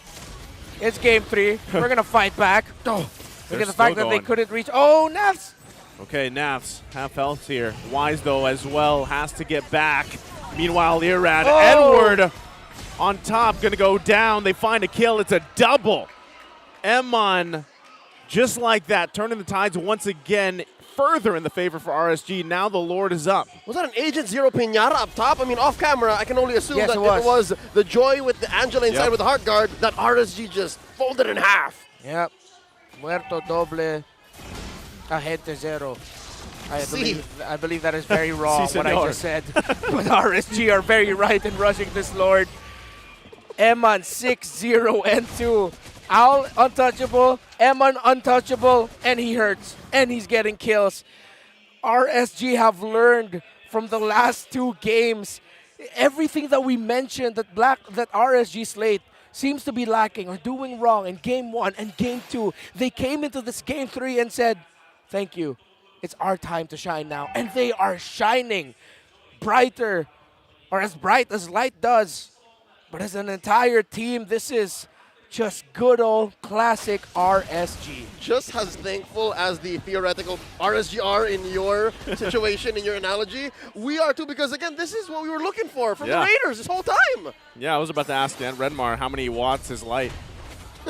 25. All right, he's only at 25. That's pretty strong. That's conservative. Oh, wait, no, okay, yeah. I was going to say 60, maybe 60 watts. 60 watts. That's let's pretty bright. Let's go for 120. There we go. All right, just crank it up. Whoa, that's blinding. Malefic Roar, by the way, built there by Al. So that Moscow will hurt if they get touched. And Wise will get punished. Wise going to get CC'd once again. Has to use the heavy spin out of there on the defense. Edward jumping in with a heart guard. Locked down, though. X-Sword using the heavy spin as well. One hit away, Edward will fall. Navs unstoppable. Goes under the turret. 1 versus 4 will have to back off. But inhibitor turret now going to be the focus. Owl, though, once again, he has not died yet, so they're still able to defend somewhat. But they've now lost 2 inhibitor turrets to the base for Blacklist International. RSG looking to raid into the base, work on this crystal if they can secure themselves a game. Nat's going to jump in. Right, though! He's shining right! Will fall! Immortality there. No follow-up just yet. Owl 1 hit away. Will find it. Light the only one to fall here. It looked like it could have been the end there, but they hold on. Blacklist International. Rome for Rome. Correct me if I'm wrong, but I think RSG Slate did well there. Because of the fact that they're keeping the tempo up, means Blacklist have to find a way to recover. And the key to recovery for Blacklist is really the positioning of Yue and Owl. It's undeniable. We've repeated it time and time again. This Moskov does hurt RSG. They're committing a lot. They're taking down Edward. They're taking down Venus, Wise. But Yue and Owl, if RSG do not play their cards right in a fight, they'll find themselves low against a Moskov and a Valentina Irad. Okay, Irad gonna get heavy spun out of the area, but he should be just fine. Quite tanky, has the immortality as well. So they know those resources are down here, 10 seconds away from the Lord. RSG looking for position. Gentlemen, note the fact that we keep mentioning Moskov. It's just a matter of time before he starts to hurt, when he becomes the difference maker, the equalizer in this game. Are we going to start seeing RSG Slate build blade mails, build anti-keras? Because that's where I think it should go. Blade armor does sound good. Reduce the physical damage as much as you can. Wise. Have the vision. Look at him. Wise going to try to come in here. Naz will push him out, though. So they get the call. Lord going to be secured for RSG. And, you know, that's the question. How do you prepare for this Moskov? Yeah. Again, the defense potential, the high ground defense from Blacklist International is phenomenal here. Yeah, very solid. And that's going to be the test for RSG Slate. If they get this wrong, it will be devastating to all the progress, for all the progress they've made this entire game. They have to get this right. If they can't end the game, at least don't lose 3 members. 3 members max or 3 members down would be a massive win for Blacklist. The only way that that's actually a good thing for RSG Slate is if it's a wipeout. Yeah. Oh, man. Here we go. Well-synced waves. Here we go. Lord pushing in. Bottom turret going to go down here ultimately as well. Light going to charge up. Look for the flicker setup if he's looking for it. Not going to find it just yet. Lord going to be demolished here. Wise will use the heavy spin. Blacklist International so far so good on the defense. Yeah. RSG though, they are realizing just how hard it is to crack open this base and end this game here despite being 11K ahead. Gentlemen, I would eat a meal off of that defense. It was so clean. I would too. Well, it depends on the meal. Well, I'm not picky. Oh, Nap's going to charge up here. UA dropping the real world manipulation. They clear the waves once again, keeping RSG at bay. Oh, one more sniper shot. They get it. They get it. Balder than Lex Eterna is the base right now of Blacklist International. And RSG Slate just needs to ride this out. An MPL veteran of several seasons. Boy, do we miss our old friends. We're seeing a lot of our old friends here. They're coming in, yeah. In the playoffs. Got old friends coming in from Indonesia. It was good to see the Onyx boys back. Even Hate was also here, if I'm not mistaken. Yeah, wait. Yes. Malaysia, Cambodia. Yep. Everywhere. Worldwide here in all the MPL imports. Philippines. Come on over, Trex. Yeah, that's quite a journey. Well, come on over. You can make it. It's doable swim. Now, it's good to see Blacklist at least get a little bit of their map. Yeah. Despite all of their turrets getting taken down, it's only the base standing. They're getting a little bit of farm now on UA and Owl. Yeah. I mean, does Owl need any more? Nope, he's fully built. There it is. He's good. By the way, I love the itemization here of Emma. Athena Shield and a Rose Gold. Yeah. Even though people are probably wondering, hey, why not a Radiant Armor? Well, the shields that he'll get. No, Radiant Armor ain't good on softies anyways, man. Yeah. So you build those 2 items, and plus there is still a little bit of lifesteal that you're gonna get from the Rose Gold. It's like 5%. Yep. But add that to the lifesteal you're already getting from the Haas Claws. Yep. No wonder why every time you see Emma go, you see his health bar go up alongside it. What I tell you all about the sound effects, fam. Nice one, Naisu. That didn't sound like me at all. He was talking, I think. Oh. Yeah. Fine. It's me. Look at this immaculate pull by RSG Slate. They're making the most of this 10K gold lead. At least they have that. Now 20 minutes in. This is TikTok timers, folks. Every little bit counts. We've seen games like this 20 minutes in where a team has a massive lead. Oh. And with Lord Steal, Hello. it can turn the tide here. Wise going to get whittled down a little bit. Light going to charge up. Edward also making his way to the fight here, looking for his own angle. There's the real world manipulation. Wise will use the heavy spin, pushing Irad back. Lord's still going to be worked on, though. Naz on backside on Owl has the heart guard, but Edward will fall. Irad Immortality going to be bottom. Look at the damage coming out on Naz. Has to get out. Suppress is there. Irad will fall. Double for Emon. He's unstoppable. Triple kill looking for another. The chase is going to ensue. Emon comes through. Maniac looking for a savage. Give it to him. Naz will take it. And it's a wipeout. If you're in a state of flow, you kind of forget that you can give a savage, but nay, the Raiders stand tall. We're not going down. He's Not laughing. like this. He's laughing. That isn't kill steal. That is kill secured. That is a game secured here for RSG. And we go on for the series. The Raiders are on the board, folks. We are not getting a sweep, not in the upper bracket finals. No sweeps. No end there. No savage for Eman. But yes to a huge victory for RSG Slate PH. Oh man, it was so close. And I mean, if you got a glimpse of it, rewind if you guys are watching at home. You got a glimpse of the Check the window. the window, the players. Nats was probably like, he was laughing. I don't know if that's like ha ha ha or my bad ha ha ha. Yeah, or it's haha we win or haha I got you. Yeah. Like, Better luck next time. Yeah. Get faster. I feel like if it was the haha I got you, that's a good sign coming from a team that was put in a really tough situation. That's right, yeah. It's like, keep it lighthearted, and again, they ran it back. Classic RSG. I don't know what they talked about, but that was just, wow, the RSG that we always just thought about and imagined what would have been like if they faced off against Prime Blacklist. Yep, and talking about how Irad had lessons to learn between game 1 and 2, it looks like he has employed these. He has taken them to heart. And it's good to see the good old death ball from RSG Slate coming back to buy them more time in the upper bracket finals. Now you gotta wonder, where does this put Blacklist? Because again, all to be considered, they got a little playful. They picked up the Angela. I wonder where our analyst Midnight stands on this.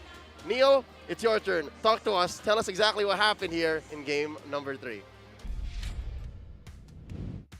Maraming salamat, casters. RSG bounces back against Blacklist International on the back of a pocket pick Esmeralda, and I would say Nuts Entertainment is back in this game. Welcome back din sa analyst. Ano nga ba si Midnight? And ating i-discuss, gaano nga ba ka-importante itong Esmeralda pick ng RSG Slate Philippines. We touched upon this earlier nung pinag-uusapan natin yung draft discussions, but I would really want to highlight kung bakit nga ba ito nangyayari. Number 1, yung passive kasi ni Esmeralda ay ini-ignore lahat ng shields na nanggagaling sa side ng Blacklist International. So in terms of dealing damage against Blacklist, ay wala siyang pake kung may shield na nakapatong dito sa mga heroes ng Blacklist. But that's not enough.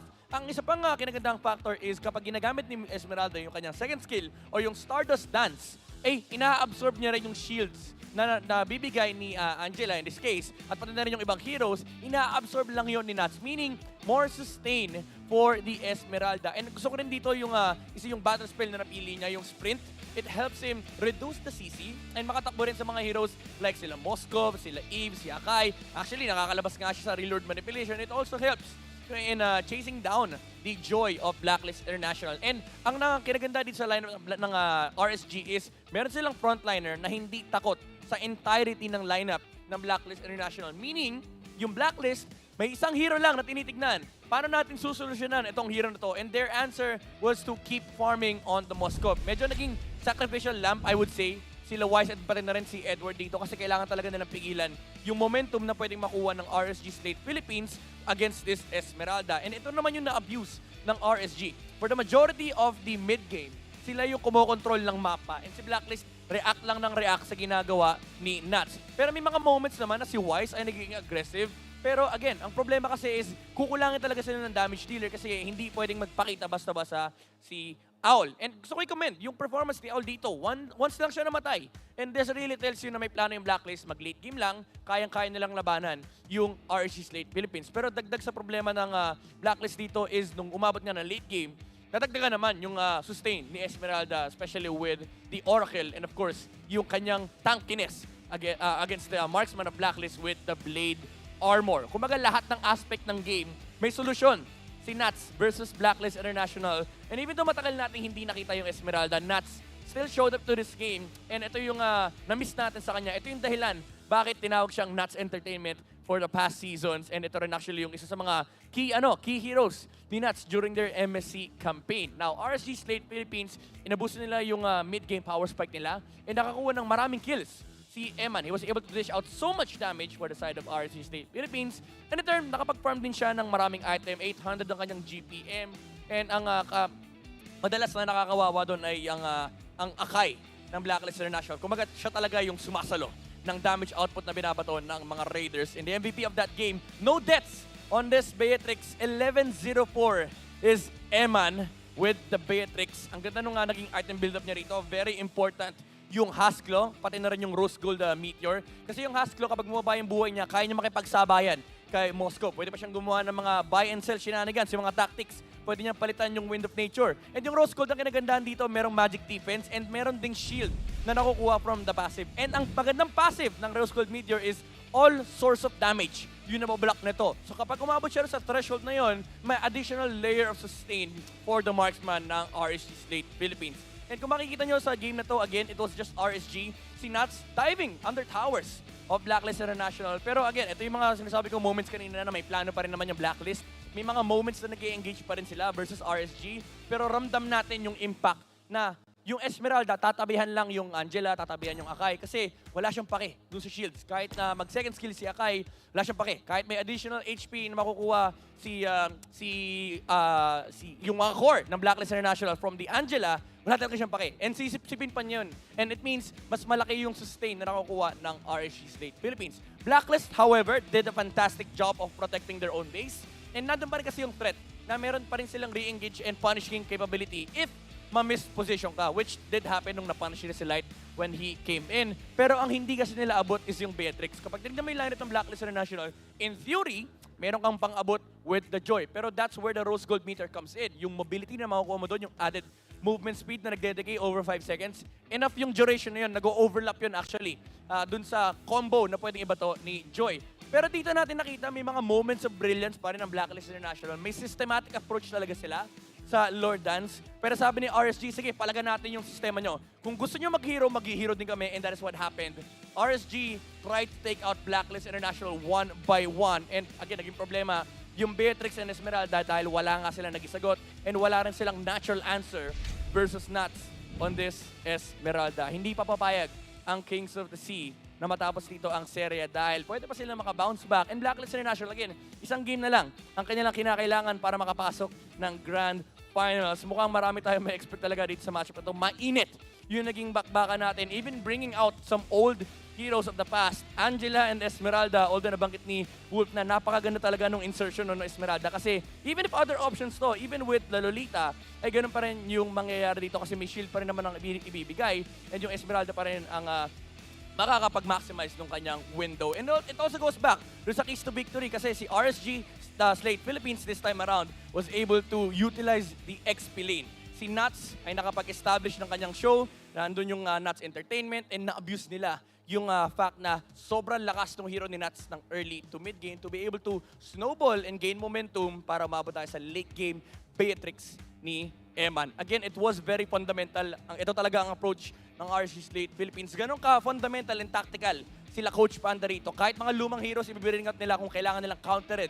And ito rin yung beauty ng last pick. Nabanggit natin kanina to during the draft analysis. Yung last pick ng RSG Slate Philippines, yung slot na yon, its main purpose is to counter whatever needs countering. And in this case, ang na-counter niya is yung raw sustain and yung kit na binibigay ni Angela for Blacklist International. Essentially, parang natanggal yung buong game plan ng Blacklist International dito kasi hindi na nga nila nagamit ng sobra-sobra yung kanilang Angela. And ang nakawawa dito is si Wise kasi parang fundamentally speaking, yung lineup nila, it's meant to allow the Moscow to farm up on the early game and have this crazy front line that just fights into RSG. Kumbaga yung early to mid, nabura bigla for Blacklist kasi si Esmeralda na lang yung kalaban nila. And mainit yung naging sagot ng RSG kasi again, lumang hero na yung nilabas sila. Pero hindi pa tayo tapos dahil may game, potentially meron pa tayong game 5. Or tingnan natin kung baka force out na lang na Blacklist na game 4 lang matapos itong series. So mainit ang bakbakan pero I'm pretty sure mas mainit pang mangyayari dito as we head on over to Mara Aquino. We saw the intense battle in the Land of Dawn. Ngayon, meron tayong battle right here at SMX Convention Center. And I'm gonna call H2O and Renegade. Oh. RSG versus Blacklist. First of all, kamusta na kayo, guys? Okay lang, okay lang. Okay lang. Oh, okay lang. Parehas. They're in unison. Okay. Matindi ang laban natin in the Land of Dawn. Kailangan kayo naman ang mag-battle dito sa harap ng ating audience in this segment called Settle This. All right. Okay, alam naman natin kung paano kayo mag-banter. Now, let's show it. We're gonna do round 1. Bato-topic muna kung sino yung mauuna. Bato-topic. Ano muna, pre? Oh. Ikaw na. Sige, bato-topic. Whoever wins gets to choose. Bato, pick. Ikaw muna. Ako panalo. Ay, sige. Siya panalo, ikaw una. Okay. H2, go! Masabi ko sa'yo, Rene J, alam kong na-trauma ka pa rin sa akin nung regular season, sa Hayabusa ko. Kaya di ka na pinaglaro ulit ngayon. Kaya yun. Rene J, payag ka ba doon? Nung lumaro ako Yung kay H2. Kasi naawa ko kay H2 kasi kaibigan ko eh. Alam ko kasing downers yun eh, kaya pinatalo ko talaga para sa'yo, Perd. Pero kasi alam ko naman kami yung makakapasok dito, Perd eh. Kaya nagpatalo ko sa'yo para confident kayo. H2! Alam mo sabi. Ewan, di ko alam sabihin ko. Wala akong masabi. Lamang kasi sila 2-1 eh. Well, I guess, facts. Kung ako sa'yo, Perd, lumaro ka na. Alam mo bakit? Para MSC na kami. H2!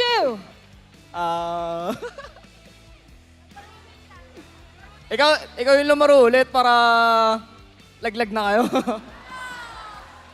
Sige, laro ka, lalaro din ako. O sige. Papakita natin talaga kung sino mas malupit sa O atin. sige, para makabawi ka naman ulit sa akin kasi wala ka pang bawi sa akin eh.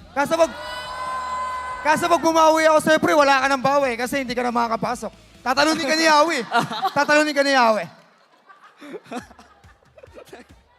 Wala lang akong masabi.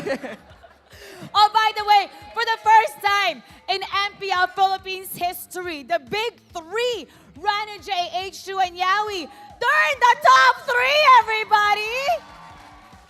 Hindi na 8. Okay, now, meron ba kayong final message sa mga fans? I want you to say something to Blacklist and pump them up. Can you get them to cheer, Rana J?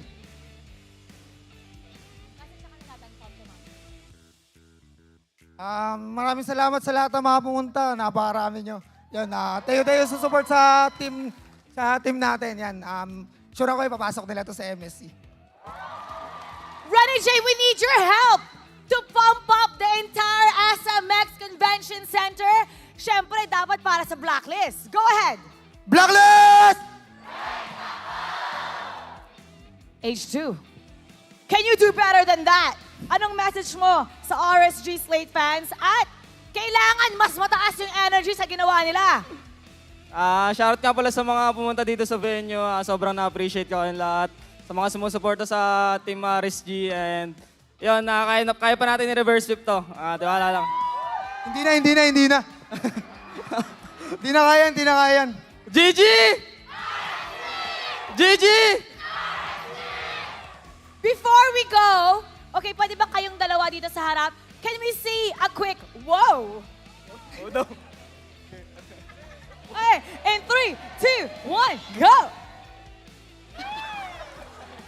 Katrastuhan kita, ba't ngayon ka-vibes na kita? Pero ngayon, bago mag-umpisa ang laban, meron pa tayong isa pang special guest that we're gonna be seeing. And they're with Odin. Odin, what's up? Thank you, Miss Mara! Napakainit doon, pero mas mainit dito dahil buhay pa ang dugo ng Raiders! Yes! This is your very own Odin at nagbabalik ako. Kasama ko ngayon ang former jungler ng RSG Slate Philippines. Walang iba kundi si Demon Kite! Hello. Hi, Demon Kite! Face bump! Uy! Pumayag! Friends! Kumusta? Ano pinagkakaabalahan mo ngayon na hindi ka naglaro this season? Okay naman po. Nagpahinga lang po ako ng mga 1 to 2 months ganun. Tapos nagbabalik grind na din ako. Oy, 1 to 2 months lang ang pahinga. And pwede ba namin malaman kung ba't ka nagpahinga? Ayun, para sa next season kasi M5 na next season. Ay! Naku, parang ginagalaw na niya ang baso. Demon Kite, sinasabi ko sa'yo. And doon naman sa usapan ni Irad at saka ni Carl Tizzy, alam mo naman siguro yun, no? Very strong ang personality ngayon ng inyong jungler na si Irad. At sinabi niya talaga na mas malakas siya kay Carl Tizzy, mag-Lancelot. And sinagot yun kanina ni Carl Tizzy, ha? Sabi ni Carl Tizzy, okay lang. Yung huling gumanyan sa akin, nagpahinga. Uy, para may pinaparingga si Carl Tizzy. Ano masasabi mo doon, Demon Kite? Yeah. Huwag kang mag-alala dahil sa season 12, dudurugin ulit kita. Oh, sheesh! Nako! Huh. Iba talaga ang junglers ng RSG Slate Philippines. And kumusta naman para sa'yo yung performance ni Irad so far? Ayun, before naman ako umalis ng season 10, bali lahat ng nalalaman ko yun, tinuturo ko sa kanya. Kasi parang ka-brainstorming ko palagi si Rad nung time na yun kasi dalawa lang kaming jungler. So, nagtutulungan kami palagi. And ayun naman, nakikita ko naman yung improvements niya ngayong season. Wow. Season 11. Feeling ko proud na proud ka sa kanya. And how about H2O? Nagkaroon ba kayo ng chance na ma-mentor mo rin siya? Hindi kasi pagka dumadalaw ako sa booth camp, parang saglitan lang ganon. Hindi naman ako masyado nakakapag-communicate kay H2. Pero masasabi ko lang kay H2, galingan mo palalo.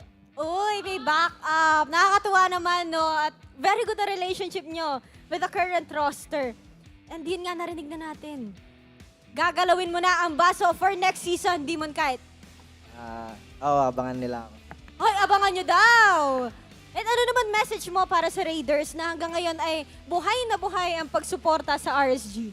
Ayun, salamat sa lahat ng sumusuporta sa RSG. Tsaka magkakaroon na ng MSC episode 2. Oy, may episode 2! Oh, diba? And kumusta naman yung pakiramdam na kasama mo ngayon ng Raiders? Na-miss mo ba sila? Oo, kasi isa na ako sa nag-cheer. Ay, isa na sa nag-cheer. And bago tayo mag-throw sa casters, paringgan naman natin sila ng cheer mo, Demon Kite. GG! GG! GG! RSG! Thank you so much, Demon Kite. Maraming salamat, Raiders. Balik muna sa inyo, casters. Naisu has a really big smile on his face right now. Look at that. Massive. Oh, look at the pearly whites. You're blooming, dude. Pearly whites for Demon Kite. Hey, man, I always said this. Back in Season 8, my first season into the MPL, I was like, I love this guy, Demon Kite. You know, he's my favorite person from coming up from the amateur scene, and I saw him, everything that he accomplished up to this point. It's nice to see him here. You know, I understand that he had to have the break, but hey, man, Irad, H2O, they've done an amazing job, you know, kind of filling that role. And I can't wait to, after what he said, I know it was in Filipino, but he pretty much said he's going to be back in the future, and he can't wait to see Carl Teasy. Yeah. Why? What's he going to do? What's he going to do? Said, I'm going to crush you when I get back. In Filipino, Durugan. Is that right? Yeah, Durugan. Oh, yeah, very good, nice. Durugan kita. Close enough. Our cameraman just shuddered. Our cameraman just said, please don't. All right. So already, despite the hot and intense matchup we have, there's already another rivalry brewing. A rivalry revived because of the, how do I say, spicy words coming in from one Carl Teasy, right? Yeah. Dude, again, just for the folks who are catching up to the story here, Carl Teasy said earlier today, the last person who did that to me or who spoke up to me like that had to take a rest, had to take a break, and that's what's happening here. That's the response that Demon Kai had to. It's just a long story. It's been a year since removed, but I love it. Now back into the action. Match point for Blacks International, but RSG Slate are slowly building up. They reverse sweeped yesterday. That's all I'm going to say. Earlier in that game, when we finally got to it, I was like, hey, this might be a miracle and a half. But they reverse swept yesterday. They could probably do it today. It's going to take a lot, but that step one has already been accomplished. And I don't know if that's because we threw it back to the future, you know, like we talked about. They threw it back to the future. Yeah, we were a part of it, though. You know, we went with them because Nas on that Esmeralda pick worked out phenomenally. And I'm really wondering how do they take that, what they did in Game 3? Because, again, that lead they had was massive. You know, they had, at one point, I think it was, around 9, 10K gold lead at some 11 point. even. Yeah, 11. Yeah, 11, 12, we got that high. They could have loaned somebody else some gold. Yeah, but they didn't. They kept rolling with it, man. That's right. And, you know, how do they do that? How do they replicate that for Game 4? They just have to play around. Again, what we mentioned about their patience, their calculated aggression, the fact that so many times, how many times have we seen Light?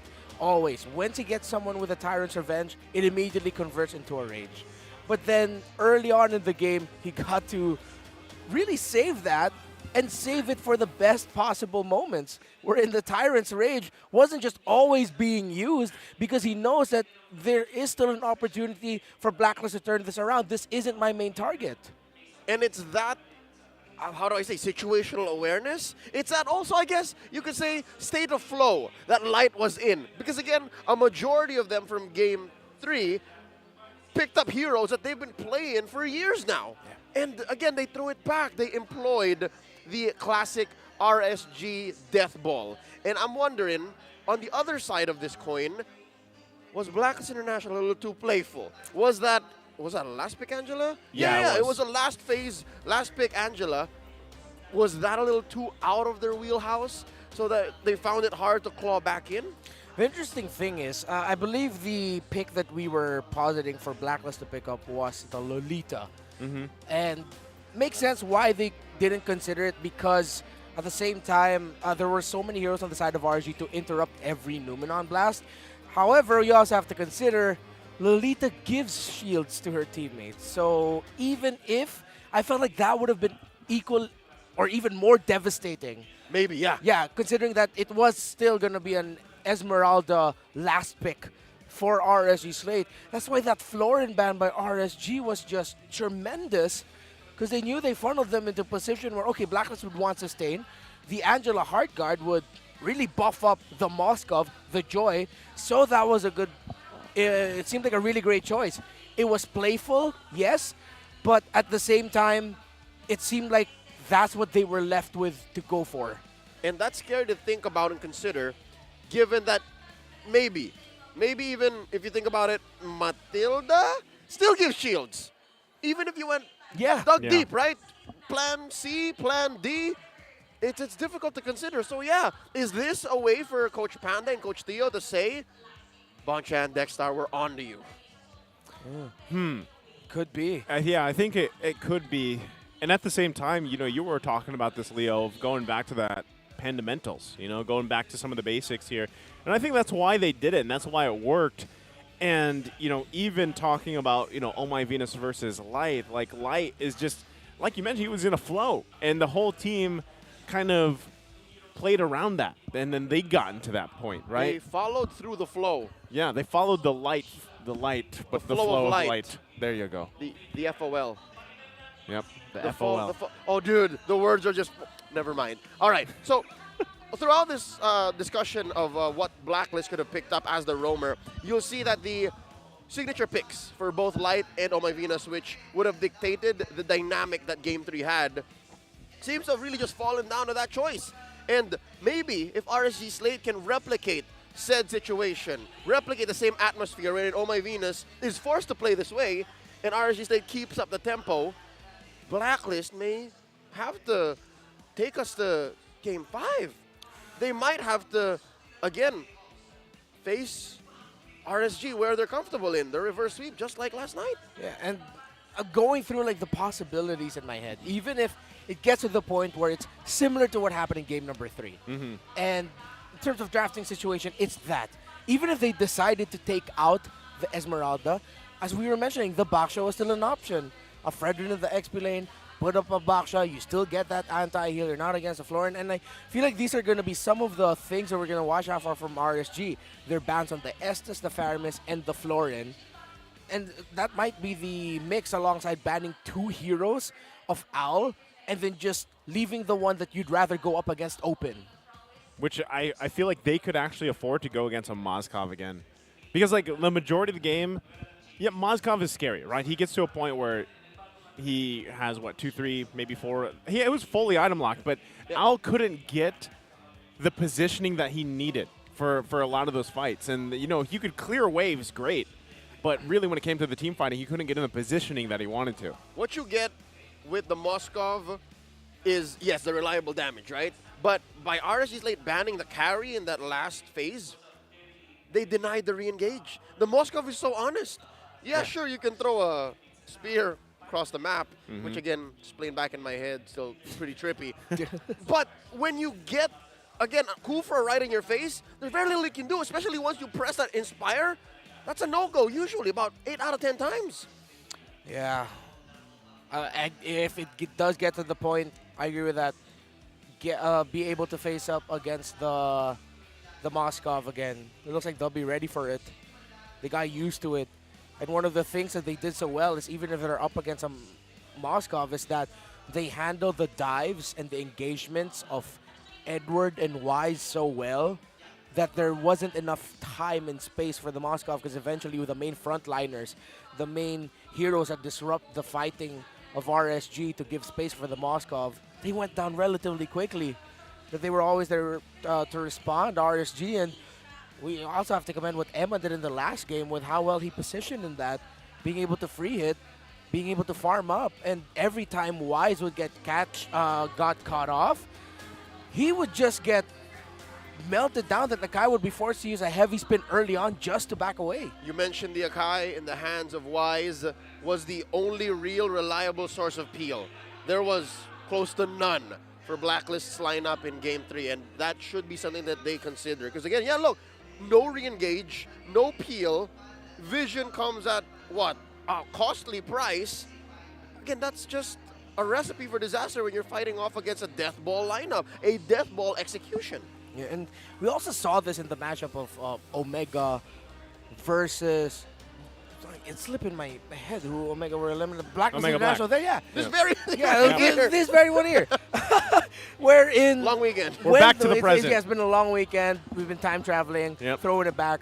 When Omega picked up the Angela, it forced their explainer and jungler to get vision. And exactly Blacklist felt that.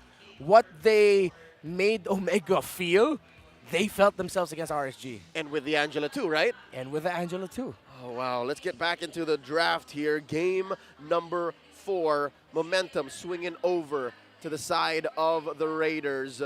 Looking at our preliminary bans, if I may say so myself, there's an SS and a Franco. For sure, SS and Franco. Yeah, so it's blue side Blacklist, potentially.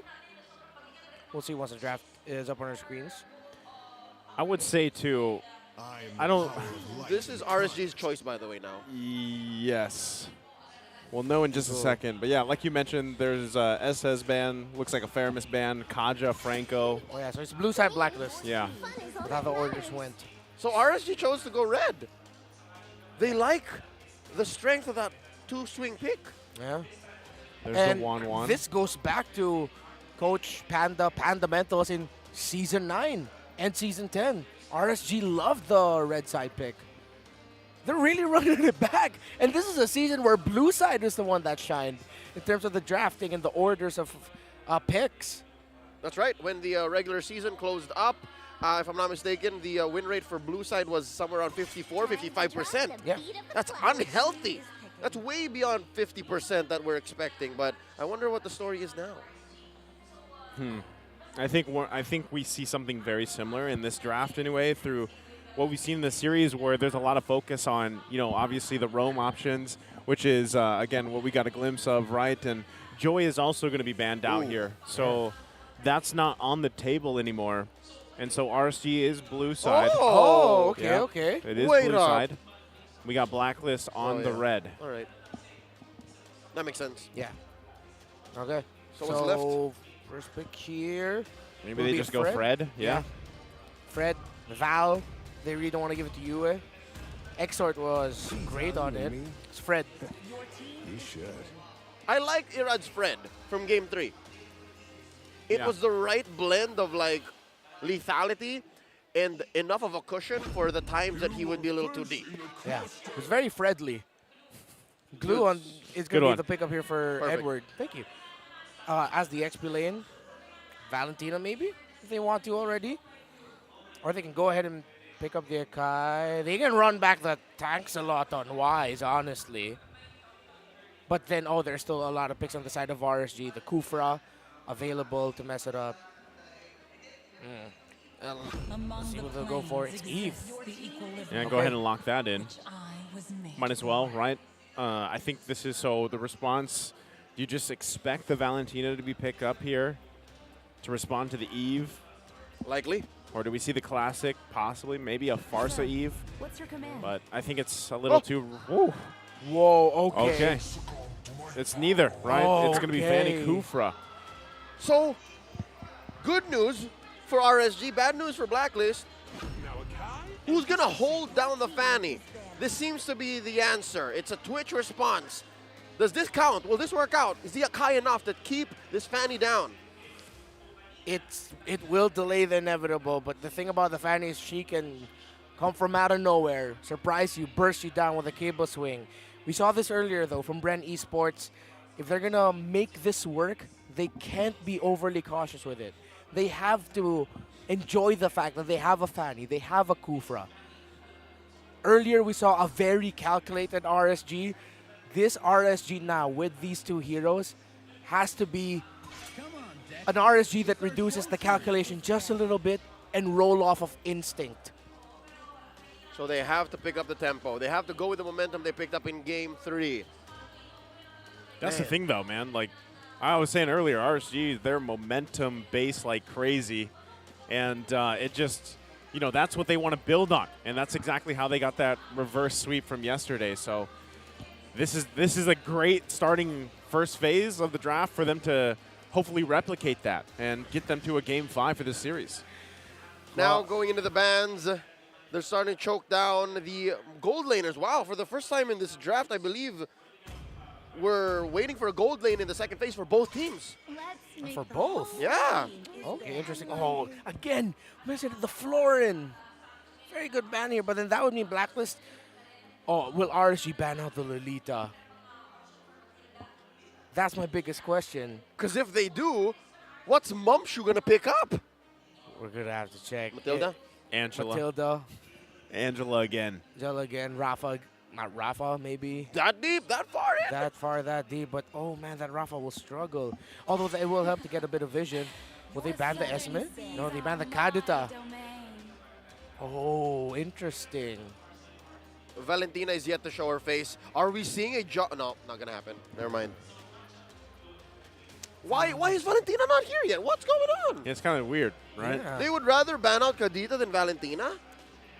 Are they? That's just, I guess, how potent Exort is on the Kadita, huh? Yeah, but Exort as well earlier, his decision in the right times and the right moments to get the heavy spin of the Akai right, was just as disruptive as what the rest of RSG was doing to the playstyle of Blacklist International. So the Valentina later as a pickup for RSG looks very obvious. And they take away the Moskov, though. Are they forcing the carry? Carry, Beatrix all still open. Brody, Brody. and Brody for Fanny. It's a great pickup. Seems like they just really didn't want to go up against that Moskov as a Fanny. So Farsa, is that going to be the Farsa pickup? or Valentina? Valentina, yeah. Valentina, yeah. Yeah. Sounds great. True story. I bumped into him and saw him like across the hall here. Not a single word. He just looked at me and said, yeah. Yeah. Yeah, and when he passed by, like in front of the casting desk earlier, he nodded his head and I could see him mouth, yeah.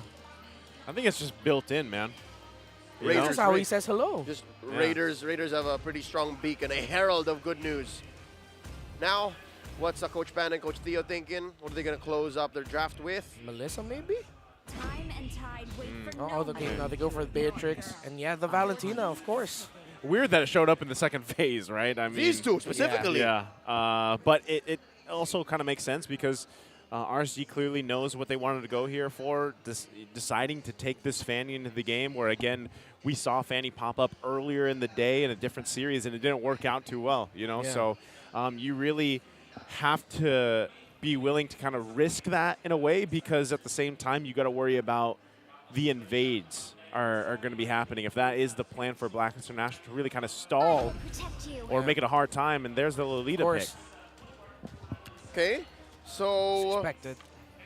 I'm sure the same can be said by Coach Pan and Coach Theo. Like they saw this coming. This has to have been what they were expecting Oh My Venus to pick.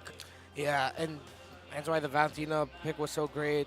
Wow, what a draft by both of these two teams. That's 3 big ticket ults. Yes, that's what RSG has. What will they choose and how will they use it?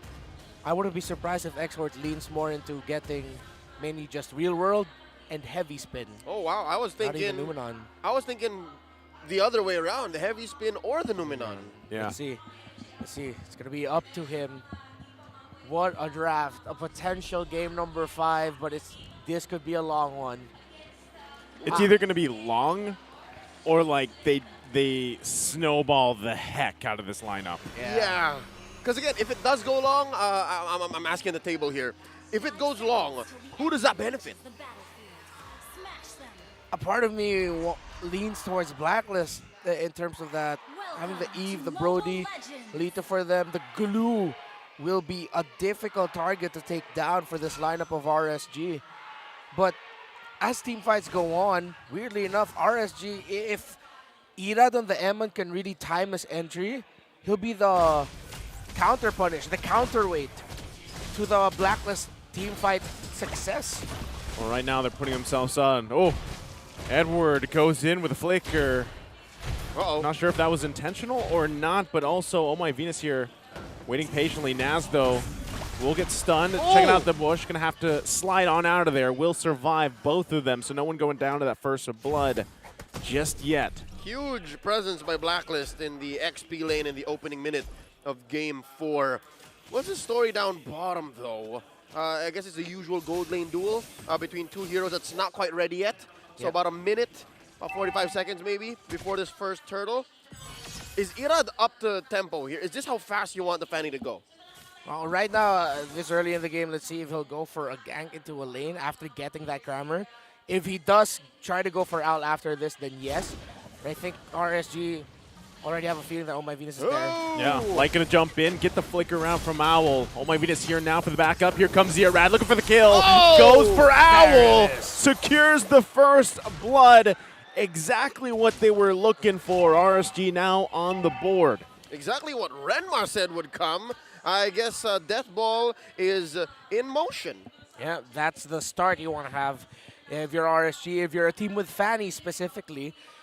Undisturbed in the jungle, able to contest the first turtle, but most importantly, before that, you got a kill on the opposing marksman. Now, this isn't a sure turtle for RSG because it seems like Blacklist will just rush this. Good call by Blacklist to rush this turtle. Yeah, I think they're just going to be taking that for free. Yeah. They know that the Fanny needs the purple. Yeah, and that's exactly one of the big trades that we see with a team that has a Fanny. If they're going to go for an early gank, because of the timers of the buffs and the rotations, most likely they give up the first turtle, and it becomes a trade kill. Okay.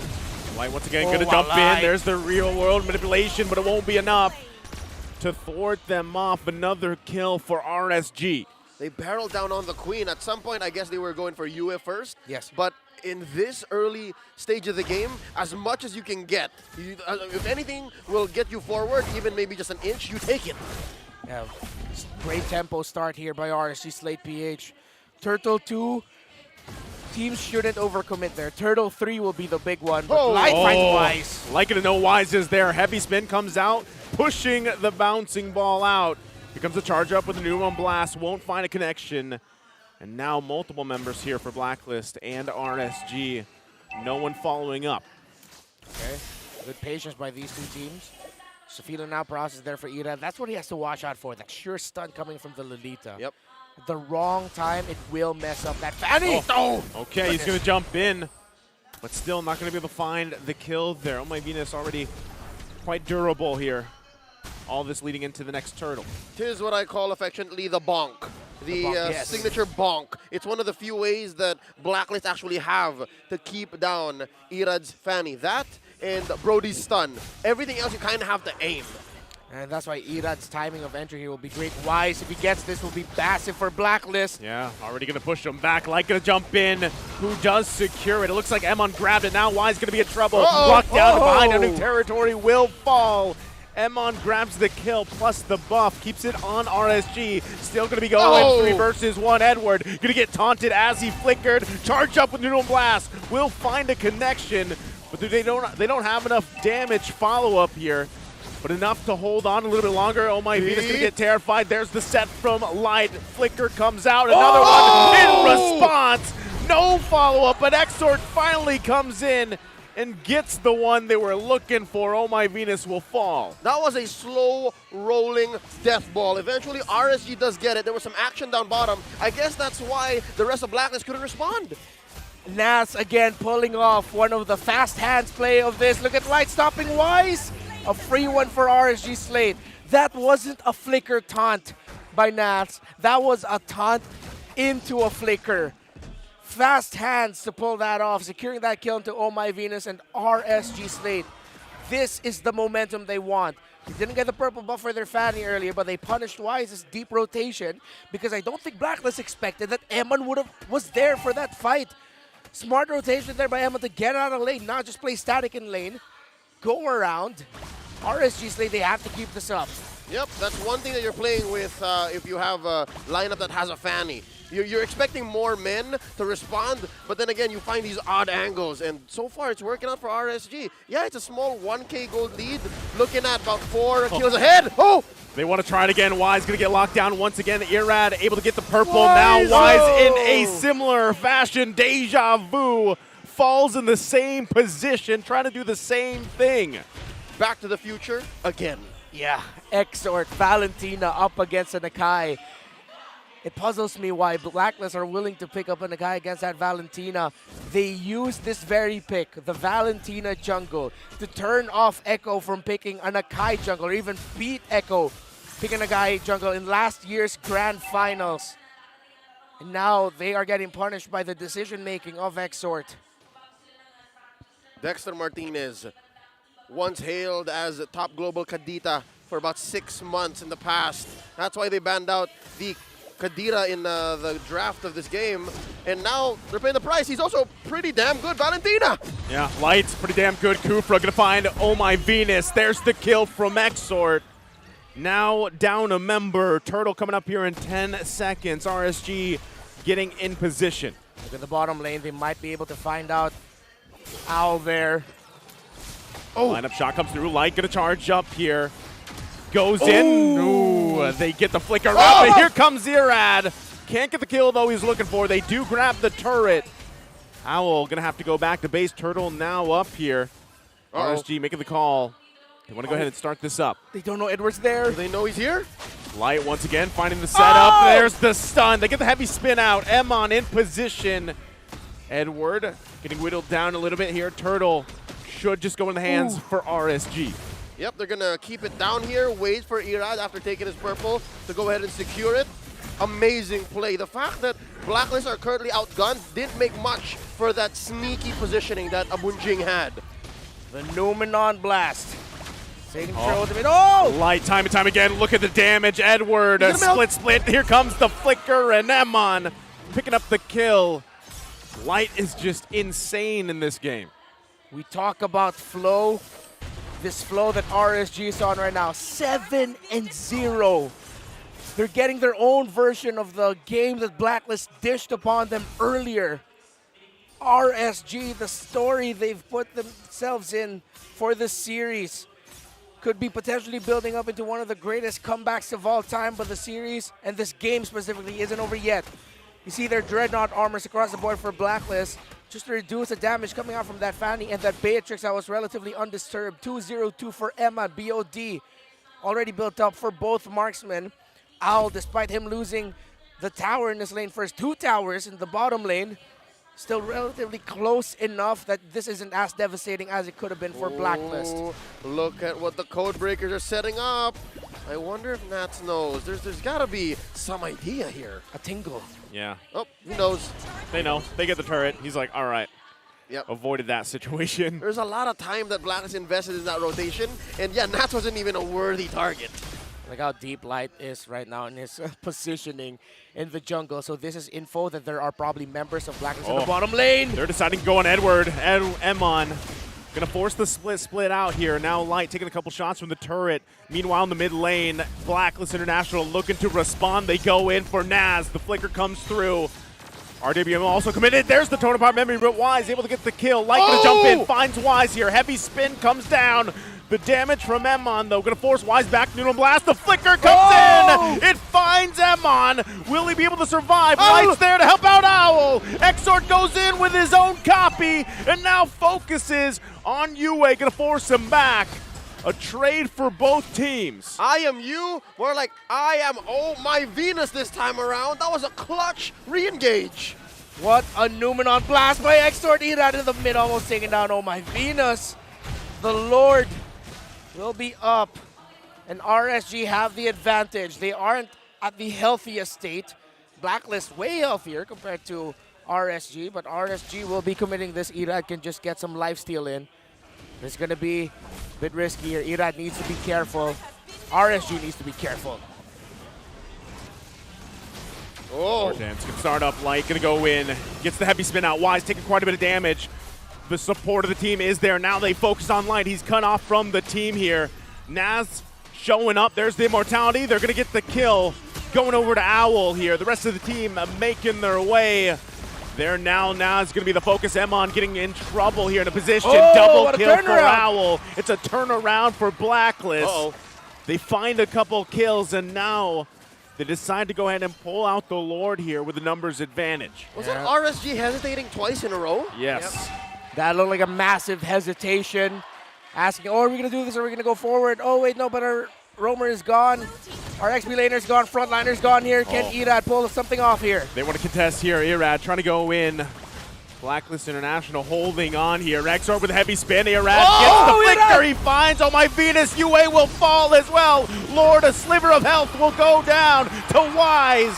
They secure the objective, and they hold on for a little bit longer. There's Light once again. The target will be made, and Edward will fall. They concede the Lord, take a few trades on the clapback. All that's so messy. Who came out the victor? RSG, definitely. They can clear this Lord quickly. They might even be able to push down the turn down in the mid lane, but they don't. They back off. It's only one minion wave left. Because of the lead that they've sustained, although Blacklist International found a turnaround, this is good breathing room for them. It's still a stalemate, and hence why RSG will win that. Man, I think the returns, yes, despite them winning the returns, the impact of that, the results, will come out much later. They have to actually convert long-term. Exactly. It's a long-term investment win for Blacklist, but in the short term, that was still RSG. This purple buff contention should be big, but now RSG needs to be careful. They can't hesitate like what they did earlier. Nope. Wise. It's the definition of insanity. Gonna go in for it again. Heavy spin, gonna come down, looking for the fight. He will fall. Who got the purple? No! The sun is out. Light goes in with the initiation. Irad unleashing the cables here. Quite low though. Has to get out of the fight, but Exort will follow it up. Emon charging up the Renner shot will not connect. But this time, two fall for Blacklist. Is that a double Numenon blast responding to each other? Almost frame perfect? Yeah. So many Numenon blasts. We should come up with a name for that. But as RSG are coming up with plans of victory here, Exort again, his timing, his commitment to go forward with Light to ensure they got the kill onto Owl, secured that victory for RSG, because if that marksman stayed alive, if the Brody stayed alive for Blacklist International, it would have been devastating. Blacklist could have turned it around there. But Exort is out of his mind right now alongside Light. Numenonception. I like that. Numenonception. That's good. I don't know. I mean, Numenonception. Yep. That's what happened there. And again, if two equal forces bump into each other, the one with the lead comes out on top, and that's what RSG did. A turnaround here, so the RSG is done from two devastating losses for the first two games. Hunter Strike already built up there by Irad. Smart move to build up the anti-Karas. No, you don't need to go full damage if you're a Fanny. You need to build one sustain item. Other than the fact that you're the jungler, is because you're going to be going after the opposing marksman. Once again, the pressure around the purple buff for Irad. They know how valuable this is. Wise also has the heavy spin. It's a heavy spin inception. There's the RWM. Numenon Blast going to find the target they're looking for. Exort will fall. There's the Immortality going to be popped here. Irad out of here. Ooh. Happy with that. This time, again, Blacklist International continue to put pressure on the resources for RSG. All right. I need to see Irad. Did he get his purple? Yes, he did. All right. So far, I'd say Wise having attempted this, what, 4 or 5 times? Oh! Irad, it's 1 versus 3. He can't get bonked here. Nope. Gonna get out. The distraction, though. Now Wise with the rest of the group. Wise is alone. Against RSG. The junglers going on solo missions. Yeah. Because RSG know that Irad can just be the one to clear minion waves, push, and be able to get back for the Lord just in time. They're not rushing to take on the Lord as well. Waiting for him to get in good position. It's such a tense game. One moment, one mistake, one right call be the difference. Like a charge up on my Venus. Still has that immortality. There's the real world manipulation coming down as well. Lord will reset. Both teams using quite a bit, but we'll just go ahead and reset for now. Almost all of their greens, all of their ults were spent there. I can say the same for both teams. And the trajectory of the ultimate of the Kufra Pushed Oh My Venus not into the wall. Close enough to it though. But didn't have the exact angle he wanted. RSG Slate, what else can they do here? Because this is a very turnaround-able position for Blacklist.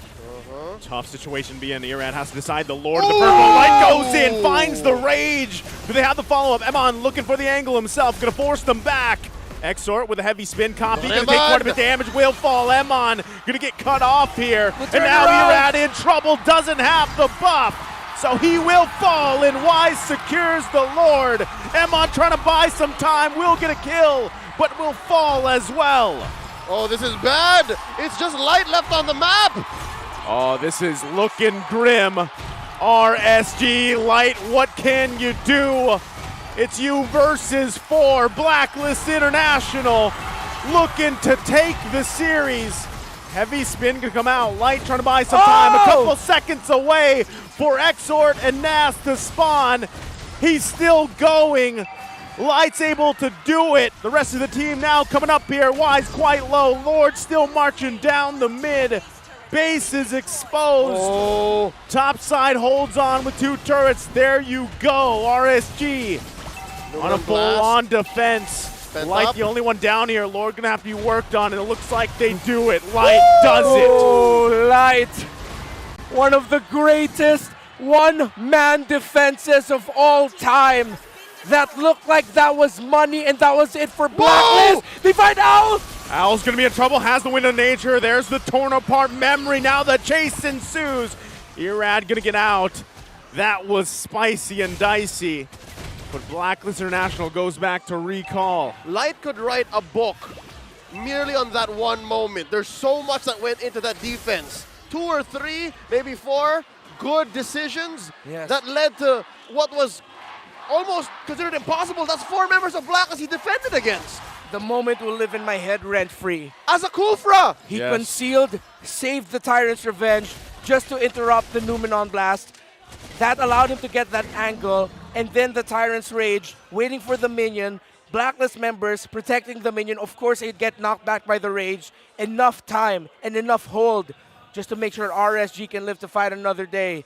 We have to go back to how it got to that point. Blacklist finding the perfect angle. Again, we talked about it. It was turn-around-able, and they did exactly that. Now we reset. Clearly now the Terrorists have tabled. Oh, Irad. Look at that half health. Torn apart memory, not going to find the connection. He's running out of energy. Yue comes in with the cleanup. RSG 40 seconds down their jungler. And now it's looking tough here for them to get back into it. King of the jungle. Wise. What a play to find Irad. And Blacklist were just in the perfect position to chase Irad down. 10 seconds until this evolved Lord spawns.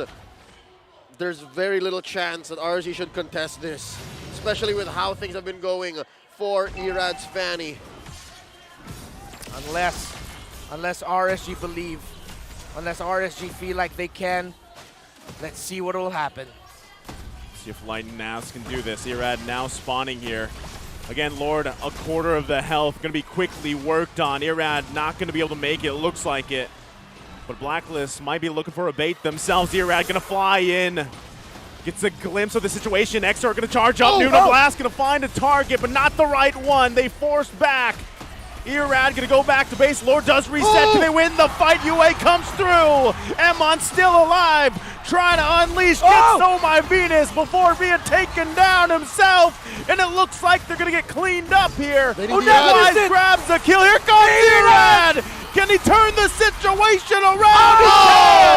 It's a wipeout. Blacklist International shows the power of their fighting, and they take the game in the series. Blacklist are going to break the code in Cambodia. They are going straight to the grand finals, and they have punched their ticket to MSC. A world-class performance by Blacklist International means that they will see the world, but they now see the opportunity to ensure that at the end of the season, they will still be the reigning and defending champions of the Philippines. They've secured the grand final slot. Oh, Blacklist International qualifying for MSC 2023. Congratulations to them. And RSG knew that it was a risk with what they decided to go with in the draft. There's a lot of great moments of brilliance there, but unfortunately not enough. For a majority of Game 4, RSG were in control. Yep. Dare I say 2/3 of this 20-something minute bout, it was RSG's game to lose. But Blacklist, they found that window. They opened that window, and slowly but surely, they made it through. And on the other side, they found that seat, that slot in the grand finals. Take a bow, RSG. Road isn't over yet. They will face Echo in the lower bracket finals. But I'm pretty sure everyone, agents, fans of just our beautiful sport, believed for a moment that we were going to game number 5. They don't get it. But there's a lot of things to learn from that game, that series, and a lot of things to be proud of if you're RSG. Man, I was saying a miracle and a half. We were almost to the miracle, and then we just needed the half. Yes. But unfortunately, it didn't happen. We were short the half. Yeah. And again, props to RSG Slate Philippines. This is the farthest any team in the playoffs have taken Blacklist. Yes. Yeah. The way that they played tonight in this series, the 4 games that they played, have been the hardest Blacklist International have played all weekend long. And I can't wait, man, to see tomorrow's matchup between Echo and RSG. And that is going to be, I'm hoping that is the 5-game series between those two powerhouse teams, because now Blacklist International, they kind of get to sit back, relax, and watch the show, you know, a little bit and learn from that, because obviously adjustments need to be made here for RSG with this matchup. Gentlemen, it's come full circle. How about we throw it back to the future again? Last year, at Blue Leaf Cosmopolitan in Quezon City, the same situation, the same layout. Blacklist waiting in the grand finals. Yeah. Echo and RSG threatening to eliminate each other for that last slot in the next big international event. It's deja vu. It's the same story with a few details here and there switched up, that sometimes you're looking at it and reading, is this even the same story? In the big picture, yes, but in the details, in the little things about it, it's a far more, dare I say, beautiful story than last season. Last season was fantastic, but there's something about this one that was just special. I love it. Ladies and gentlemen, it's been an honor to call this matchup. Let's go ahead and throw it over to Mara Aquino on stage to hear from our teams. Agents, give it up for Blacklist International! Great game! Okay, nakita natin yung Game 4. Kitang-kita naman na lamang the entire time yung RSG. But from one play, ikaw yung nag-carry ng momentum, Owl. And ikaw yung nag-carry ng momentum. And how did you remain composed the entire time? Yung comms namin, focus lang, wag isipin yung mga mali. Tapos isip ng play para manalo. Eto, buong playoffs ha, in-eliminate mo yung gold standard, in-eliminate mo yung MVP nung Season 10 and MSC Finals MVP. Sino ang next sa hit list mo? Kung sino manalo sa Echo tsaka RSD. Sino? Magpangalan tayo! Sino yung next? Ayun nga, kung sino manalo kasi di ko pa alam eh. Safe answer! Pumili tayo ng player. Hindi ko alam. Okay, we'll keep it interesting. Now, ito yung gusto ko rin malaman. Yue, this is your rookie year also. And you guys, saan sila pupunta? MSC! It's your first time with Blacklist and now you're going to MSC. How does it feel? Siyempre po, nakakatawa kasi first time ko dito sa MPL. Nakapasok kami ng MSC. Tsaka dumaan kami sa hirap, sa downside. Tapos ngayon nasa grand finals na kami. Pero siyempre, hindi pa tapos yung laban namin. May grand finals pa kami paghahandaan. Ikaw naman, Edward, MSC 2023, pupunta kang Cambodia. Ayun, babawi din kami sa MSC kasi nung last MSC, first runner-up lang kami. Ay, second runner-up. Ayun. Babawi once again. Sino pupunta sa MSC Blacklist? Congratulations once again, Blacklist International. You may now take your bow. And take your walk of victory.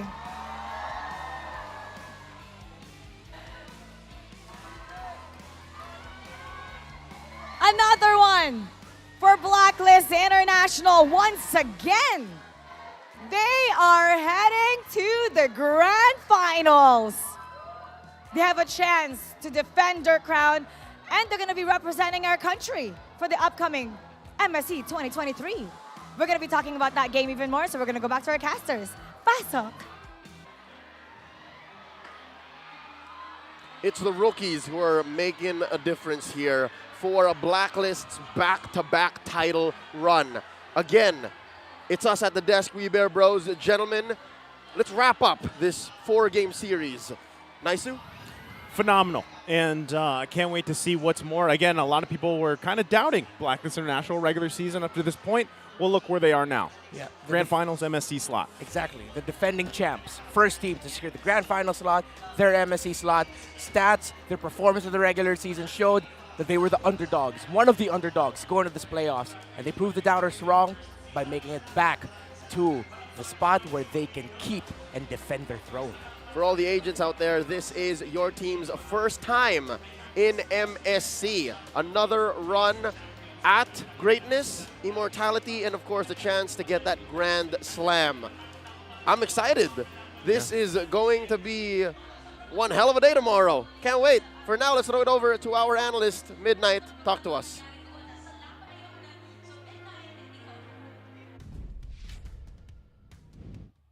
Agents! MSC bound ang Blacklist International, and they are now in their 4th Grand Finals appearance for Blacklist International as they take down the defending champions of MSC RSG Slate Philippines. Paano nga ba nila ito ginawa? Well, ating i-discussin dito sa ating analyst stand. Ako nga pala si Midnight, and gusto ko lang i-quote dito ang ating Filipino analyst na si Wolf. Mechanics make a great player, but shot calling makes the champions. RSG Slate Philippines, they picked up very comfortable heroes here on their side. Valentina na exhort, yung Fanny ni Irad, and yung Kufra ni Light, backed up by very fundamental and sound heroes in the form of Beatrix and Fredrin. Pero ang Blacklist International naman, naipit sila dito sa last pick na Lolita ni The Queen. Punersa ito ng RSG. Although may mga sound heroes naman sila, nakuha nila yung Brody up against the Fanny, hindi natin nakita na parang nag-take into effect ng early game. Kasi si RSG Slate Philippines, yung kumontrol ng momentum from the start towards the mid-game. Pero ang difference dito kasi is, ang Blacklist International nagtitiis lang talaga. Alam nila magkakaroon sila ng timing, magkakaroon sila ng window. Kapag nakatapat na yung damage output ng Blacklist against RSG Slate Philippines, nandun yung chance nila na makabawi.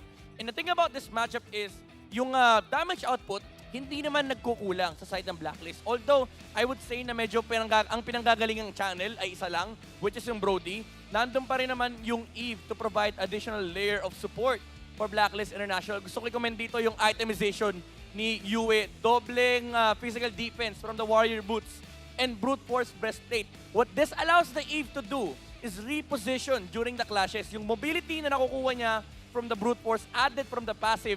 Tapos meron siyang Ice Queen Wand.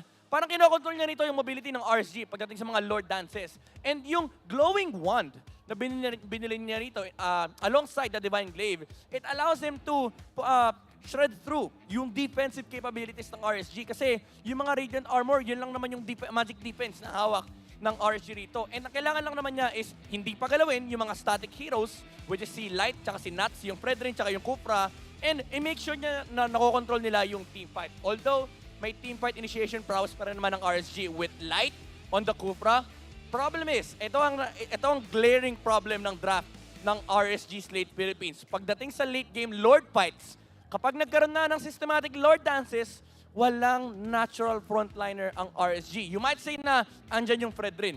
But then again, for the reasons that we've talked about, nahihirapan yung buhay ni Fredrin dahil nandyan si Yue. And kailangan hanapin ng RSG yung one initiation para manalo sila against Blacklist International. So, pinaka-importante rito, yung susi ng RSG is yung initiation ni Light. And most of it goes onto Wise, pero laging nandyan yung backup. And ang ganda rin ng itemization ni Wise. After ng mga cheppy niyang defensive items, rumekta siya ng Immortality. Makikita nyo naman, ayan yung mga items niya.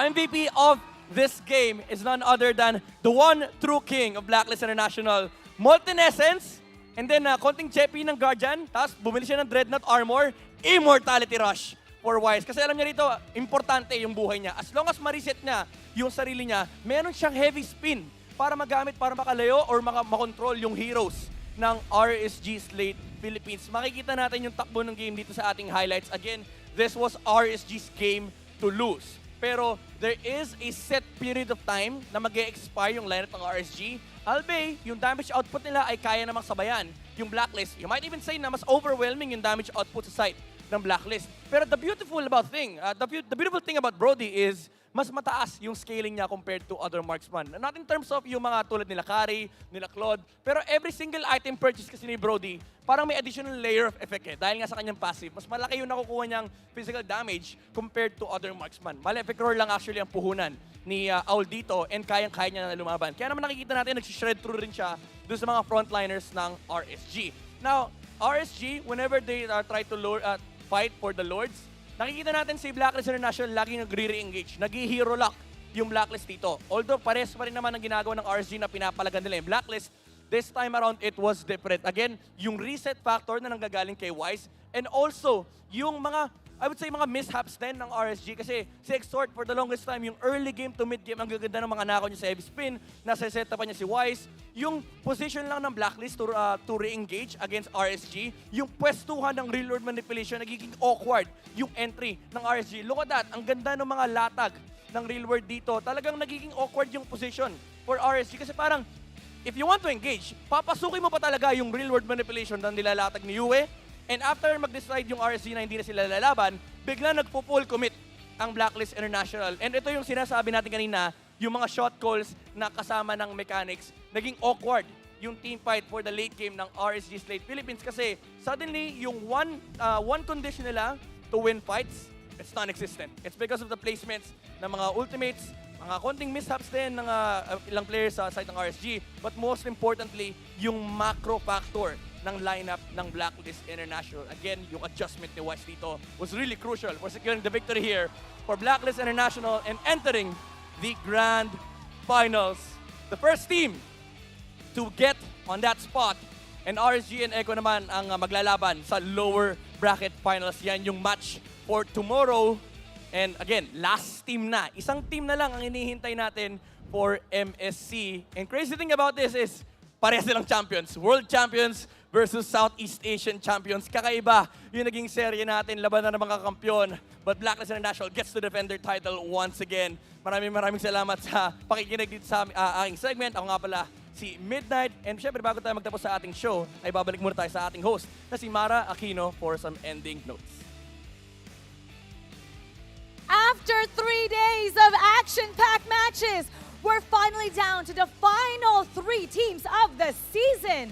Echo keeps their dream alive in being able to get the MPL and MSC titles thanks to the leadership of Benny Cutie with that unorthodox Minsatar gold lane. They sent BREN Esports home and they're going to the lower bracket finals. After that, we finally have the first team to secure the MSC 2023 as the Philippine representatives. Blacklist International defeats RSG Slate Philippines in a 4-game match. Now, bukas, malalaman natin kung sino pa ang isang koponan na pupunta sa Cambodia para sa hashtag See the World. And of course, finally, we're gonna be crowning the champion for the grand finals of MPL Philippines Season 11. It's gonna be so exciting, so I'm sure you wouldn't wanna miss that. Kaya kita-kits ulit bukas dito sa tahanan ng pinakamalakas na Mobile Legends Bang Bang players sa buong mundo. Muli, ako po si Mara Aquino na lagi nagpapaalala sa harap ng pagsubok or tagumpay. Laging tandaan, itaas ang lakas. Keep it good vibes, everybody. See you tomorrow. Thanks to Jan Joseph Laida for this outfit.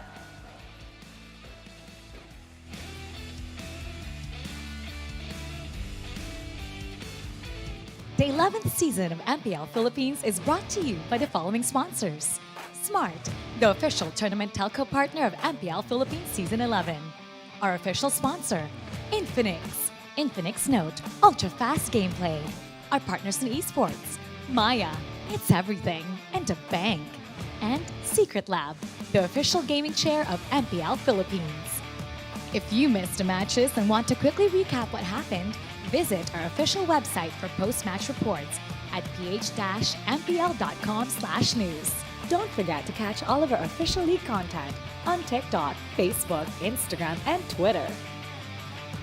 To ensure the quality and fairness of our games, MPL Philippines is also monitored and supervised by the Games and Amusement Board.